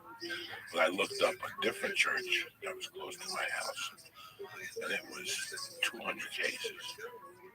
Oh, nobody gets prosecuted, and they move you to another archdiocese, and you start your little charade again. And then when you start, like say you fuck up 4 fucking different states, like let's say you go from Jersey to Minneapolis to San Diego, then to Louisiana, then they ship you overseas. Once too many letters start to come in about this situation, then they ship you overseas. And they'll put you at the fucking Vatican or whatever. That's what's got me fired up. I grew up in this. Did I get molested as a kid? No. Did a priest bother me? No. I wish I could sit here and tell you. Was I an altar boy? No. I worked the bingo. So I didn't really have much contact with the fucking priest. You know, when I did Vinny Brand's room, we did the Stress Factory. One of my friends sat in the front row. He was my neighbor. He lived 2 doors down next to us. And after the show, we were laughing. About the pedophiles in the neighborhood, how we would torment them. Like we knew there were pedos. We had a guy that played 2-hand touch with us with no underwear on. Puerto Rican Nelson. And then his lure was ice cream. We'd take the ice cream and we tell him to go fuck himself. Fuck you. When I go back to your apartment, we'll fucking kill you. You know, you knew they got pointed out. The story I tell about New York, about the fucking the guy that used to chase little kids and shit like that. That's a true story. That's not a joke. It's a joke on stage. But that's a true story. You knew who the kids, the people were in your neighborhood. They had gotten called out in the 70s and 80s. You knew. Don't fuck with that dude. Yeah. You know, there's a cop in my neighborhood where I grew up. I just found this out. That there's a cop in my neighborhood that I was dear friends with that I grew up with. He had 2 younger brothers that were twins. One of the younger brothers went to jail for murder. Killed this fucking gay guy. What just came out was that gay guy was molesting him. He gave him a summer job. When he was in the 8th grade and started molesting him. And they still reduced the sentence. You know, he went back and murdered as an adult. He came back one day when he was 30. He fucking murdered him. And then they gave him 6 years for involuntary manslaughter. He pleaded it down. But this is, you know, it's, you don't want, when it comes to my daughter, I don't trust nobody. And you said a joke up on stage, and I know it's not a joke. I'll keep shooting. Yeah. I'm going to keep shooting. And whoever, your mother, your wife, I'm going. That's why it's better that, like Cuban parents, you can sleep over here. But we ain't sending my kid nowhere. Because this is how it starts. Did you watch Never Never Land? No, I didn't. Okay, Never Never Land is disturbing. Now, what is it? Escape from Neverland? What are you talking about? Hey, Baya Asuka. It's Monday. That's something for the spirits. Might have to light another joint. No, you have to get another joint because I'm ready to rock and roll. If you got one of these blunts, you need more blunts? Yeah, I got some blunts. I'll go grab one. Sorry about that fart, Joe. No worries. I've experienced it before. No, I've had one of those whey protein. I can't even. I told you. I'm sorry, I was looking for a percentage number. I was trying to find the number of priests versus the number of accusations, but Los Angeles, it seems like 10% of the priests, maybe. There's about 600 priests, and it's still at least 70 of them or so have been accused. Oh, God damn it. That might be high, might be low, I don't know. That's a lot. If that's the nationwide thing, imagine if that's the same, it's mirrored or even worse. Well, yeah, 3 billion. Have you seen it running an ad and you've been molested by a Boy Scout or a fucking priest? Call this number, it's never too late, blah, blah, blah, blah, blah, blah. You know, now you got. They paid out $3 billion? 500 plus just in Los Angeles. Oh my God. 10 years ago. Right. That was 10 years ago, so they might. It's just crazy that no one ever says, hey, maybe this isn't really what God wants. Maybe, you know what I'm saying? I mean, the people that are in the church, the people that are believers, the people that love to dress up nice and go and behave kind and see all the people in the community at the church, there's a good feeling that people get from going to church. But the fact that it's connected to that is, it's so insane that it's still there. It's so insane that it hasn't been rooted out, that this is still a giant problem. And relatively few people are going to jail. Like, relatively few. Like, you know who they wanted? They wanted that Ratzinger, that Pope Ratzinger. That's one of the reasons why he had to step down, and one of the reasons why he stays in the Vatican. I was reading some article about them bringing up charges, crimes against humanity against him, that other countries wanted to do that because this guy used to ship kids, or he used to ship priests to places where they wouldn't get in trouble. Like, he had this one guy who was accused of molesting boys, so he shipped them to this place where he worked with deaf kids, and he molested over 100 deaf kids. It's like, what did you do? Like, you shipped a child molester to a bunch of people that wouldn't be able to talk about it well. Like, you'd be able to get away with it easier there. They settle a case, that means it doesn't get prosecuted, right? So that's why they won't go to jail. Is that why they haven't gone to jail? Dude, I don't understand it. I'm looking at these reports on why aren't they going to jail, and I'm like, if you settle a case, you don't like, they don't keep prosecuting. I guess if you make like, the person decides to drop charges. There was a guy in Boston. They were gonna fucking give $100,000. They were gonna put him under the jail. There was some guy in Boston I read about years ago that would put him under the jail. Now I keep it simple. I'm still a Catholic. I just don't go to church. I don't want to deal with none of those people. I don't want to deal with none of them. Yeah. At any religious level, I don't want to deal with them. The problem is whenever people get into a position where everybody, for the most part, is like humble around them and scared of them, and they have power. Like, I remember when my grandmother died, we went to her funeral, and the guy couldn't remember her name. My grandmother's name was Josephine. He kept calling her Geraldine. And the priest who was delivering the service, we had to interrupt him. Say, Josephine. And he was like annoyed that they interrupted him. He was like, yes, Josephine. Like, he changed the name. Like, he didn't even know her name. And when he's there to deliver this God's message for the last time the family's going to view the body, and he doesn't know her name. And when he was corrected, he was angry at us. Like, he had these gin blossoms all over his face. He's just some weird old guy who got tricked into this very strange life, and now it's at its end. And he's been living with robes on, supposedly being celibate his whole fucking life, while people kiss his ass and pretend to be something special because he talks about the word of God. But you can just see in that one moment where he wasn't even embarrassed that he said the wrong name. He was upset that people were correcting him. Because you don't correct priests. So he's used to that. So there's no one checking him. There's no one checking them at all. Everyone who goes there is in this state of worship. And they're the ones who deliver the word of God dressed like wizards. Like, they're the only people in society that are allowed to dress like wizards in modern American society. They dress like fucking wizards. And we're like, yeah, that's how Father dresses. Father dresses like a wizard. Like, do you know how people are going to look back at that and go, why didn't they think the outfits were weird? Why didn't they think it was silly that this pedophile dresses up like a wizard and you're not supposed to say anything to him? What is that? Like, what is with the outfits? The fact that all that shit's still around. Like, there's nowhere in the Bible that says priests have to dress like that. Nowhere. There's nowhere.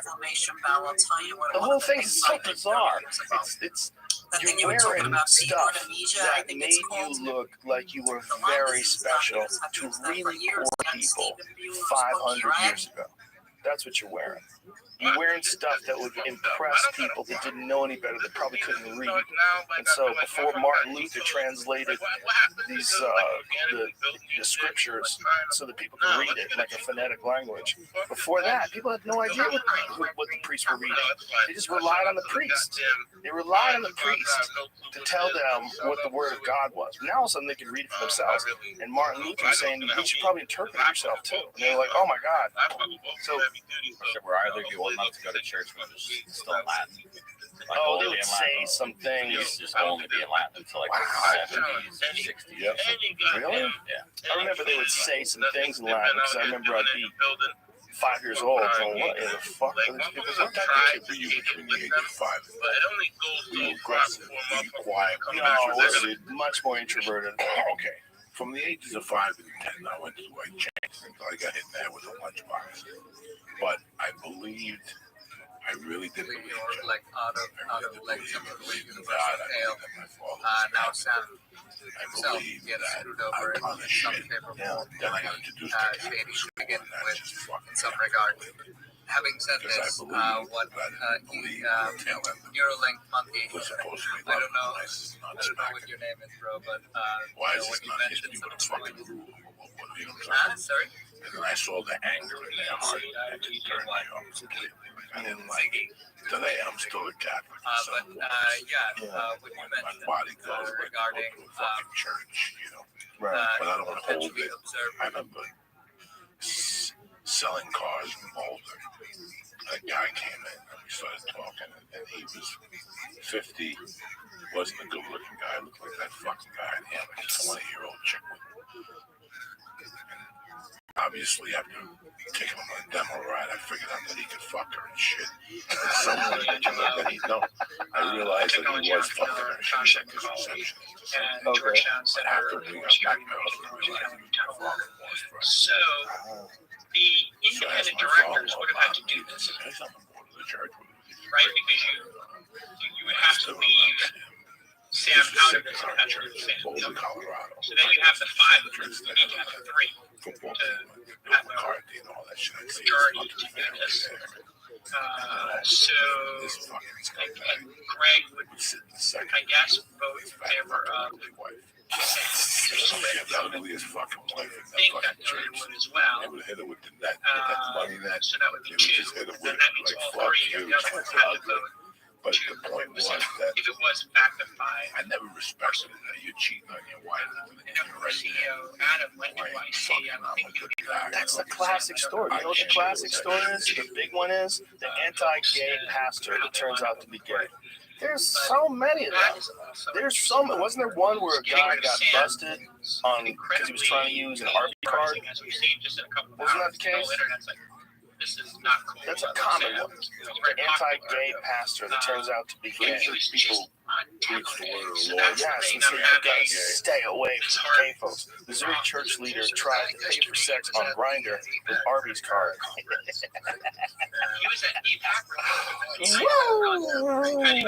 Look, it's a hustle that they got away with probably forever. They probably hid like who they were and what they were doing forever with this act and this smokescreen. And you can kind of get away with it for a long time. But you can't get away with it. And that was a little bit of an awkward. And if you're, you know, like, why are you so aggressive? Why are you so against gay people? What the heck? Those can't They say you're good anti-gay. Yes, You're gay. but they always They take you and they put the law into you. They touch your dick is what they do. The people that have been to those pray the gay away camps, they claim that like guys were hugging them with full hard-ons behind them, telling them it's all right, that God loves them. Like this guy was pressing his dick against this guy's buttocks. Like they made him sit like almost in a rear naked choke position, where the guy who's the counselor is behind you with his dick against your back. Like, hey, what are you doing? Is this really God's plan? There's a South Park episode about this. You didn't see it. Butters goes to pray the gay away camp. Oh my God. It's called Cartman Sucks. It's from season 11, episode 2, 2007. Perfect. Yeah, there's been a lot of those. There's been a lot of like real recounts, you know, recountings where people went to those camps and they're like, oh my God, everyone was gay. It's like everyone was like, even the counselors, the guys who were saying they were going to pray the gay away, they were just trying to fuck you.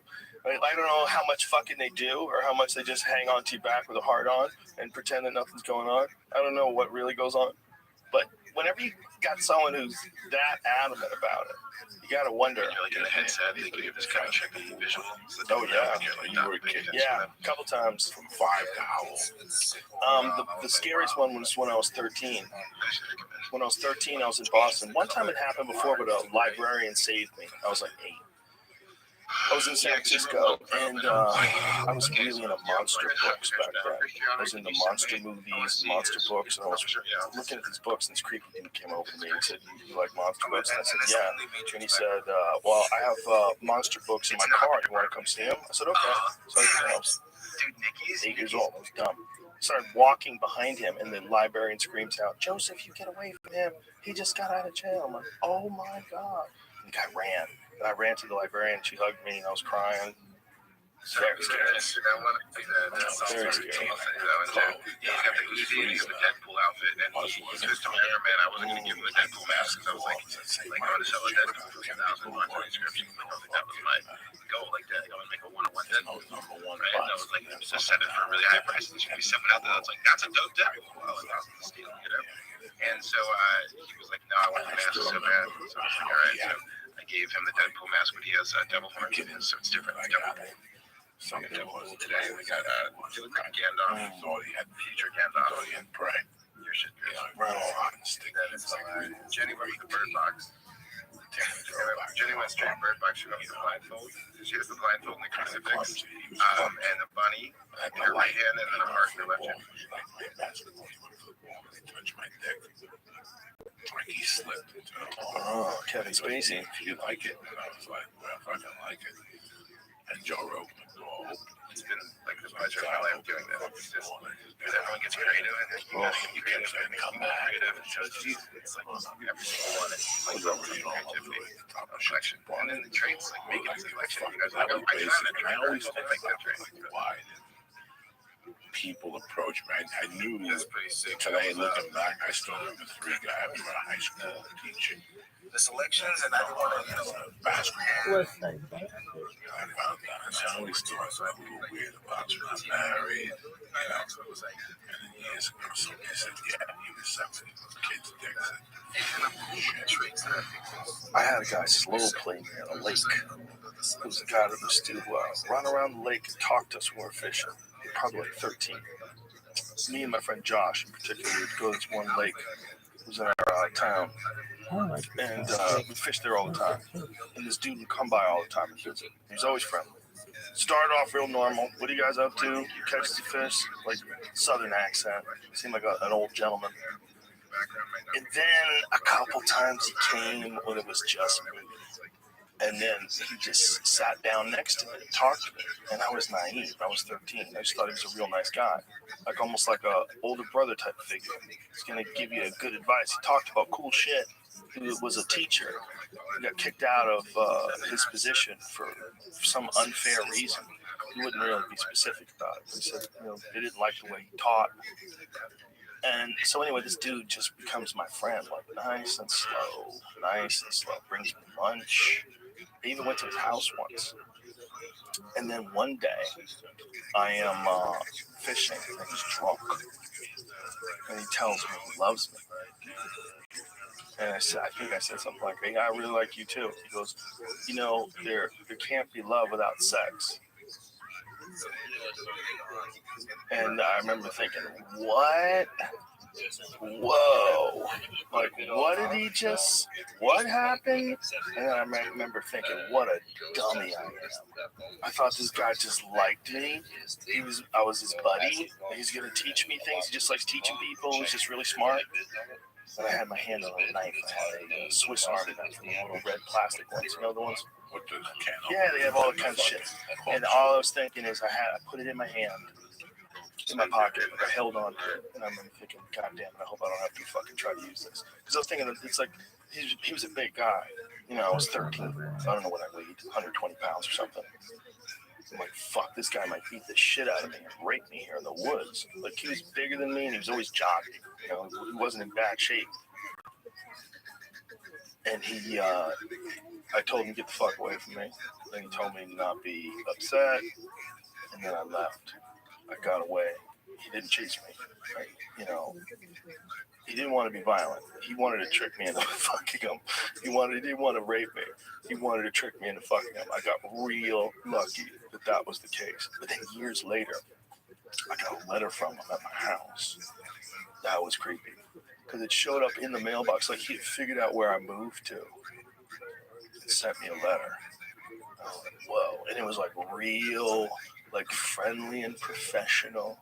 Like a real professor, like a scholar. I don't even remember if he ever apologized. But it was real weird. It was like, ooh, I dodged that bullet. How many guys that are like that but aren't nice? They just want to get you close and then rape you. That's much more likely, probably. That is.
I can send it.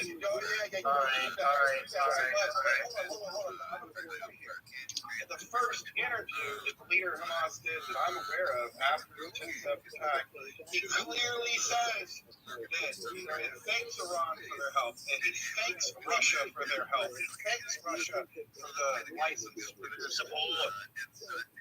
Yeah, exactly. Doesn't mean the green light to go ahead and He just made up a whole lot. all right, guys, Lou, you have your opinion. You made up a lie. It wasn't even an opinion. You just made up a whole lot. And you'll apologize for calling out anything I'm lying. No, hold on. All right, I'm gonna detail this whole conversation again because no one is telling the truth. Honestly, first and foremost, Hamas has a long history of bullshitting and lying. They literally days of breach, which is globally averaging 220 days, and we're able to use this, scalable, unbounded infrastructure to mitigate it down to 0.02 seconds, right? A blink of an eye, to allow somebody to know that you've been breached or that there's an event or anomaly on your network. I mean, this is a utility application that exists today. It works today. And this is the type of enterprise solutions as well as consumer solutions like Joy's Money for protecting.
My conversion, but I think at least an ETH and a half for anything under 10K. Yeah, I mean, if you give each subscription some time to run, get up into those sort of numbers of inscriptions, then obviously all these early ones become more and more rare, and the top 20,000 out of 40 million versus 2 million. Yeah, it's what really pushed me to kind of get on the horse and get it done. This wasn't a convenient time to launch a project, and it definitely didn't have the capital for it, but it was just like, all right, the inscriptions are going up by the moment. The numbers going up by the moment. I'm getting now, at least, start inscribing the bricks, and you're going to stake your claim, which is why we did it. Kind of similar to you in the sense that we did it one by one. We've just been selling them one by one, and that was like, if we want to do it one by one, then they draw customs. But like the early ones that are in there, like my video is the first one, and so I got to check the number, but I think it was 180. Or 1,800,000 something like that. It's pretty low. I think it was 180 actually. Is that wrong? The owner knew everybody knew. If you looked at him, you could tell he wasn't the one there. And I remember asking him, it's like, is this your daughter? That's my wife. She's only what that lady's like a month or so. Oh, Jesus Christ. Something like that. Yes, I think I might have I've only lived in Westview. like, honestly, we've been growing that fast. Don Johnson married Melody Johnson. Because she's smart to know that stuff. Yeah, look at that. Yeah, see, you can start these. They're starting this extra time. Was that, look at the other boy. Look at you. I went to try to match that dude. They're gonna throw him under the jail when they get rid of him. Finish with him. Who? R. Kelly. If you think Howie Weinstein's in trouble, at least Howie got some money. Harvey. Harvey. At least he's got some money left. R. Kelly's done. And like we were fucking, nobody said nothing. R. Kelly used bribe to marry Aaliyah when she was 15, charges say. He bribed a government employee in 1994 so that he could obtain a fake ID for the singer Aaliyah. Yeah. This is 20-something years ago, right? He did this. They're gonna throw him under the fucking jail. He was holding women captive, fucking with their heads. You're not allowed to talk to your fucking parents. Was it all that age? Was it all like in the 15s? That's what he's into? Is that what he said? Yeah. They kept the video of him pissing on a chick, which I never saw. I don't want to see it. I mean, I have no fucking desire to see that shit. What do you think that is? You think he's basically like running a I cult watched with a young little bit of girls? it last week, and he comes across to you. His professionalism. Some people know who he would deal when they see him, and that's what these women are saying. That his professional, his skill is the art of the wounded woman. He plays wounded. Who do you talk to that within the first day of day they got sexually harassed? Not too many people. So as soon as he starts with that, you start with your story about your uncle. He's gonna take care of you. He's going to do this and this, and that's how you went in. The stories that these women are saying are just fucking crazy. Like, it's just other level fucking crazy. Mind manipulation, you know, it's just deep, old school. Remember you and I went to see American? Yeah. Like, I've seen it, like the barbecue place next door.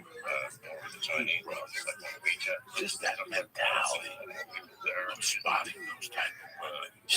You know what's fucked up? It's horrible, and I feel terrible about it, and it just makes me feel sick hearing the story. But what makes me laugh is if we found out that J-Lo capturing 15-year-old boys and pissing in their face, we would think it was hilarious.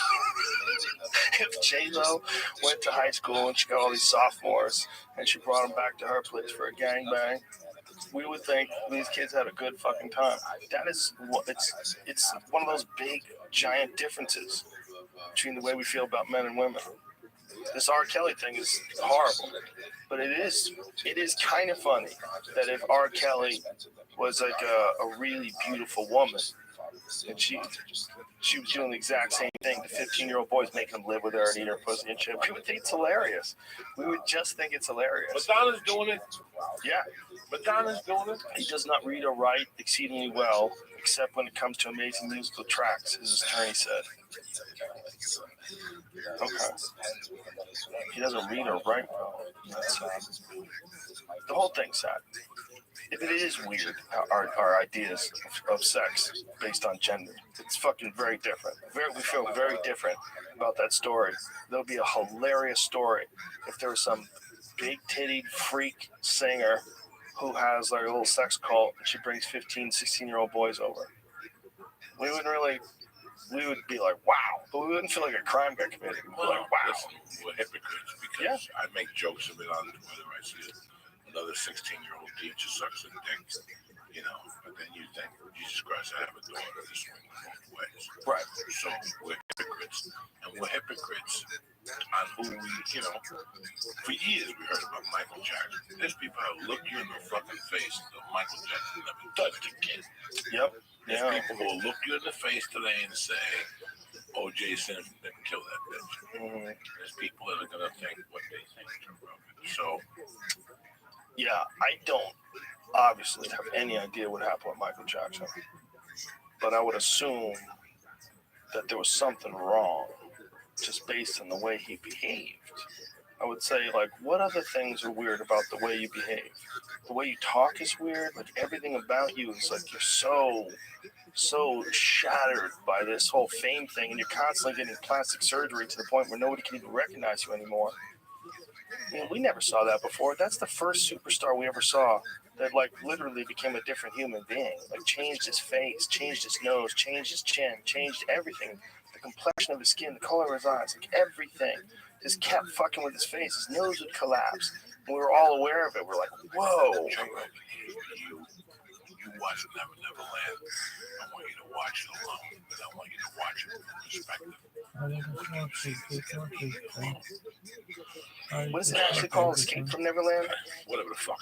Neverland, I don't know. But Finding Neverland? Don't worry, I'll take the fucking napkin. You know, I'm not a pig. I know the napkins bother me. No, it doesn't bother me at all. What? I'm going to say to you that when you watch this movie, you're going to get it the same way I got it. No, I'm going to finish my The lucky thing is that people like you and I live in You and I have been at the store. You and I have had discussions. You and I have seen this. 2020. You have a very diversified set of customers. We've seen 1,000 comments. Not true. Yeah. Some of these addictions, some of this lifestyle wasn't for them. There's a percentage of them. One day you were talking to them about writing jokes. The next day they were talking to you about scripts, producing. They just lost their fucking mind and drank the Kool-Aid. And because they drank the Kool-Aid, now they come back to comedy. It's been 4 years that they've been playing their little fucking stupid charade. And they lost all their steam. There's a lot of guys who are promising comics who wound up doing that.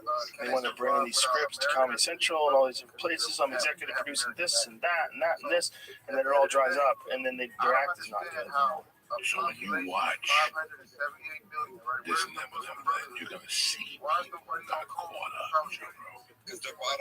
people who lived in Simi Valley when Michael Jackson came to your house and paid your bills, said, you know, I'm going to take you guys on the road. You're all peace, right? Like, stop fighting over it. For frick's sake, like, start like living next to each other in peace. And the problem is that I see from a lot of posts in the Oxford is that it's like, no, it has to be like a Muslim-dominated state, or else we're not going to. And so, to a lot of Christians around the world, and also to Jews, it's like, well, that's a non-starter, right? We are not going to, especially Jews within their subjugation for so long, are going, well, we're not going to live, you know, like as slaves or as second-class citizens. With fucking Michael Anyway, Jackson. That's my Caught up. This town is about getting caught up. I'm sure Marilyn Monroe will come to this town, pick up Surfer Kelly's dick, Sam Giancana's dick, and fucking the baseball player's dick. Yeah. You know, they passed her around. She was passing mob information to the Kennedys and back and forth. Did you ever think about fucking that? Yeah. I mean, not Marilyn Monroe. Yeah, her too. What the fuck I am talking about? One of them was fucking Kennedy, or she did. Or Maryland. This town is, you know, it's always been that way. We were talking about Fatty Arbuckle earlier. Now I we remember look at what we pick and choose. You don't think that nobody knew about Harvey Weinstein? Nobody knew about Harvey Weinstein. Nobody knew. That's what you're telling me. Have you seen the video where Ricky Gervais jokes around about them being friends with Harvey Weinstein in the last Golden Globes? And then there's a whole series of people thanking Harvey, getting up there and thanking Harvey. All these, including people that have accused him of things, getting up there and thanking him and to talk about how they wouldn't be here if it wasn't for Harvey Weinstein. I mean, it's like fucking 10 minutes long. It's all these famous people thanking Harvey or God, LOL, everybody's laughing. People were just giving him so much praise. All these like super famous actors, Daniel Day-Lewis, everybody, you name it, everybody. AI. Faye Dunaway, whoever. They're all up there thanking Harvey Weinstein. Like I am. He's amazing. Harvey, you're incredible. Because it's real time, no delay. It's crazy if you stop and think about how recent that was. Some of them are clones of, and nobody knows. I don't think they knew unless he did it to them what it was. You know, I think there's an innocence to a lot of people's perceptions about people like that. Is that like both parties are in on it. Right? Like the girl wants to go to him because he is going to offer her a role in a movie, and he wants the girl to come to him because she's hot and he wants his dick sucked, and they both know it. Right? There's those cases, but those are very different than the ones where he holds a girl down, takes off his robe, and she expected it to be a real script. Those are very, very different things. And I don't know if people knew about those. I think they thought it was more of the former than the latter. I think they thought it was more like creepy deals he made with actresses but kept his word and they sucked his dick. But then when you get the other stories mixed and you go, okay, it's probably because they knew, I bet the people around him knew he's a pig, but probably didn't know what the worst accusations were. You know? Well, they just didn't want to. That too. That could be it. They knew, but they didn't want to know. They had to go to his parties. They had to eat at his meals. They had to attend his functions. But they didn't really pass the line. Yeah. There's those people too. Right. And then he made amazing movies too. And in a way, it's just as guilty. If I tell you right now that I'm going to shoot Red Bear, and you sit here and I shoot Red Bear, you get prosecuted. Oh, that's right. Yeah. You get You're like an accessory. Your knowledge. So, you know, when Epstein or Weinstein or whatever these fucking guys are doing what they were doing, I don't know. I take you to a bar for 20 minutes, you look at me and go, these guys right or wrong? True, right? I go to fucking Dan Tanner's to eat and I see a guy working a fucking, I see a chick working a small thing. I even heard the guy look at me and go, if I went, it was that first row where you sit in the bars right there. 3-4 months ago, must have been. You know, it's Yeah. Well, you remember when the guy from the Clippers got in trouble? What's that guy's name? The owner. Yeah. Right. What was his name? Sterling. Donald Sterling. Right. When he got recorded saying, it was the girl that he was banging. This girl, he had bought her a penthouse, he bought her a Ferrari, he bought her a Bentley. It's just, and she was, for him, super hot. Like, look at her. That is a pretty girl. And he's a disgusting looking old man. Right? So that was his Uber side piece. You got pissed by, right?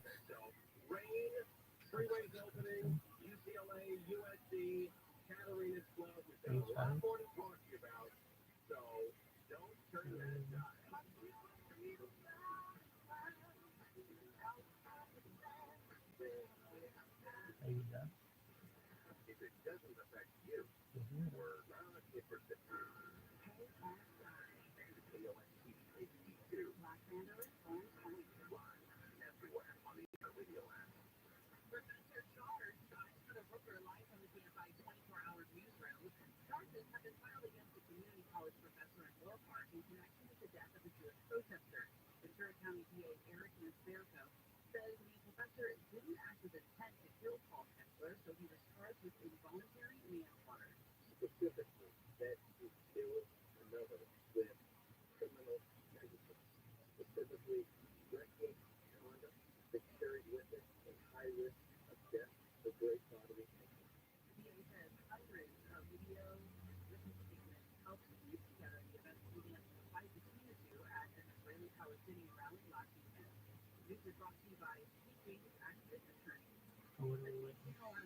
moving videos about the open letter all week.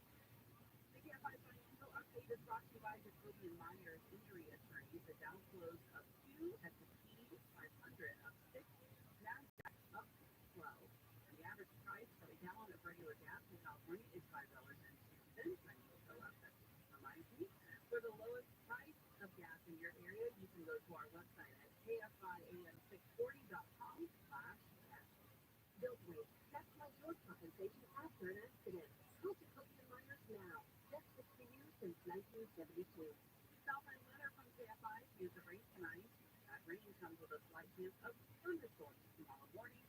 Rain is likely in the afternoon with highs in the mid-upper 60s for Metro Valleys and the IU, mid-50s to mid-60s.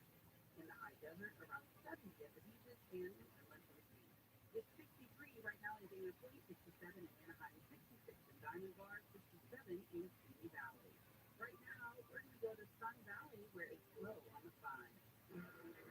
This is the northbound sign. That's where traffic loading up leaving Rankersham. You're on the break to head all the way to Calco in the Santa Clarita area. And then we've got Michael O'Brien looking at Anaheim Hill, KFI side. It's just getaway Friday to the 91. You go 91 eastbound.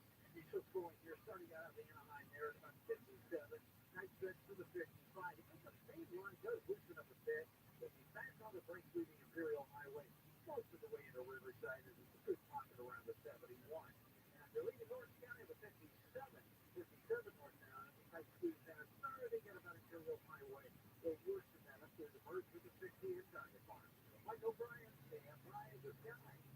We got the sun in Irvine. We're looking at the 5 northbound delays leaving the 133 freeway went all the way to just before the 91 in Anaheim. KFI inside helps get you there faster. I'm Mr. Martinez. Hey, Steve Sharp, you know, for years now, I have told you that there are only 2 types of solar companies in Southern California. Sunlight and everyone else. And year after year, Sunlight proves me right. The same is now true of the newest business, the Sunlight family, all guards roofing. All that time on the roof, dealing with roofers, Sunlight knows how rare it is to find a roofer worthy of your trust. Their answer? Assemble a dream team of the finest roofing professionals in Southern California and call it All Guard Roofing. Any roof, any style, from repairs to full replacement, decades of roofing expertise and EAF certified. So the question is where to find a roofer worthy of your trust. The answer is All Guard. Safeguarding homes and do better homes. You owe it to your roof. Contact the dream team at All Guard Roofing for a free estimate today. They're just a click away at allguardroofing.com. Allguardroofing.com. CSW 1107661. Are you suffering with knee pain? Have you tried shots, pills, yet you're still suffering with chronic knee pain caused by bone-on-bone osteoarthritis, a torn meniscus, or a fall or accident? If you've been told that you need a knee replacement, here is good news from Laser Regen Pain Institute. There's now hope of reducing or eliminating your pain with a new non-surgical painless laser stem cell treatment. The West Coast Foley laser-guided stem cell therapy. This new treatment may reduce or eliminate your knee pain in minutes and is used in treating NFL alumni players with their knee injuries. If you have knee pain, here's a special offer. Call now and receive a special $97 exam that includes an infrared laser joint inflammation scan, a Neuro 7 nerve test, an X-ray and MRI review. This exam is normally $375, but if you call today, it's just $97. Grab your cell phone and dial pound 250 and say, knee pain. Don't delay. These $97 exams are limited. On your cell phone, dial pound 250 and say, knee pain. And listen on the free iHeart Radio app for all your music, sports, rock, and podcasts. Free. Never sounded so good. KFI AM 640.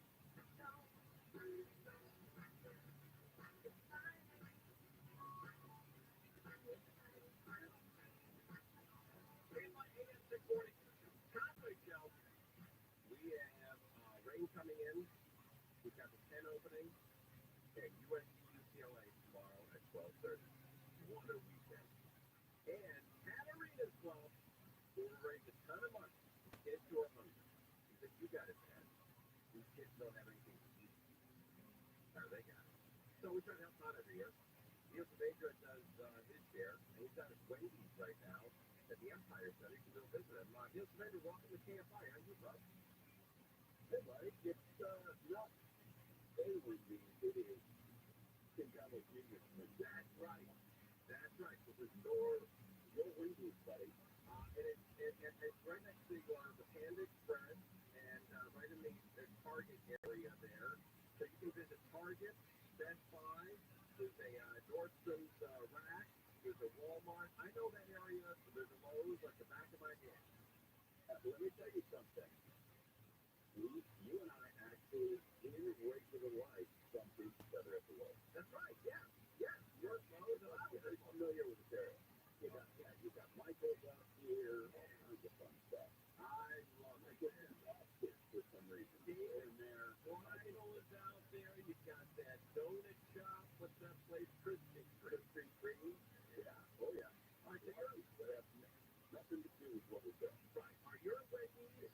Wendy's is great. You can buy a $5 gift card from Wendy's, and you can enjoy yourself a bunch of freebies while contributing to Catalina's Club. Yeah, they've really done something unique this year. They've been great partners with us, as you know, and listeners know. But they're this year taking the $1, $5, $10 in the drive-through, or when you come in. And if you give $5 or more, they will give you one of these coupon books, not crappy coupons like free backup. These are the good stuff. This is you'll get $14 in free food. So they get like you get a coupon for a kids meal, a 4-piece nugget, swap food. So you're gonna give, and you're gonna get back anyways. And I don't mean you gotta wait for heaven. Sure, you're gonna get back right now, and you have that money, and you use it, and maybe like a big shot. How long are you gonna be out there? Can people come by and see you? Yeah, I don't. They can honk on their way out, or roll down their window and play, terrifying delay if they want. But really, I'm just standing here to thank people at Wendy's and to remind people that we're doing the same Southland living room. You can do that. You don't have to do it at Burbank, the Empire Center. You can go to any Wendy's near you right now. Maybe you're hungry, coming home from work on a Friday at 5:11. Go off the road. Go to a Wendy's. You can donate $1, $5, or $10. And if it's $5 or $10, they get that coupon book, and it pays you back right there. And we've had a very great partner in Jericho there too. Nick, he's knocking out eggs with that. He's a great guy. He's a friend and a friend of the station. Really good guy. Wiggins is often overlooked, but there's not nearly enough of them in Southern California. So finding one and getting what I think are some of the best fries in the game. And they have fantastic breakfast that a lot of people don't know about. So it's the real deal. We just want to get that coupon book that you want, and you can get some good food on top of it. And nothing goes better with a cold, rainy night than a hot bowl of chili. Oh, yeah, I know you love the chili. I can't get enough of that chili with the baked potato there and Wendy's. Come on. You could just add lettuce or something. Where do you get chili like that? I mean, unless they're going to swap it on top of something, you can't just say a bowl of chili. But they actually have a great lineup of food. And they got the square burgers, so you always feel like you get, 25% extra. And the one you're at Burbank is, I think, their busiest in Southern California. I didn't know that. Yeah. There's actually people coming through right now. Oh, good. All right. Buddy, I'll be there at 7 o'clock. Can you still be there at 7? Oh, yeah, absolutely. I'll be there till 8 o'clock tonight. Running around. Yeah, I'm like doing those stand-up bits on television news. By the way, hello, Diane. Diane. Hello, Diane. Maybe I should ask you this off the air, but I'll do it on the air since you got on the air. 3 hours at Wendy's, is that typically longer or shorter than usually have? She got her in this bulldog choke. Blood is squirting out of her head, and then at the end of the buzzer, she lets go, and the girl's out cold. And it was just like, whoa! It was like one of those just whoa! Like when it's happening, like holy shit! You see something that's just primal. There's moments in fights that are just primal. And sometimes those moments are like they're almost surreal. Like when Francis Ngannou knocked out Alistair Overeem, boom! You're like, oh, just primal. Just what? We'll cut it his lip? Who fucked up? Oh, Rosenstrike. Oh my God. Rosenstrike's now going to fight Francis. Jairzinho, Rosenstrike, and Francis Ngannou. Where? Columbus, Ohio. God damn, that's a crazy fight. Oh, I almost wish more people knew how tough Rosenstrike is. You see the fight with Alistair Overeem, and you go, well, Alistair was kind of outpointing him, and then he caught Alistair slipping, really with like 10 seconds left to go in the fight, and hit him with a bomb and broke his lip open. That's true, but he still absorbed everything that Alistair threw at him. It never looked like he got shook at all. And we're talking about a guy in Alistair who's knocked out Junior Dos Santos, knocked out, it was the K1 Grand Prix champion. Tremendous. The way he knocked out Todd Duffy in Pride. Fucking knocked out our boy. Was it Rising? He needed your boy there, fucking the Great White Hope. What's his name? Mark Hunt? No, Great White Hope. He's Brock Lesnar. That's a perfect example of him. But meanwhile, Rosenstrike just walked through all that. And I'm not suggesting that the Alistair of today, he's had a long career, that he's as durable and as big as he was when he fought Brock Lesnar. It's really two different guys at this point. But still, Rosenstrike is a fucking beast. He's so strong, man. And he's got legit kickboxing skills. He can fight. This is what it seems to me. It seems to me that Conor McGregor has an advantage in being able to close the distance and maybe a speed advantage. This is a perceived thing based on seeing them fight different people. Cowboy, when he's at his best, is remarkably well-rounded. And I think he's more well-rounded than Conor. I think Cowboy has a lot of tools that people forget about, particularly his takedowns are excellent. Cowboy can submit the fuck out of you. He submits a lot of people. He's nasty off his back. He's got wicked triangles. I could see, if this went to the ground, Conor getting submitted by Cowboy in the triangle. What I couldn't see is Cowboy getting submitted by Conor in the triangle. I could see Cowboy submitting Conor. I don't think it's impossible for Conor to submit Cowboy, but I don't see it. I think Conor can win by knockout. Yes, he's very fast. Yes. His left hand is a fucking piston. And he's sneaky, and he's got nasty uppercuts, and he's got a killer instinct. When he has you hurt, he fucking bombs on you. And the Eddie Alvarez fight is the best example of that. Eddie Alvarez was a world-class fighter, and Conor McGregor took it to him like no one has ever done in his career, tuned him up, made him look like he had no business in the cage with him. Now, for Eddie, he said, like, he just fought a bad fight, and I believe him. Eddie's a world-class fighter. But the point is, in go time, Conor McGregor handles pressure as much or better, as good, as well or better than anyone who's ever lived. He handles pressure so well. Catches Floyd Mayweather with an uppercut in a fight where he's so outclassed.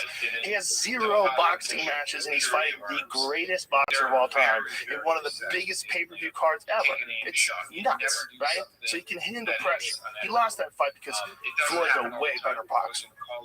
But he handled the pressure. Pressure against Aldo. Talked so much shit for a year. Going on tour to get tearing pictures of him, stealing his belt. Gets in front of him, flatlines him in 13 seconds. Perfect punch, perfect execution. Measures him with one left hand before that, steps back, he dives in with the left, bang, catches him coming in. It's perfect.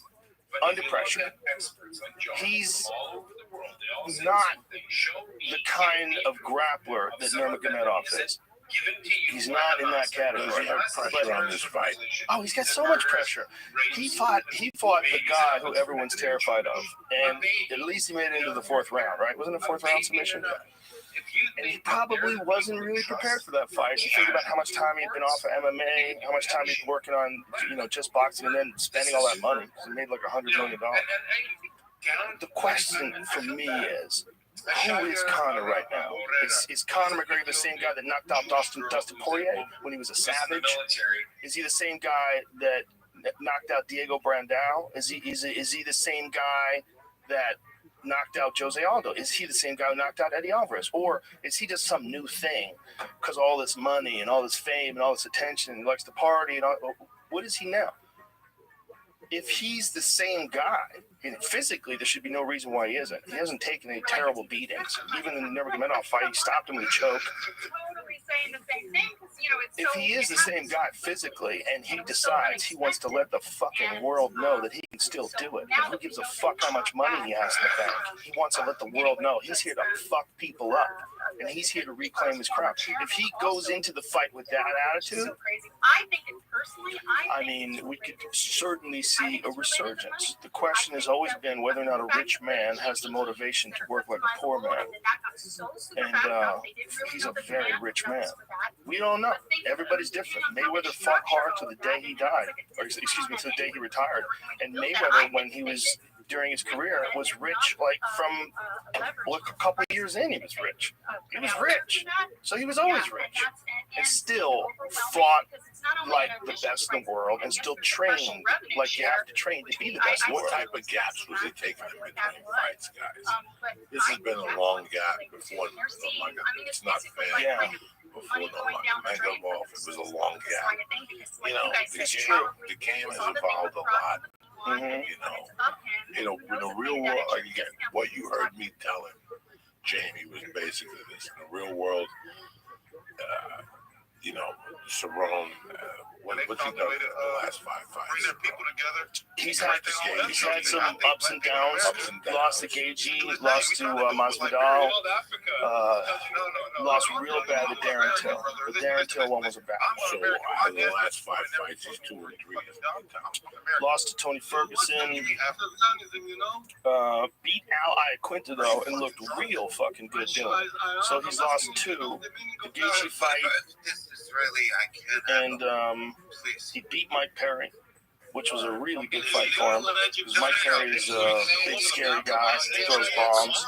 So he beat him. Lost to Leon Edwards. I think he was sick coming into that fight, but, lost either way. And beat Yancy Medeiros in a wild fight. I'm just saying that in the real world, we should take him out. Look at him.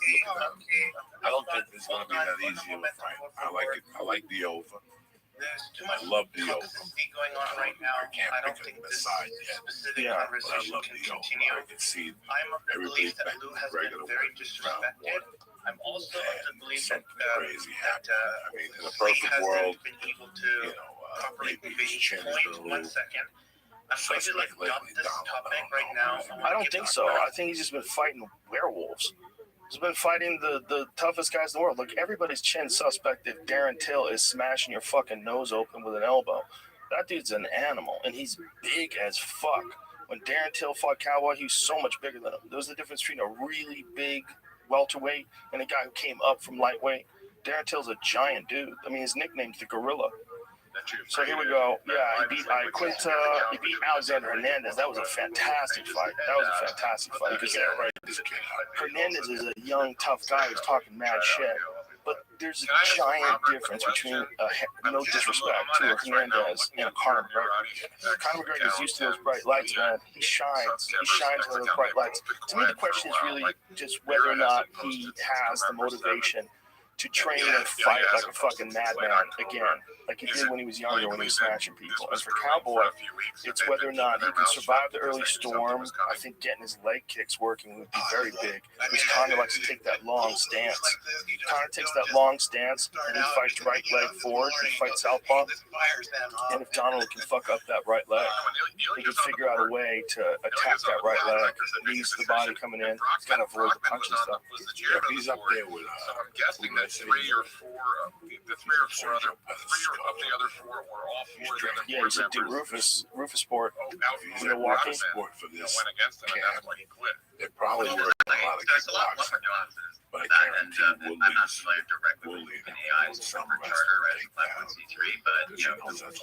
Woodley has a big fight coming up. Woodley's going to fight Leon Edwards. And Leon Edwards is a dangerous man. It's like that's a big fight. And Leon Edwards, for whatever reason, is not known as much as he is skillful. He beat Cowboy, like I said, and he's the guy that got in that crazy brawl with Masvidal backstage. Masvidal hit him with the 2 beats of soda. But that guy's a tough guy, super highly skilled guy. And Leon Edwards and Tyron Woodley, that's a very high stakes fight that a lot of people aren't talking about. Like, that's the fight for the number one contender. Because if Tyron emerges or if Leon emerges and it's a big fight and the fight goes well, that person is almost certainly at least considered, other than Masvidal, who's the fan favorite, and then the rematch. Those are the two possibilities. The rematch with Colby and Usman. Other than that, you want to see the winner of Tyron Woodley and Leon Edwards. It just makes sense. It makes sense that would be the next one, or Masvidal. That's how I would look at it. I would look at it that way. I would look at it like there's a lot of options. There's a lot of options for that division. And now Connor's talking about fighting Usman. That would be bonkers. So if Connor beats Cowboy and decides he feels great at this weight, he feels confident now and dedicated, he wants to make a run at the fucking champ, there's a big size difference between Usman and Connor. Usman is a big person. He's got a thick frame. A lot of those 170 guys are big. They're big. Colby's a big fella. Colby's a big fella. Tillman's big. So is fucking Masvidal big. Masvidal's big at 170. Yep. There's somebody else at 170 that's deceiving as fuck too. I think Masvidal's in the sweet spot. He's not too big where he has to kill himself to make the weight, but he can obviously knock out welterweights easily. He's knocked out a lot of welterweights.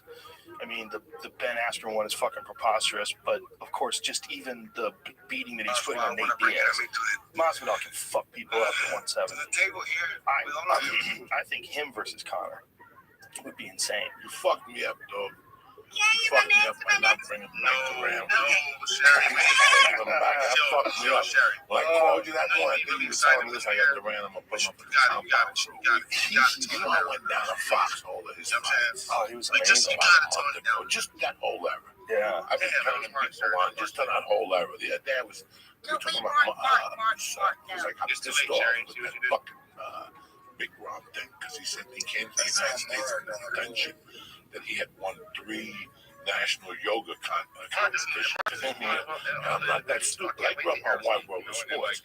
I relearned everything on Wide World of Sports. I saw a dude catch a bullet with his mouth on Aaron Banks' tournament. Karate tournament? Yeah, really? In New York City. He caught a bullet with his teeth? Aaron Banks was hired. There was a dude. That's what he was known for. It's on YouTube. Is that real? I don't know. Oh no, I accidentally forgot. My bad. They put glass in front of the guy. So bullet goes through the glass? 22. Okay, because my dog, one of my favorite people on X Spaces, man. I said, not me, but one of How close was the glass? Watch. Let me go pee real quick.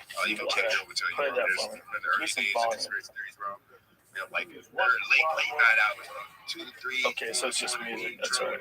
So, you know, and probably like maybe 1 or 2 other people. Can I see it? Deep talking about the occult, ancient history, you know, spirituality, the other. But there's got to be like someone who Snopes is this. Yeah, man. I believe Penn and Teller do it now. We done ran through a lot of great conversations, man. They do it?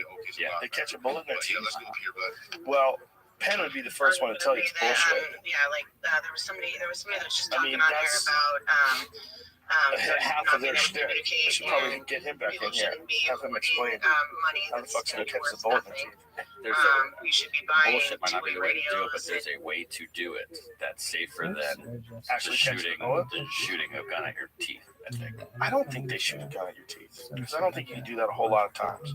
See, if a guy's doing that, it's not he's doing it. I think I can do it, Dad. Okay, give it a shot, son. No, he's done it before, right? He's doing this bullet thing in front of people. I would assume that's not the first and only time he's catching a bullet in his teeth. David right? Blade did it too. Right, but you listening to me? Yeah. That means you have to practice. How many times are you going to let a dude shoot you in the face? How are you practicing that? That's not real. David Blade did it with a metal cup in his mouth. Oh, wow. So the metal cup caught the bullet? Another guy wore, I think this guy that Joey watched had steel dentures. Oh, my God. Even if you had steel dentures, there's someone to shoot you in the face. And you got to make sure that they don't hit your lips. Do you know how hard it is to not hit someone in the... How close do you have to be? Where you're with a pistol? Is that what they're using? You can absolutely assure? 357. Oh, Jesus. There's no way. That can't be real. One person died doing it. Of course they did. Shuffling Sue. The most famous person that died while doing the trick always performed silently because he apparently spoke no English.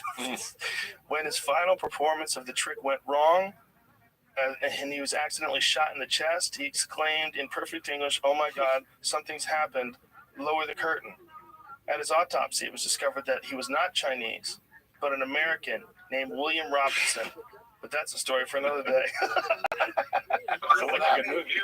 talking about a guy who his scam was he would let people shoot him and he catch the bullet in his teeth. And his name was Chung Ling Su, and he pretended he was Chinese, but then he accidentally got shot in the chest. The guy didn't shoot him in the mouth, shot him in the chest instead. And as he drops down, he said, "Oh my God, something's happened. Lower the curtain," in perfect English.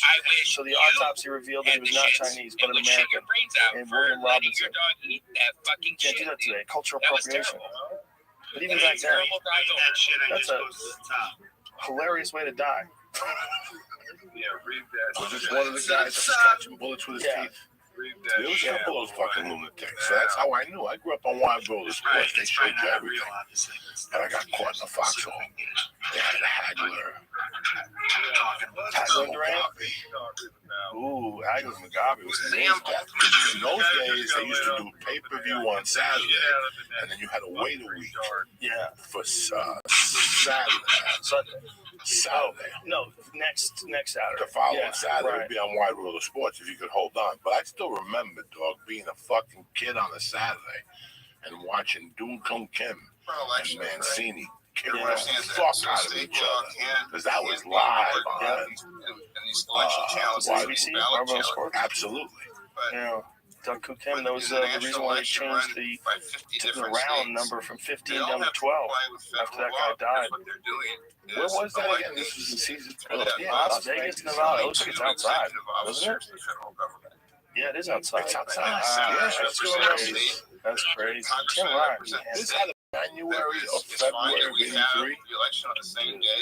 This is crazy. Trump out of it. What is this decision about the Mancini was 14th an Amendment animal. Section 3 applies to everyone except the president, but doesn't apply to the president, but it applies to everyone except the president. What does this decision mean for anyone who the regime declares is guilty of insurrection? What does it mean for them being able to Tough access motherfucker. This was 1979. He was 21 years old. Is this the Doug Kung Kim fight? So imagine they killed somebody when he was 21 years old in a fight. That is hardcore, man. That's a hard pill to swallow. Probably both things, and then also probably had to make weight. A lot of deaths in boxing apparently happen in the lower weight classes, and one of the reasons is that when these guys actually enter into It's one of the reasons why it was so laughable trying to apply it to him. It's the same sort of laughable legal analysis that convinced Jack Smith and whoever controls him to bring an indictment of Mar-a-Lago, suggesting that documents that Trump physically took before the end of his presidency to Mar-a-Lago were not declassified. Because there's no requirement for any formal notice or anything that he has to do. In his own mind, he can declassify. He declassified them by an act taking them to Parliament. But there's still, and so the Presidential Records Act, if you read it, applies to anyone and everyone except the president. And that just flows from the constitutional theory that the president, the individual, the man or woman who holds the title, is in fact the executive branch. I'm here in Little Haiti in Brooklyn, New York. It's one of the most colourful and vibrant districts in the city. And it's got the west Right side. in the heart of it lies the Juice Box, a family-run juice bar and Haitian restaurant started by local businessman Jacques Sylvester. I've opened several box businesses. What we comprise is the box empire. We have the waffle box, we have the smoke box, and we have the juice box. Try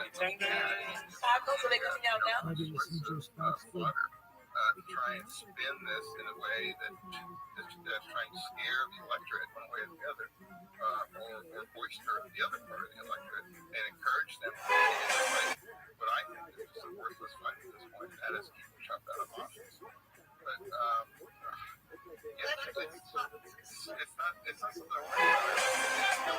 I'm here in Little Haiti in Brooklyn, New York. What It's one of the most side? colourful and vibrant districts in the city. And right in the heart of it lies the Juicy Box, a family-run juice bar and Haitian restaurant started by local businessman Jacques Sylvester. I opened several box businesses. What we comprise is the box empire. I'll give you a box empire kid. Really? A box empire kid? Yes. Juicy Box serves food that's native to our island. And that just opens up for the community to know more about Haitian culture firsthand. In 2019, Jack gave the keys to his son Q and brought in his daughter Zappy to provide a helping hand to the front of house. Hi, how you doing? You guys can sit at the bar. When we started the Juicy Box, I worked really hard, 7 days a week, non-stop. Until it was a point where I knew more than anybody else did. So I took the reins of leadership. When Q took over Juicy Box, he was only 21 years old. And then I guess everything started going downhill. How's everything over here? Everything's wonderful. I love my food hot. Not cooking. I still have green stuff in my food. Your cheese smoothie? It was just a disaster. Hey ladies, how y'all doing tonight? It's 24/7 happy hour over here. Cheers! Q kind of enjoyed the bar and club life, the party life. He engaged more in that life. He gained like friends, and his loyalty started to serve them versus the business. Oh man, Q let the social life merge with the business life. That don't work. Let's get some shots going, because I need a shot right now. Q has no problem keeping up with payroll, customer service, keeping up with bills. Q, the stores have to go back and forth to the supermarket because we have things that run out. Being on top of all the logistics in a restaurant, it requires a lot of focus. We're losing a lot of money, we're losing a lot of customers, and the business is going down, down, down. We have a feather on the wings. Maybe if you buy the proper wings, maybe we want to have feathers. When Q tells someone to do a task, I don't think anybody takes him seriously. You're the leader here. You're supposed to be leading everybody. Tighten up. No, you tighten up, not me. You tighten up. This goes beautiful. Y'all tighten up. Who asked you? Damn. Q's management style needs to be improved. It's just much chaos. Today I've had it. There's no organization. They think they have their attitude. Everybody's big boss in here, right? I'm gonna show them who's the big boss. We have put in at least $1 million of our money into keeping Juicy Box afloat. We need to get it together right now. We can't lose this place because of poor management. What's the stake here is the legacy that we built. For it not to be able to carry on that legacy, it's devastating. All right, I'm gonna go check on that, all right? Oh, and my smoothie too. Smoothie, what'd you order? I don't even remember anymore. This business is the foundation of all the other things that we're doing. So if we lose this business, I mean, the empire starts to it's over. I want Q to run this place like a true boss. And I want Gordon Ramsay, the real bosses of bosses, to come here and show him how it's done. Let's just go. I'm done waiting. This place is a death trap. I can't help you. You can't help yourself. Oh, step in. Smell it. Shut it down.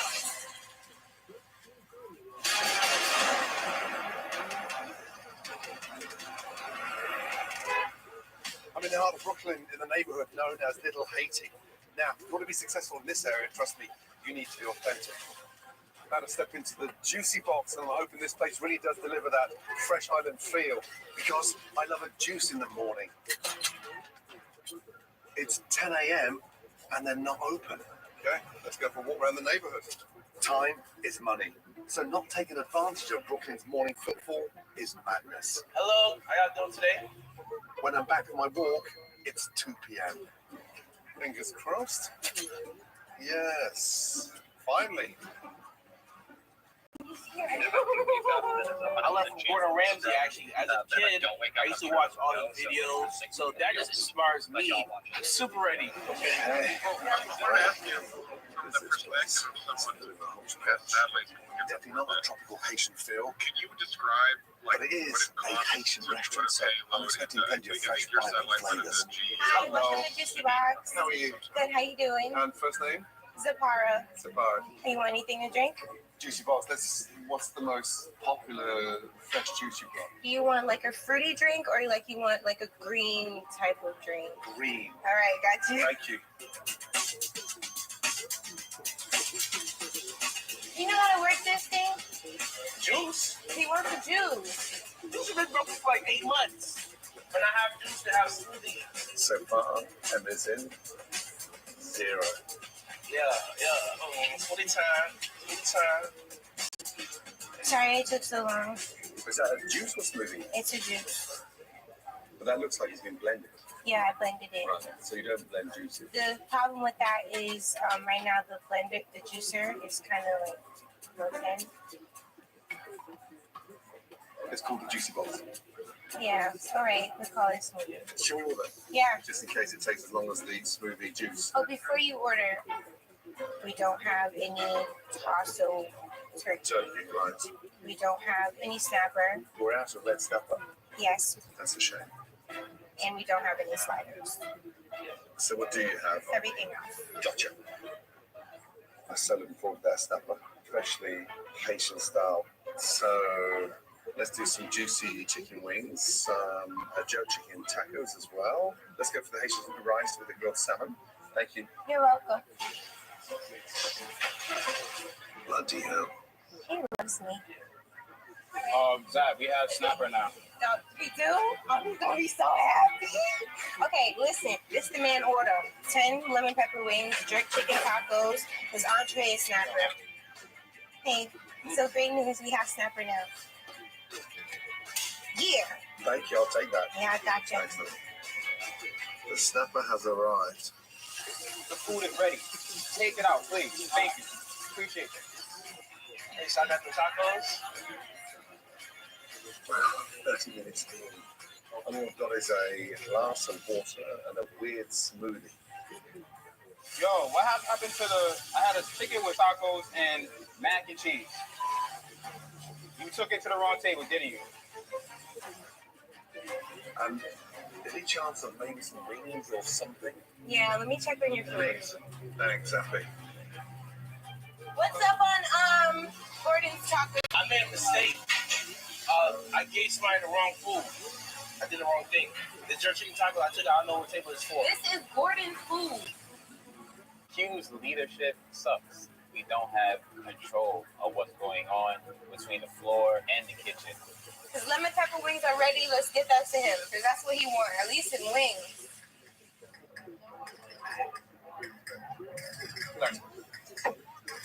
Okay.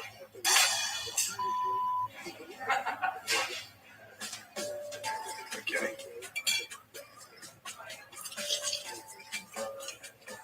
These just taste like it's a sort of store-bought wing. Nothing exciting here. Not very Haitian.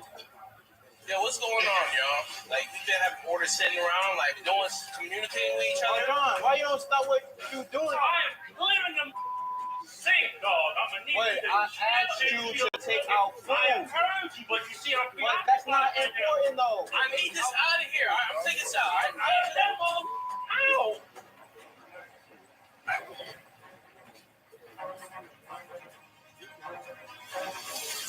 Need some help? Is there a problem with food? Easy thing. That's the biggest problem. Are they ready, the tacos? Yes, they are. I'll take them. The appetizers, right? Yes. Thank you. Okay, the tacos are back. Bro. Yo, we messed up on that one. I think everyone's under pressure right now. Everyone needs a shot. I know I need one.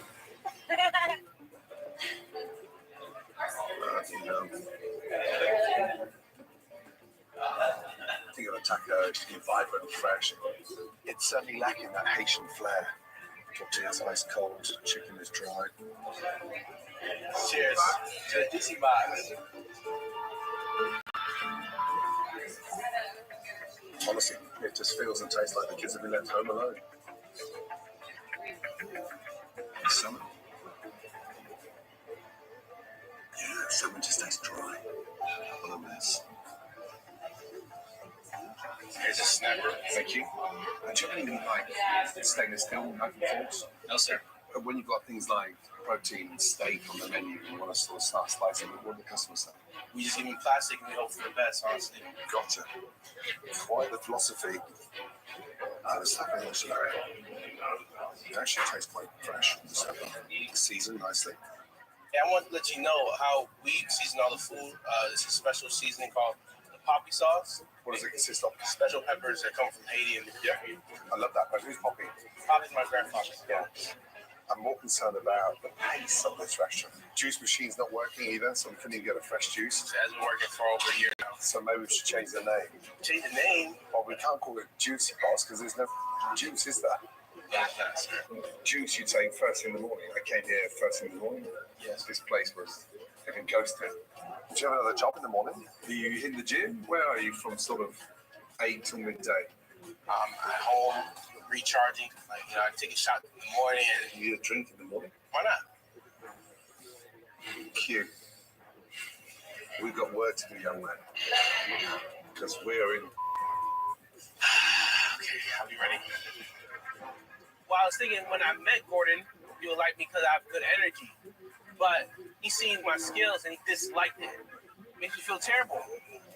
It's just the rum punch has liquor. We don't put liquor in the frozen margarita. Why don't you do your job? You're making a margarita with Why don't you do your job? You're making it. Are you making it? What the hell is that? You making the drink? It's a free for all. Business in needs, figureheads with hunger, passion, determination, drive. And this restaurant is void of all of that. Hey, Jack, I need to talk to Q's dad to figure out how they got to this point. Tell me about the beginning. I mean, this place started out as an exciting proposition, right? A dream for the family. Right. It started out great. First 2 years, we was selling juice. The customer base was strong. It was a success. How was it working? Was it working well? It was working very well. Q took it upon himself. I trusted him. That's why I handed it over to him. How much has his attitude changed than it was 2 years ago when you took the reins? Well, 2 years ago, I mean, he was really, gung-ho. He was ambitious. Now he's a little bit settled back. He's not going to the gym as he used to. Now we open at 2. We used to open at 7 a.m. That messes up everything. When I was running a Juicy Box, we were open at 7 a.m. I knew those customers coming out the gym, they needed to have those juices and smoothies. So we lost that whole 7 a.m. crowd. We lost thousands and thousands of dollars because my son Q doesn't want to get up on time. Why is he falling out with the principles of running this place? What's happened? I think he's getting distracted. He wants to hang out and party, Then Zappi started helping him with the stuff. She'd be partying with him. She gets caught up with the drinking, the partying, and then it's a mess. This is the family business, so it's a reflection on us. I'm in shock, honestly. It's a free-for-all. Banana. I don't think they've even got the qualifications to run their own life, let alone the Juicy Box. It's not going right now. Like, to keep this place open just to pay the bills, I have to go in my pocket. Every month is something. If it's not the electric, it's something that's pulling the business down. It hurts that we losing money because, we put so much effort to this, and I have other businesses and things are falling behind here. We can't go another 60 days like this. It sounds like the clock's ticking. He's got 60 days. Yeah. He needs to deliver in 60 days. It's over. Tough question, Roberto. Have you ever considered replacing Q as the owner of this place to get some form of return on your investment? Yes. I need proper management. I gave him my best shot with him.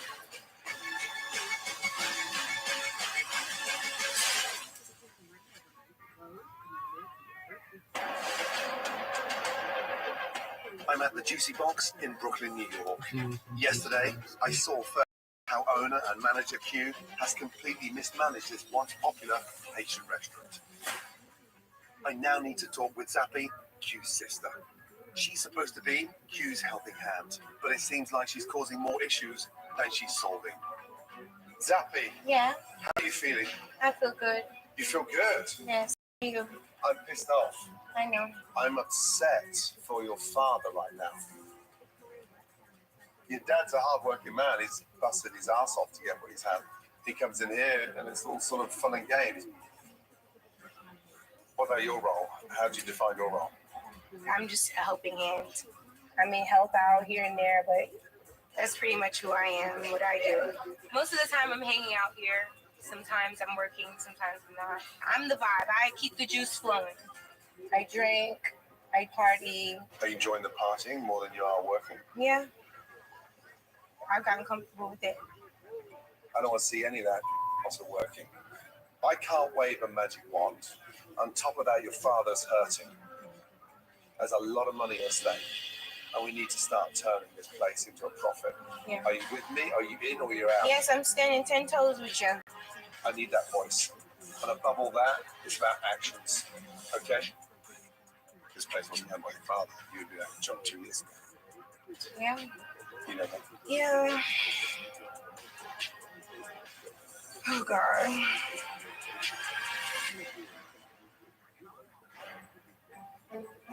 Zappy says she's on board to change her behaviour, but she's not the one in charge. That responsibility falls on you. If he actually has what it takes to be a restaurateur, or if I have to tell his dad it's time to cut his losses so he doesn't take the other businesses down. Young man, where in the hell do we start? Seriously.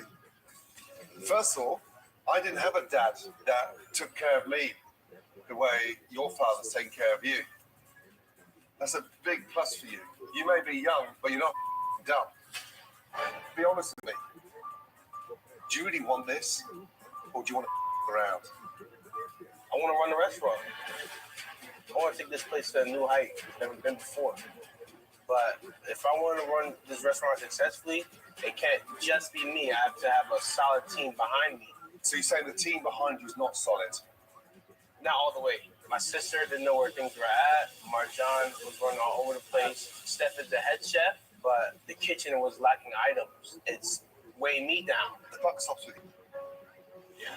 You have to set the example. The relationship with your little sister, how hard is that? Oh man, it's a battle. She has a hard head, but she's headstrong. So, I tell her things like, we have to work this way. We have to do this. I appreciate that, but you're also partying with her in the same building. Right. So it's like, do as I say, not as I do, where she's going to absolutely ignore you. Because why should she do what you say when you're not doing yourself? You have to set the boundaries. This place opened at the beginning at 7 a.m. in the morning. Right. We're now open at 2, and all of a sudden, we're not even enjoying any early morning customers. And starting your day with a shot is considered business. Again, it's not a party house. See? And the sad news is, and he hasn't told me this yet. Yes. But you've got 60 days. Do you know that? I didn't. 60 days, otherwise that door is going to be shut and the for sale sign is going to go. Yeah, geez. So he's on. How long do you think Dad was going to keep on propping this place up with money for Q's dream? That guy is not going to be taken down by you. Now, tonight I want to see this place function. I want to see the back, I want to see the front. So he's on. Understood? Nice coat. It's a new day at the Juicy Box in Brooklyn, New York. Hello, good afternoon. And they're just 60 days from being shut down. Hello. If I'm going to turn things around, I need to get into the kitchen. There you go. And see what systems they have in place. I want to see how this business runs tonight, yeah? Start finding out where the cracks are. Just do as normal, but push it a little bit, yeah? Yes, sir. Yes, sir. I'm pumped for tonight. Gordon told me I need to lead my team better, but I know that I can run a great dinner service, and they can put their trust into me. Feeling great. I have 5 jerk wings, 5 sweet chili, mac crack, and honey rasta pasta. I'm gonna put this here because this kind of needs to get out now. Steph, what's the system when an order comes on? You call out. Where's the appetizers come from? Cute. When an order comes on like that, how do we know what's out, what's on trays? There's really no knowing, honestly. No, Steph, don't you take a ticket unless they organise that for you. This is your domain, my man, your domain. Hey, I have some sweet chili wings here. Salmon and black rice. Thank you. No problem. Hey, gents, madam, how are we? So, we good? We didn't even get an appetizer. Yeah, well, my apologies. Q, 30-second wait. So let's tell you, we've been sat here for 20 minutes. The lady hasn't even had her appetizers, and the entree comes out. Understand. I'm gonna take care of that. Let's go. Excuse me, coming through. So the entrees came out before the appetizer. We put out this. Oh, okay. I see what you're talking about. I had some tickets here. I didn't know if they were entrees or if they were appetizers. Man. Hi. Oh, so this didn't come with the grilled chicken? Did not come with grilled chicken. So I'll fix that for you. Still can come back and get the plate. Like, it's not that busy. What's wrong with They that? said that it didn't come with the grilled chicken. It didn't say chicken on it. It just said rasta pasta. That's all it said. Where's the ticket? Yeah, I didn't put it on there. You shouldn't put it on there. I only put honey rasta pasta. I apologize. Oh, come on, guys. Man, there are no systems in here whatsoever. No system. There's no station. There's no organisation. It hangs on fire. He really does. This restaurant has zero systems anywhere, let me tell you. They can't even take an order properly. They're not even separating the appetizers from the entrees, and right now, such as getting sandbagged. But everybody's coming in meddling. It's like a one-man band got absolutely wrong. Show me that. You show it. Where's that thing? Downstairs. That's gone. We can't use that. No, whereabouts downstairs is that bin? The walk-in fridge. Why is it so warm? It doesn't work. It doesn't work? Yeah. How long has it not worked for? 6 months. It's never worked for 6 months.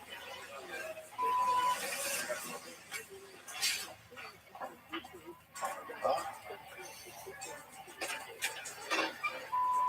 It's like a sauna in here, Lord of the Flies. The smell.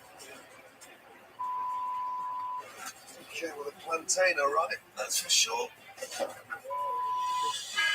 What a mess. Oh, it's that. That is a pepper. It's so hot in that fridge that it's actually roasted inside. It's disgusting. Flies everywhere. Dirty. Back in 2016, that was a onion. I mean, look at these. How dirty. Q! Steph! Come down here. When was the last time you went in the fridge? Today. Today? Yes, sir. And you? Today. The average fridge runs around 38, 40 degrees.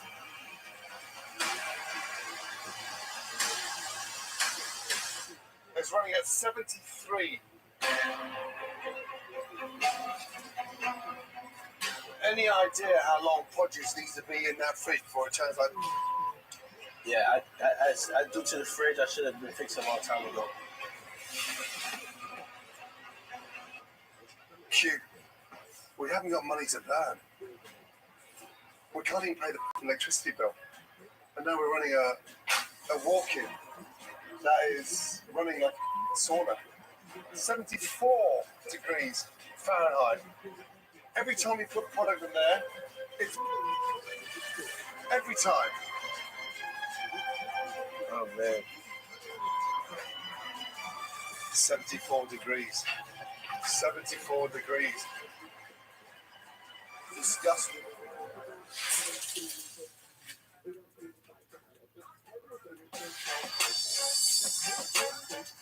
At the Juicy Box in Brooklyn, I found a restaurant with no systems and no standards in place.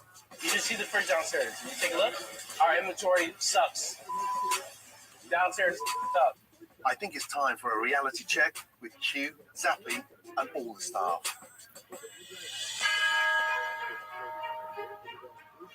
Right, I'm lost for words. I thought I was coming in to fix systems, implement new standards, but there was no systems to fix and no standards to reach. Honestly, right now, this is an emergency. A walk-in that doesn't work, The juice doesn't work. The machine's broken. This is way further gone than I thought it was going to be. It's not a viable business. We should not be open. Serious. And all I see is just a bunch of jokers. You need to run this place as a business. We can't party in here. Obviously, there's nothing in place tonight, which resulted in a choppy service. It's not just tonight. It's been going on way longer than just tonight. Everything's not perfect, but like it is what it is. Though I'm gonna keep it rolling. Are you taking this serious? Is it what you want to do? Yes. You do? Yes. Can you guys in the kitchen and just leave me, Zappy, Q, stay here, please.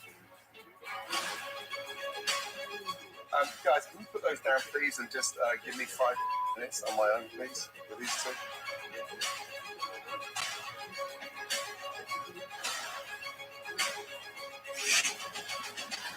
This is crazy. Right, you two. I am off. I am so off, you have no idea. This is a joke. Yeah, it's a joke. It's a joke. An absolute joke. And you two should be embarrassed. I am. This place is going. And your parents have given you everything, and we're just playing at it. Come on, man. I feel like every single day, I try to put my all into this place. I do. I wake up, I think about Juicy Box. I go to sleep, I think about Juicy Box. I don't even have a personal life. I come here every day, every night. I'm here from. But you're using this place as your personal hangout. There needs to be a difference to you. You can't party in here and expect to run a successful business. It doesn't work. If I walked into any of my restaurants and saw my staff taking shots, they'd be looking for a new job there and then. I'm not around. I'm partying. I'm drinking. The only person that I'm concerned about right now is your dad. Look, I really feel for my brother, my dad, and everything. I see how hard my dad works. And I really just want my brother to understand that this is all we've got. I could be in school. I could be focusing on other stuff, but I'm here for him. Like, I really want this to grow. Zappy, we're out of control. I'm ready to open my playbook to you, but I'm just not convinced you deserve it. I think it's going to be wasted. I've been here every day for 5 years straight. Maybe if I focus my time differently, maybe I could delegate different tasks.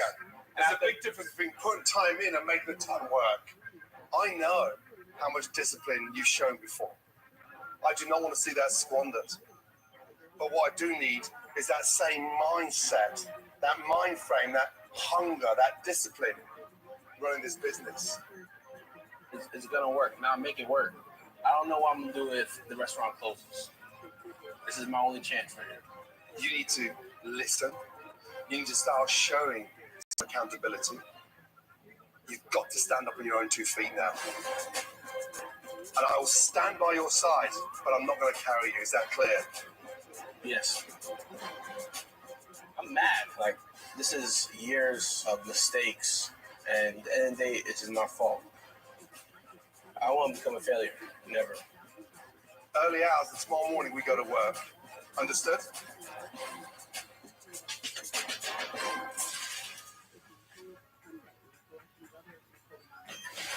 When the Juicy Box used to open at 7 a.m., it thrived as a juice bar and restaurant.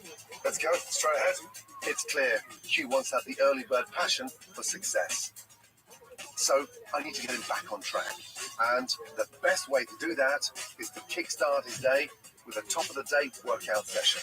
A healthy body equates to a healthy mind. Right. I hope this reignites his discipline and motivates him to start early. An important step to bring back customers and making the restaurant successful again. When was the last time you saw 5:30 in the morning? This is the first time. Won't be the last. Exactly, because the Juicy Box is going to open at 7 a.m. from now on. Are you beginning? Yeah, let's go.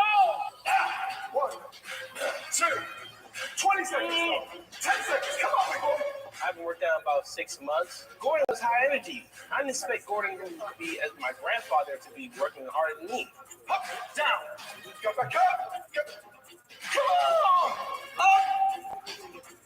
Come on. I feel like this is as real as it gets. I know what's at stake. This is more than just one workout. This is me putting my life on the line, not only to making this business succeed, but making sure I help my family succeed as well. This business is a new beginning, and I want a new Q with a healthy mind. Yes, sir. Back at the restaurant, Steph and the kitchen staff have been cleaning all night and learning new recipes. My team has been working hard to set up the Juicy Box for a successful relaunch. Come in! Oh, that's crazy. Gone are the dark walls in favour of an inviting, vibrant Caribbean feel. The tired old bar has been transformed with dazzling new services, fresh food on display, and most importantly, a juicer that works. Wow. Can I get you a fresh pineapple juice? Something I never got when I first arrived. Thank you. Oh, it's delicious. It is amazing. This is fire. Like, yo, it's so vibrant. I never imagined Juicy Box looking like this. It is fire. Welcome to your new home. I love it. The box. Oh my God. You get emotional? Yeah, a little bit. Right, take a seat. Your new juice bar. Crazy. We have a juicer that is working. Oh my God. Oh, by the way, your walk-in fridge is now running at 32.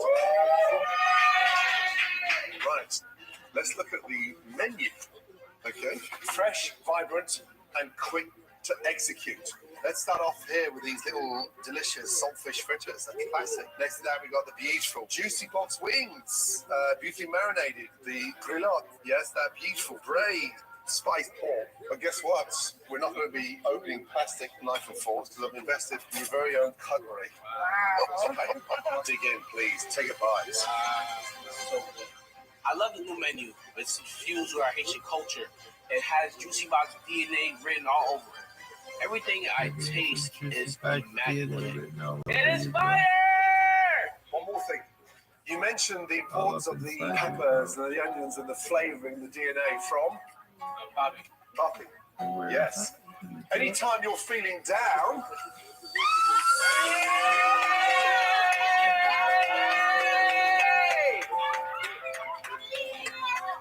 and you're looking for a touch of extra inspiration, take a moment and look at that.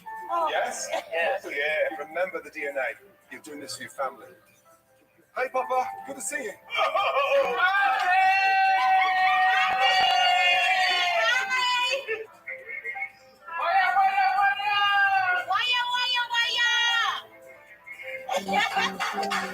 Amazing. It looks so good. I'm gonna show you everything, Poppy.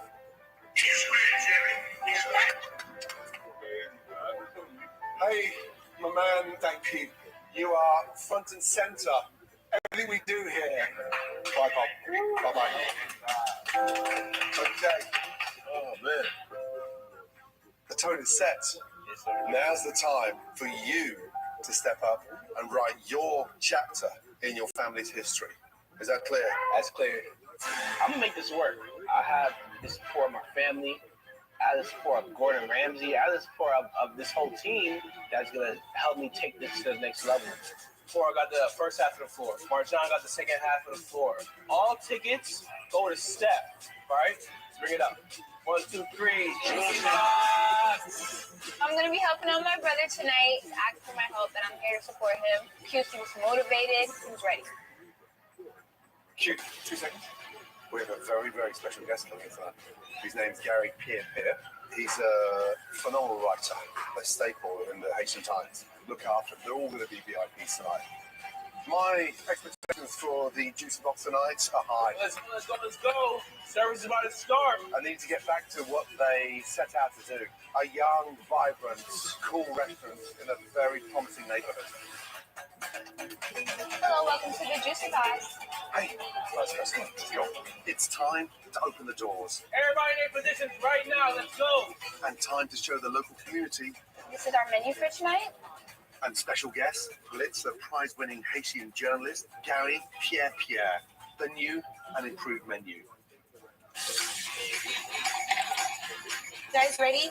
Could we get the real? Okay, no problem. Thank you. Thanks so much.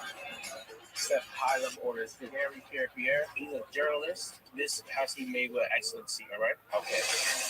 I'm nervous. Nice to see you. Why don't you two sit down and invite to eat and follow me? Let's go.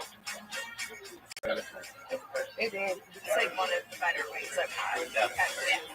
Runners, table forward, GC box wave. To me, this is an elevated Haitian dish. We need to get started on this entree, the grill spiced shrimp with pickles. Good to hear the voice. Customer's nothing to do, by the way. Okay, loving it, yes? Hey, Z, so when you're done, I need you to stick up in the front, all right? I want you to, that's your domain, right? He was more of a friend than a boss before, but now he's the boss. Straight boss. It feels good. It feels really, really good. Okay, so what's next? We're doing table 1. 3 minutes. After entrees, let's go. Start dropping those wings as well, guys. We should be waiting for wings. 3 top, 4 top. Try and get all the main courses at the same time. Yes. We are getting full now. We got walk-ins for the pick up the juice and the sub. So now we need to stay cool and get behind Steph and support.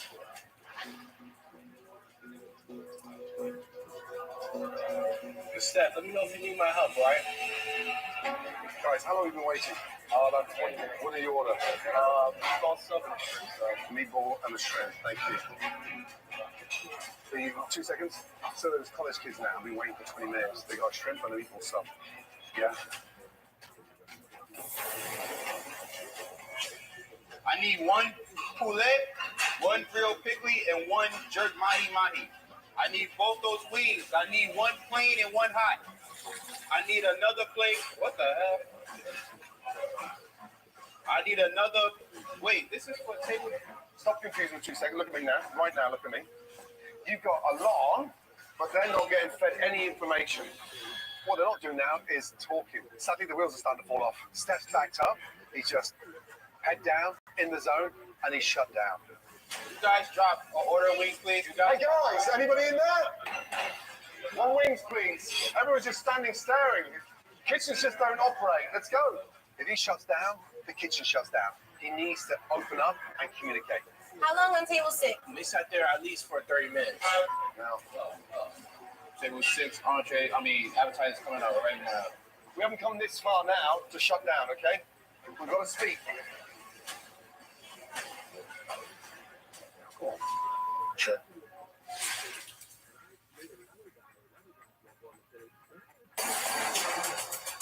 In Little Haiti, Brooklyn, New York. Are you guys okay? The juicy box is at full capacity. Green machine. Sorry, let you guys know 10 minutes on the wings. Okay, no problem. But in the kitchen, orders are backing up. How long in 7? Give it time. 7. What's 7? And communication has broken down. This is crazy. We're just not even talking. How long, Steph? Okay, tell them 2 minutes. Give them a juice on the house, please. Let's go. Everyone's just standing staring. Hey guys, anybody in there? Let's go. We need it right now. Yo, Steph, leave me, bro. Showtime right now. You got this. Guys, grilled chicken sandwich working? Mahi. Grill with pickles. 1 more. There you go. Good man. Let's go. Both of these are bar 3. Bar 3. You guys enjoy. Thank you so much. You're welcome. It's delicious. Waiting on the jerk greens. Thank you. Absolutely lovely. These are so good. Steph, let's rock out, man. Come on. This is table 6. We got the mahi, side of rice. Right, we've got to do a rhythm here now. We need to keep the momentum. Right. We've got a system here. Finally. It looks delicious, Steph. Okay, I'm going to take table 1. We're grateful for y'all coming out today. Hope to serve you again sometime soon. How's everything over here? Great. Love this, man. Thank you, Pop. Q got a framework from Ramsey. Let's finish strong, people. Let's go. We're almost there. And seeing him now and seeing how he's embracing this whole situation, I don't see him turning back. Wings. Let's rock out, man. Come on. Fish was really good. And I love the salad. We're going to the finish line. Let's finish hard, all right?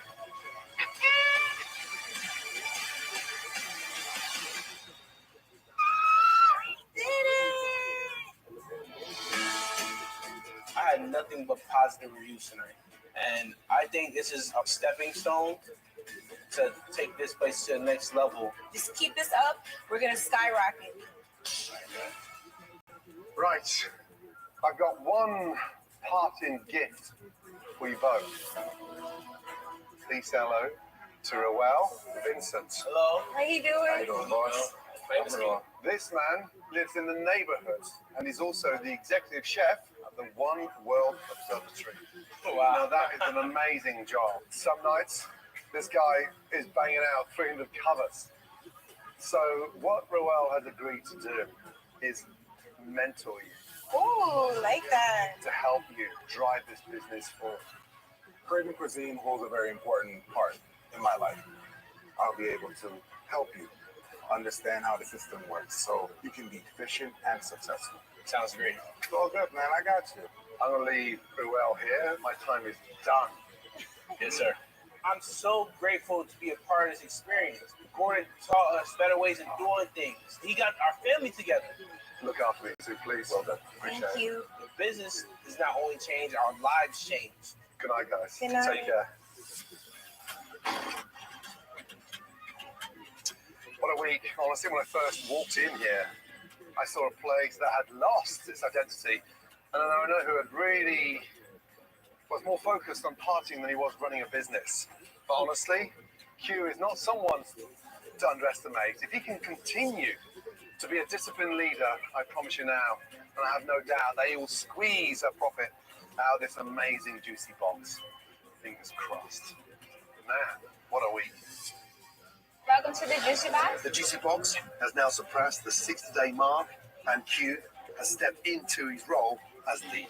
Get y'all some dessert. How'd that sound? Although he's adjusting to the new early hours and has changed his routine, Q is determined to make the business thrive. I'm really just grateful for you guys coming here tonight. He's looking forward to taking the juicy box to the next level and making his family proud.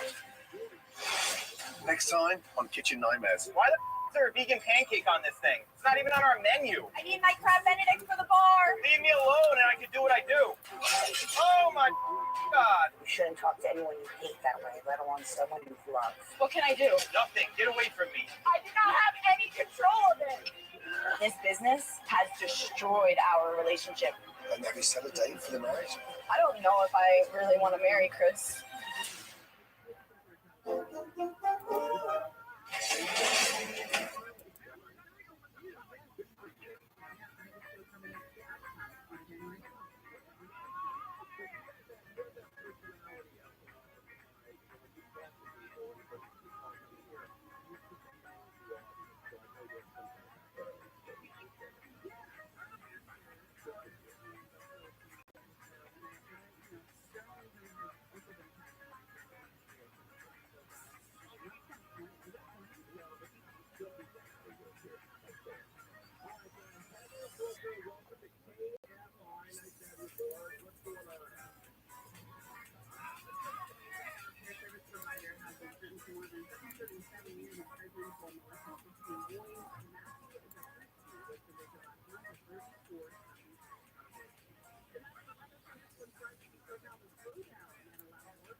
Fights, a lot of times they're still dehydrated. They would dehydrate themselves pretty bad in the weigh-ins to get to whatever weight class it was, like 134.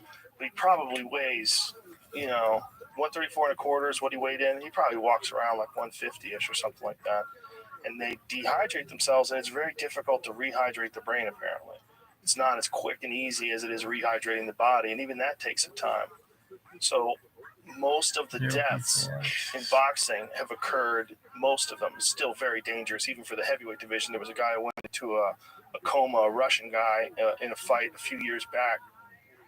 But in the lighter weight divisions, they think it's generally when people get more likely to die from fights. And they think it might have something to do with cutting weight. But it's also like, really skill